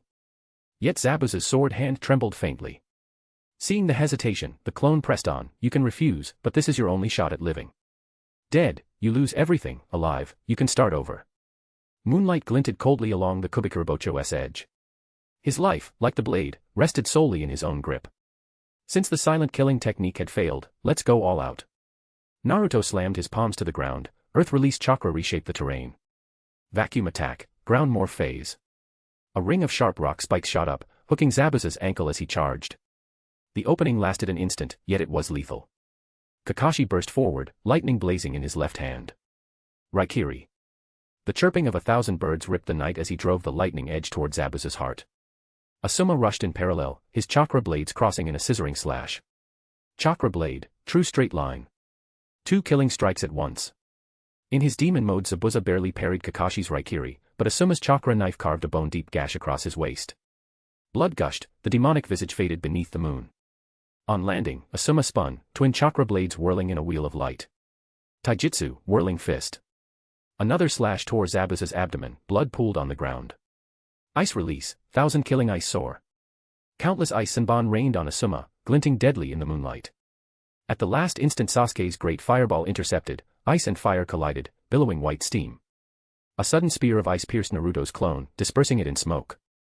Haku rose, spitting more ice senbon while thick ice sheathed both arms. Crack. The ice locked his joints, with a twist the dislocated shoulders snapped back into place. The brutal self-reduction left him pale, yet he moved without pause. Secret ice art, demonic mirror ice crystals. Mirrored ice walls flared into existence before Tazuna's house, their polished surfaces scattering moonlight into dizzying reflections. In the next heartbeat Haku flickered from a mirror, an ice kunai streaking for Asuma's throat. Asuma slammed his fists together, crossing his chakra blades into an X and barely catching the ambush. The ice kunai clashed against the chakra blade with a shrill screech, scattering shards of frost. Impressive ice release. Asuma steadied himself, gazing at the boy who, driven by the will to protect, had burst beyond his limits. A complex light flickered in his eyes, admiration for the powerful ninjutsu, respect for that unwavering resolve, and a trace of barely perceptible regret. He said in a low voice that talent and determination, a shame, were enemies. Haku offered no reply, nor showed any wish to linger. The ice kunai shattered beneath the chakra blade, and his figure melted backward like ink in water, silently vanishing into the smooth mirror behind him as though he'd never existed. Only faint ripples on the mirror's surface remained, along with the cold killing intent that now filled the icy labyrinth. Naruto flashed to Sasuke's side, no words were needed, one look between them conveyed everything. It was the perfect understanding forged through countless training sessions. Sasuke's three-tomo Sharingan spun rapidly, analyzing the weakest node at the heart of the mirror maze. He drew a sharp, deep breath, chest swelling like a bellows as every ounce of chakra surged toward his throat. His hand signs blurred, leaving afterimages, while terrifying scorching energy condensed before him. Fire release, great fire annihilation. White-hot flames erupted like a sea of molten rock, roaring forth with a force that seemed to burn the world. The frigid night sky blazed as bright as noon. Naruto swung his right hand, hurling a sphere of highly compressed teal wind-release chakra into the inferno. First came an inward collapse, a terrifying suction that focused precisely on the front of the blazing wave, forcing the scattered flames to compress and converge. Then, in an instant, that suction transformed into a violently spiraling hurricane blasting outward. Wind fed the fire, fire borrowed the wind's might. Under that sudden, extreme compression and release, the already devastating great fire annihilation evolved into something far more terrible. The flames seemed infused with a furious soul, expanding several-fold in the blink of an eye. No longer a loose wave, they condensed into a colossal fire dragon. With a heaven-shaking roar it lunged, its gaping maw clamping down to swallow the entire crystalline mirror ice labyrinth whole. The ice walls melted rapidly under the heat. A slurry of water and ice cascaded like a waterfall, only to be vaporized into billowing white mist before it hit the ground. NGH. A stifled grunt came from within the mist. A white-clad figure was hurled out by invisible force, tumbling in disarray from the collapsing inferno of ice and flame. Haku. Elsewhere. Kakashi seized a tiny opening, darting in like lightning and driving a fierce sidekick into Zabuza's battered chest. Gah. Blood sprayed from Zabuza's mouth as he was flung helplessly through the air, crashing like a crow with broken wings. The massive blade that symbolized membership among the 7 ninja swordsmen slipped from his slack grip, tracing a heavy, desolate arc through the air. Smack. A black fingerless gloved hand clamped the frigid hilt in an iron grip. It was Kakashi Hatake. He held the huge sword one-handed, its tip angled toward the ground. Slowly Kakashi turned, his left Sharingan glowed cold and eerie red in the mingled firelight and moonlight, locking without emotion on Zabuza Momochi, who lay in a pool of blood, barely breathing. He stepped forward, the executioner's blade dragging a shallow furrow in the earth, his voice calm as frozen ice, pronouncing the duel's end. It's over, Zabuza. It's over, Zabuza. Deprived of the mirror ice crystal, Haku plummeted like a bird with clipped wings. Night wind howled through his torn robes.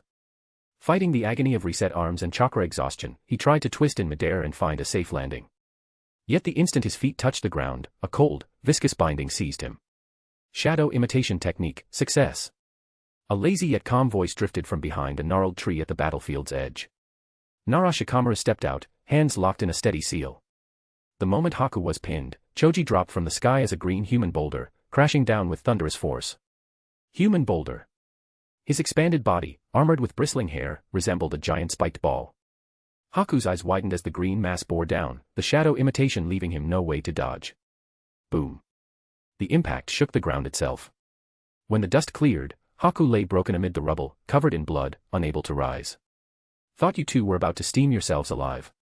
Naruto exhaled in relief at the sight of the fallen Zabuza and Haku. My shadow clones still aren't as steady as the real me. Got ambushed the moment Haku powered up. Loving book so far. Check out 30+ advanced chapters at Patreon. Chapter 68, Life-Reducing Regeneration Technique. Chapter 68, Life-Reducing Regeneration Technique. At that moment, Kiba and Shino, who had been helping Kakashi, came over to Naruto's side. Someone's approaching, but they're mostly civilians or ronin who can't even beat a genin. The words had barely left his mouth when a dark mass of people appeared in the distance. As expected, trash. Gato arrived at the head of a huge band of ronin. The short, pudgy man leaned on a gold-tipped cane, a nauseatingly smug grin on his face. Still, thanks for the hard work, trash. You've worn these guys out for me, and your death will save me a fortune. Hearing that, Kakashi silently sheathed the Kubikurabocho and stabbed it into the ground. Choji climbed off Haku's body and retreated to his teammates. You must be Gato, the one who hired Zabuza. Asuma's sharp gaze fixed on Gato, the chakra blades between his fingers glinting coldly. He thought of the wounded Kurenai, and fury churned in his chest. Zabuza had been nothing more than Gato's blade, the hand that truly wielded it was Gato's own. Debts must be paid, the one who had to pay for Kurenai's injury was Gato.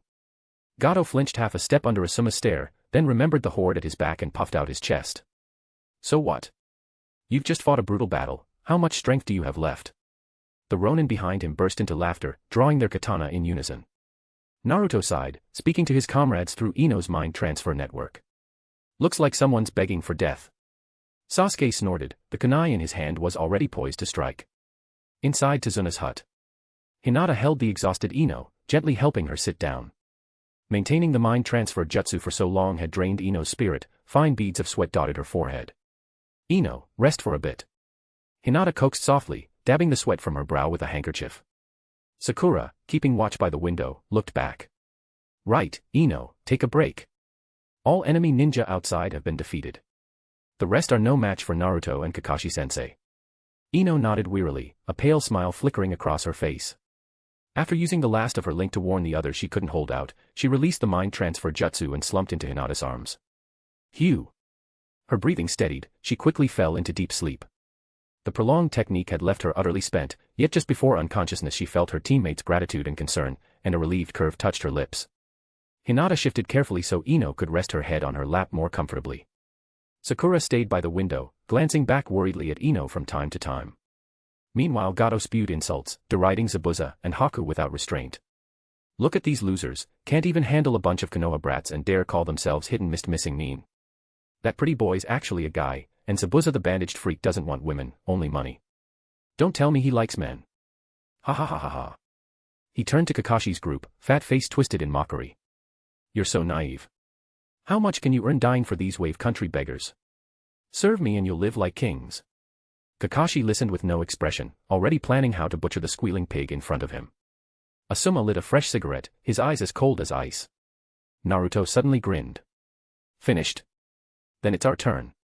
Before the words left his mouth, Sasuke's great fireball roared straight at Gato's face. Gato shrieked, tumbling behind his Ronin, his cane went flying. Get them. Kill them all. He shrieked in fury. The Ronin charged, blades raised, but to the Konoha ninja their movements were laughably slow. Kakashi, do me a favor. Since my employer wants us dead, our contract's over. Zabuza struggled to his feet. This bastard, daring to claim he and Haku were, that. Unforgivable. Though he'd never said it aloud, Zabuza had long since regarded Haku as family. If I'm right, killing him isn't part of your mission, is it? This guy's a famous businessman, killing him would be inappropriate. Leave him to me. Zabuza knew exactly how things worked in the village. Konoha would never order Kakashi and the others to kill Gato unless Gato provoked Konoha first or someone placed a bounty on his head. So the job of killing Gato still fell to him. Kakashi nodded at the words and handed the Kubikurabocho to Zabuza. Naruto stepped to Zabuza's side, gently placing his right hand over the gruesome wound. A warm green glow radiated from his palm. It was a healing ninjutsu infused with yang-release chakra. In the original story, the lowest-ranked medical ninjutsu that appeared was the B-rank delicate illness extraction technique, but what Naruto was using now was a B-rank medical ninjutsu modeled on the A-rank healing resuscitation regeneration technique. The life-reducing regeneration technique. Under the soft green light, the wound began closing at a speed visible to the naked eye. But such healing came at a cost. It forcibly accelerated cellular division to speed recovery, and the number of times a human cell can divide is finite. Zabuza stared in shock at his mending wound, then looked up at Naruto. This brat could actually use such powerful medical ninjutsu. Thanks. Naruto withdrew his hand, voice calm. This move is called life-reducing regeneration, trading future lifespan for life right now. Go and do what you need to do. All right. Since future years were being traded for these moments, he couldn't waste the last bit of time with his old partner. Zabuza hoisted the Kubikurabocho, ready to dance his final dance with the blade. The demon transformation reignited. A purple mist enshrouded the Kubikurabocho as it plowed into the Ronin like a hot knife through butter. Sasuke and the others leapt clear of the battle, afraid the rampaging Zabuza might hit them by mistake. Naruto moved to Haku's side and used the same life-reducing regeneration technique to heal him in an instant. Thank you. Green light flowed over Haku's wound, pain fading away. Haku lay on the ground, gazing up at the star-filled night sky.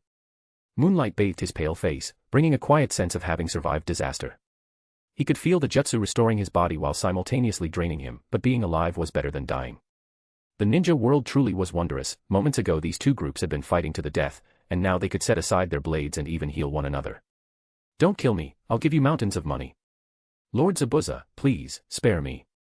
Gato, staring at the Kubikurabocho inches from his neck, felt his trousers soak instantly. The bully who had tyrannized others now had snot and tears smeared across his face. Go repent in the pure land, bastard. Zabuza roared and swung the Kubikurabocho down. The keen edge sliced through the night, trailing a flash of cold light. Gato received the same treatment Louis XVI once got. His head rolled across the ground, the fat face frozen in terror. The despot who had oppressed the land of waves for years finally met his deserved end. Blood soaked the earth, every last ronin had fallen to Zabuza's blade. Though it was still night, dawn had already come for the land of waves. Before anyone could breathe easy, Zabuza sensed something and jerked his head toward Kakashi. Kakashi twirled a kunai between his fingers, silver hair glinting coldly in the moonlight. Well now, much as I hate to do this. Kakashi's tone carried clear reluctance. Our reinforcement orders did include the line, eliminate the hidden mist renegade Momochi Zabuza if possible. At those words Zabuza stabbed the Kubikurabocho into the ground and knelt on one knee. The proud demon fox bowed his head for once. Orders are orders, I understand. Then kill me, but spare Haku. Zabuza's voice was hoarse yet resolute. He knew that in his current state escape was impossible. He had thought that after killing Gato the side effect of Naruto's jutsu would finish him off, but all he felt now was weakness. Utter weakness, so feeble he had no will left to fight. The life-reducing regeneration technique had drained his body. After all, rapid cell division consumes enormous energy. The burst of cell division had healed his wounds, but slaughtering dozens of ronin afterward left Zabuza in the weakest state he had ever known. Exhaustion overwhelmed him, he no longer had the strength to resist. Loving book so far. Check out 30+ advanced chapters at Patreon. Chapter 69, Third Hokage, oh no, gave him the wrong book. Chapter 69, Third Hokage, oh no, gave him the wrong book. Haku clawed his way over, tears clouding his eyes. No. Zabuza-sama, if we die together. Kakashi glanced toward Asuma, a silent question in his eyes. Asuma spun the lighter across his knuckles, sparks traced a bright arc in the dusk. He drew a long pull, the crackle of burning tobacco loud in the heavy air. The old man said, as much as possible, not absolutely. All he told us was to take Zabuza out if we could. Doesn't matter if we botched it, he's one of the 7 swordsmen, master of silent killing. He shrugged. We never had a personal grudge, we were just following orders. Kurenai's wounded, and I've got a nice slash from Zabuza myself. And now Zabuza's killed his own employer and helped the people of the land of waves. I can't bring myself to hate the guy. Work is work, and the boss's word is the boss's word. Asuma wasn't afraid of Hiruzen Sarutobi. The genin nearby stared, stunned. They'd thought jonin always carried out their missions to the letter. Naruto swung his wooden sword, layering wind chakra along the edge until it shone. When he treated Zabuza, Naruto deliberately picked the life-reducing regeneration technique, huge side effects, so Zabuza could finish off Gato and be too spent to fight again. It was all for reputation, why else bother? Would have been simpler to just land the final blow. Reputation's just a fig leaf, useful in daylight, forgotten by nightfall and trampled underfoot. We can let you walk, but you hand over the executioner's blade so we can report success. From now on there's no Zabuza, no Haku, deal. Neither side was hostile any longer, Naruto was willing to let them go. The offer saved their lives and gave Konoha something to show for the mission. Fine. Hearing he'd be spared but the blade must stay, Zabuza didn't hesitate. A single sword, he'd been strong before the 7 swordsmen, and he'd stay strong without it. Life or death hinged on someone else's whim, even if he refused, the blade was gone. He knew that better than anyone. While dawn mist still clung, Zabuza and Haku slipped away. Their silhouettes blurred into the haze, swallowed by the horizon. Zabuza's strides were heavy but sure, Haku followed, glancing once toward the land of waves, eyes unreadable. Kakashi sat on an unfinished pier, executioner's blade jutting from the dirt beside him. He watched the people of the land of waves, Tazuna waving blueprints, workers hustling to finish the bridge. The breeze carried the scent of fresh-cut timber and brine across his face. Here. Asuma sat down and handed him a cup of water. Kakashi lifted his mask just enough, sipped, then lowered it again before Asuma could blink. His gaze stayed on the far horizon. Tell me, Asuma, what do you think? Kakashi spoke suddenly. Asuma didn't answer right away. He flicked his lighter, lit a cigarette, inhaled, smoke curling in the morning light. He narrowed his eyes, remembering. If they were leaf missing mean, I'd kill them myself. Smoke drifted between them, scattered by the wind. But they're different. Asuma tapped ash into the breeze, voice slower now. They're products of the bloody mist, cornered strays. Even so, they've got hearts. He paused. Zabuza's final choice proved he wasn't pure evil. Kakashi turned, his single eye thoughtful. Peace between the 5 great nations never lasts. Asuma exhaled a ring of smoke, eyes distant. Letting Zabuza live, someday he might be the mist's headache. Enemy of an enemy can be a friend. Kakashi chuckled. Didn't expect you to think that far. Asuma shrugged, a faint grin. Years in the capital taught me politics.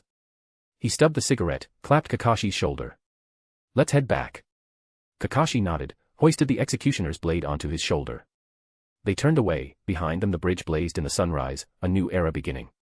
Across the sea, Zabuza and Haku had vanished, 2 drops swallowed by the ocean, leaving no trace.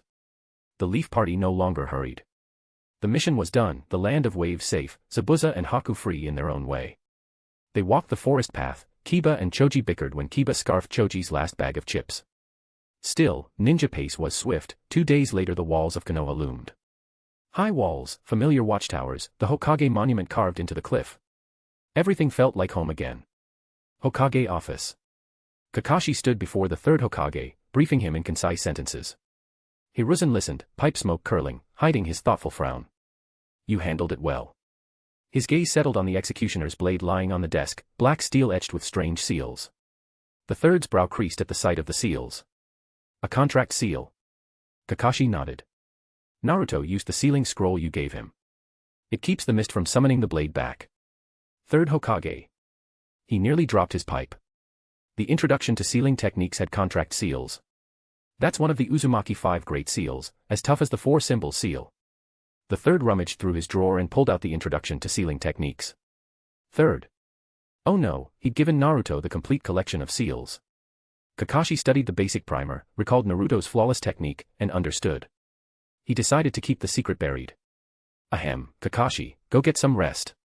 Yes, Lord 3rd. After Kakashi left, the 3rd set off for Naruto's house. He had to find the complete collection and learn just how many seals Naruto really knew. Loving book so far. Check out 30+ advanced chapters at Patreon. Chapter 70, Why isn't Naruto back yet? Chapter 70, Why isn't Naruto back yet?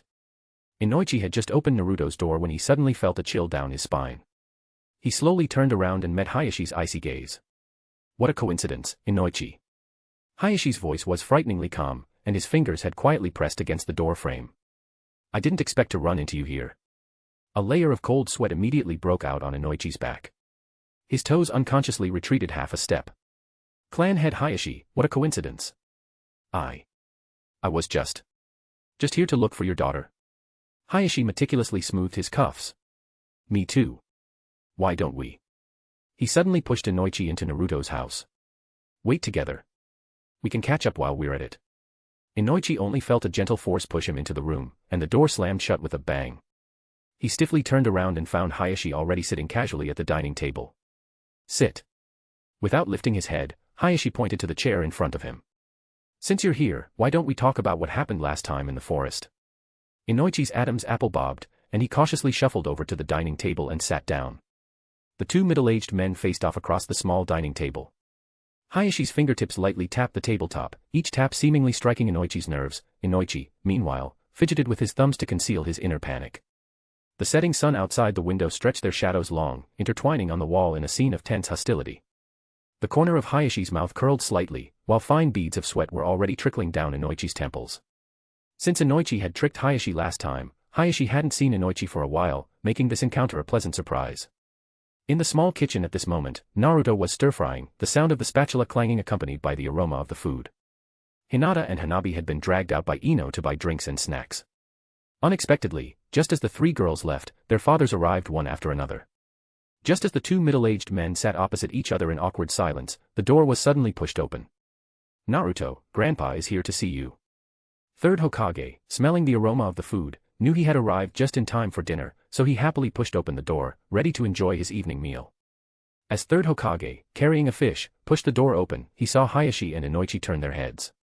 The three Konoha heavyweights stared at each other in the cramped living room. The three men's six eyes met, and the air seemed to solidify. The three men sat in Naruto's living room, staring blankly at each other, the air thick with awkward silence. Why is third Hokage here? Hayashi and Inoichi thought simultaneously. They had originally planned to find their daughters and then speak with Naruto alone, but they never expected to walk into this scene. Hayashi and Inoichi exchanged a glance, communicating telepathically. Should we try to sound the other out? See what they came for. Third Hokage watched them exchanging meaningful looks, his brow furrowing tighter and tighter. What is going on? Since when were the Hyuga and Yamanaka clans on such good terms? Apart from Ino, Shika, Cho, Konoha's great clans rarely interact. What's the deal with these two? It can't just be a coincidence, right? There's no such thing as that much coincidence in the world. No, I have to find a way to sound them out.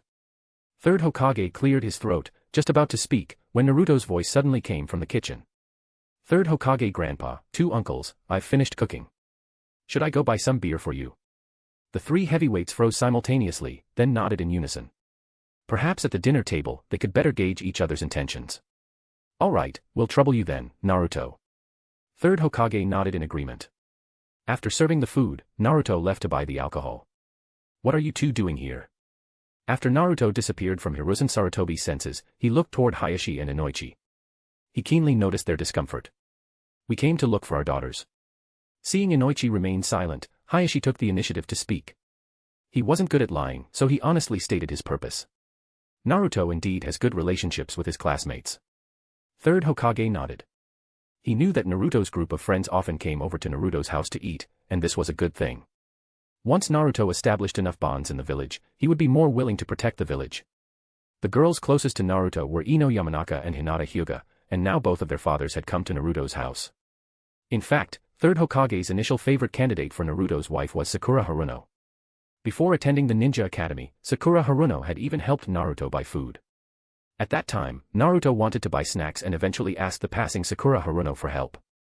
Sakura Haruno not only bought them but also returned the errand feet Naruto had given her. Third Hokage took a liking to her back then. The reason Third Hokage liked Sakura Haruno was also very simple. Nothing else, but although Sakura Haruno's family had a crest, they were commoners. That crest was drawn by Haruno Kazashi or Haruno Kazashi's father. It was a form of self-comfort for a commoner family. Just as Kushina married Minato, who came from a commoner background, Third Hokage naturally hoped Naruto's wife would also be a female ninja from a commoner background, or simply a commoner. However, the two children didn't click, so there was nothing he could do. Deep in his heart, the Third Hokage let out a heavy sigh that was almost impossible to dissipate. Everything is fate, nothing is up to men. This phrase now felt like cold shackles, tormenting his soul. No matter what grand plans or intentions you once held, no matter how painstakingly you planned, reality's progression was always so unsatisfactory, often running completely counter to your goals. His thoughts drifted back to the night 12 years ago, submerged in blood and cries. On the ruins left by the Nine-Tails rampage, he personally retrieved the newborn baby, still crying in swaddling clothes, from the cold barrier. He faced the lifeless bodies of Minato Namikaze and Kushina Uzumaki. He, Hiruzen Sarutobi, had once made a solemn vow in the name of the Hokage. He would ensure that Minato and Kushina's only child grew up safely and healthily.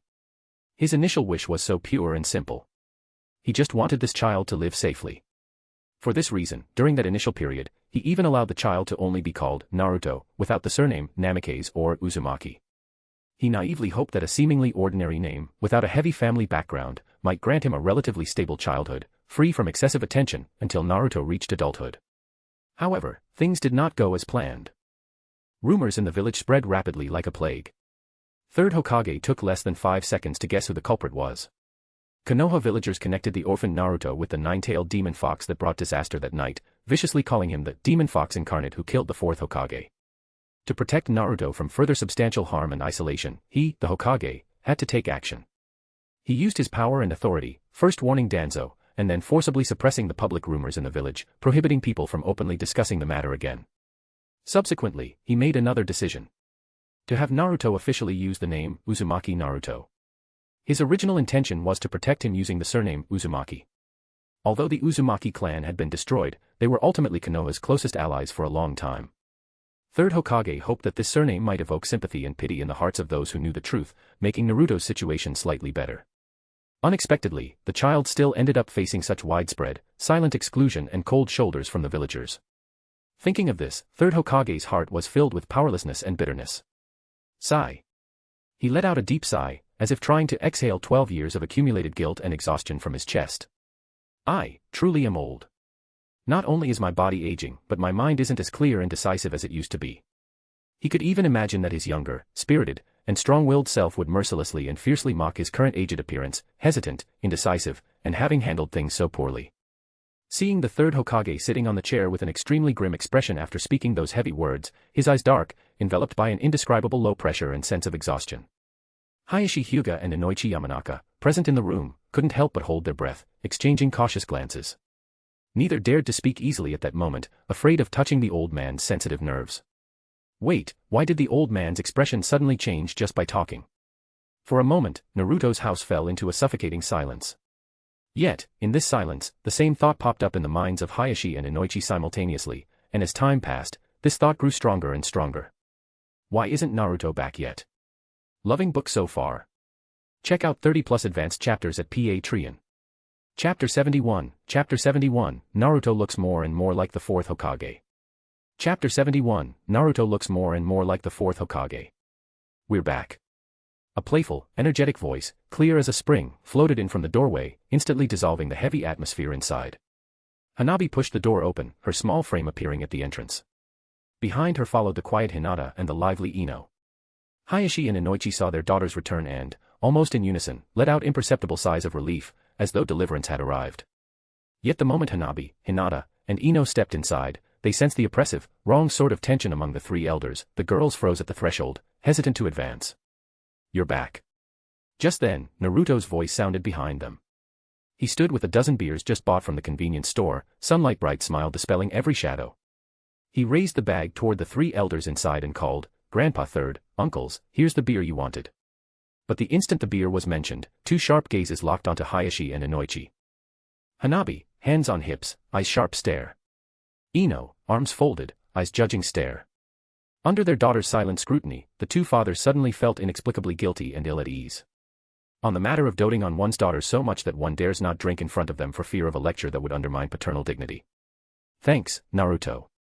The gloom on the third Hokage's face vanished, replaced by a gentle, kindly smile, like the weary old man of moments earlier had been an illusion.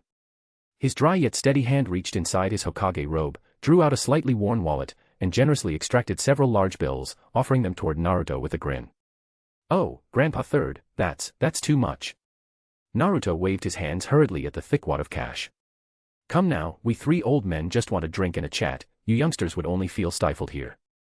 Without letting Naruto refuse, the third pressed the money on him, tone warm. Take it, go out and have fun with your friends. Hayashi and Inoichi exchanged startled looks. How had it suddenly become just the three of them drinking while the kids were sent away? I really do have money, Grandpa Third. Naruto tried to decline again. Grandpa knows our Naruto's grown up and can earn his own keep. The third smile grew even kinder, his resolve unwavering. But consider this Grandpa's treat, no arguing. He paused, glanced at the small figure in the doorway and beckoned. Come here, little Hanabi, to Grandpa Hokage. Hanabi walked over obediently. The third took out more bills, stacked them, and placed them solemnly in her small hand. Take this and go play with your big brothers and sister. Be good and listen to them, all right. We couldn't possibly trouble Lord Third with such expense. Hayashi rose quickly, speaking even as he drew an exquisite wallet from inside his fine kimono. Almost simultaneously, Inoichi reacted, likewise pulling out his wallet without hesitation. There. Watching the two vie to pay, the third couldn't help chuckling. He gently pushed his own stack of bills back, then simply took the bulging wallets of Hayashi and Inoichi and placed both atop the money Hanabi already held. He winked at Hanabi. Off you go, enjoy yourselves. Just remember to return the wallets to your dad and Uncle Inoichi later. Hanabi looked to her father. Hayashi glanced at the third and finally nodded. With permission granted, Hanabi beamed and led Naruto and the others out, arms full of cash. Once the four youngsters left, only the three men remained. The third quietly lifted one of the beers Naruto had bought, with a soft click he pulled the tab. Gazing at the foam swirling inside, he wore a smile mingling memory and bitterness. Back when Biwako was alive, she never let me drink, always nagging that it harmed the body. His gaze turned distant, as if he were staring through time itself.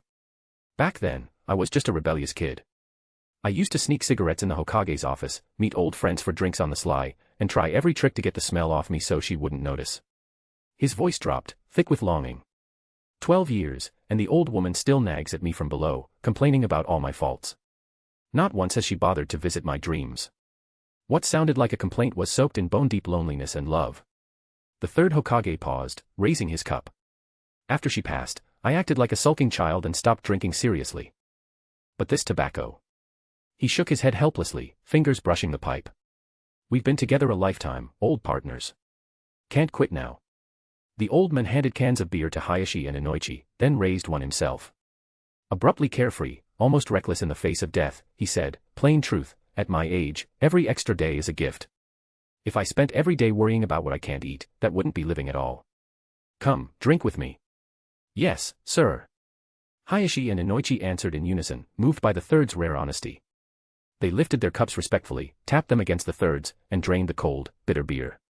The third shook his head, dissatisfied. Beer wasn't strong enough. He looked at Hayashi and Inoichi, voice turning formal. Hayashi, Inoichi, go fetch Shikaku and Choza. Bring some good sake and fresh deer meat. I want to talk properly. Hayashi and Inoichi stood at once. Yes, Lord Third. They moved swiftly, returning before long. This time, Nara Shikaku and Akimichi Choza followed them. 4 men who carried Konoha on their shoulders arrived with bottles of sake, a portable grill, and half a butchered deer slung over Choza's shoulder, filling Naruto's small home. I asked you here to speak of Naruto. The third Hokage poured clear sake, the soft trickle sounded loud in the quiet room. He stared into space, voice soft and complicated. He's starting to look exactly like the fourth. The words struck like a boulder hurled into still water. The 4 men's eyes widened in shock. Among Konoha's elite, it was an open secret that Naruto might be the 4th Hokage's son. But for the third to say it aloud changed everything. Was he finally ready to clear Naruto's name and reveal the truth? Hayashi and the Ino, Shika, Cho trio hoped Naruto would be freed from the demon fox stigma and given the respect he deserved. Yet worry followed close behind. Villagers had mocked, shunned, and cursed Naruto for years.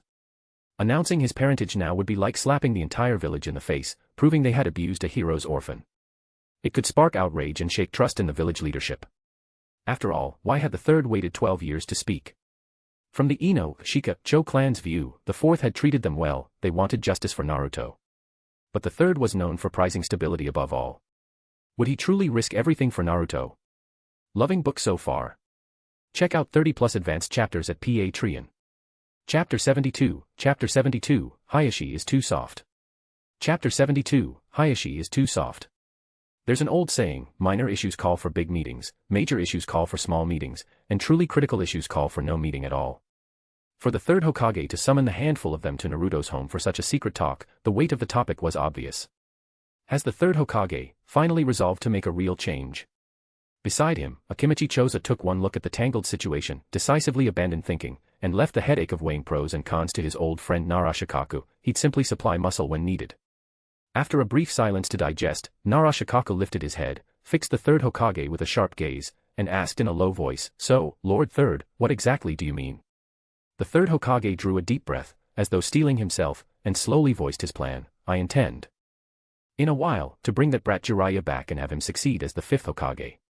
He paused, swept his eyes across Shikaku, Choza, Inoichi, and Hayashi, and spoke with a tone of entrustment. "Once he takes office, tell Naruto the whole truth about his parentage and all the grievances he's endured these years. Let him, as the 5th Hokage, officially clear Naruto's name." At this point a struggle and helplessness flashed in the third's eyes, but they finally hardened into resolve. As for the reason behind it all, lay every ounce of blame on Shimura Danzo. A man lives for his reputation, a tree lives for its bark.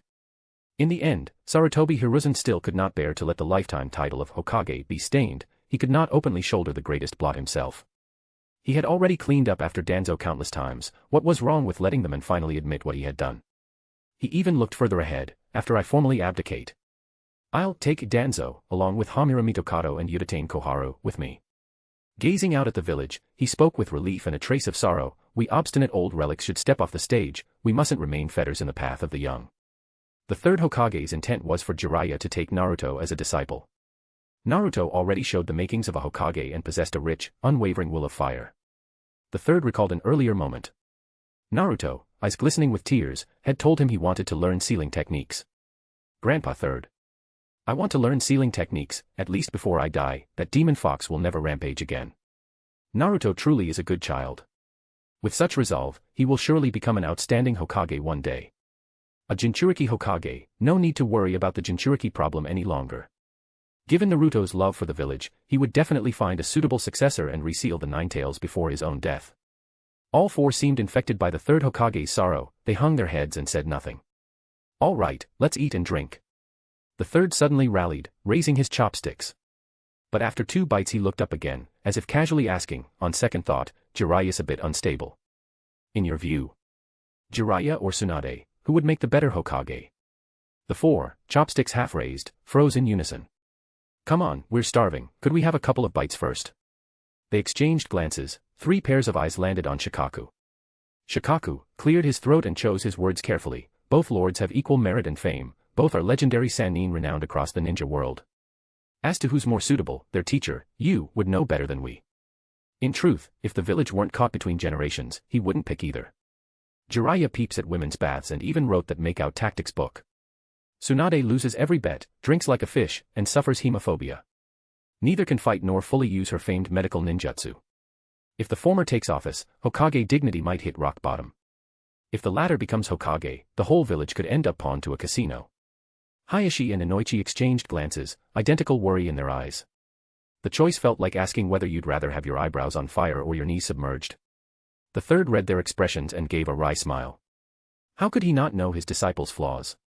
But who else in Konoha could shoulder such overwhelming responsibility? The third Hokage lifted his cup, took a sip, and the clear sake swirled, reflecting his tired eyes. That brat Jiraiya. He gave a bitter chuckle. Actually he's extremely clever, just not serious. All day he cites Mount Myaboku's prophecy, claims he must find the child of prophecy, and flatly refuses the post. Tsunade won't even return to the village. The four lowered their eyes, none daring to answer. Helpless silence filled the air. The third's gaze drifted out the window, his voice heavy with years, looking back. If Tsukumo Hatake had succeeded as the fourth, then Minato Namikaze the fifth. What a perfect line of succession, what a pity.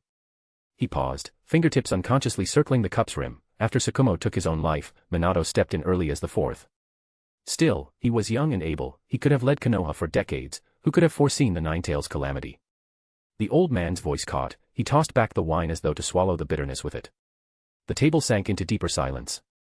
Each of them remembered that night when the fourth and his wife gave their lives and the village nearly perished. Konoha nowadays. The third's long sigh carried the entire village's weight. The old generation is too old, the young haven't matured. We're caught in the middle, and the mid-tier is mediocre, yet this old man must cling to the post. The third Hokage is too aged, the new genius is too young.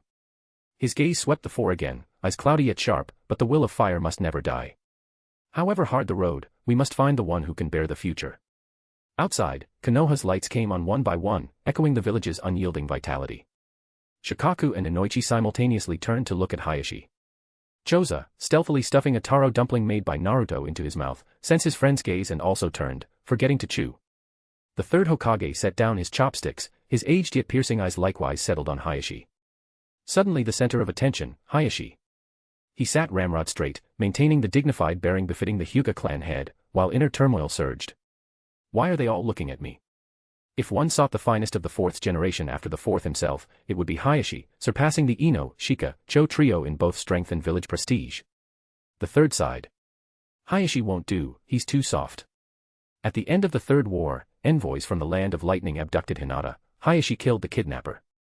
Back then the third Hokage told the lightning delegates, if they wanted war they could have it, don't blame the victim. Yet the Hyuga promptly delivered Hisashi's corpse to appease them. Konoha cannot fall into Hayashi's hands, far too soft. Loving book so far. Check out 30+ advanced chapters at Patreon. Chapter 73, The Konohamaru Core. Chapter 73, The Konohamaru Core. The story branches here, let us follow each in turn. After leaving Naruto's house, the four of them talked it over and turned toward Ichiraku Ramen instead of the yakiniku place. They'd already had grilled meat for lunch after returning to the village. Asuma had taken Kurenai home and Kakashi had gone to debrief, so only the new generation had hit the barbecue. The evening sun stretched their shadows long, and the boys' and girls' laughter spilled down the street. Yo, Naruto. A cheerful greeting rang out ahead. There was Asuma, a cigarette in his mouth and a paper bag of groceries in hand, walking toward them. The moment he spotted Hanabi in the group, he plucked the half-smoked cigarette from his lips, dropped it, and carefully ground it out under his shoe. Heading out with friends. He chuckled, pulling his wallet from the inside pocket of his jacket, crow's feet crinkling at his eyes. I did promise you barbecue, but Kurenai still needs looking after. He gave Naruto a meaningful look. Go with your friends, my treat. Naruto waved away the bills Asuma held out. No need, Asuma-sensei. Asuma shoved the wad of cash into Naruto's arms anyway. Why not? I said I'd treat you to barbecue. And Ino and Hinata are my and Kurenai's students, they just pulled off a tough mission. They deserve to unwind. Take them out and save me the trouble of making it up later. 2 birds, 1 stone, right? He gave his 2 girl students an approving nod, then flashed Naruto an encouraging grin that said I'm rooting for you and clapped him on the arm. Show them a good time. Asuma called as he left. Heh, the kid's got skills. But hey, a good-looking, easygoing guy who can cook and stay reliable when it counts is bound to be popular with girls. Around the corner, 3 small heads popped from behind a wall like meerkats, eyes fixed on Asuma and Naruto. Boss, look. Udan whispered, nudging Konohamaru. Lord Asuma's being so polite to that blonde guy. Wait, blonde, could that be the Uzumaki Naruto we're looking for? If Lord Asuma's nice to him, he must be strong, right? Moegi, standing between them, shook her head, twin tails swaying. That doesn't prove anything. Uncle Asuma's always generous. Remembering how Asuma always gave Konohamaru money for treats, Moegi dimpled. Konohamaru folded his arms and nodded like a miniature adult. But the memory of Grandpa's constant, if only you were half as easy as that Naruto kid, soured his mouth. He's just a genin a few years older than me. By the time I'm his age, I'll be way stronger. Watching Naruto pocket the cash, Udan's eyes sparkled. So much money, how much candy could that buy? The comment snapped Konohamaru out of his daydream. He straightened, small hand slicing the air. Konohamaru core, move out. The other 2 snapped to attention. Yes, sir. Mission objective. Konohamaru lowered his voice, 3 heads huddled together. Observe Uzumaki Naruto's every move. I'll see if he's half as great as Grandpa says. Naruto, unaware of the Konohamaru core's stares, fretted over what came next. Alone, he'd have bolted for the training field after dinner or gone straight home. But tonight the 3rd Hokage was drinking with clan heads Hayashi and Inoichi at his place, no telling when they'd leave. Where should I take everyone after we eat? He snuck a glance at his companions, stumped. Konoha was lively, yet hardly had hangouts for kids. Playgrounds and amusement parks belonged to the Boruto era, the bright neon spots around town were either blush-inducing brothels or glittering casinos, no place for them. Whatever, cross that bridge when we get to it. At Ichiraku, Tochi greeted the 4 warmly. Haven't seen you in a couple of days, Naruto. Ninja life keeping you busy? Yeah, missions. The topic ended there. Ninja rules kept Naruto quiet, and Tochi, after serving plenty of shinobi, knew better than to pry. What'll it be today?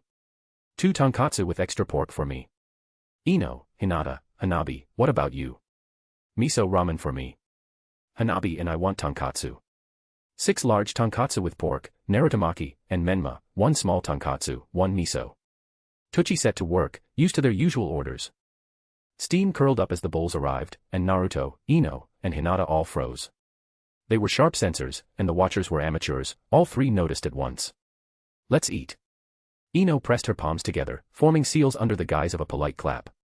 Mind transfer jutsu. Hinata ducked, stirring her broth, beneath her hair Byakugan flared, seeing through the wall. You felt them too. Ino's voice echoed in their mental link. 7 o'clock, alley mouth, someone's tailing us. Hinata sounded puzzled. 3 kids, maybe 6 or 7 years old. While the girls stayed alert, Naruto's calm voice cut in, ignore them, 3rd Hokage's grandson Konohamaru and his 2 sidekicks. At that, Hinata and Ino both exhaled. Her Byakugan faded, the mind link dissolved. Ino smiled and slipped a slice of narutomaki into Naruto's bowl. Try this, the broth tastes different. Big brother Naruto, try Hanabi's too. Seeing this, Hanabi hopped up, stretching her chopsticks toward him. But she was small, even standing, her short arms couldn't reach past Ino and Hinata to Naruto's bowl, and the narutomaki wobbled helplessly in the air. Naruto quickly moved his bowl to meet her chopsticks. Thanks, Hanabi. At the successful offering, the little girl's eyes sparkled, and Naruto thought. Little Hanabi, so cute. Hinata lifted a narutomaki, hesitating. Her mind drifted back 3, maybe 4 years. Back then, egged on by her sister, she'd clutched a small sunflower, mustered every shred of courage, and approached Naruto. Head down, heart hammering, she'd practically shoved the flowers at him. And Naruto-kun, this is, for you. Naruto blinked at the bright yellow blossoms. He brushed a petal with his finger, then flashed that sunny grin. Sunflowers. Thanks, I love them. Sunlight caught his blonde hair, dazzling her. His earnest, thanks, I love them, and the way he touched the petals stayed etched in her memory. Loving book so far. Check out 30+ advanced chapters at Patreon. Chapter 74, Sunflowers Always Face the Sun. Chapter 74, Sunflowers Always Face the Sun. Well, there's also this. Little Hanabi, who was only 5 at the time, jumped out from behind her sister, holding a bouquet of pure white daisies in both hands. This is from Hanabi to Big Brother. The little girl stood on tiptoes, saying earnestly, "Thank you, Big Brother Naruto, for teaching us new taijutsu." Naruto in her memory was first stunned, then showed a smile warmer than the sun. He bent down and solemnly accepted the bouquet. "You're welcome." At that moment, his clear blue eyes were filled with tenderness, as if he had received not an ordinary bouquet, but an incredibly precious gift. Recalling this, Hinata unconsciously pursed her lips and smiled. It turns out that even back then, her sister knew better than her how to express her feelings to important people. Thinking of the sunflower bouquet she had given Naruto, Hinata unconsciously lowered her head, her fingertips gently twisting the corner of her clothes. In the land of fire, sunflowers have a special meaning, the sun in my heart. She had always cherished this flower language in her heart, never telling anyone. Because to her, Naruto-kun was that warm and dazzling sun. It was he who stood up for her when everyone mocked her, it was he who illuminated her path when she was most lost and helpless. That light pierced through the gloom that enveloped her heart. But Hinata quietly looked up, gazing at Naruto, who was laughing and chatting with her sister. That smile made her heart tremble, and she quickly lowered her eyes again. But whenever her eyes met his clear blue ones, she always scurried away as if fearing a strong light. It was the light she yearned for most, yet she never had the courage to look directly at it. Just like sunflowers always bloom towards the sun, she couldn't even muster enough courage to look up at it. Looking at Naruto, whose smile was still brilliant, Hinata's fingers gripping her chopsticks tightened slightly, and the narutomaki on the edge of the bowl trembled gently. She took a deep breath, finally picked up the food, and slowly brought it to her mouth. For some reason, the taste was a bit bland compared to before. Naruto noticed Hinata's sudden low mood, and his eyes blinked gently. He looked at Hinata, who was silent with her head bowed, and immediately understood. "I'll go buy some snacks for Hanabi." He stood up, deliberately lowering his voice. "I'll be right back." "Okay." Little Hanabi immediately raised her small hand, her eyes sparkling. "Big Brother Naruto, I want takoyaki. Double katsuobushi." Naruto stood up, smiled, and ruffled her hair, then subtly glanced at Hinata as he turned away. Ino saw everything and a knowing smile appeared on her lips. She quietly nudged Hinata's elbow, giving her an encouraging look. Although they were likely rivals in love, they were still friends. Seeing Hinata always too shy to look up at Naruto, Ino felt both amused and a little pained. As soon as Naruto's figure disappeared around the corner, Ino immediately put her arm around Hinata's shoulder intimately and whispered in her ear. "If you also like Naruto, then you have to be bold and pursue him." Hinata looked up in surprise, meeting Ino's cunning gaze. "Humph. What's wrong?" surprised. Ino raised her chin, full of confidence. "Naruto is so excellent, of course there won't be few admirers. But..." She deliberately drew out her words, her eyes flashing with determination. "He will definitely choose me in the end. No matter how many rivals there are, I will defeat them one by one. One more of you won't make a difference, and one less won't matter." On the other side, Konohamaru, seeing Naruto leave, called Moegi and Ise Udon to follow him. Naruto arrived in front of a takoyaki stall and handed over the money. 4 portions of takoyaki, one with extra katsuobushi. The owner clearly recognized that Nine-Tails, and his face was cold. "All right." After taking the 100 ryo Naruto gave him, he had no intention of giving change. Seeing Naruto buying things, Konohamaru's eyes lit up. What a chance. Konohamaru and his 2 companions, attempting to ambush Naruto, were deftly pinned to the ground by Naruto before they could even see his movements. "I'm the 3rd Hokage's grandson." Konohamaru yelled defiantly from the ground. "Once he knows my identity, this guy will surely become respectful like everyone else." Naruto ignored his shouting and instead turned to the takoyaki vendor, saying, "Could I trouble you for 3 more portions of takoyaki, for these 3 children?" "Humph, just as expected." Konohamaru's lips curled upwards, but he also sighed inwardly. It seems this guy is just like those snobs in the village. After speaking, Naruto finally looked down at Konohamaru, who was still struggling, a faint smile on his lips. "So what? Even if you're the 3rd Hokage, it doesn't matter. You want to ambush me but don't want to get beaten. Where's such a good deal? The 3rd Hokage is at my house right now, do you want to go see him?" This remark immediately made the vendor, who had intended to sternly refuse the guy who bullied the Hokage's grandson, change his mind. He silently lowered his head, skillfully flipping the takoyaki on the griddle, as if suddenly deeply interested in the sizzling batter. Konohamaru's momentum instantly withered, but he still stubbornly mumbled, "You're lying." Seeing Konohamaru's obvious guilt, Naruto let go, pulled the three children up, and handed them the freshly made takoyaki from the owner. "Want to try it? The takoyaki here is delicious." Before he went to school, when he was still hungry and hadn't met Ino, Naruto had asked Sakura to buy some for him, but later Sakura also became somewhat distant from him. Later, Ino told Naruto the reason Sakura was distant was because a few girls bullied Sakura, mocking her as a broad-forehead monster who followed the Nine Tails. Naruto would never bully the elderly or children, but those girls were clearly not elderly. Later, when he was training with Might Guy, he encountered those girls and even beat them up. Might Guy didn't blame Naruto after he learned the cause. Naruto left the takoyaki with double katsuobushi and gave 3 steaming hot takoyaki from the first batch to the 3 children. After the owner finished the second batch, he carefully packed the 4 portions of takoyaki into his ninja tool pouch. "You all eat slowly, I'm going back to eat." Big brother, walk safe." Moegi and Ise Udon were instantly bought over by the food, happily waving goodbye to Naruto. Konohamaru snorted and turned his face away, but still couldn't resist opening the takoyaki box. The aroma wafted out, and he secretly swallowed. Watching Naruto's receding figure, a strange feeling welled up in Konohamaru's heart. Whether it was his private tutor Ebisu or the other villagers, they always treated him with extra leniency because of his status as the 3rd Hokage's grandson. But Konohamaru detested this special treatment from the bottom of his heart. He wanted to earn recognition through his own strength. He wanted people to stop calling him Young Master Konohamaru and instead call him simply Konohamaru or even Lord Konohamaru in the future. That's why he often challenged the 3rd Hokage. This big brother with yellow hair was the first person who didn't treat him differently just because he was the Hokage's grandson. He bit into a piece of takoyaki, exhaling sharply from the heat, but his eyes grew even more determined. After dinner, Naruto walked Hinata and Hanabi to the vicinity of the Hyuga clan compound. As dusk deepened, the lanterns at the clan compound gate had already lit up with a warm glow. Just as Hinata was about to say goodbye, Naruto took out a bright bouquet of sunflowers from his ninja tool pouch. The golden petals were still radiant in the twilight, as if holding onto the last ray of sunlight. Sunflowers always face the sun. Naruto handed the bouquet to Hinata, his voice exceptionally gentle. "They symbolize bravely pursuing happiness. Hinata, I remember you gave me a bouquet before, and now I'm giving you one too." Hinata dazedly took the bouquet, her fingertips gently stroking the soft petals. "I hope you can be brave." Naruto looked at her, his gaze clear and firm. "In my heart, Hinata has always been a very formidable person. Your strength, your efforts, I see them all. You are no worse than anyone." These words made Hinata's eyes well up slightly. She hugged the sunflowers tightly, as if embracing this precious encouragement. Hanabi subtly smiled beside them, discreetly moving a few steps away. The evening breeze brushed past, and the sunflowers swayed gently in the twilight, like a heart finally touched by sunlight, quietly blooming. Loving book so far? Check out 30+ advanced chapters at Patreon. Chapter 75, Truly Amazing Talent.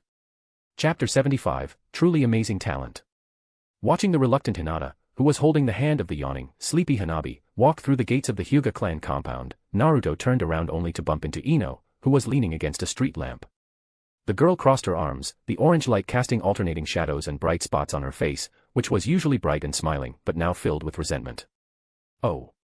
She deliberately dragged out her tone and walked closer, step by step. "So, Naruto, are you using the language of flowers I taught you to comfort other girls?" Before Naruto could speak, Ino grabbed his sleeve, looked up, and pressed him. "Have you already fallen for Hinata's constant Naruto-kuns? Or do you simply prefer those gentle, soft girls?" Seeing her pouting look, Naruto couldn't help but laugh. He gently held Ino's hand, which was gripping his sleeve, with his other hand, his blue eyes filled with gentle light. "That's right. I like gentle people." He admitted it decisively and frankly, his voice carrying a serious weight. "Because all my knowledge about flowers was taught by Ino, I've kept it well in mind. That's why I unconsciously said those words just now. And speaking of gentleness." Naruto watched Ino's slightly widened eyes, his tone becoming even softer. "Although Ino sometimes shows a more spirited side, you are actually a very gentle person, aren't you? Before graduation, didn't you always comfort Hinata and Sakura when they faced setbacks during training? I noticed that." This sentence made Ino pause slightly, and the grip on her hand involuntarily loosened. The night breeze swept past, carrying a faint fragrance, as if even the air had softened. In this suddenly shortened distance, Naruto realized for the first time that the maiden scent described in novels was actually real. He clearly smelled an elegant fragrance, like the jasmine commonly found in the Yamanaka flower shop, mixed with the freshness after a bath, and intertwined with a unique, indescribable faint scent. He had originally thought it was just rhetoric written by authors to stimulate the reader's imagination, but now, on this early summer night, next to Ino's slightly flushed cheek, he received concrete proof. Ahem, Ino, aren't you going home yet? It's so late. A voice filled with obvious displeasure suddenly sounded on the street. Ino jumped in fright and immediately let go of Naruto's sleeve. Naruto also withdrew his hand. Dad, why are you here? The person who arrived was Inoichi Yamanaka, accompanied by Nara Shikaku and Akimichi Choza. Shikaku and Choza were supporting the unsteady Hyuga Hayashi, one on each side. When they started drinking, no one expected that the Hyuga clan head's tolerance for alcohol was so poor. He was already tipsy after just a few cups. Hello, uncles. Naruto quickly offered a polite greeting. Hello there, Naruto. Choza smiled and raised his hand in response, his round face full of kindness. TCH, what's so good about this late hour? Inoichi frowned in dissatisfaction, stepped forward, and pulled his daughter to his side. Naruto, hurry home, the third Hokage wants to see you. Ino, come back with Dad. Inoichi scrutinized Naruto with undisguised vigilance, his gaze like that of someone examining a wild boar trying to steal his carefully cultivated cabbage. All right, Inoichi, don't scare the boy. Shikaku helplessly intervened, supporting the drunken Hayashi and taking half a step forward. Well, it's getting late. Naruto, you should go home and find the third Hokage. Don't keep Hokage-sama waiting anxiously. Ino, who was being tightly pulled by her father, pouted reluctantly, but after meeting Inoichi's serious gaze, she obediently lowered her head. Under the moonlight, she secretly winked at Naruto. Naruto nodded knowingly and waved at the elders, then I'll take my leave. As he turned, he could still feel the scorching gaze of Inoichi Yamanaka behind him. After the group saw Hayashi home, Shikaku pulled Inoichi aside under a tree when they reached the intersection to part ways. The children are already old enough to go out on missions, Inoichi, don't be too strict. Shikaku advised gently. Going out on missions usually means they might encounter danger, so the number of children dating or even getting engaged surges at this time. Not to mention the Sengoku period, even 20 years ago, many people married at this age. If he focused on treating Ino well and only her, naturally I wouldn't say much. Inoichi crossed his arms, his brows tightly furrowed. But you saw it too, he's very close to Hayashi's daughter, and he even gave that little girl flowers. And now there's also the girl named Sakura Haruno in Kakashi's team. I heard that girl previously brought food and things to Naruto's house, and Naruto even fought someone because of that girl named Sakura. Shikaku pondered for a moment, the moonlight casting mottled shadows on his wise face. Wasn't that all before they entered the academy? Didn't the children of our various families often bring ingredients to Naruto's house later on? Naruto had a hard life when he was little, merchants either refused to sell him things or charged exorbitant prices. Sakura Haruno was probably just helping him. Shikaku couldn't do anything about the villagers' resentment. Danzo fanned the flames, the third Hokage tried to smooth things over, and the other two advisor elders were enriching themselves at the expense of the public. Furthermore, because of the existence of those four, others didn't dare to interact much with Naruto. All he could do was restrain the shops of the Ino, Shika, Cho clans. He couldn't control the villagers' shops. That's exactly why it's even more worrying. Inoichi sighed deeply, his face full of worry. This means she knew Naruto earlier, and now they're in the same team. Ino can't compete with these connections. Shikaku gently patted his old friend's shoulder. You have to believe in your daughter. If you continue to obstruct them like this, you will become the biggest obstacle between them. Do you want Ino, when she looks back on her youth, to first remember her father's obstruction preventing her from finding happiness? The children are grown up and have their own opinions. What we should do is support them. Naruto pushed open his front door, and the first thing that caught his eye was the dining table, which had been tidied up simply. The dishes were neatly stacked, but there were still some grease stains on the tabletop. Piled up in the corner was a small barbecue grill, half a box of charcoal, and more than half of a processed deer carcass. The third Hokage was sitting on the sofa, smoking his pipe. His aged cheeks were flushed with the redness of alcohol, and his eyes were slightly hazy. It looked like he had drunk quite a bit tonight. The lingering scent of barbecue and the mellow aroma of sake permeated the air, the two smells interweaving to tell the tale of the lively gathering that had just taken place. Grandpa Third Hokage, you were looking for me? Naruto asked softly. The third Hokage nodded slowly, his pipe flickering at his lips. MHM. He took a deep puff of smoke, his gaze fixed on Naruto through the haze, seeing the shadow of an old friend. The third Hokage nodded slowly, his pipe flickering with the movement. MHM. Where is the sealing technique scroll Grandpa gave you before? I'll go get it. Naruto turned and walked into the bedroom, returning to the living room shortly with the ancient scroll in his hands. The third Hokage took the scroll and gently rubbed it. Concern showed in his hazy, drunken eyes. How much of the sealing techniques on it have you learned? More than half. Naruto scratched his cheek, his voice carrying a hint of shyness. Recently, I've been practicing variations of the four symbols seal, but the chakra conversion is still a bit unstable. The third Hokage was stunned. He managed to learn the four symbols seal just by looking at the scroll and figuring it out himself. What truly amazing talent. Loving book so far. Check out 30+ advanced chapters at Patreon. Chapter 76, The Fourth's Techniques. Chapter 76, The Fourth's Techniques. The third Hokage didn't speak at once, he simply took a long, deep pull on his pipe. Hazy smoke slowly curled between the two of them.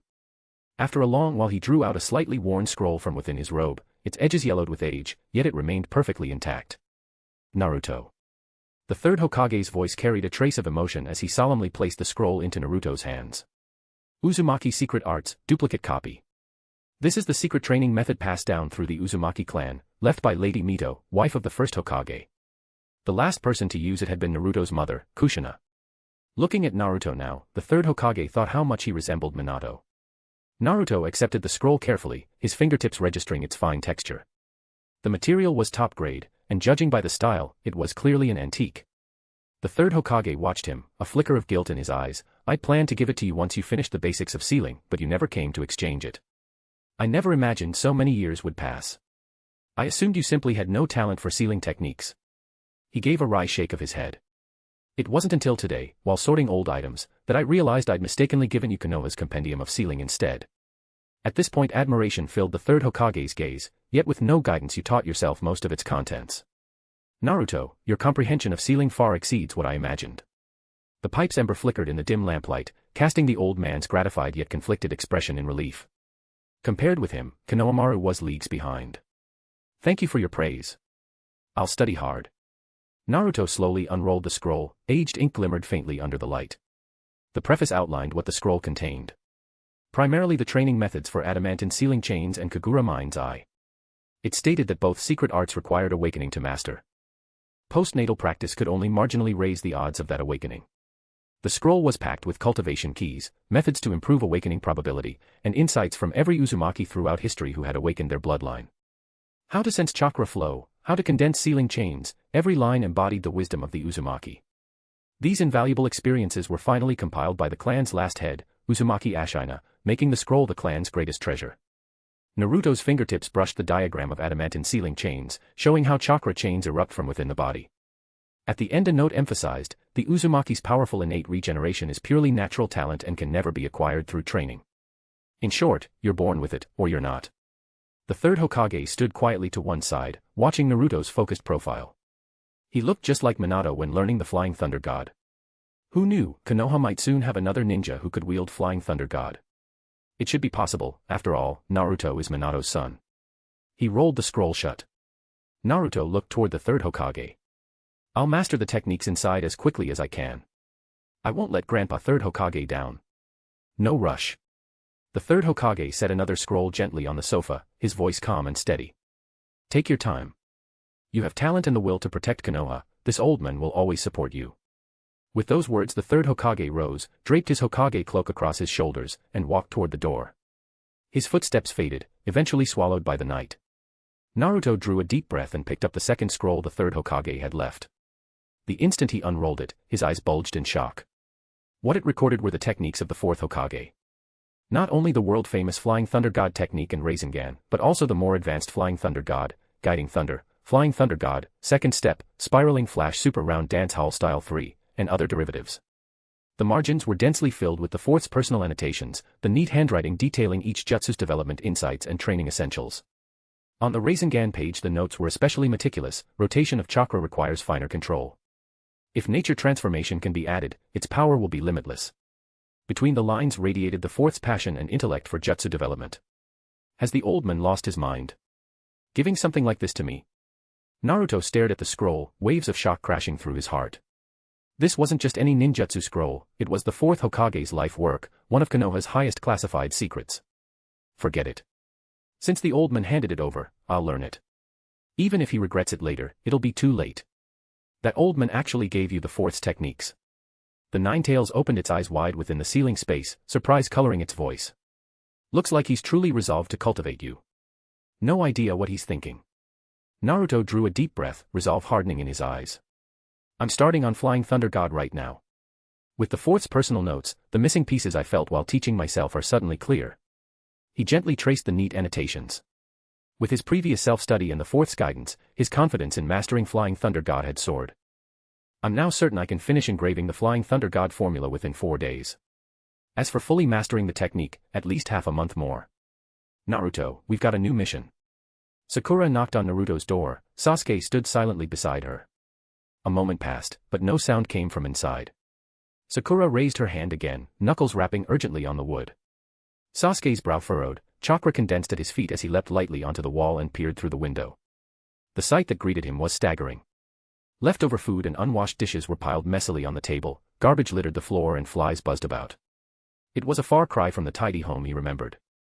He flipped inside and opened the door. Sakura stepped in, eyes widening at the chaos. What happened? It was always spotless before. The two hurried to Naruto's bedroom. The moment they pushed the door open they froze. There was Naruto, blonde hair a mess, dark bags under his eyes, yet a silly grin on his face. Seeing Sasuke and Sakura, he closed the scroll in his hand and tossed it onto the bed, his hoarse voice unable to hide his excitement. You guys are here. For days Naruto had sent shadow clones to complete missions with his teammates while his real body, together with 3 clones, studied with minimal food and sleep. Sometimes inspiration struck mid-meal and he'd abandon his food to practice Flying Thunder God. Through relentless effort he had finally grasped the rudiments of Flying Thunder God. He still couldn't teleport as swiftly as the fourth, but it was now only a matter of proficiency. He, Uzumaki Naruto, was a top-tier genius. He'd learned Flying Thunder God in under a month. Seeing Naruto so elated, Sasuke and Sakura exchanged baffled glances. They couldn't understand why Naruto, who'd looked worse each day, was suddenly over the moon, and why his house had turned into such a dump. Loving book so far? Check out 30+ advanced chapters at Patreon.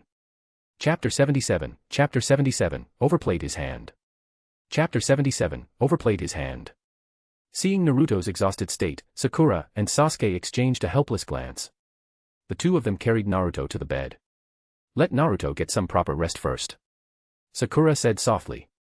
Her gaze swept past the bedside and noticed several scrolls lying open on the floor, covered in complex jutsu annotations. While carefully rolling them up and putting them away, she gently tugged the pillow, nearly slipping off the corner, back into place beneath Naruto's neck and patted it until it sat just right. Sasuke stood by the bed, watching the frown still etched on Naruto's sleeping face. He nodded, voice equally low, we'll talk about the mission after he recovers. At their level, it was always the same, catching cats, walking dogs, farming, escorting. Sasuke could finish those alone.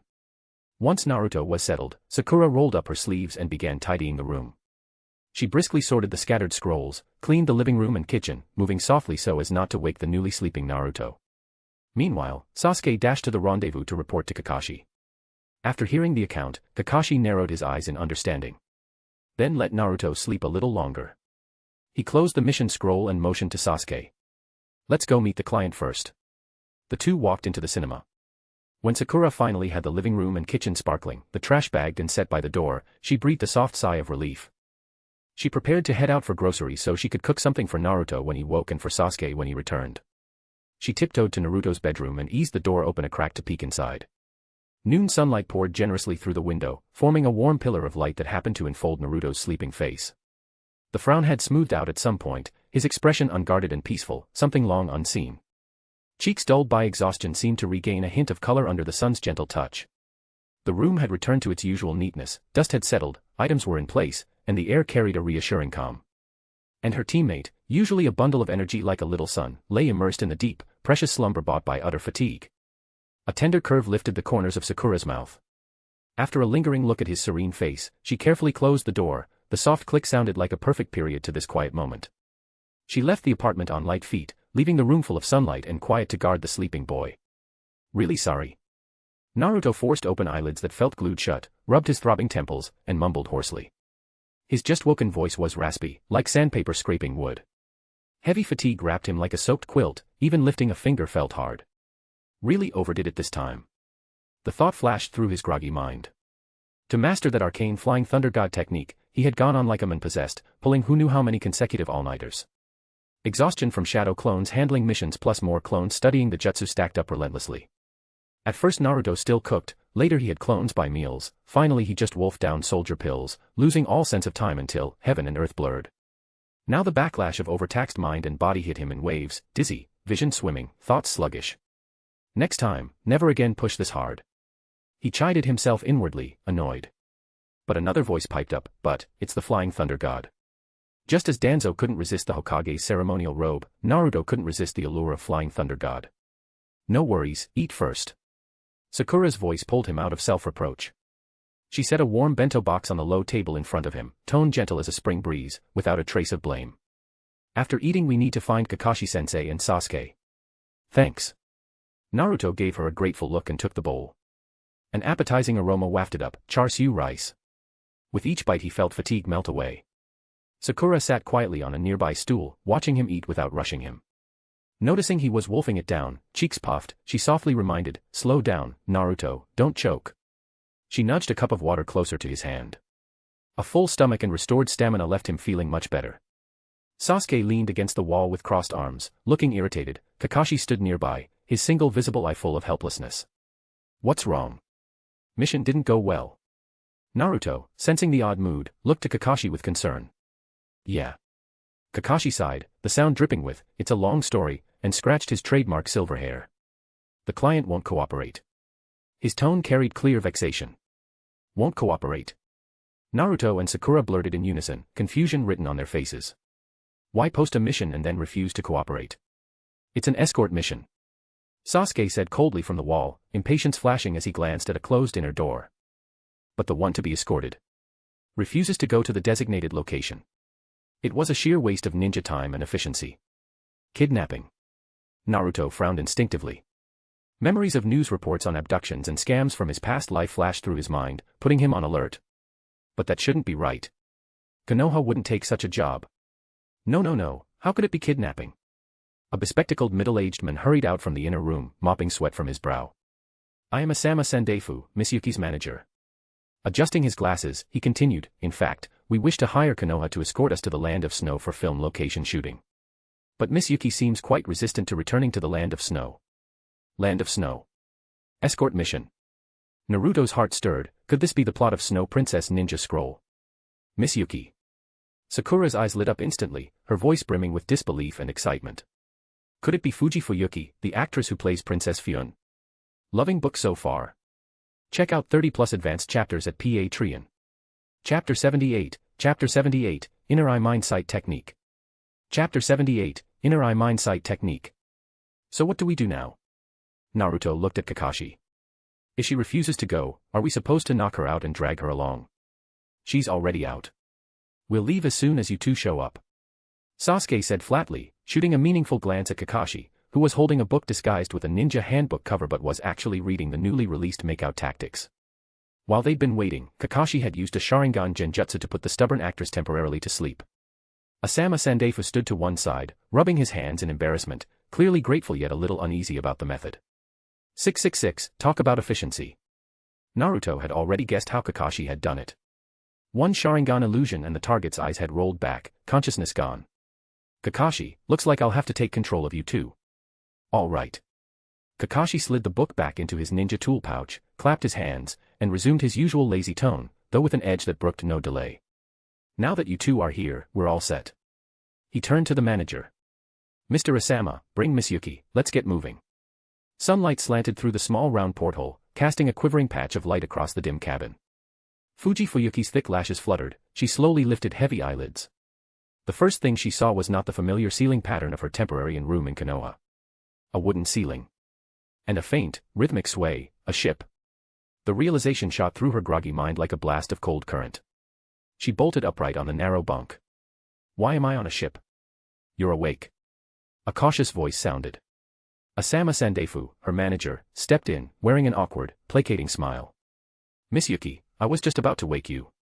Through the open door behind him she saw blue sky, white-capped sea, and crew members moving along the rail, cruel confirmation of her worst fear, she'd been taken from land and was now adrift on the open ocean. Rage at the deception and panic at being swept along by fate overwhelmed her in an instant.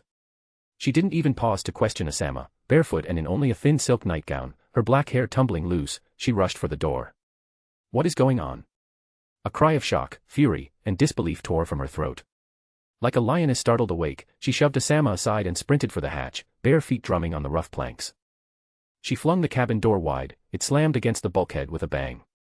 Cold, briny wind burst in, whipping her nightgown and tangling her long hair in the sharp sea breeze. Barefoot, she stormed onto the wide, open deck. The biting chill wrapped her bare ankles, yet the tempest inside her dwarfed any physical cold. Looks like Miss Fuyuki is quite lively. Kakashi lounged against the rail, glancing at the director beside him. The mission bored him. The client had paid above A-rank rates specifically for him, one of the few Konoha ninja who had ever been to the land of snow. Since the Hokage had assigned it, he would see it through. Of course, Yuki's always full of energy. The silver-haired director beamed at the pouting heroine, eyes warm with paternal fondness. Fondness aside, the chute couldn't swap its lead. Yuki was going to the land of snow whether she liked it or not.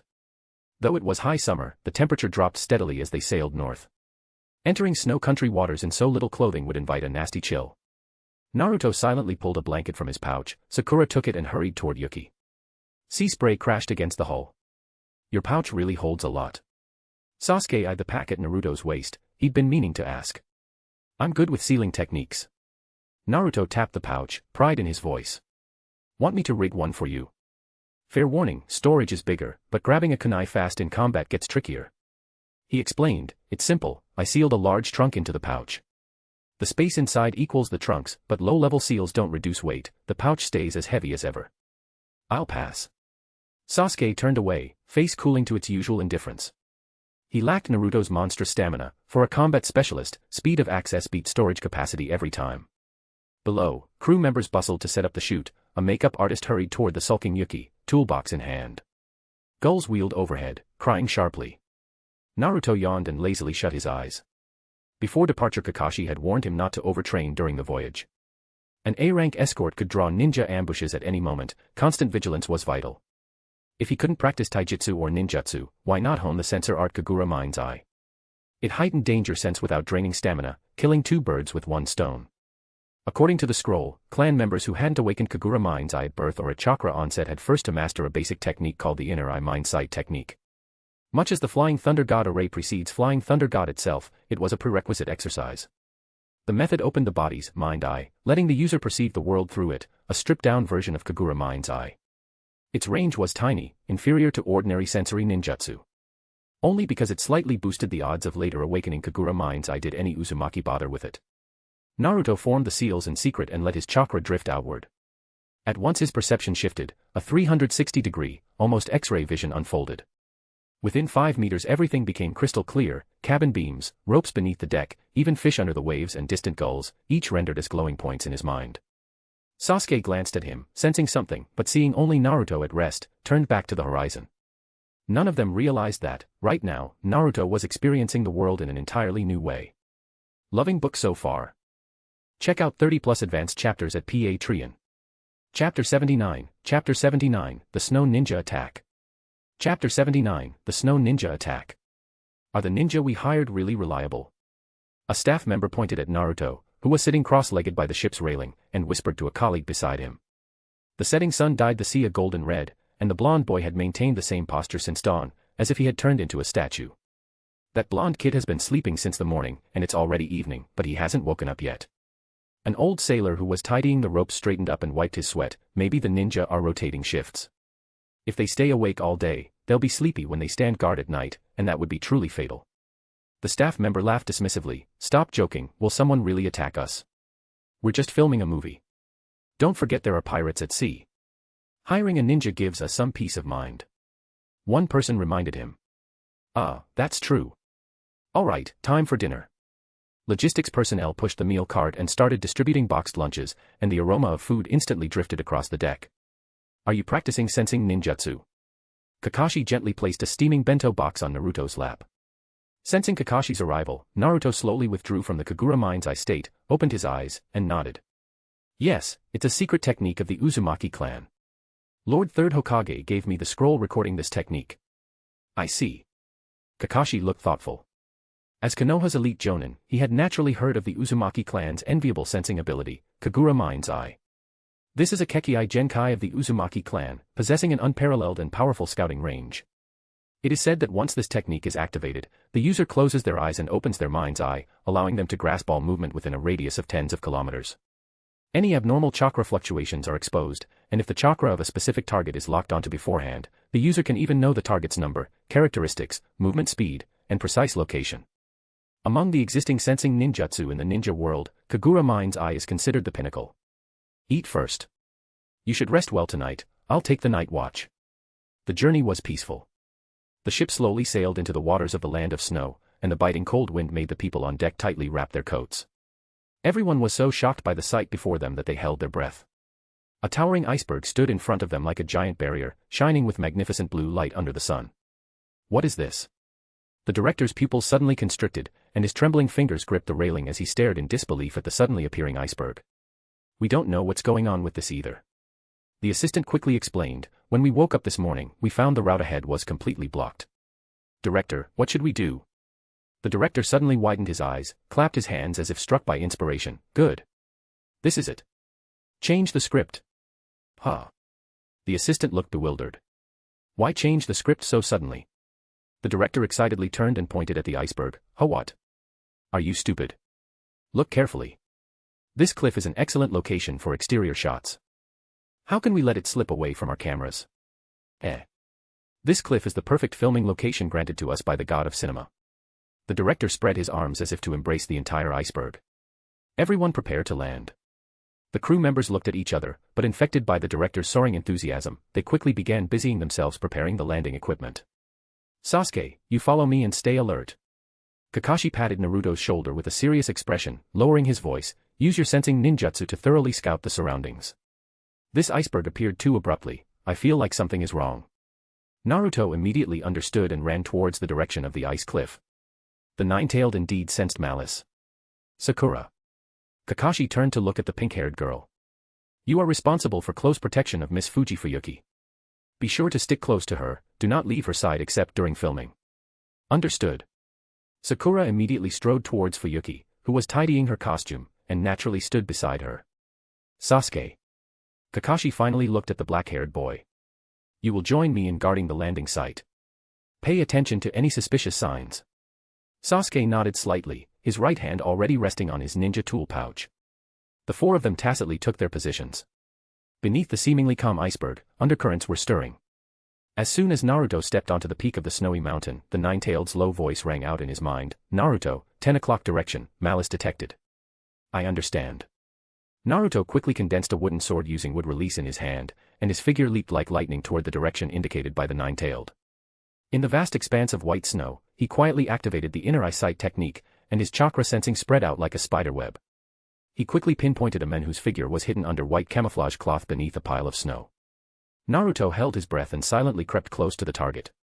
Just as that ninja noticed him and prepared to stand up, Naruto fiercely swung his wooden sword. Ah! The wooden sword, imbued with wind-release chakra, easily sliced through the snow and camouflage cloth, directly cutting open the enemy ninja's body. Accompanied by a scream, Naruto swung the wooden sword again, delivering a fatal blow to the enemy's head without hesitation. Blood bloomed a blinding red on the pure white snow. The ninja lost his life before he could even clearly see his attacker. Naruto vigilantly looked around, and only after confirming there were no other enemies did he slowly withdraw the wooden sword. If you can survive being sliced open once and stabbed in the head a second time, I concede defeat. The painful howl echoed in the silent snow valley, instantly drawing everyone's attention. The crew members looked anxiously toward Naruto's location but could only vaguely make out his figure. Avalanche. On a hilltop not far away, a purple-haired woman agilely stood up and looked in Naruto's direction. Almost simultaneously, the snowdrift to the right of Kakashi and the others exploded, and a muscular figure stood up. Kakashi's gaze sharpened. The shout of avalanche just now immediately made him recall the opponent he had encountered when he previously came to the land of snow, Roga Nadar. Sasuke, Sakura, cover everyone and retreat back to the ship. Kakashi made a quick decision. Leave this place to me. Before the words finished, Tomato's massive body erupted with astonishing speed, charging straight toward Fujifuyuki. On the other side, Tsurugi Fubuki glared hatefully at Naruto and also rushed toward Fujifuyuki. A wooden sword cut through the air, embedding itself in the snow in front of her faster than Tsurugi Fubuki could move. The next second, Naruto's figure appeared out of thin air beside the wooden sword. He picked up the weapon and blocked her path. Although Naruto's Flying Thunder God technique still required preparation time, it was more than sufficient for this kind of short-distance teleportation. Kakashi also charged toward Tomato. No wonder this escort mission was ranked A. These snow ninja are indeed very strong. Judging by the sound the woman shouted just now, it seems Naruto directly killed his old opponent, Roga Nadar. Well done, Naruto. Loving book so far. Check out 30+ advanced chapters at Patreon. Chapter 80, Triple Kill, Shocking the World. Chapter 80, Triple Kill, Shocking the World. Naruto condensed chakra to the soles of his feet, firmly stepping on the ice. He shot out like an arrow from a bowstring, his wooden sword aimed directly at Tsurugi Fubuki's vital points. Ice release, swallows snowstorm. Seeing this, Tsurugi Fubuki immediately formed hand signs, and countless ice crystals condensed in the air. Too slow. Just as she completed the hand signs, a faint voice came from behind her. The wooden sword, imbued with wind release, easily severed her left arm and cut through the chakra armor on her back. Naruto raised an eyebrow slightly. The opponent had managed to dodge a fatal blow at the last second, a reaction speed that was unexpected. If not for the chakra armor blocking for a moment and giving her a little time, Tsurugi Fubuki would have cosplayed Lee Si directly. Ah. Tsurugi Fubuki, who thought she had dodged, belatedly realized her left arm had been severed. The excruciating pain made her eyes bulge. If you hadn't dodged just now, it wouldn't have been so painful. Naruto maintained his smiling expression, as if commenting on the pleasant weather. Naruto had no childhood filter for this guy. If it weren't for the weights he was wearing, and if his sword swing had been a bit faster, this guy would have died painlessly just now. You bastard. Tsurugi Fubuki was terrified by that seemingly harmless smile. This boy in front of her was clearly much younger than Kakashi, so why did he possess such terrifying strength? The continuous gushing blood from her severed arm made her feel the fear of death for the first time. Fire style, dragon fire technique. 3 scorching fire dragon heads roared as they flew towards Tsurugi Fubuki. After safely escorting the crew members back to the ship, Sasuke immediately returned to the battlefield to support Naruto. At the same time, scorching flames began to swirl around the wooden sword in Naruto's hand. He gripped the hilt with both hands and thrust forward fiercely. Vacuum attack, fierce flame rush. Tsurugi Fubuki, who had just barely dodged the dragon fire technique, turned around to see a scorching pillar of flame rushing towards her. Having lost an arm, she couldn't form hand signs and could only tumble backward clumsily to evade. Trying to escape. Sasuke's Sharingan suddenly opened, the 3 tomo rapidly spinning in his crimson pupils. Genjutsu, Sharingan. Tsurugi Fubuki, who had narrowly avoided the flames, paused abruptly the moment her gaze met Sasuke's, and her consciousness immediately plunged into darkness. Naruto seized this fleeting opportunity, and his wooden sword, covered in sharp wind-release chakra, thrust out rapidly. The blade precisely pierced the enemy's heart. Enemy count, -1. After dealing with Tsurugi Fubuki, Naruto and Sasuke looked towards Kakashi. Due to the special protection of the chakra armor, Kakashi, although completely suppressing Tomato, was unable to deliver a fatal blow in a short amount of time. Just then, Naruto and Sasuke formed a pincer movement, one from the left and one from the right. Fuma Shuriken, Windmill of Shadows. Sasuke calmly threw 2 giant Fuma Shuriken, one cleverly hidden in the shadow of the other. Kakashi understood immediately, quickly forming hand signs as the roar of Chidori echoed on the snowy ground. Tomato was caught in a 3-pronged attack, all escape routes sealed. He weighed his options and chose to prioritize dodging the Fuma Shuriken. Although his chakra armor could absorb ninjutsu attacks, it would take full damage from physical blades. Of 2 evils, choose the lesser. Just as he dodged sideways, an unexpected change occurred. The Fuma Shuriken that was about to fly far away suddenly turned into white smoke with a bang, revealing Naruto's figure holding a wooden sword. Got him. Naruto flicked his wrist, and the wooden sword, imbued with wind-release chakra, flashed across Tomato's neck like lightning. Although the chakra armor absorbed some chakra, it did not affect the sharpness attached to the wooden sword. This chakra armor, which had the highest defense, couldn't protect the neck. Thus, this guy with his ordinary collar pulled up high, had a comic book look but couldn't protect his neck. It seems the investment was misplaced. The ordinary collar offered no resistance against the slash, and blood immediately gushed out. Triple kill, shocking the world. Amazing. Is this what battles between ninja are like? The director, sitting on the ship's railing, was so excited he gesticulated wildly, almost falling off the railing. He clutched his assistant tightly, his eyes fixed on the distant battlefield without blinking. This is a true visual feast. No special effects can even come close. In fairness, purely in terms of visual effects, the battle between Kakashi and Tomoto was clearly superior, especially when Kakashi used Chidori. The trajectory of that brilliant electric light across the snow was simply miraculous. But Naruto's fluid and decisive manner in killing enemies also possessed a unique aesthetic. As for dead people, that doesn't matter. The ninja world has no film censorship. After all, how many years has this so-called peace lasted? While the 5 great nations are outwardly stable, friction between smaller nations has never ceased. Battles of blood and fire have never been unfamiliar to the people of this world. The director was incredibly excited now, wishing he could immediately put all those thrilling battle scenes onto the silver screen. After carefully sealing the bodies of the 3 snow ninja into scrolls, Naruto and the others silently returned to the ship. Sugoi. As expected of Konoha's ninja, the ship immediately erupted in enthusiastic cheers and praise. However, facing the crowd's compliments, the 4 reacted differently. Kakashi thoughtfully looked towards Fujifuyuki. He vaguely guessed the true identity of this actress. She should be Fuka Yuki, the snow country princess he brought out of the land of snow 10 years ago. At the same time, Kakashi also suspected Asama Sandefu, who had strongly pushed for this trip. Could the client for this mission be someone from the current daimyo of the land of snow? Naruto watched the cheering crowd with an expressionless face, not even willing to offer a polite smile. Among these enthusiastic faces, many had privately whispered during the voyage, questioning their young age, doubting their abilities, and pointing fingers behind their backs. When in a safe environment, they brazenly expressed their distrust. Now, having witnessed the ninja's power firsthand, they began to lavish praise. Sasuke, as always, maintained a stern expression, deaf to the surrounding commotion. Only Sakura could maintain a polite, faint smile. She sensed her companion's low spirits but also understood the need to maintain basic etiquette in such a situation. Mr. Kakashi, your battle just now was truly spectacular. The director quickly approached Kakashi, his face beaming with enthusiasm. After observing just now, he was convinced that the silver-haired ninja wearing a mask was the leader of the team, and talking to him was the right move. Are you interested in making a movie? I guarantee it will be a huge hit. The director gestured excitedly. I'll give you a very generous reward. Kakashi narrowed his eyes slightly, his peripheral vision sweeping over the crew members who had perked up their ears. He then lowered his voice. Let's discuss this inside the cabin, Mr. Director. Yes, please. The director immediately understood, quickly stepped aside, and made a gesturing motion to please come in. Naruto, Sasuke, Sakura, call Miss Yuki and Mr. Sentayu, then come together. Loving book so far? Check out 30+ advanced chapters at Patreon. Chapter 81, Past Events of the Land of Snow. Chapter 81, Past Events of the Land of Snow. After Asama Sandeyu and Yuki Fujikase were invited into the conference room, Sasuke soundlessly stationed himself in front of the door. Based on the fight just now, I'm almost certain the attackers were subordinates of the Land of Snow's daimyo, Kazahana Dodo. Kakashi's gaze drifted between the two of them. 10 years ago I accepted a mission that brought me here.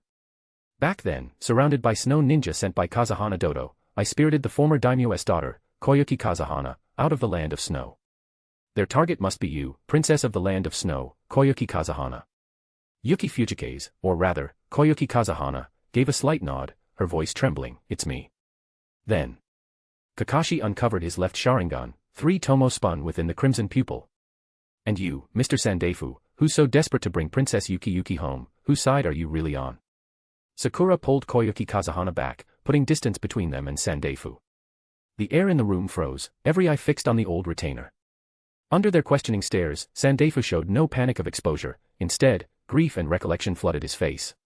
He lifted his head slightly, as though summoning painful memories, and spoke in a heavy voice. I was a vassal of His Highness Hayayuki, honored to serve at his side. His tone carried boundless longing and reverence for his late lord. The Land of Snow is small, yet it was peaceful and serene. Hayayuki was a benevolent sovereign. He adored Princess Yuki, treasured her like the jewel of his eye. Then his voice flared with fury. But 10 years ago, Hayayuki's own younger brother, that bastard Kazahana Dodo. He hired brutal snow ninja, launched a bloody coup, usurped the throne, and seized the entire nation by force. His voice shook with grief. Our capital, beautiful Fuka Castle, was swallowed by the inferno of that rebellion and reduced to scorched earth. He turned to Yuki, eyes brimming with grateful relief. I thought you had perished in the chaos. When I finally found you on that film set, you can't imagine my joy. He was almost sobbing. Thank heavens you're alive. For me, it would have been better to have died in those flames. Yet, hearing Sandefu's blood and tears account, Koyuki Kazahana showed no spark of vengeance, only listlessness, even self-mockery and despair, as though past and future alike had lost all meaning. Your Highness. You mustn't speak like that. Sandaifu dropped to his knees before her, pleading with unshakable resolve. To us retainers still loyal to Hayayuki, the very fact that you live is the brightest hope in our hearts. He tried to rally her with their present strength, you saw it yourself. Konoha's ninja easily slew Kazahana Doto's 3 strongest warriors. With them, we can surely overthrow Kazahana Doto and restore our kingdom. Let me butt in. Naruto raised a hand, cutting short Sandaifu's impassioned speech. He scratched his head and said seriously. The mission we accepted is an A-rank escort, keep you safe until filming finishes. But assassinating a daimyo is clearly top-tier S-rank, and the pay has to match. His meaning was clear, they'd fight Kazahana Doto if need be, yet an A-rank fee for an S-rank battle was a losing bargain. Rest assured. Sandaifu instantly understood, he lifted his head, eyes blazing with a willingness to pay any price. If you Konoha ninja can slay that usurper Kazahana Doto, we will somehow gather whatever sum you demand. This isn't my wish alone, it's the decade-long yearning of every citizen who still reveres Hayayuki. Naruto looked at Kakashi, Kakashi merely shrugged. This A-rank escort had only come their way because he'd once been to the land of snow, genin weren't supposed to touch anything above B rank. Still, if killing Kazahana Doto guaranteed safety, a new mission was feasible. Even without a formal commission they'd end up facing Kazahana Doto anyway. The kid learned fast after the land of waves, Kakashi mused. Only by clinging to belief in despair can one glimpse hope, only by embracing hope can we greet a brighter future. The director, hands tucked into wintercoat sleeves, spoke like a sage who had seen the world. Isn't that precisely the theme of Princess Fyun's finale? Struggle in adversity, hope within despair.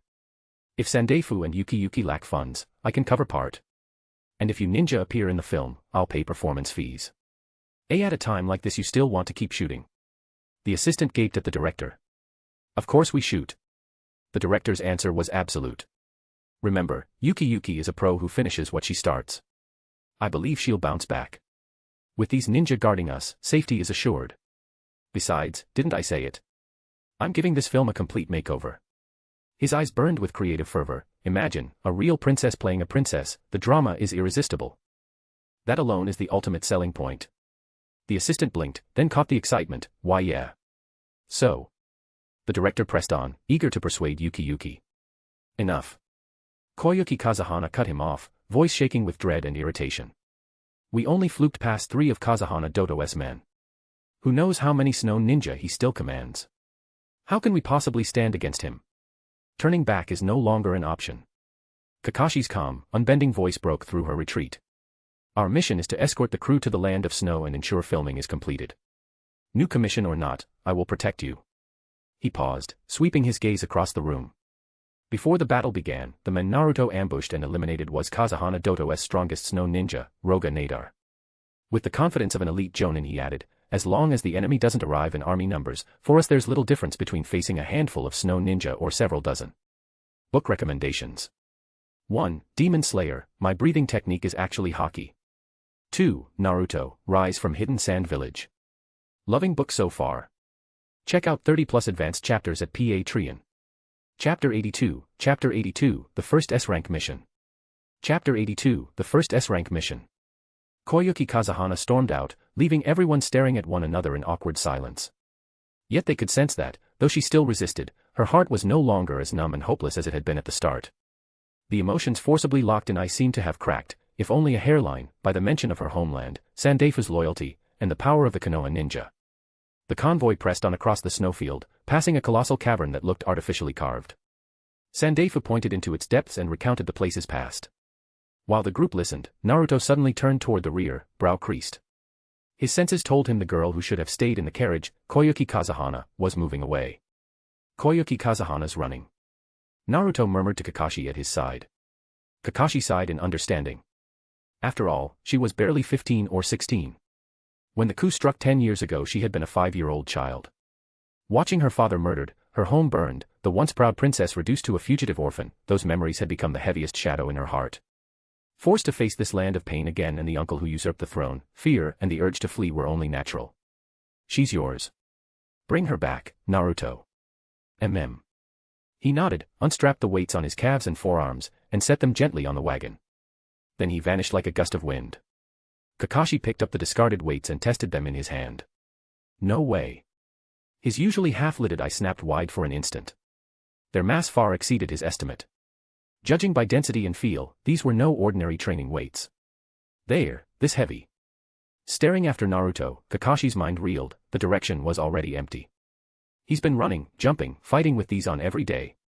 Guy let him train with this much metal. Even a seasoned jonin like him was shaken. And Naruto had fought and killed 3 snow ninja while wearing them. Clearly the boy's strength had surpassed Kakashi's expectations. Not just willpower, his body had reached a monstrous level. Kakashi could almost see the immense strain every punch and leap placed on muscle and bone. What inhuman effort had he poured in where no one could see? With that determination, perhaps he really could become Hokage one day. Meanwhile, deep in a quiet snowy forest far from the convoy, Koyuki Kazahana trudged one heavy foot after another, the drift swallowed her steps. A hidden branch caught her ankle, she pitched forward and crashed into the cold snow. Powdery flakes dusted her face and hair. She didn't rise, she lay still, pressing her cheek into the soft, biting whiteness. The chill stabbed through her skin yet felt strangely painless, unlocking a flood of memories. Her unfocused gaze blurred, the white world twisted and shifted. She was no longer a fugitive princess but a carefree little girl held by her father's warm, broad hand. His deep, doting laughter echoed as he pointed to the dancing flakes, spinning tales of spring, rainbows, and the nation's future. The warmth of his palm, the safety of that love, surged over her like a tide amid the frozen forest. Reality and memory mingled, she couldn't tell whether the droplets on her cheek were melted snow or tears, letting longing and sorrow spread silently through the trees. Hurt anywhere? Naruto reached her side and lifted her up. She rose stiffly, her once lively eyes remained glazed, as though veiled by perpetual frost, reflecting no light. She turned them toward the frowning boy so close beside her. Even in the dim woods his golden hair should have blazed, yet to her unfocused sight it looked wilted, a sunflower beaten by winter. You're fast. Her voice, soft and hoarse with fatigue and resignation, drifted in the cold, impossible to tell whether praise or sarcasm. My mission record is 100%, I'm not letting you drop it to the 90s. Naruto scooped her into his arms. She didn't resist or even flinch, simply leaned against him as if his embrace were the only shelter left.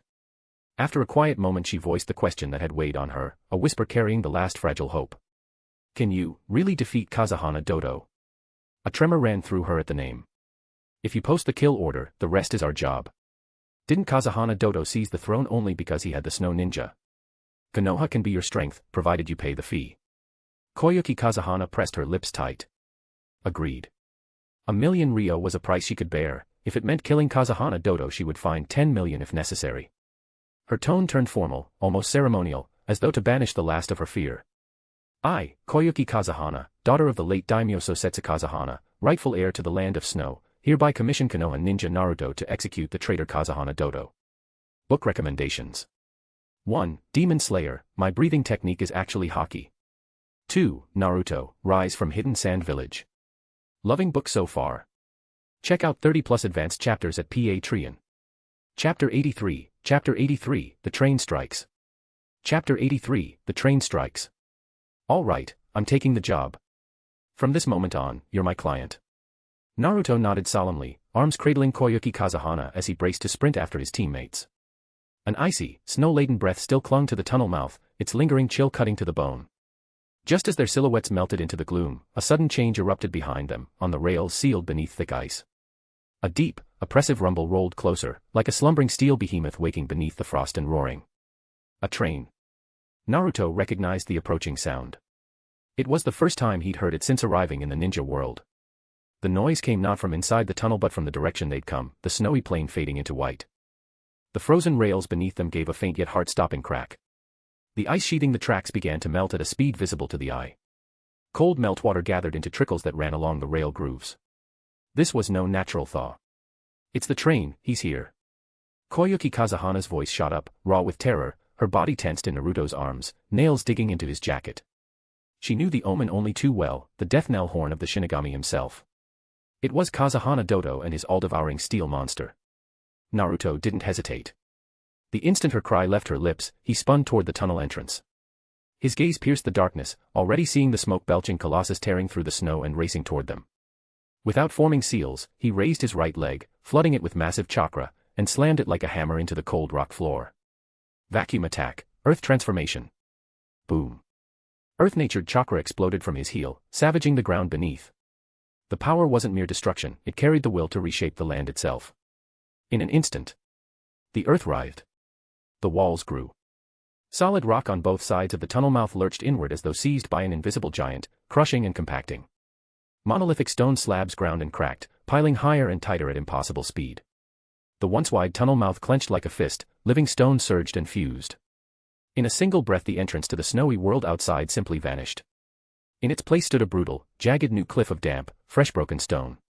It severed the rails, sealed the tunnel, and split inside from outside in one airtight stroke. That adamant wall was the single earth-shaking blow that had rewritten the terrain itself. Barely a heartbeat later. Wanan. A deafening whistle, furious, ruinous, ripped through the air and slammed into the newborn cliff. Crash. Metal shrieked and stone burst, the whole tunnel convulsed. Dust and rubble rained as Doto's train, thundering with storm force, smashed head-on into the miraculous barrier. Blinding sparks flew, the locomotive's nose caved, wheels screamed and spun, filling the air with scorched, acrid smoke. The iron beast had been brutally, utterly stopped by a wall conjured from thin air. Koyuki Kazahana stared at Naruto's calm face in disbelief. Incredible, is this what a ninja can do? To alter the very landscape at will. Is this the power of a ninja?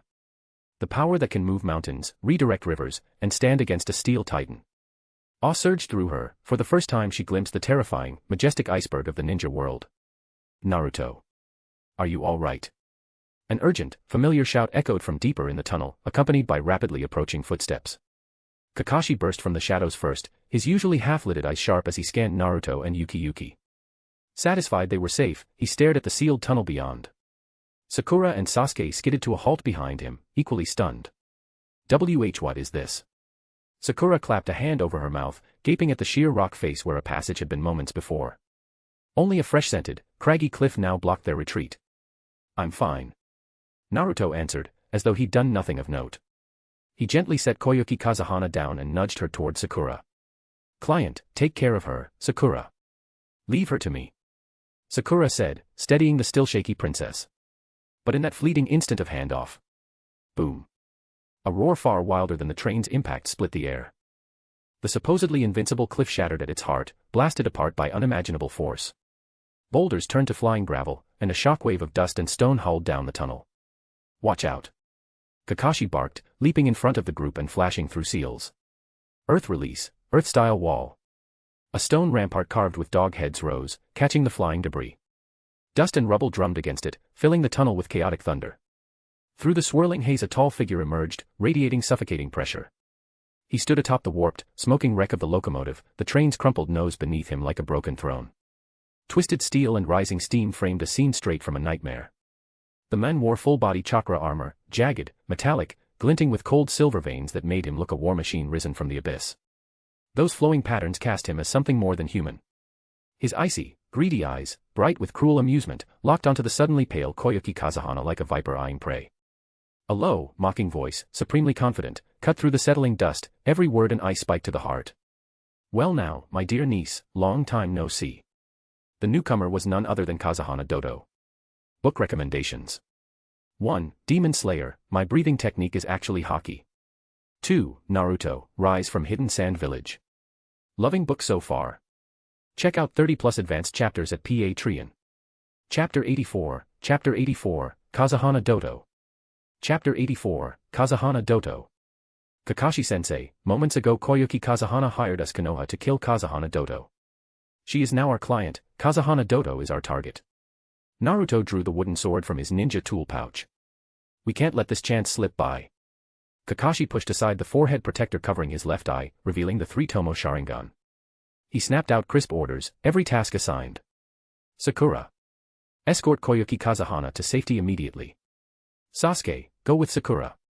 Back her up, keep the rest of the film crew safe, and make sure no snow ninja can ambush them. Finally, he locked his gaze on Kazahana Dodo across the way, formed a hand sign, and released the earth-style wall he had used for defense. Leave this place to me and Naruto. Humph, you really don't take me seriously, do you, Kakashi? His voice echoed inside the tunnel. Only 10 years ago you fled the land of snow like a whipped dog, tail tucked, not even daring to look back. His mockery was undisguised. What? A decade passes and you strut before me. Bring a handful of wet behind-the-ears brats and think you can turn the world upside down. Beneath his mask, Kakashi's lips seemed to twitch. That memory was humiliating, fleeing through the snow with the young princess while Snow Elite and Dodo's forces hunted them. The mission succeeded, but it remained one of his most inglorious retreats. Yet now his student stood behind him, he could not waver, could not show the slightest tremor. Because at the time, Kakashi's voice was steady, almost lazy. My mission was simply to get Princess Yuki safely out of the land of snow. Objective achieved, withdrawal was part of the plan. He gave a light shrug. A rare bit of bravado, he had to appear unruffled for the youngsters behind him. Hehehe, ha ha ha. Kazahana Dodo laughed, low and malicious, the sound amplified by his armor until it grated on the ears. A side quest. How casual, Kakashi. Then show me exactly how much stronger you've grown in 10 years, besides your tongue. Before the echo faded, the Taijutsu emblem on his breastplate whirled faster than ever, emitting a deep, resonant thrum. A powerful suction erupted, centered on him. Whoosh.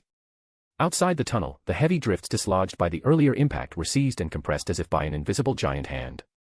Pure white snow, force-fed with chakra and friction, turned pitch black in an instant, condensing into a snarling energy dragon. Driven by a wild wind release core, it carried countless shards of ice, radiating marrow-freezing cold and devastating impact. Ice release, Black Dragon Blizzard Kill. Kazahana Dodo could not use ice release. What he called ice release was merely wind release amplified by his armor, stirring the land of snow's snow into a fake ice release technique. Flames blossomed along Naruto's wooden sword, he slashed. Vacuum attack, fierce flame rush. A gold-red arc of fire swept from the blade. Two torrents, opposite in nature yet equally destructive, collided head-on inside the cramped tunnel. SSS. No thunderous blast followed. Instead, a hiss. Like red-hot iron plunged into ice water. The tip of the black ice dragon touched the flame and, denied even an explosion, melted and evaporated under the terrifying heat. SSSSSS. The gold-red flame devoured the black ice like a ravenous beast. The dragon's head crumbled and dissolved. Black ice melted, exposing the wild but now anchorless wind-release turbulence, which the fiercer flame chakra scattered and annihilated. In a single breath. The fearsome ice release, Black Dragon Blizzard Kill was melted, pierced, and shredded from head to tail by Naruto's single strike. It dissolved into scalding, acrid steam that billowed everywhere. Steam roiled, heat waves surged. Naruto flicked his wooden sword, extinguishing the flames. His eyes, blazing, bored into Kazahana Dodo above the rubble, as if to say, "That's all you've got." Humph. Kazahana Doto's tone carried annoyance. So, Kakashi, this time you found yourself quite the troublesome assistant. His gaze swept over Naruto again and again, reassessing, wary. This blonde kid, trouble. Not only raw power, but that flame countered his fake ice release perfectly. Alarms rang inside Kazahana Dodo. Naruto's presence shattered his assumption that his chakra armor let him steamroll anyone. Yet Naruto did not press the advantage, he tilted his head toward Kakashi. Kakashi-sensei, this guy's so-called ice release isn't real ice release. Naruto's voice cut through the hiss of steam.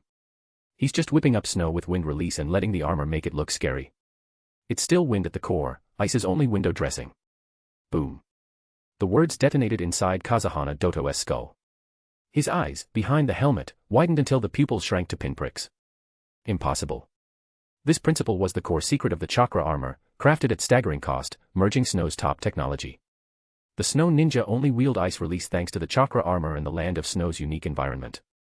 Otherwise, why didn't Roga Nadar chase Kakashi beyond the land of snow 10 years ago? Once outside snow, their prized ice release fails and they can't beat Kakashi. So that's how it is. The snow ninja's ice release is merely wind release amplified by the armor inside the land of snow, fake ice release. Kakashi unsealed a scroll. A great sword appeared. The third Hokage had passed it to him, Kubikurabocho. The third Hokage had toyed with it for 2 days, then handed it to Kakashi.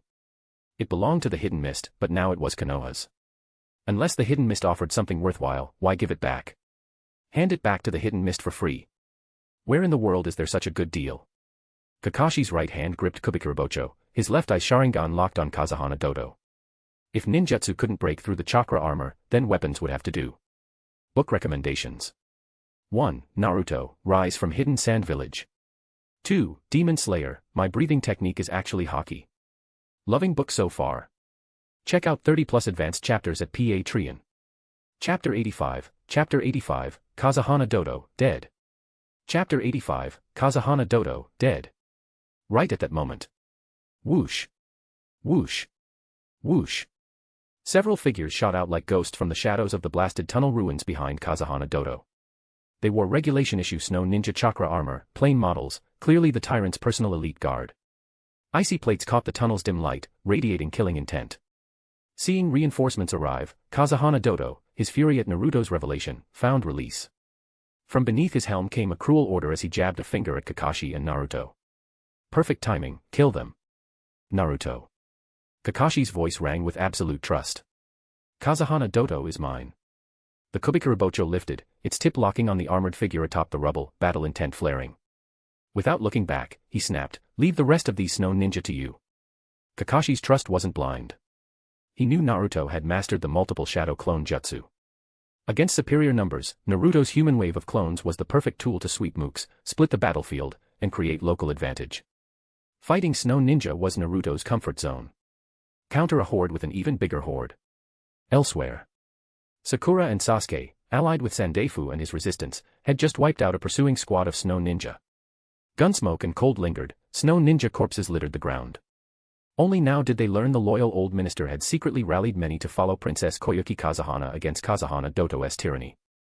Yet when Sandaifu proudly introduced his resistance army, Sakura and Sasuke froze. These warriors numbered barely 50, average age clearly over 40. Most wore thick civilian winter coats. Ice-steeled and simple weapons gripped, but none bore professional training. Sending such an uncle army against chakra-armored snow troops would be suicide, thankfully discovered early. Sandaifu, your loyalty to my father moves me, but this is too dangerous. The princess too was pained by their zeal. Without Konoha's ninja, their charge would be pointless sacrifice. Serving your highness is our duty. We'll topple Kazahana Dodo and restore you to the throne. Chest puffed, Sandaifu looked as if no thanks were needed, making Yuki massage her temples.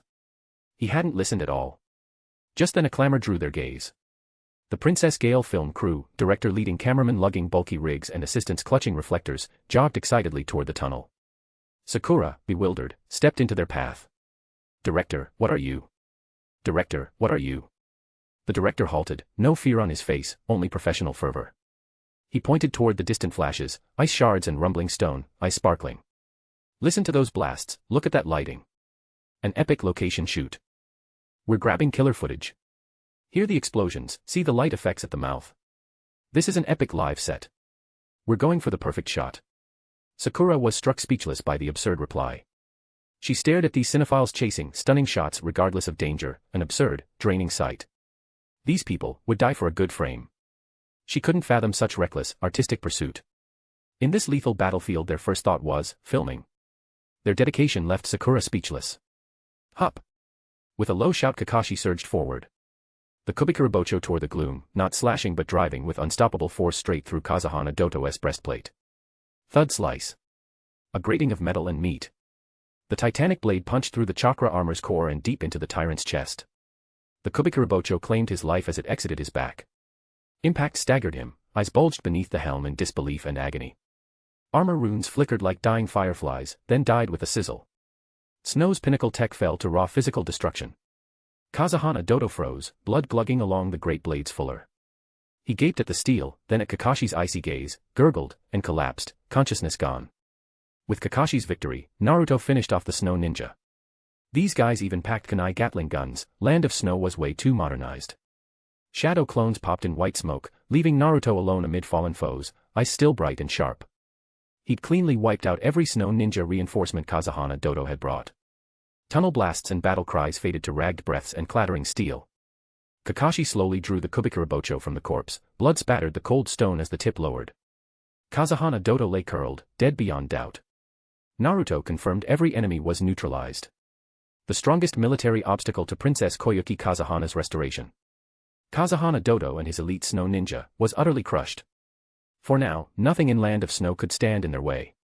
Book recommendations. 1. Naruto, Rise from Hidden Sand Village. 2. Demon Slayer, My Breathing Technique is Actually Hockey. Loving book so far. Check out 30+ advanced chapters at Patreon. Chapter 86, A Father's Gift. Chapter 86, A Father's Gift. Koyuki Kazahana stood on the frozen snow, the wind whipping fine grains of ice against her cheeks. She stared in disbelief at the corpse Kakashi had dropped on the ground, her uncle, Kazahana Dodo. In life, the body had started a rebellion, bringing war and ruin to the peaceful Land of Snow, leaving endless wounds. Now it lay lifeless, armor shattered, revealing scorched marks. It was over just like that. The thought circled her mind, unreal. The nightmare that had haunted the land of snow for 10 years, killed her father, driven her into exile, ruled by terror and iron, was it truly a cold corpse now? A delayed wave of relief crashed over her, knees buckling. Kazuhana Dodo was finally dead. That bastard Kazuhana Dodo is dead at last. A hoarse roar shattered the silence. It was Asama Sandeu. The loyal minister, 10 years in secret resistance, could no longer hold back. Tears streamed down his wrinkled face, joy and grief indistinguishable. He drew the katana symbolizing rebellion, charged like a lion uncaged. He reached the corpse, raised the blade, and hacked with all his strength. Thud. Thud. Thud. The blade struck flesh unprotected by chakra armor, a dull, heart-stopping sound. Sandeifu wept, laughed, screamed, every syllable blood from his soul. For Lord Hayuki. For Lady Yuki Yuki. For every citizen of the land of snow you harmed these 10 years. Each swing poured out 10 years of hatred, humiliation, fear, and grief. This was more than desecration, it was a nation's delayed, bitter reckoning. In this violent act, he avenged his lord, cried for his people, ended 10 years of shame and blood. The wind howled, tugging his hair and blood-stained robes, his figure tragic and magnificent, his cries and the thud of steel the most stirring elegy on the snow. Koyuki Kazuhana looked away, toward the blonde boy, Uzumaki Naruto, who had ended the nightmare beside her. She drew a cold breath, suppressing the turmoil within. She stepped forward, treading blood-stained snow, to Naruto. Without hesitation, she bowed deeply, a formal bow. Her hair hid her tears, her voice clear through the wind. Naruto, thank you. The words carried weight beyond gratitude for saving her life, they were respect for restoring hope to a broken nation. The thanks belonged to her and to the reborn land of snow.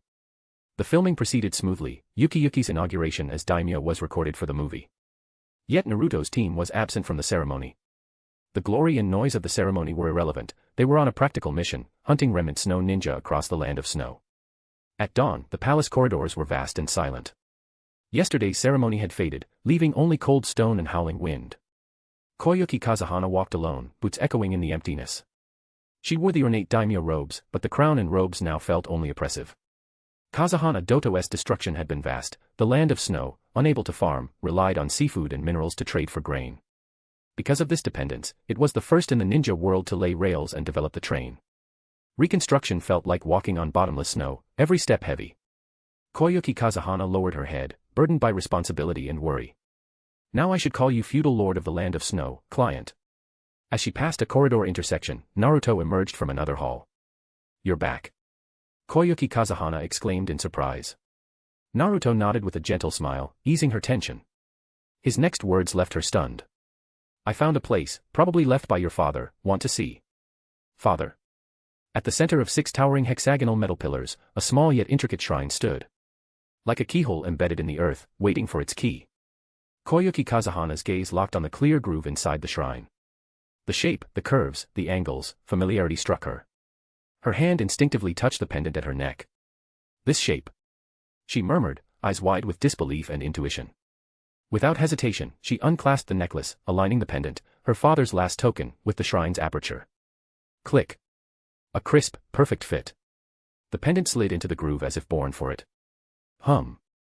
A low, resonant hum rose from the earth, as if a beast 10 years asleep had awakened. The 6 pillars surrounding the shrine blazed. Not harsh white, but soft, brilliant, living rainbow light. Warmth spread from the shrine, from the pillars, unstoppable. The ancient ice hissed, surface beating with moisture. This is. Naruto watched, awed, and replied calmly, a geothermal device. He gestured to the rainbow pillars and melting snow. Enough to cover the entire land of snow. Cover the entire land of snow. Koyuki Kazuhana's heart skipped. She looked up at the warm pillars, down at the pendant key. An indescribable warmth, stronger than the geothermal surge, broke her defenses. Tears welled uncontrollably. So this was it. Father. This was more than a father's last birthday gift to his daughter. It was a daimyo's ultimate gift to his beloved citizens, a destiny-changing, cold-dispelling gift. Book recommendations. 1. Naruto, Rise from Hidden Sand Village. 2. Demon Slayer, My Breathing Technique is Actually Hockey. Loving book so far. Check out 30+ advanced chapters at Patreon. Chapter 87, The Perfect Ending.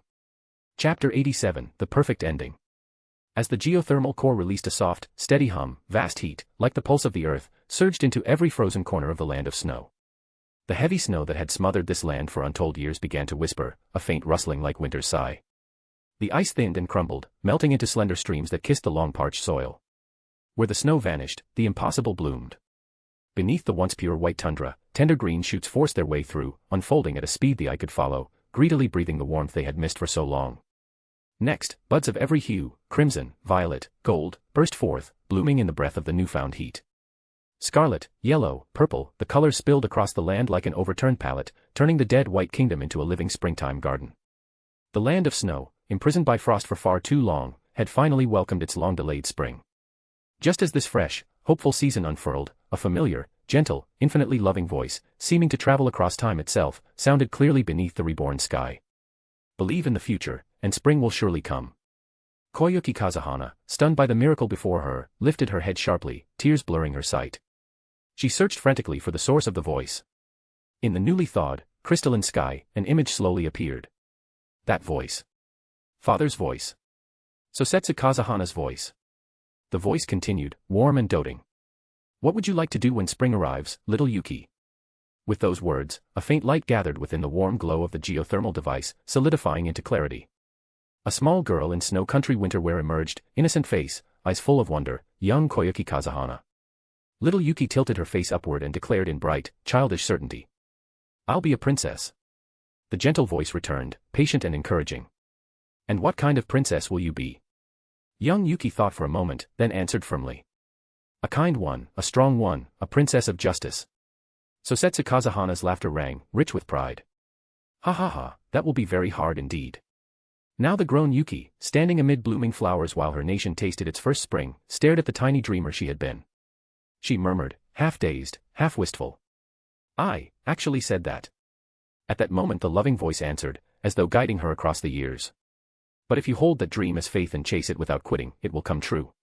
The image brightened, taking firmer shape. A man in traditional snow robes, resembling Kazahana Dodo yet without a trace of harshness, only grace and quiet wisdom, Sosetsu Kazahana himself, stepped into view. He bent gently and fastened a sparkling hexagonal crystal pendant around the child's small neck. His gaze lingered on his daughter, reaching across time to the grown woman watching now. Can you see? Here stands a beautiful princess. At the sight of her father, at those beloved words, the adult Yuki could hold back no longer. Years of longing, loss, and burden poured out as hot tears, falling like broken strands of pearls. Yet the child in the vision tilted her head, puzzled. But I'm worried, there's another dream. Both the father in the memory and the tear-streaked woman in the present froze. Sosetsu Kazahana asked, curious. Oh. And what is this other dream? Little Yuki's eyes sparkled as she shouted. An actress. The sudden, childish declaration shattered the solemn mood. The Sosetsu Kazahana of the vision blinked, then burst into delighted laughter. Ha ha ha ha ha. And the grown Yuki, cheeks still wet, found herself laughing too, carried by the echo of her father's joy. Their laughter, one from past, one from present, blended in release and delight. At that instant a brilliant seven-hued rainbow arced across the reborn sky, a bridge between heaven and earth. Naruto, hands on hips, grinned at the spring-filled land, the rainbow overhead, and Yuki's happy tears. This is how the story should end. Wow. It's gorgeous. Sakura's delighted cry from behind snapped Naruto out of his reverie. He turned to see Team 7 standing on the newly awakened soil. The commotion was hard to ignore. Sasuke meant the geothermal flare that hurled the nation from winter into spring in a heartbeat.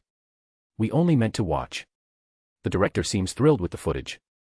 Kakashi's gaze slid from the spectacle to Naruto and the tearful yet smiling princess. Yes, he murmured, it was quite a show. A miracle indeed. Behind them the old director and his cameraman beamed like children, art itself come alive. Mission complete, perfect shots captured, Yuki restored to her throne and her father's springtime gift awakened, everything had fallen into place. Warm sun, vivid rainbow, blooming flowers, echoing laughter. Snow's long winter had melted, and every heart felt the thaw. A flawless, joyful end to the tale. That was the happiest of all possible endings to the land of snow. Book recommendations. 1. Naruto, Rise from Hidden Sand Village. 2. Demon Slayer, My Breathing Technique is Actually Hockey. Loving book so far. Check out 30+ advanced chapters at Patreon. Chapter 88, Returning Home. Chapter 88, Returning Home. After some back and forth, Kakashi finally agreed to the old director's request to put them in the movie as the main cast. The four of them res-hot some scenes, and then Kakashi strictly edited and cut certain parts of the film. They were ninja, they could cooperate using some flashy moves to save on special effects and make it more realistic, but they couldn't expose their own intelligence. They finally managed to find a spot that hadn't melted yet to serve as the location for reshooting scenes in the Land of Snow. This was a race against the geothermal devices. The ice and snow here would soon melt, and by then, achieving such a snowy scene might only be possible using immature special effects. Inside the film crew at this time, the makeup artist was carefully using a soft brush to cover the 6 familiar whiskers on the young man's cheeks. Once the character's makeup was finalized, Naruto and the others could simply use transformation jutsu later to save time on applying makeup. As the specialized grease paint covered them layer by layer, the whiskers, marks that had existed since infancy, gradually faded, like lifting away a perpetual thin fog. His golden hair was still dazzling, and his azure eyes were still gentle, but the clearly defined jawline, the straight nose bridge, and especially the shape of those eyes and the unconscious spirit revealed between his brows. When the last trace was covered, the entire room fell into a breathless silence. Koyuki Kazahana's eyes lit up. This guy has great natural features. Wow. Sakura was the first to let out a gasp. She covered her mouth, her eyes wide. Did those 6 whiskers really affect Naruto's appearance that much? So handsome. Sasuke leaned against the wall with his arms crossed, his usually indifferent gaze freezing for a moment. He frowned ever so slightly, as if quickly searching his memory, finally settling on the Hokage rock above the Ninja Academy building. A vague impression quietly overlapped with the face before him, causing his pupils to contract slightly. And Kakashi's body, leaning against the door frame, seemed to stiffen. The eye that was habitually half-closed in laziness was now completely open, and the depths of his exposed dark eye surged with extremely complex emotions: shock, reminiscence, sudden realization, and a dull pain of being unexpectedly struck by time. His mask covered most of his expression, but the momentary rigidity and the gaze that seemed to pierce through a mirror revealed too much. What he saw was not Uzumaki Naruto. What he saw was the men from 12 years ago, who smiled without shadows in the sunlight, possessed the same dazzling golden hair and azure eyes, and always effortlessly became the center of attention. The 4th Hokage, Minato Namikaze. Alright, let's get ready to start. The script for the 4 of them was as follows. Naruto plays Yoya. He needs to display the fervor of a hot-blooded youth and exaggerated taijutsu. This is a character who needs to grow, transitioning from initial impulsiveness to later calmness, demonstrating true ninja qualities. Later, he also needs to persuade the wavering Princess Fune and strengthen her resolve to defeat the tyrant and reclaim her country. Sasuke plays Shiro. His role is defined as a cold, aloof swordsman. Sasuke only needed to keep a cold face and use his refined taijutsu and shuriken techniques. A few clean, crisp movements would perfectly embody the master's demeanor. Sakura plays Hitomi Shino. Her setting is a clever and agile female ninja. Her main role in the plot is to protect Princess Fune, ensuring her comrades have no worries. Kakashi plays Jin-san. He is a somewhat unreliable ninja instructor who occasionally messes things up.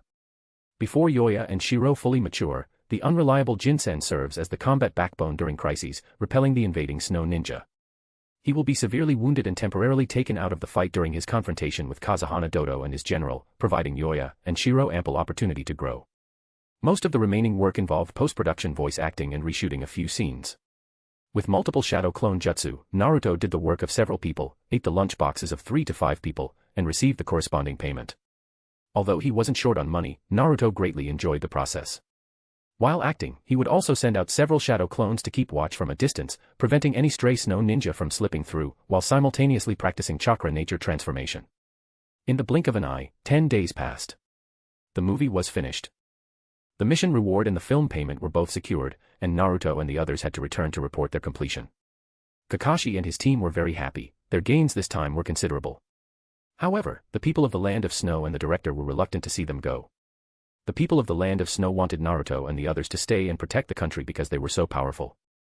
The director, on the other hand, valued their acting talent and wanted to invite them to continue cooperating. Kakashi immediately refused. The ship sailed further away, leaving the snow, the wind, and the story of their brief encounter in the Land of Snow on the horizon behind them. Only the heavy reward in their hands and the memory of a special acting experience sailed with them on their journey home. As soon as he got on the ship, Naruto stayed in his room to research ice release. The small space was filled with a low-temperature atmosphere completely different from the outside, a thin layer of crystalline white frost condensed on the desk, the floor, and even the edges of the porthole. His gaze was fixed tightly on his palm. Water-style chakra and wind-style chakra were being carefully controlled by him, attempting to make them merge and undergo a qualitative change. When searching for Snow Ninja previously, Naruto had used wind release to perform pseudo-ice release in the Land of Snow. After experiencing the use of pseudo-ice release, Naruto decisively abandoned the idea of creating ice release by studying pseudo-ice release. The feeling of using pseudo-ice release was entirely an application of wind release. It didn't feel like using a new elemental release at all.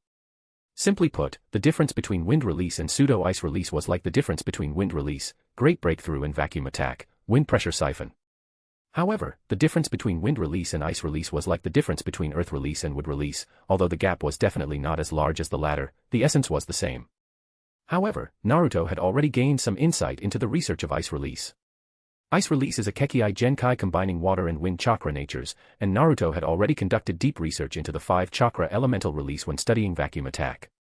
Not to mention he also had Kurama's guidance and experience creating wood release. He believed it wouldn't take long to create ice release.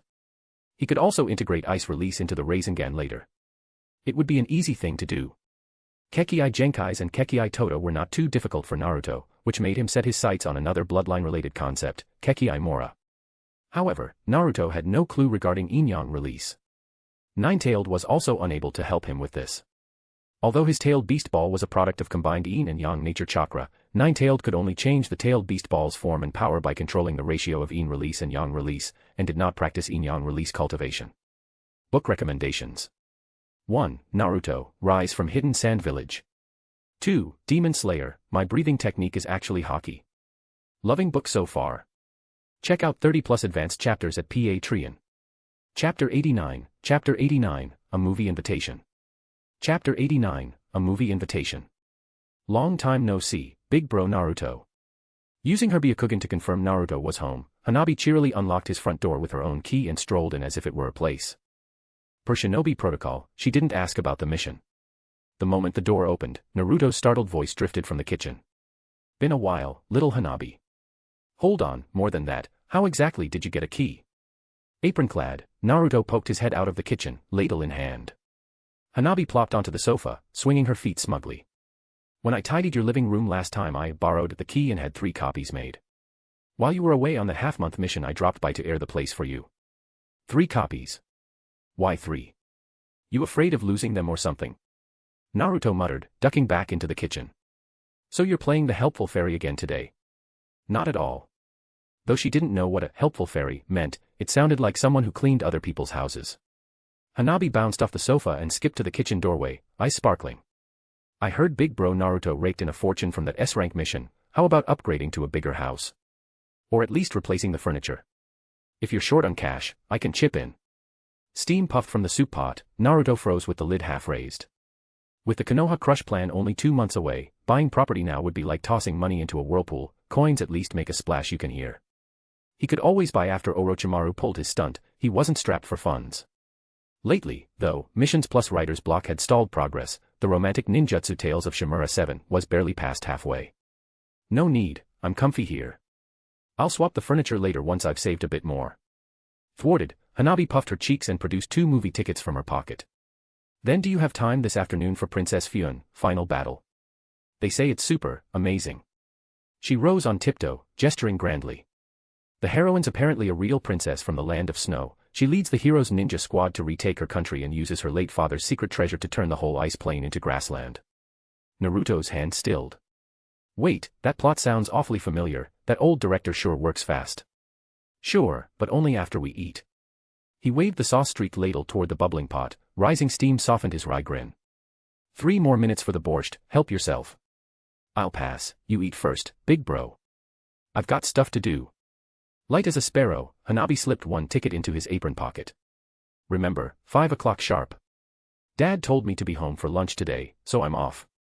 In the Hyuga clan compound, Hinata blotted sweat from her brow after training. Sister.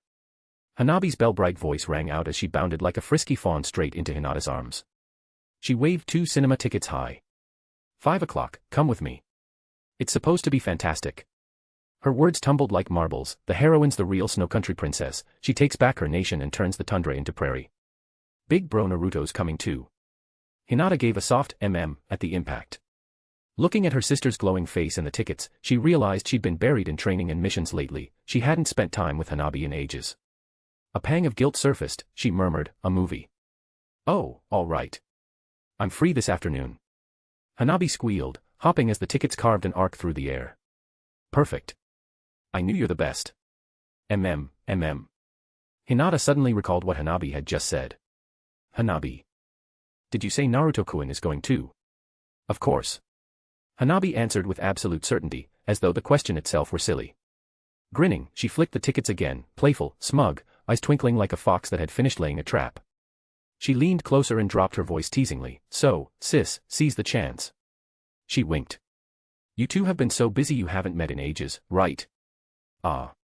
Caught so bluntly, Hinata froze. The faint blush that had colored her cheeks spread like ink in water, flooding her whole face, even her ear tips burned. Her heart pounded so hard it felt ready to leap out. Hee hee. Hanabi beamed at her sister's flustered look. Humph, if sis won't make a move, I'll just have to play matchmaker myself. If she still can't get it together, don't blame me when big bro Naruto ends up with Ino-ne, as if. Hanabi had deliberately chosen the day Naruto returned and Ino was away on a mission to arrange this movie date. What bad intentions could little Hanabi have? Plenty. Next door to Hyuga Hayashi's house, really just another small courtyard. Because Hayashi and Hisashi were brothers, even after becoming heads of main and branch families their homes stayed interconnected. Niji stepped inside, clutching a movie ticket given by Might Guy. Supposedly Kakashi Hataki's squad appears in the film. Among them is a taijutsu prodigy. Back at the Ninja Academy Niji had heard of this genius, Uzumaki Naruto. Guy gushed about his star pupil every year during his month of substitute teaching. Once Niji asked Guy who was stronger, himself or Naruto. Guy's grin vanished, rare solemnity settled over him. He gripped Niji's shoulder. Niji, you're the Hyuga prodigy, your gentle fist, your chakra control, are flawless, your talent and effort are beyond question. He paused, gaze drifting as though sighting that never say die blonde through distant memories. But Naruto, he's taijutsu incarnate. He fears neither exhaustion nor wounds, every time he falls it's only to rise stronger. Talent fused with that obsessive effort burns brighter, he's already walked far down the path of body arts. Guy shook his head, regret tinging his tone. Even a genius like you still has a sizable gap to close. Book recommendations. 1. Naruto, Rise from Hidden Sand Village. 2. Demon Slayer, My Breathing Technique is Actually Hockey. Loving book so far. Check out 30+ advanced chapters at Patreon. Chapter 90, Princess of the Storm really are star-crossed lovers. Chapter 90, Princess of the Storm really are star-crossed lovers. The cinema was dimly lit, only the shifting glow of the giant screen painted the audience in changing colors. Right then the film reached its climax. Sasuke and Sakura had protected Princess of the Storm and taken down the snow ninja who'd come for her. Lee's body snapped taut, his eyes went wide, breath quickened, fists clenching without conscious thought. Niji caught the change in Lee instantly. His hand flashed out, clamping over Lee's mouth, almost at the same moment Tenten's hand covered his. If Tenten and Niji hadn't reacted so fast, Lee would probably have jumped straight out of his seat, shouting at the top of his lungs. MMPH. Startled by the sudden restraint, Lee could only let out a muffled groan, the sound trapped in his throat. He struggled instinctively, but Tenten and Niji's hands stayed locked like iron vices. On-screen the battle raged on, explosions and music driving the tension, yet that firm grip gradually dragged Lee back to reality. He took several deep breaths, fighting to steady his racing heart, the seething excitement slowly cooling. A few seconds later his body relaxed, the fervor in his eyes giving way to apology. Tenten and Niji shared a knowing glance, feeling Lee calm down, they slowly loosened their hold. Red marks from their fingers still lingered on Lee's cheeks. Rubbing them, he gave an awkward chuckle and whispered, "Sorry. I nearly yelled again, troubled you both." Niji withdrew his hand, glancing impassively at the screen, the reflected glow shone coldly in his pale eyes. In his usual calm tone he answered, "Watch the movie." To their left front, Naruto, sitting with Hinata and Hanabi, pulled his gaze back to the screen. He hadn't expected Lee, Niji, and Tenten to be here, nor Kakashi and Guy in another row. One showed Naruto hurling a kunai and instantly appearing before Tsurugi Fubuki. Afterwards Kakashi sought Naruto out and asked what jutsu he'd used for that scene. The Flying Thunder God technique had indeed been given to him by the third Hokage, so Naruto told the truth without hesitation. Hearing it came from the third Hokage, Kakashi asked no further questions. What else could be said? The third Hokage had approved. Kakashi could only feel pleased that Naruto had inherited the fourth's gifts. MMPH. Kakashi was likewise covering Guy's mouth. Guy and Lee were worthy of being called the youth master and student. Seeing the red-hot scene of Naruto using earth transformation to reshape the tunnel, Guy had almost shouted, only to be stopped by Kakashi. "Keep it quiet." Guy nodded frantically. Kakashi finally let go. Phew, that terrain-changing jutsu of Naruto's was so cool. Did you teach him that, Kakashi? That move had no hand seals at all, I have no idea what technique it is. Kakashi shook his head. In the film Naruto's hand seals while holding Koyuki Kazahana were added later simply to hide his real methods. Battles between ninja are wars of information. When two ninja are equal in strength, the one under less pressure can easily coax out the other's intel, while the one under more might spend their next life practicing mental endurance. I see. Looks like Naruto's pretty strong in ninjutsu too. Naruto-kun is right beside me. Hinata stared at the screen without really seeing it, all her attention was on the boy next to her. Naruto-kun looked so handsome even without the whisker marks. Soon the story reached its crescendo. Inside the snow capital, Kazahana Dodo confronted Yoya. With help from Jin-san, Shiro, and Hitomi, with cheers from Snow Citizens and Princess of the Storm's blessing, Yoya drove the blade given by Princess of the Storm straight through Kazahana Dodo's heart, ending the tyrant's reign over snow. What followed was a nationwide celebration and the new lord's inauguration. The unreliable Jin-san now led Yoya's team through the shadows to hunt down remaining insurgents and root out future threats. The final scene froze on Princess of the Storm's coronation as sovereign. Then the credits rolled. Yet no one left. They'd heard there was a post-credit scene. After all, the trailer still hadn't shown snow turning into grassland overnight. After the credits, an epilogue teaser appeared. At dawn the new ruler of snow walked along a palace corridor. I suppose we should call you Lord now, Client-sama. As Koyuki Kazahana passed a junction, a blonde boy stepped from the shadows. You're back. Princess of the Storm blinked, then smiled radiantly. Yoya nodded. While hunting Doto's remnants I found something the former lord left behind. As his daughter, you should know what it is. The image slowly froze. A boundless emerald plain stretched to the horizon. On that land symbolizing rebirth, the ninja named Yoya and Princess of the Storm, now sovereign of snow, stood side by side. Yoya's three teammates stood a half-step behind him. Together they gazed up at the dazzling seven-colored rainbow arching across the sky. A breeze stirred the grass, their silhouettes looked serene amid the grandeur, as though sharing a silent farewell after overcoming trials together. Ugh. Guy's stifled sob sounded beside Kakashi. Reflected screen light revealed hot tears streaming unchecked down the usually stoic man's face. He sniffed hard, voice thick with emotion and nearly choking. What a shame, such a terrible shame. Yoya's team came from a foreign village, they have to return and can't stay in snow, which has only just seen spring, to be with Princess of the Storm forever. Fate is so cruel. They really are star-crossed lovers. Guy was completely immersed in the film's sorrow, heart aching for the characters parting. Ahem. Kakashi's resigned voice cut in at once, half chiding, half reminding. He tilted his head, lowering his voice to the overinvested friend beside him. Hey, Guy, calm down. Yoya is just a role Naruto played, this is only a movie. Kakashi deliberately stressed the words played and movie, trying to pull Guy back to reality. Besides, in real life there's no romance between Naruto and the actress who played Princess of the Storm, Koyuki Kazahana. Guy, interrupted mid-sob, froze, realization dawned across his still tear-streaked face. He wiped his face with the back of his hand, blinking away the moisture, then nodded with lingering feeling in his strong voice.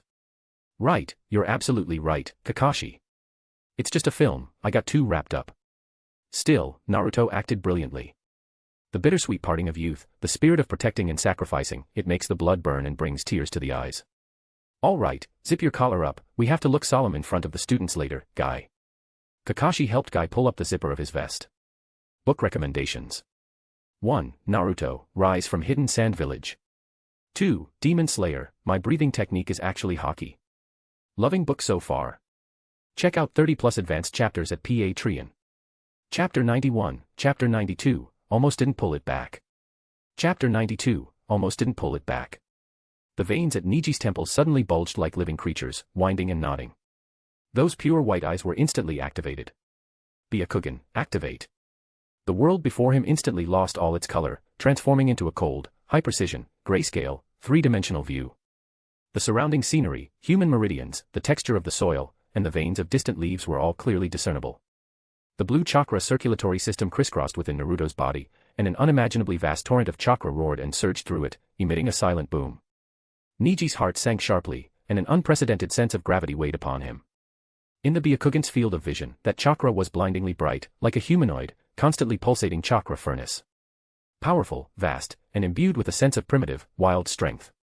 He had seen Jonin, seen his own clan head Hyuga Hayashi, and had even glimpsed the chakra flow of Hokage-sama, but never had anyone been as powerful as Naruto right before him. And was he wearing weights on his body, forearms, and calves? Niji adopted the gentle fist stance, preparing to counter any attack Naruto might launch. Seeing Niji ready, Naruto charged straight forward.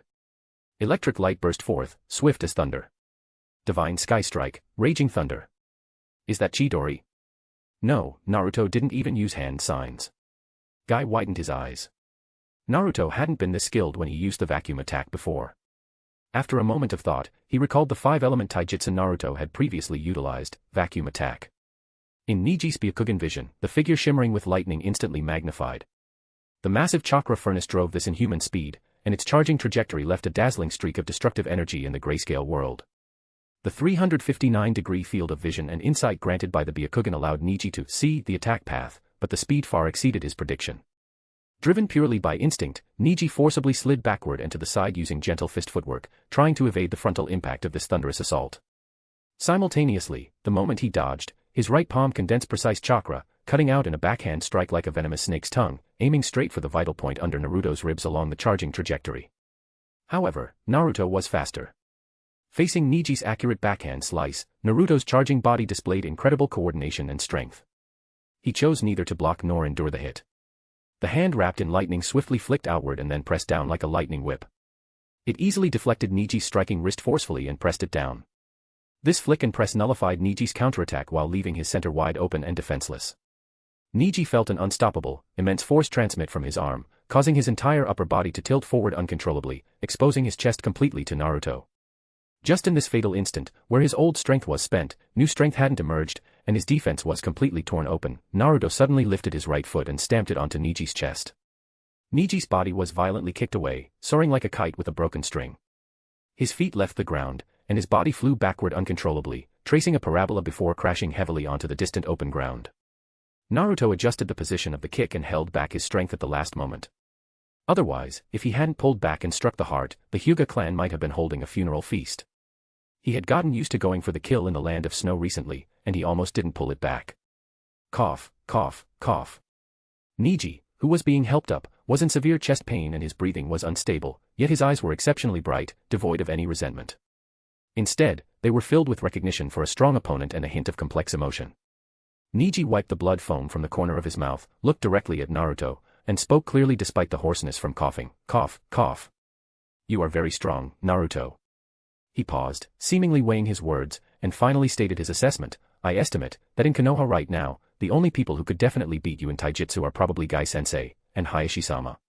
He named Guy because Niji genuinely believed Guy could win against Naruto in taijutsu, and he named Hayashi because Niji is a member of the branch family.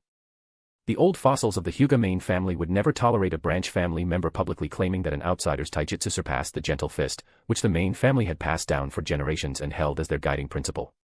Otherwise, what awaited him would definitely be a profound lesson delivered by the caged bird seal on his forehead, the shackles of the branch family, a lesson severe enough to make him wish he were dead. This necessary reverence had long been etched into the very marrow of the branch family members. You flatter me. Guy-sensei and Uncle Hayashi are already the strongest taijutsu users in Konoha. I still have a long way to go before I reach their level. Naruto stepped forward and extended his right hand, and a green light flashed. Niji quickly felt that the pain in his chest had disappeared. He's a medical ninja too. I just learned a couple of basic moves to handle emergencies or to heal myself after training. Naruto smiled. He wasn't lying to Niji. He had only learned the life-saving, life-reducing regeneration technique, the extraction technique of subtle ailments used for removing poisons or transplanting organs, and the mystical palm technique, known for its wide applicability and high difficulty. He learned these from Inuzuka Kiba's older sister, Inuzuka Hana, because Inuzuka Hana is a veterinarian in the Konoha medical squad. As everyone knows, ninjutsu is a miraculous thing. The best way to practice medical ninjutsu is through practical application, and the method for practicing the mystical palm technique is by treating fish. This means that the same ninjutsu can be used to treat both animals and humans. There was really no other choice. Inuzuka Hana was the only medical ninja Naruto could access. A vet is a vet. Niji moved the arm that Rock Lee and Tenten were supporting, signaling that they could let go. Rock Lee and Tenten felt the steady strength coming from his arm and carefully released their support. Niji stood up steadily, stretched his shoulders and chest, confirming that his injury was no longer serious. He looked at the blonde boy smiling openly before him, recalled the taijutsu that was violent as thunder, and now this exquisite medical technique. His complex feelings finally condensed into a low whisper filled with genuine emotion. You are truly humble. The three walked side by side on the way back to Naruto's house. Hanabi skipped along next to Naruto, her pure white eyes filled with sparkling adoration. She looked up at Naruto and excitedly asked, "Big brother Naruto is so amazing. Can you teach Hanabi that move?" Naruto looked down at Hanabi's expectant face, a warm smile spreading across his own. Habitually, he reached out, and his warm, broad palm gently ruffled the soft black hair on Hanabi's head. His golden hair shone with a soft halo in the setting sun. "Of course, I can." Hinata was originally looking slightly down. When Naruto's gaze turned toward her, her head dropped even lower, her fingers instinctively twisting together, and the tips of her ears quietly turned pink. "Hinata, you should join too." Naruto smiled as he extended the invitation, his tone full of encouragement. "I believe Hinata and Hanabi should be able to learn it quickly." Hinata's heart skipped a beat. She quickly glanced up at Naruto, met his clear blue, smiling eyes, and then quickly lowered her head again like a startled rabbit. Her voice was barely a whisper, filled with overwhelming shyness and a hint of imperceptible joy. Thank you, Naruto-kun. Loving book so far. Check out 30+ advanced chapters at Patreon. Chapter 92, Chapter 91, Hyuga Niji. Chapter 91, Hyuga Niji. Naruto-kun, you were amazing. Hinata mustered her courage, shot Naruto a quick glance, then lowered her head again, too shy to look at him. Haha, not really. The editing was just top-notch. My acting was SOSO. Praised, Naruto laughed. He didn't think he had much acting talent. Nine-Tails, you claim you can't act. I don't buy it. Hey. Big brother Naruto, did you fall for Princess of the Storm? Hanabi really wants to know. Hanabi tugged Naruto's hand and asked. She lacked her big sister's shyness, tilting her small face up, pure white eyes sparkling with curiosity. The question made Hinata beside them prick her ears, she wanted to know too. I didn't fall for her. Naruto rubbed Hanabi's head. I only went to the land of snow to finish a mission. Most of the scenes you saw were reshoots. No falling in love at all. Koyuki Kazuhana was just a client, however beautiful, she was destined to be a passing traveler in his life. Still, she was gorgeous, who doesn't glance twice at a beauty? The three of them got up and left the cinema. Right then, a loud, energetic voice cut through the surrounding noise. Yo, Naruto. The trio turned. Not far away, Might Guy was waving at Naruto. Beside Guy, Kakashi was absorbed in make-out tactics, while the three members of Team Guy sized Naruto up. Guy-sensei, Kakashi-sensei, you're here for the movie too. Naruto walked over with a grin. Kakashi lifted his gaze from the book, his visible right eye curved in a smile. Yeah, just checking how the film turned out. I never expected Naruto to have acting talent. Passionate youth blooms everywhere. You must have worked incredibly hard. Guy gave a big thumbs up. Haha, no way, it's the director and backstage crew who were awesome. Guy didn't drop his belief that Naruto had trained hard, he slapped the green-clad, bowl-cut boy beside him. Lee. Guy's voice rose. This is the Naruto I told you about, also the Yoya in the film. He pointed at Naruto, eyes blazing at his prized pupil. He's a year below you, but he studied taijutsu with me far longer. His effort in taijutsu rivals yours. The moment his name was called, Rock Lee straightened, eyes shining even brighter. He stepped forward without hesitation and thrust his right hand at Naruto. Hi, I'm Rock Lee, call me Lee. These two are my teammates Tenten and Niji. Tenten gave Naruto a friendly nod. Hi, I'm Tenten. Niji simply stated his name without even nodding. Hyuga Niji. Hey, Lee. I'm Uzumaki Naruto. These two are my friends Hinata and Hanabi. Naruto shook Lee's hand and introduced the sisters. Big brother Lee, big sister Tenten, and big brother Niji, hi. Hanabi greeted them cheerfully. Greetings, Second Mississippi.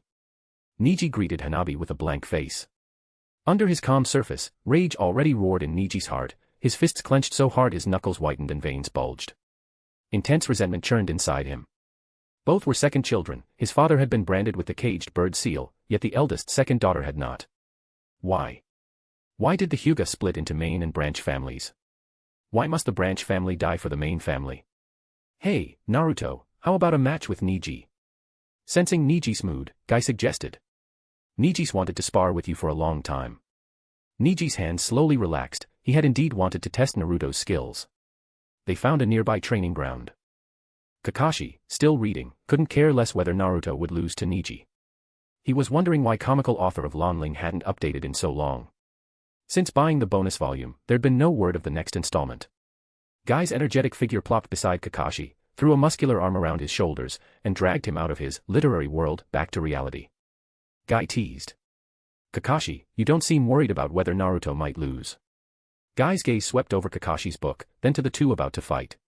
Kakashi swayed from Guy's hug but didn't look up, his exposed right eye merely flicked away from the page for an instant, tone lazy yet absolutely trusting. He answered as if stating a plain fact. Naruto's plenty strong. Then he kept flipping through make-out tactics, as though the exchange had been nothing. Guy wasn't surprised by Kakashi's indifference, he grinned, accepted the answer, and voiced equal confidence in his own student. True, Naruto is strong. Guy heartily agreed, then added with certainty, but Niji's no slouch either. His keen eyes turned to the center of the field, eager for the coming youth showdown. On the field, Naruto and Niji stepped to the center and faced each other. Both grew serious, the earlier relaxed vibe was replaced by fighting spirit. In unison they raised their right hands, palms meeting, and smoothly formed the seal of confrontation that marked a spar.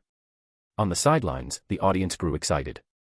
Hanabi grabbed Hinata's hand, bouncing and shouting toward Naruto. Go, big brother Naruto.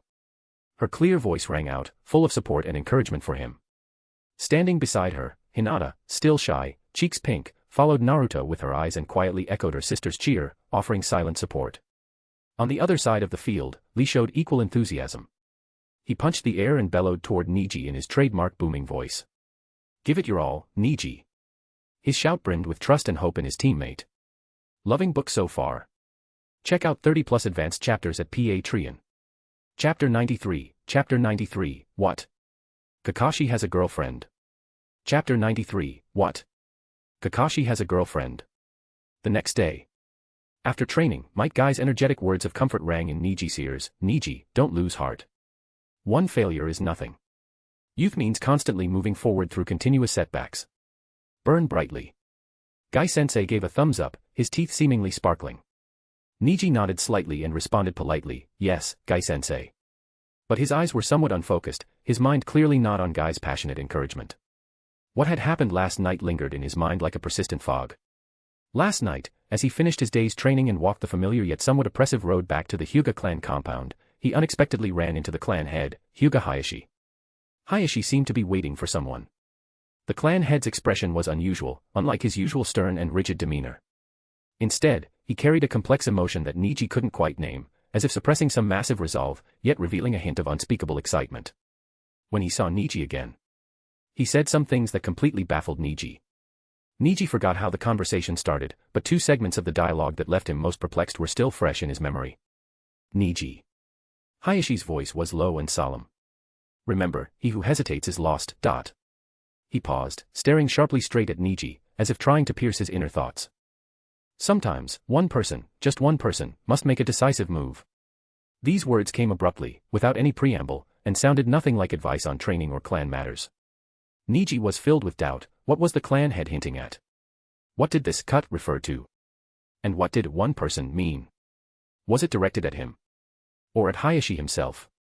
Or the caged bird seal? Countless question marks swirled in Niji's mind. Before Niji could sort out his thoughts or open his mouth to ask, Hayashi immediately continued, in a while, I will arrange an important mission that requires your participation. Be prepared. As a member of the branch family, facing the clan head's direct order, Niji didn't hesitate at all. He immediately bowed and replied, yes, Lord Hayashi, I understand. However, what confused him even more was that after he agreed, a trace of eerie excitement flashed across Lord Hayashi's face. Although the expression was quickly restrained, Niji keenly caught it. This completely contradicted the clan head's usual composed image. What kind of mission could make the clan head show such an emotion? Niji was completely baffled, feeling that last night's chance encounter was unusual in every way. Tenten suddenly stopped organizing her ninja tools. She widened her eyes and looked toward the nearby street, her voice filled with undisguised astonishment. Guy-sensei, look over there. Might Guy, Hyuga Niji, and Rock Lee were immediately drawn by her voice and looked in the direction she was pointing. They saw that familiar figure on the street not far away. Silver hair, mask, forehead protector worn diagonally, hands in pockets. It was Kakashi Hatake. He was walking leisurely. Oh, it's just Kakashi. What's so surprising about that? The moment Guy had that thought, his gaze locked onto the figure next to Kakashi. Wait, who is that woman? She had striking dark green long hair, which fell smoothly around her. She was tall and carried an air of elegance in her steps. The 4 members of Guy's team instantly reached a silent understanding, swiftly hiding behind a thick tree at the edge of the training ground. They cautiously poked out 4 heads, their gazes tightly focused on the 2 people on the street. Kakashi seemed to be leaning his head and saying something to the woman beside him, but he was facing away from them. The green-haired woman also turned her head to respond, her lips curved upward, her eyes and brows conveying pleasure. The 2 chatted happily, the atmosphere relaxed and harmonious.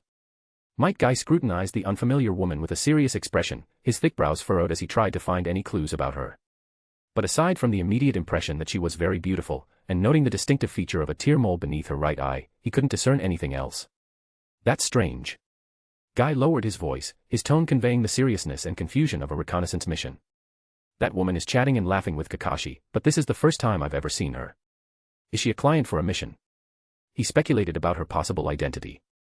After all, having grown up with Kakashi, if the woman was someone from Konoha village, Might Guy would definitely know her, or at least have seen her. Kisame Hashigaki, as if you could remember, you face-blind, bowl-cut, thick-browed idiot.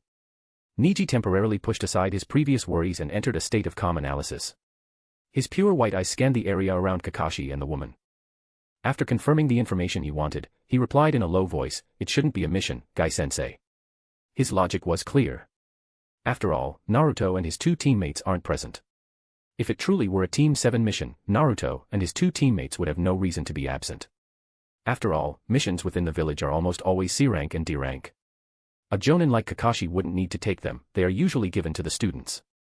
This is also Konoha village's standard practice of veterans guiding the new generation. Furthermore, Tenten leaned closer, her gaze moving back and forth between Kakashi and the green-haired woman. The more she looked, the more wrong it felt.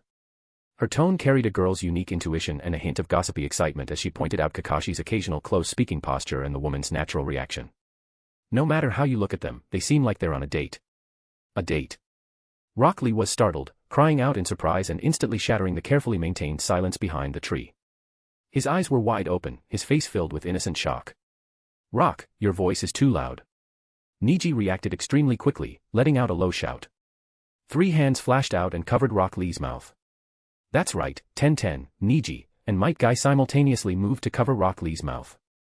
Almost at the same moment, Might Guy quickly placed the index finger of his other hand to his lips, making an exaggerated and anxious shush gesture at Rock Lee, tightly coordinating with Niji's action of covering the mouth, and urgently warned in a whisper, "Show." While forcefully covering his student's mouth, Guy nervously craned his neck to peek at the street again, terrified of alerting their target. He had only one thought in his mind, which was clearly reflected in his winking and squinting expression: he still wanted to watch the show. Kakashi actually has a girlfriend. Guy-sensei, Asuma-sensei, and Kakashi-sensei, who are in the same cohort as you, both have girlfriends now. When are you planning to find us a sensei's wife? Tenten asked quietly. We'll talk about that later. Let's first figure out if Kakashi is actually dating. Might Guy felt a little awkward. What Tenten said was truly correct. Might Due was already married with children at Guy's current age, but Might Guy still didn't have a girlfriend. However, Ebisu and Shiranui Ginma, who were on a team with Might Guy before, aren't married yet either, so Guy wasn't worried. Loving book so far. Check out 30+ advanced chapters at Patreon. Chapter 94, The Gossip Squad. Chapter 94, The Gossip Squad. The morning sun, warm and gentle, cast an even glow over Konoha village's bustling commercial street. Shops lined both sides of the road, and the aroma of food mingled with the clamor of bargaining, creating a vibrant everyday scene. Kakashi and Karen walked side by side in the crowd, their pace unhurried. Kakashi maintained his characteristic lazy posture, but due to the mission, he wasn't reading a book. Karen, on the other hand, was much quieter. She kept her head slightly bowed, her gaze seemingly casually sweeping over the shops and pedestrians on both sides, occasionally pausing briefly at a ninja tool shop or a scroll stall. As they passed a stall selling dango, Karen's steps imperceptibly faltered. She didn't turn around, but subtly and naturally tilted her face slightly, using the corner of her eye to precisely glance at a street corner not far behind them. Her voice was soft, with a hint of just the right amount of curiosity. Are those your friends? In the shadows of the street corner where her gaze fell, several figures suddenly recoiled like startled rabbits. Although it was just a fleeting glimpse, Karen, with her keen observation skills, instantly noticed Guy's team following her and Kakashi. After all, Karen was a spy. Their supposedly concealed tracking had too many flaws in the eyes of a professional like Karen. Kakashi nodded. Yes, it's my friend and his 3 students. His tone was as natural as if he were commenting on the good weather, without any surprise or explanation. Karen withdrew her gaze, looking back at Kakashi's profile, a faint, playful smile playing on her lips. They are very interesting, she said, implying something. In her opinion, the tracking skills of these four ninja were too green, especially the boy in the green jumpsuit. His movements were so exaggerated it was hard to ignore. This interesting was more like an implicit assessment of their clumsy actions. Hee hee. Kakashi let out a short, emotionless chuckle as a response. He didn't take Karen's bait, nor did he comment on Guy's actions. Kakashi's heart was as calm as a deep pool. He and Karen were not lovers, not even ordinary friends. Karen, a spy from Sengoku village in the land of keys, was her true identity. If Inoichi hadn't seen Kakashi as a child while probing the spy's memories, Kakashi wouldn't have been out shopping with her. As an elite jonin of Konoha, Kakashi's current mission was to keep a close eye on her, monitoring her every move without an inch of separation, preventing her from having any opportunity to steal Konoha's intelligence. It would be an even greater gain if he found out what intelligence she had already stolen. He just needed to maintain the status quo, quietly observe, and wait for Karen to potentially reveal her weaknesses under pressure or relaxation. Having just returned from a C-rank mission that had taken a considerable amount of time, Asuma Sarutobi's team of 4 was visibly exhausted. Phew. So tired. Akimichi Choji stretched with a big yawn, his round belly rumbling loudly in response. His eyes lit up as he looked at his teammates and sensei, suggesting, let's go to Yakiniku-Q for some grilled meat. All right. Asuma smiled readily at the suggestion, reaching out to ruffle Choji's head. Having just completed an outdoor mission, their tense nerves relaxed. Treating his hard-working students to a good barbecue meal seemed only natural to him. Ino Yamanaka was also tired, but her thoughts drifted elsewhere. She had been away from the village on a mission for some time. She wondered if Naruto had returned from his mission yet. Just as they were walking along the street towards the barbecue restaurant, they reached an intersection. A familiar figure was walking across their path. It was Kakashi Hatake, and an unfamiliar woman with gentle, dark green long hair. Kakashi-sensei is back in Konoha village. Ino's heart suddenly leaped with joy. Kakashi is the supervising jonin of Team 7, so his return must mean Naruto has definitely finished his mission and is back too. She almost immediately wanted to rush over to greet him and ask about Naruto. But the next second, her attention was firmly drawn to the unfamiliar woman beside Kakashi. Kakashi-sensei was still his usual lazy self, hands in his pockets, while the woman beside him walked with light steps. The two walked side by side, not too close, not too far, yet exuding an indescribable sense of harmony. Masaka. Ino's gossip radar instantly blared its highest alert. Who is that woman next to Kakashi-sensei? Almost without needing any verbal communication, the 4 members of Asuma's team, as if they had practiced thousands of times, moved in perfect unison. Asuma's eyes were filled with incredible surprise as he muttered under his breath, ah. This. Kakashi is in love. This guy, who had been single for ages and was obsessed with inappropriate books, was actually out shopping with a woman. This was even more shocking than Team 7 secretly completing an S-rank mission. Ino pressed herself against the edge of the billboard, her heart pounding from discovering such earth-shattering gossip. She had to tell Naruto and Sakura about this quickly. Shikamaru, on the other hand, had completely shed his earlier fatigue and usual lazy, troublesome demeanor. Choji also temporarily forgot his hunger, trying to shrink his massive body, and whispered, Kakashi-sensei actually. It wasn't until Kakashi and the mysterious woman turned at the intersection and disappeared from sight that the 4 members of Asuma's team cautiously poked their heads out from behind the billboard like moles, letting out long breaths. However, as soon as they straightened up, before they could even exchange their shocked feelings, they heard a rustling sound from around the corner of another alley nearby. The 4 instinctively turned to look. At the alley entrance, 4 figures were stealthily sneaking out along the wall, led by Might Guy, wearing his iconic, blindingly bright green jumpsuit. Behind him were Hyuga Niji, Rock Lee, and Ten. Guy's team was clearly also tracking Kakashi, and having just lost their optimal observation spot due to the target turning a corner, they were trying to adjust their position. 8 eyes met. The air seemed to freeze for a second. The new generation Ino, Shika, Cho trio wasn't very familiar with Niji, Lee, and Ten, but they knew Might Guy well, as Guy had previously taught their practical combat classes. Guy naturally recognized Asuma and his disciples too. In that instant, surprise, embarrassment, understanding, and a sense of so you're doing this too, unspoken camaraderie converged and clashed in the eyes of all 8 people. No verbal communication was needed at all. In this lightning-fast exchange of glances, a silent consensus was instantly reached. Asuma's lips curved into a playful I knew it smile, and he slightly raised his chin towards Guy. Guy immediately returned a bright, toothy, youth needs enthusiastic gossip, affirmative look, nodding vigorously. The next moment, as if hearing an unspoken command, Asuma's team of 4 and Guy's team of 4, driven by the great goal of eating melons, gossiping, swiftly and silently converged. Loving book so far. Check out 30+ advanced chapters at Patreon. Chapter 95, Chapter 95, You're not planning to assassinate the Hokage, are you? Chapter 95, You're not planning to assassinate the Hokage, are you? In the afternoon, Ino walked briskly towards Naruto's apartment, carrying a bag full of fresh vegetables. A satisfied smile played on her lips. The bag contained meat and vegetables freshly picked from the market, and a sweet anticipation welled up in her heart as she imagined cooking a meal for Naruto with her own hands that evening. To ensure Naruto could enjoy her delicious cooking, Ino had spent a long time learning from her mother at home. Arriving at the door, she hesitated, retracting the key Hanabi had given her earlier, as she noticed the brand new door. Ino gently knocked on the door, her knuckles tapping against the wood, the sound exceptionally crisp in the quiet corridor. Could it be that the key situation was discovered, and Naruto changed the door? The door opened, revealing Hanabi's young face. Hanabi was wearing a simple training uniform, her hair slightly disheveled, clearly having just finished training. It's big sister Ino.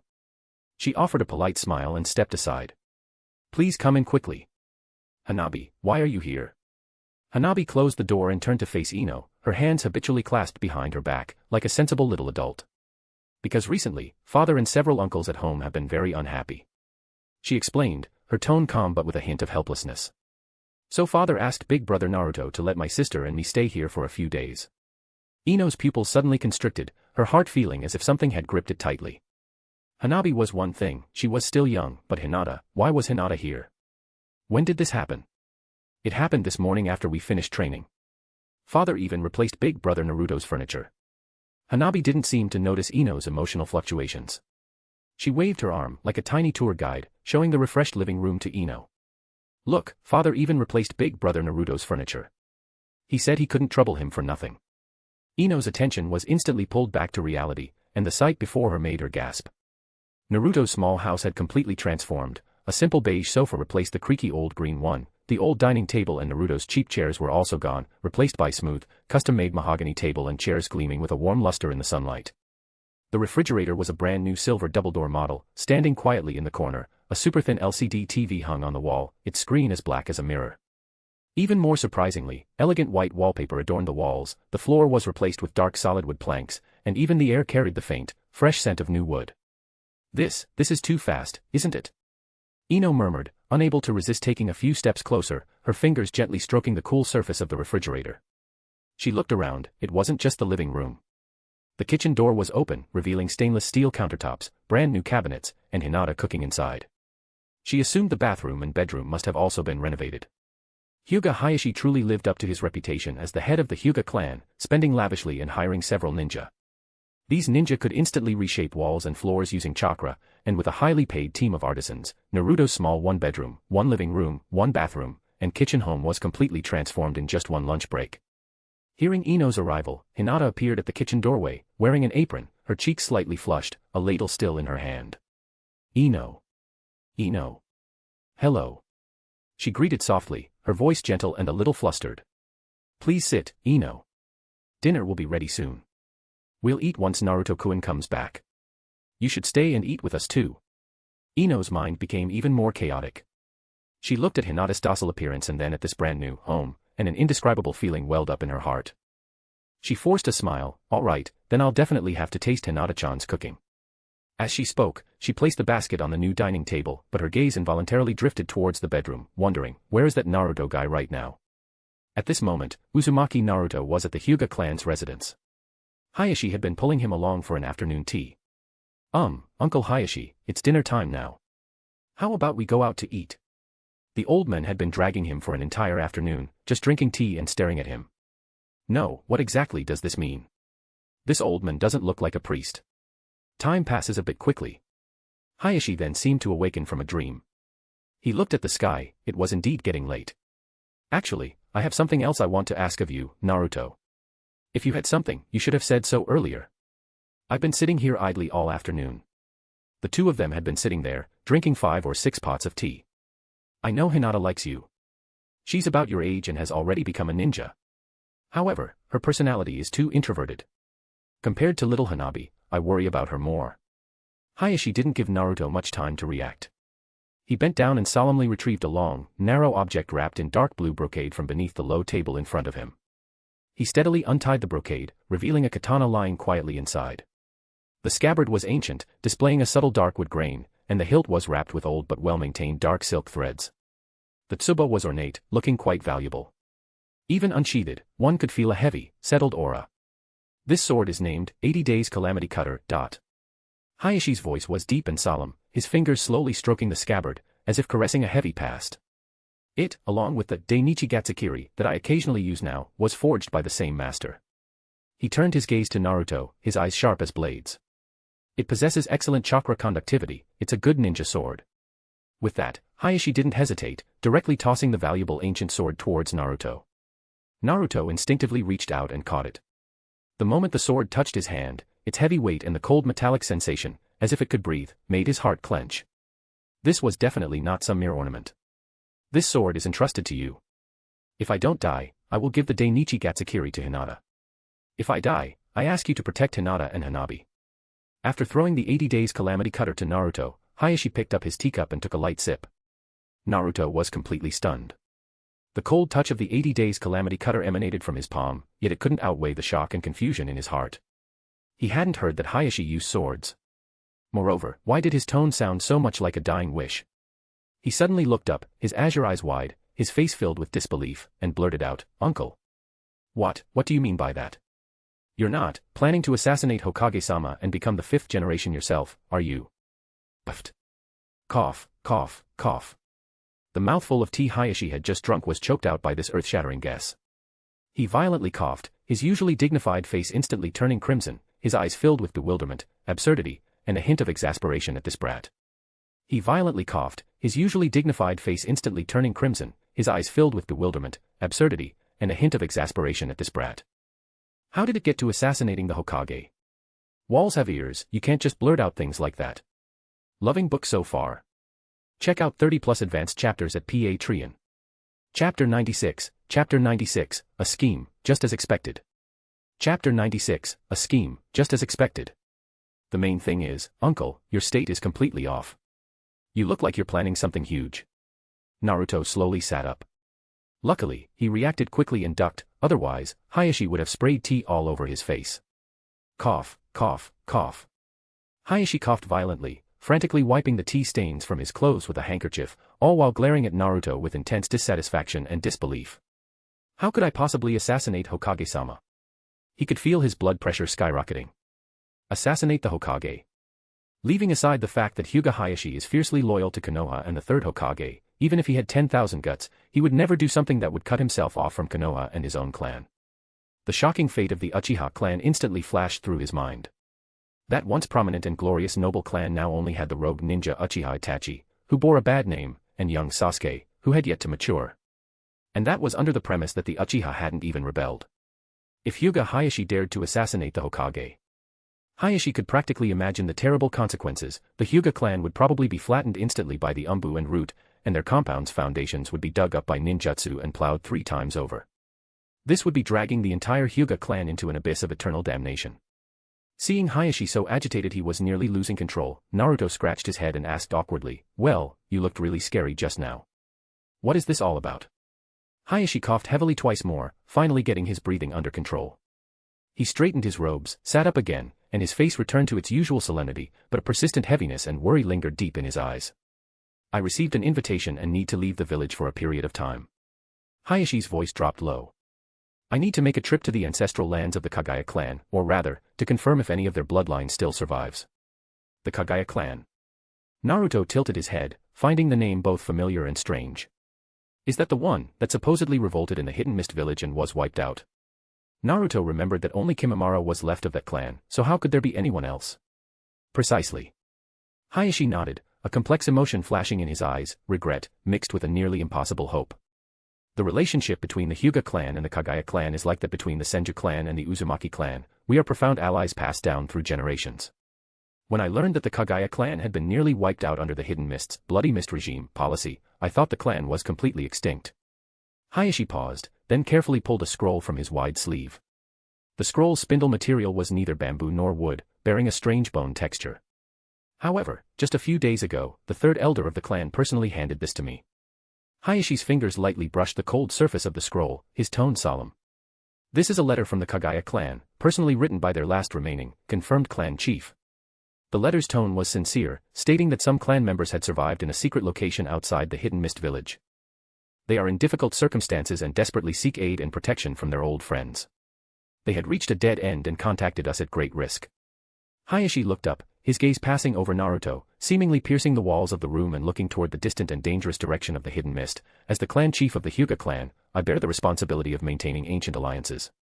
Facing such a perilous request from the clan chief of our ally, I cannot refuse to go. This concerns not only the integrity of the Hyuga clan but also the friendship between our two clans that has lasted for thousands of years without interruption. Even if the road ahead is unpredictable and dangerous, and the Hidden Mist village is a den of thieves, I must go this time. He looked at Naruto, his eyes firm. I have formally submitted an application and a detailed report to the third Hokage, explaining the situation. Although the third Hokage expressed concern, he understands the moral weight involved and has approved my journey. He also assigned me a mission to undertake concurrently. I will depart for the Hidden Mist village in a few days. Naruto was somewhat stunned by what he heard. He hadn't expected the place Hayashi was going to be so dangerous, nor had he expected Hayashi to risk himself merely because of a letter from a clan that might no longer exist. If it's so dangerous, and didn't the Kagaya clan all die? Naruto couldn't help but press further, his face full of confusion. Just based on one letter? Why must you go personally? Couldn't you send a powerful ninja to confirm it? You are the clan chief. What if something happens? What about Hinata and the others? What about the Hyuga clan? Instinctively, he felt the risk was too great and completely inconsistent with the operational logic of a major clan's clan chief. And this matter is highly suspicious. Just this morning, Hayashi said he was having friction with the three elders, and in the afternoon, he claims the third elder gave him a letter of appeal from the Kagaya clan. Hayashi looked at Naruto's purely worried expression, and a rare hint of a smile appeared on his serious face. He understood Naruto's concern, but the boy couldn't fully grasp the gravity of certain bonds rooted in bloodline and history. Naruto. Hayashi's voice was not loud, but it carried the weight of bedrock. Precisely because I am the clan chief of the Hyuga clan, I must go personally. That alliance was signed in the name of successive clan heads, that friendship was forged by the blood and vows of the two clans' ancestors. If the Kagaya clan had personally invited me, sending someone else would be a slight to our ally, a desecration of this ancient friendship, and an evasion of my own responsibility as clan chief. I know better than anyone that this journey is extremely perilous.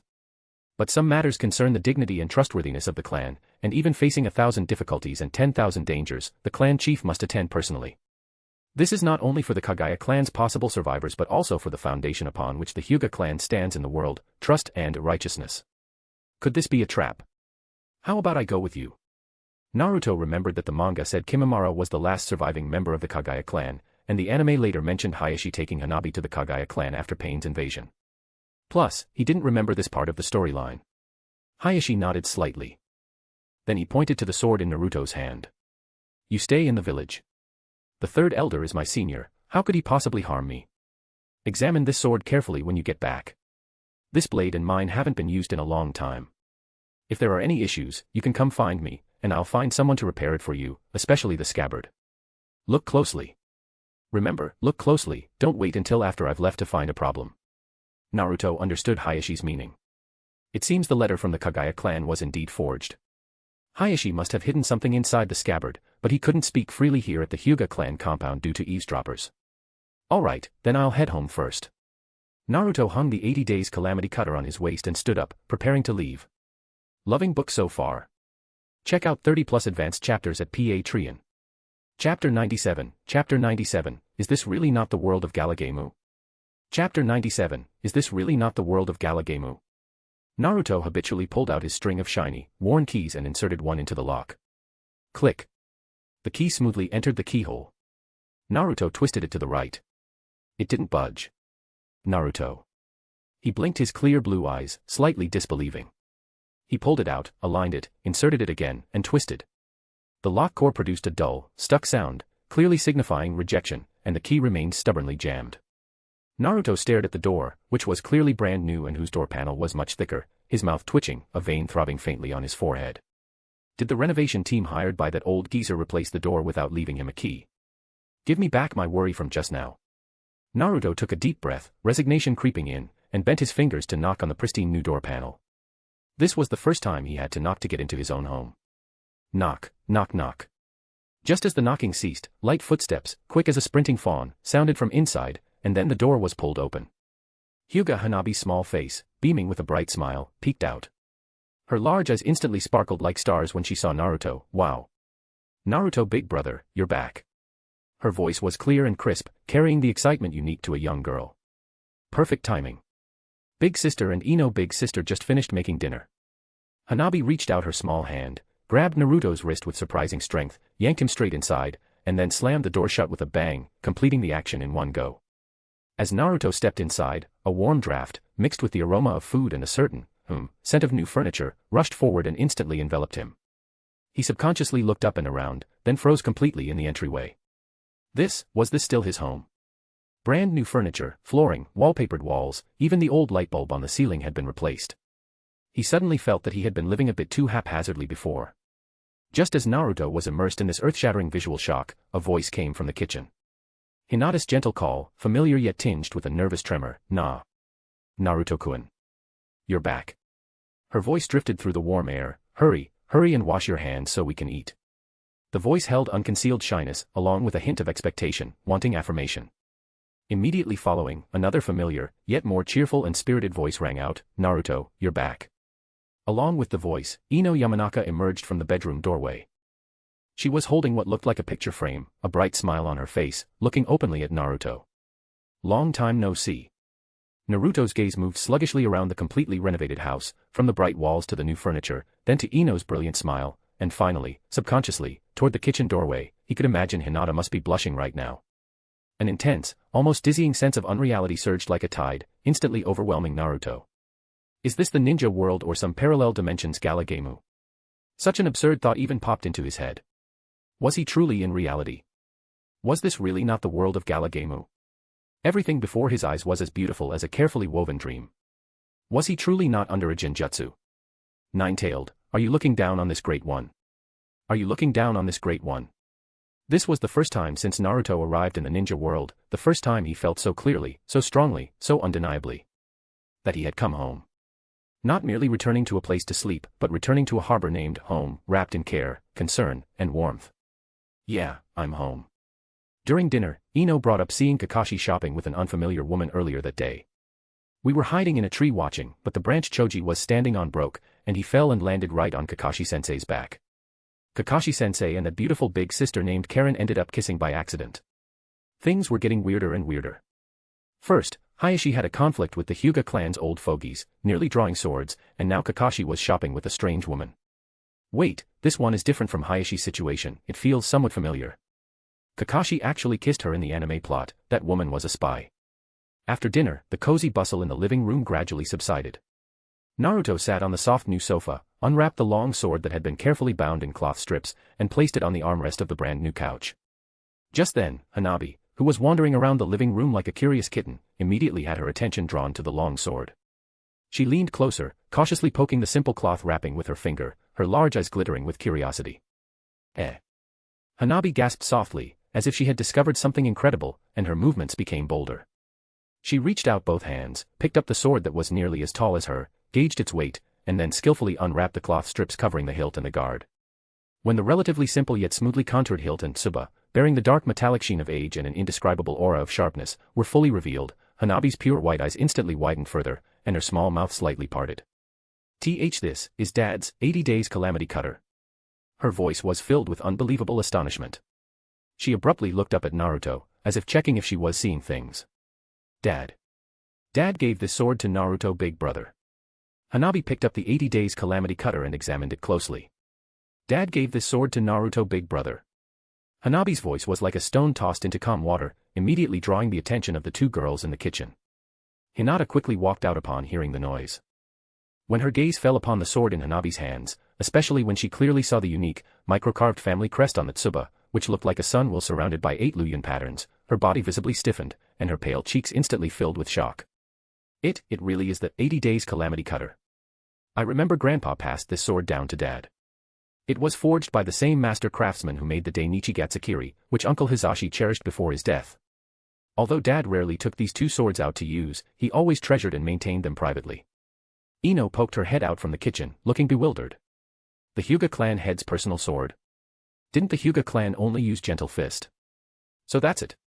Hearing that the Dainichi Gatsukiri Hayashi had mentioned earlier was Hisashi's weapon, Naruto somewhat understood Hayashi's intentions. It looks like the Hyuga clan elders are going to have a rough time. Loving book so far. Check out 30+ advanced chapters at Patreon. Chapter 98, The Heart of Gossip. Chapter 98, The Heart of Gossip. Yakiniku-Q was bustling with noise, and the sizzling sound of oil dripping onto the hot grill mixed with the aroma of roasted meat, permeating the air. Kakashi and Karen were seated by the window, where the night outside was already deep.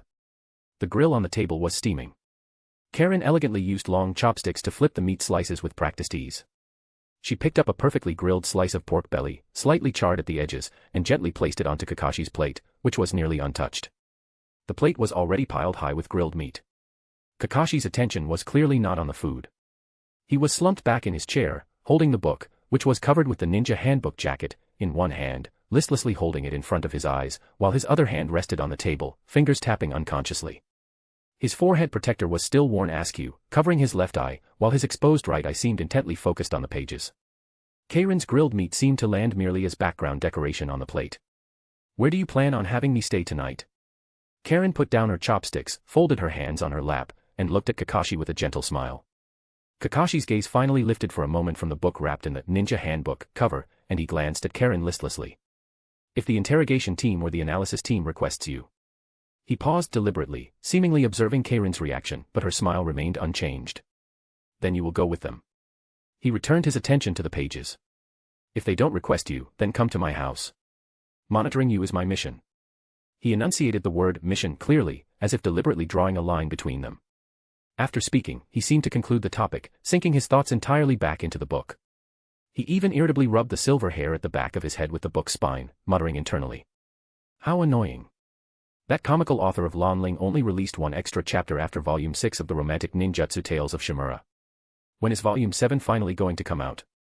Karen acted as if she hadn't heard his latter half, nor did she seem bothered by his attitude.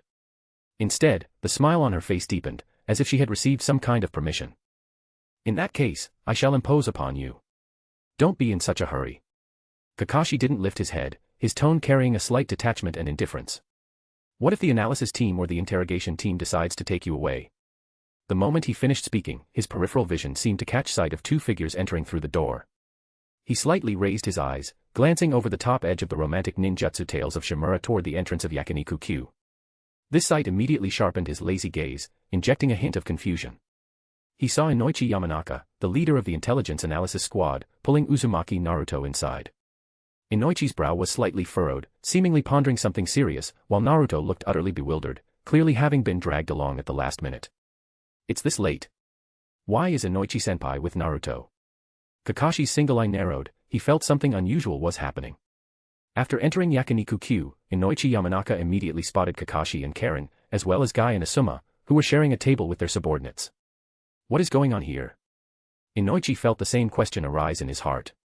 Former Umbu, a spy, the Taijutsu fanatic squad, and the Jonin class, the composition of the people gathered in this barbecue restaurant was a little too complex. However, Karen was still a spy that the analysis team needed to focus on. With hardly any hesitation, Inoichi pulled Naruto and quietly walked toward an empty table slightly closer to Kakashi and Guy's group. "Over here, Naruto." As soon as the two sat down, a waiter came over with a menu. Inoichi quickly ordered some grilled meat and side dishes, and specifically requested a large glass of juice for Naruto, before turning his gaze back to Naruto sitting across from him. His expression returned to its usual composure, but his eyes held scrutiny and consideration. "Naruto." Inoichi lowered his voice, making sure the neighboring tables couldn't hear clearly. "For the next couple of days, you will temporarily stay with me." He paused, seemingly choosing his words carefully. "As for Hanabi and Hinata, let them stay at my house. It's ultimately inconvenient for a boy like you to have two young girls living in your home." "All right." Naruto didn't object to this arrangement. It was already inconvenient for the sisters to stay with him, his small apartment was too cramped. Even if he slept on the sofa, the two sisters would have to squeeze onto one bed. It was just a pity that he was already full when Inoichi said he wanted to treat him to barbecue. He probably wouldn't be able to eat much later. Just then, Choji stuffed a slice of thick-cut beef tongue, grilled golden brown, crispy, and sizzling with oil, into his mouth, chewing contentedly. He noticed Inoichi pulling Naruto to sit at a nearby empty table. He gently nudged Shikamaru, who was lazily picking at the grilled meat beside him, and mumbled quietly, "Hey, Shikamaru, look over there." He nodded his oily chin toward Inoichi's table. Didn't Ino excitedly say she was going to find Naruto this afternoon, and that they were going to eat dinner together? So why is Uncle Inoichi the one out with Naruto now? Where is Ino? I have no idea. Shikamaru shook his head. Who knows why this is happening? It couldn't possibly be that Ino wanted to stay at Naruto's house tonight and was stopped by her protective father, and now Inoichi dragged Naruto out for a heart-to-heart talk, could it? The atmosphere seems pretty good, it doesn't look like anything went wrong. Thinking about it, that's impossible. If that were the case, Inoichi wouldn't have dragged Naruto out to eat barbecue. Looks like there's more drama to watch. Asuma smiled and picked up a slice of grilled meat. As Ino's supervising Jonin, he naturally knew about Ino's feelings for Naruto, and now Naruto had been called out late at night by Inoichi. Truly enjoyable. Today, he gets to enjoy 2 slices of gossip, eating barbecue while savoring the drama. Across from Asuma, Might Guy wore a conflicted expression. He had also heard things about Naruto. Being called out this late by the father of a girl who likes him, could it be that Inoichi-senpai doesn't want Naruto and Ino together and is preparing to break up the couple? Kakashi had almost finished his gossip, and Naruto and Inoichi-senpai arrived at the perfect time. Wait, Naruto is my student. But, I really want to know what happened. Guy's heart of gossip and his protective feelings for his student were warring. After thinking for a moment, Guy flashed a youthful smile. He must have faith in Naruto. Inoichi-senpai is not a difficult person to deal with either. Karen shifted her position, leaning slightly toward Kakashi, her shoulder almost touching his arm, instantly closing the distance to the point where she could feel his body heat. Kakashi caught a whiff of a faint, subtle fragrance. The woman slightly turned her head and asked in a soft voice audible only to the two of them. That's the ninja who interrogated me before, right? Is that blonde-haired child his son? No. Kakashi's voice wasn't loud, but it carried a decisive coldness that instantly cut off Karen's attempt to extend the conversation. Then who are they? That is none of your business, and I won't tell you. Loving book so far. Check out 30+ advanced chapters at Patreon. Chapter 99, Hostage Exchange. Chapter 99, Hostage Exchange. Hokage Office. The morning sunlight streamed through the lattice window, casting neat spots of light onto the desk piled high with scrolls. The faint, elegant scent of sandalwood mingled with the tobacco smell from the third Hokage's pipe. Hiruzen Sarutobi sat upright in the main seat, his expression solemn. The atmosphere in the office was heavy. Team Kakashi's 4 members, Inoichi and Ibiki, stood on opposite sides, awaiting instructions. Kakashi stood in a seemingly relaxed posture, but his single eye keenly observed the third Hokage's expression. Inoichi and Ibiki stood like 2 silent boulders, their gazes lowered. Naruto and the other 2 waited for the third Hokage to speak. The third Hokage slowly exhaled a smoke ring, the white mist spiraled in the light beam. A secret message has arrived from Sengoku Village. His voice was steady, yet it instantly caused everyone's nerves to tighten. They are willing to exchange Karen for the captured Konoha Jonin, Riichi. Lord Third Hokage. Kakashi suddenly showed a flash of emotion. Hiruzen Sarutobi paused his pipe, his aged gaze fixed deeply on Kakashi. What is it, Kakashi? Kakashi hesitated, forcibly suppressed his surging emotions, and swallowed.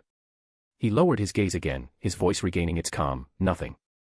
He quickly changed the subject, directing his gaze toward Team 7 beside him, then sweeping over Inoichi and Ibiki. It seems Lord Third Hokage summoned Naruto and the other 2 simultaneously because you intend for me to lead the team to execute this hostage exchange mission. MHM. The third Hokage slowly nodded, confirming Kakashi's guess. Inoichi and Ibiki both still have matters to handle, and among the 3 of you, only you have a squad, so naturally, it is most appropriate for you to go. The road through the forest wound forward.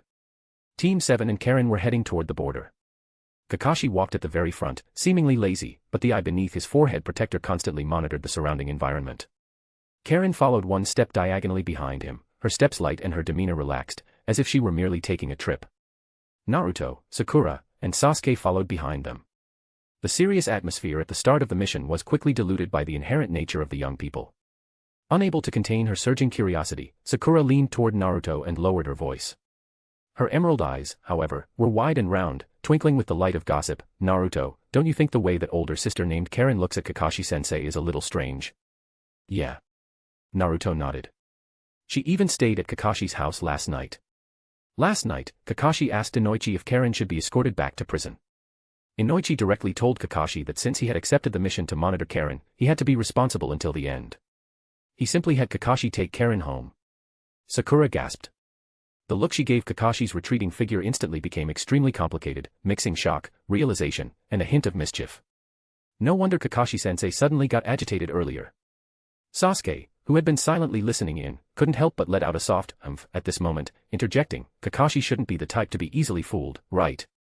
Ino said they accidentally kissed yesterday. Naruto's next sentence made Sasuke feel like he had spoken too soon. Almost instinctively, Sasuke and Sakura quickly moved to Naruto's sides, sandwiching him between them. Sakura eagerly pressed, they kissed. Is that true? Was it outside the barbecue restaurant? Even the usually aloof Sasuke couldn't help but turn his head slightly. Two words were clearly written in his dark eyes. Elaborate. The three small heads huddled together, forming a tiny center of gossip, completely unaware that Kakashi's ear subtly twitched up ahead. Hey, you three, we are on a mission. Kakashi looked back at his three students. Karen, whose hands were bound, chuckled softly.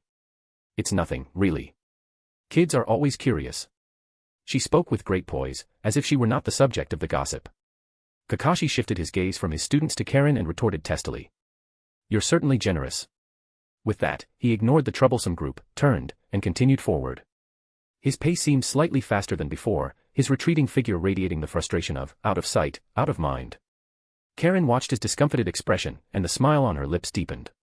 The agreed exchange location was on a wooden bridge situated at the boundary between two dense forests. Beneath the bridge, the deep, rushing river water emitted a dull roar. Upon reaching the bridgehead, the faint smile Karen had worn throughout the journey instantly vanished. An elder from Sengoku village, leading a bound Konoha ninja, shouted in a hoarse, commanding tone, only one of you may step onto the bridge for the exchange. The rest of you, retreat to the edge of the bridge. Do not approach even half a step. Kakashi's eyes were calm as water. He slightly turned his head and whispered to Team 7 behind him, stand by, maintain vigilance. Naruto, Sasuke, and Sakura immediately tensed up, spread out, and vigilantly watched the opposite bank of the bridge and the surrounding dense forest. Kakashi took a deep breath, holding the rope binding Karen's hands, and stepped onto the wooden bridge. Both parties simultaneously walked to about 2/3 of the way across the stone bridge. They were still a short distance from the center, but close enough to clearly see each other's faces and expressions. Kakashi's gaze briefly met Karen's. There was no emotion in Karen's eyes, only a deep, pond-like stillness. Kakashi, in turn, nodded slightly toward the elder. A barely perceptible, sinister gleam flashed in the elder's cloudy eyes, and he also nodded. Almost simultaneously, the two released their grips. The personnel exchange was completed quickly. Wait, you can't leave. Kakashi watched Karen's retreating figure, pulled back his forehead protector, and revealed his Sharingan. Suddenly, sizzling sounds came from beneath the wooden bridge, explosion tags had been planted there long ago. Boom. Following a deafening explosion. The wooden bridge instantly shattered into pieces. Karen, having broken free from the ropes, instantly changed clothes and sped away across the river surface. After tossing Riichi to Naruto and the other two, Kakashi quickly gave chase. Naruto drew his 80 Days Calamity Cutter, infused it with lightning nature chakra, rushed to the opposite bank, and instantly finished off the three ninjas from Sengoku village. Naruto, Sakura, let's go help Kakashi. After checking that Riichi's injuries wouldn't impede movement, Sasuke decisively chose to go find Kakashi. MHM. Naruto nodded. I'll go first. You two take care of Riichi-senpai. With those words, Naruto charged out. 8 gates, open. Kakashi chased Karen to the edge of a cliff. You intentionally allowed yourself to be captured before entering Konoha, didn't you? Kakashi watched Karen, his hands in his pockets. When Choji crashed into us earlier, my Sharingan saw the hand seal you made with your right eye. That technique allows you to see information inside someone's mind. You used the technique to perform a counter-search and extract Konoha's information while Ibiki was questioning you and Inoichi-senpai was searching your memories, right? Loving book so far. Check out 30+ advanced chapters at Patreon. Chapter 100, Kakashi Hatake, are you planning to defect? Chapter 100, Kakashi Hatake, are you planning to defect? You're right. Karen, now in combat gear, looked at Kakashi and pressed her lips. But I've already erased everything about Konoha. If you still don't trust me, you can kill me right here. I can't return to Jomi village anyway, my dignity was forfeited the moment I let personal feelings override intel. Kakashi narrowed his eyes. Honesty. A trap. Or genuine surrender. Karen stood there, waiting for Kakashi's final verdict. Go. Kakashi's voice regained its usual flatness, laced with almost imperceptible weariness. I don't kill those who've already lost their ninja dignity. In her world, a ninja who failed her mission, betrayed her village, and gave up resistance no longer had dignity. Karen's body trembled almost imperceptibly. She hadn't expected this answer. She watched Kakashi lower his forehead protector, the motion that hid the Sharingan also sealing away the last threat of death. A flicker of disbelief crossed her eyes. Yet as her lips parted to speak. Walk away.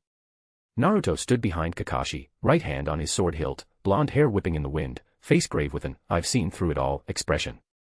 This foreign spy gave up Konoha intel because of you, and now you're letting her walk, Kakashi. Naruto's lips curled. With a sharp clang, he drew his blade, the cold steel flashed, catching the dull light and aiming straight at Karen. Kakashi Hatake, are you planning to defect from Konoha? Karen's pupils shrank, instinctively she stepped forward. Kakashi's brows snapped together, eyes suddenly sharp. Naruto. What do you think you're doing? Naruto's grin widened, bright and malicious. What? Just giving the tragic lovebirds a happy ending. Before the words finished, while Kakashi stared and Karen stood dumbstruck, Naruto's free left hand pulled 2 sheets from his ninja pouch. Both sheets bore the Konoha emblem and a glaring red header. Kanahagakure Civilian Marriage Registration Form. Even the mountain wind seemed to scatter in confusion. Karen. Kakashi. Inoichi Yamanaka stood at his desk, utterly stunned. His eyes wide, body leaning forward, fingers drumming the desk as if to confirm he'd heard correctly. You actually stamped those 2 marriage certificates for Naruto. His voice brimmed with disbelief, as though the 3rd Hokage had been drugged by Naruto. Had the kid duped the Hokage for some nefarious scheme? But judging by Naruto's past, probably not. Behind the desk, Sarutobi Hiruzen nodded slowly. This time, he wasn't puffing his pipe, his hands were folded on the table, unusually solemn. The 3rd Hokage's voice was low and certain. I've thought this through carefully. He lifted his gaze, sweeping over Inoichi and the equally stunned Mori Ibiki. That Kunoichi, Karen. The 3rd Hokage spoke slowly. Her espionage skills are extraordinary. You two should know better than anyone. Ibiki's torture is unquestionable, yet she endured and still strolled around Konoha with Kakashi as if nothing happened. Ibiki's scarred face tensed, brows knitting. Indeed, her willpower is formidable. The 3rd Hokage turned to Inoichi, eyes sharp. Inoichi, your intel is the finest in Konoha, plus your clan's secret art that plumbs the deepest mind. Yet against her, your probe was reversed, she used it to siphon Konoha's core secrets. Inoichi's expression darkened, he recalled the odd, mirror-like resistance when he'd probed Karen's memories. No illusion after all. He muttered, her technique is uncanny. Exactly. The 3rd Hokage inclined his head. A unique ability to steal intel right under the noses of the Yamanaka clan head and torture master, across the entire ninja world, possibly unmatched. He leaned forward slightly, voice carrying strategic weight. Konoha needs such power.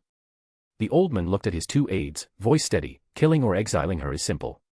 But making her one of ours, turning her singular talent to Konoha's defense and intel network, this maximizes profit. The office fell silent.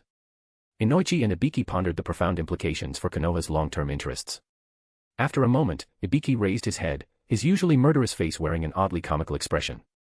He spoke gruffly, but his words nearly made Inoichi crack. Besides, she's beautiful, Kakashi doesn't lose out. He struggled for the right word, finally settling on the most straightforward. The spy's gorgeous, Kakashi isn't at a disadvantage. Inoichi. He stared at Ibiki.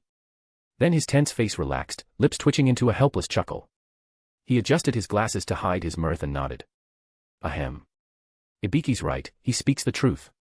If she refuses, I've ordered Naruto to kill her, she must not leave alive.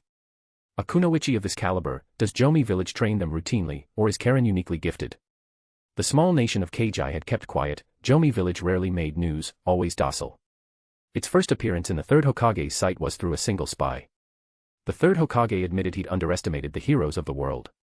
Kajai's Jomi village could capture Konoha's Jonin and cultivate spies like Karen, perhaps it was time to infiltrate Jomi village for investigation. Loving book so far? Check out 30+ advanced chapters at Patreon. Chapter 101, Pieces and Players. Chapter 101, Pieces and Players. Somewhere in the land of rain, a dark cave buried deep underground. The damp, cold air was heavy with moisture, condensing into droplets that slowly slid down the jagged rock walls, making a monotonous and lonely dripping sound. The man wearing an orange spiral mask, Uchiha Obito, sat casually on a rock. He was like a frozen statue, with only his right eye, the scarlet Sharingan, visible beneath the mask, flickering with an eerie glow in the dim light. 3 pitch-black tomo rotated silently and slowly within it, like a vortex peering into reality from the abyss. Zetsu, in his half-black, half-white form, slowly emerged from the ground, like a plant breaking through soil. I have the latest intel on Kakashi Hatake. He seems to have gotten a girlfriend recently. Is that so? Obito's voice rang out, deep and calm, without any noticeable fluctuations, as if he were merely confirming an insignificant triviality. That guy Kakashi found a girlfriend. The voice echoed in the spacious, damp cave, absorbed by the rocks, sounding particularly hollow. White Zetsu blinked his white eye, tilting his head, seemingly expecting a more intense reaction. That's the intel, Obito. Black Zetsu's voice answered for him. The target seems to be a spy sent to Konoha from Jomi village. She abandoned her village's mission for Kakashi and was eventually allowed to stay in Konoha village as an exception. Specific intelligence is still being gathered. Upon hearing this, the tomo in Obito's Sharingan seemed to spin slightly faster. Obito's posture remained unchanged, but the knuckles of the hand resting on his knee seemed to unconsciously tighten for a moment in the shadows, then relaxed again. Heh. An extremely faint, ambiguous exhalation escaped from beneath the mask, like a sigh, or perhaps a cold mockery. He paused, his voice still maintaining that unsettling calm. That guy, has he finally moved on? To make a spy abandon her mission for him, how capable, Kakashi? Moved on. White Zetsu couldn't help but interject, his tone filled with confusion. I thought you'd be furious. After all, No need for anger. Obito interrupted White Zetsu, his voice suddenly clearer, revealing a resolute determination. Beneath the calm tone, a hint of unyielding coldness finally seeped through. The Sharingan pattern instantly changed, like a blade skimming across water. Anger is meaningless. It cannot change the past, nor can it shape the future. He tilted his head slightly, his gaze seemingly penetrating the thick rock layers, cast towards a vague, distant. That scarlet Mangekyo Sharingan, in the dim light, shimmered with an almost fanatical, pathological yearning. When the day the Infinite Tsukuyomi plan is realized. His voice deepened, yet carried a strange, heart-stirring tenderness. When the light of the Infinite Tsukuyomi envelopes the entire world, when dreams become the sole and eternal reality, all pain will be soothed, all regrets will be compensated. This false reality, filled with scars, betrayal, and disappointment, will completely vanish. He paused, and the corner of his mouth beneath the mask seemed to curve into a twisted arc, unseen by anyone. At that time, whether it's Kakashi or his so-called girlfriend, they will all find their deserved happiness in the perfect world. And Rin and I. When that name was mentioned, a barely perceptible, almost completely suppressed tremor appeared in his voice, but it was immediately covered by a stronger, iron-cold will. At that time, I will have him properly introduce her to Rin and me.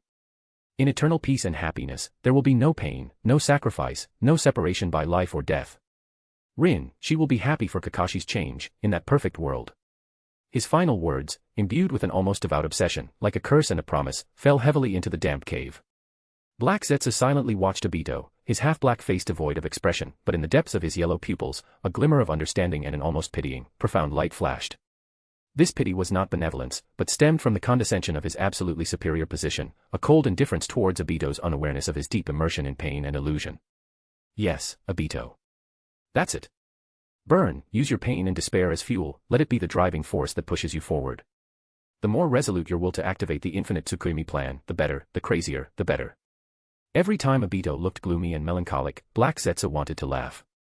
Those statements sounded like splendid recitations to Black Zetsu, every word seemingly telling him. See. The tool you found is being played like a fiddle, mistakenly believing he's on the path to realizing his ideals and changing the ninja world. In reality, they are on the path to resurrecting Mother. After the Three Tails is resurrected, the tailed beast capture plan can begin. If the great ninja villages unite, they would still be too powerful, even Nagato might not fare well against them. Therefore, the tailed beast capture must be a blitzkrieg, catching the great ninja villages off guard. An indescribable. He looked at Obito, immersed in self-pity and vengeful obsession, and then thought of Uchiha Madara, who was also being manipulated in his palm. I have to say, Obito and Madara are truly useful tools. Black Zetsu's consciousness was filled with cold mockery. They possess power beyond the reach of mortals, the Mangekyo Sharingan, the Rinnegan, and even the great power to control tailed beasts. They are arrogant, stubborn, and harbor their own seemingly grand ideals. Madara pursues that ethereal, true peace, while Obito is lost in an irreversible past. They believe they are making history, changing the world, unaware that they are merely pawns of mine. While being useful, they also lack brains. Just like their ancestor, that utterly foolish Indra. At the thought of Indra's name, Black Zetsu's consciousness churned with disdain. That idiot who inherited Hagoromo's powerful ocular jutsu but only sought power, blinded by jealousy. He was easily provoked into the fated battle with his younger brother Ashura, initiating this world of conflict for ninja, and also planting the first seed for Black Zetsu's millennium-long plan. And precisely because Hagoromo and Hamura's descendants are so foolish, it is only right that I, Black Zetsu, resurrect Mother. I've waited 1,000 years, so a few more years won't make a difference. Loving book so far. Check out 30+ advanced chapters at Patreon.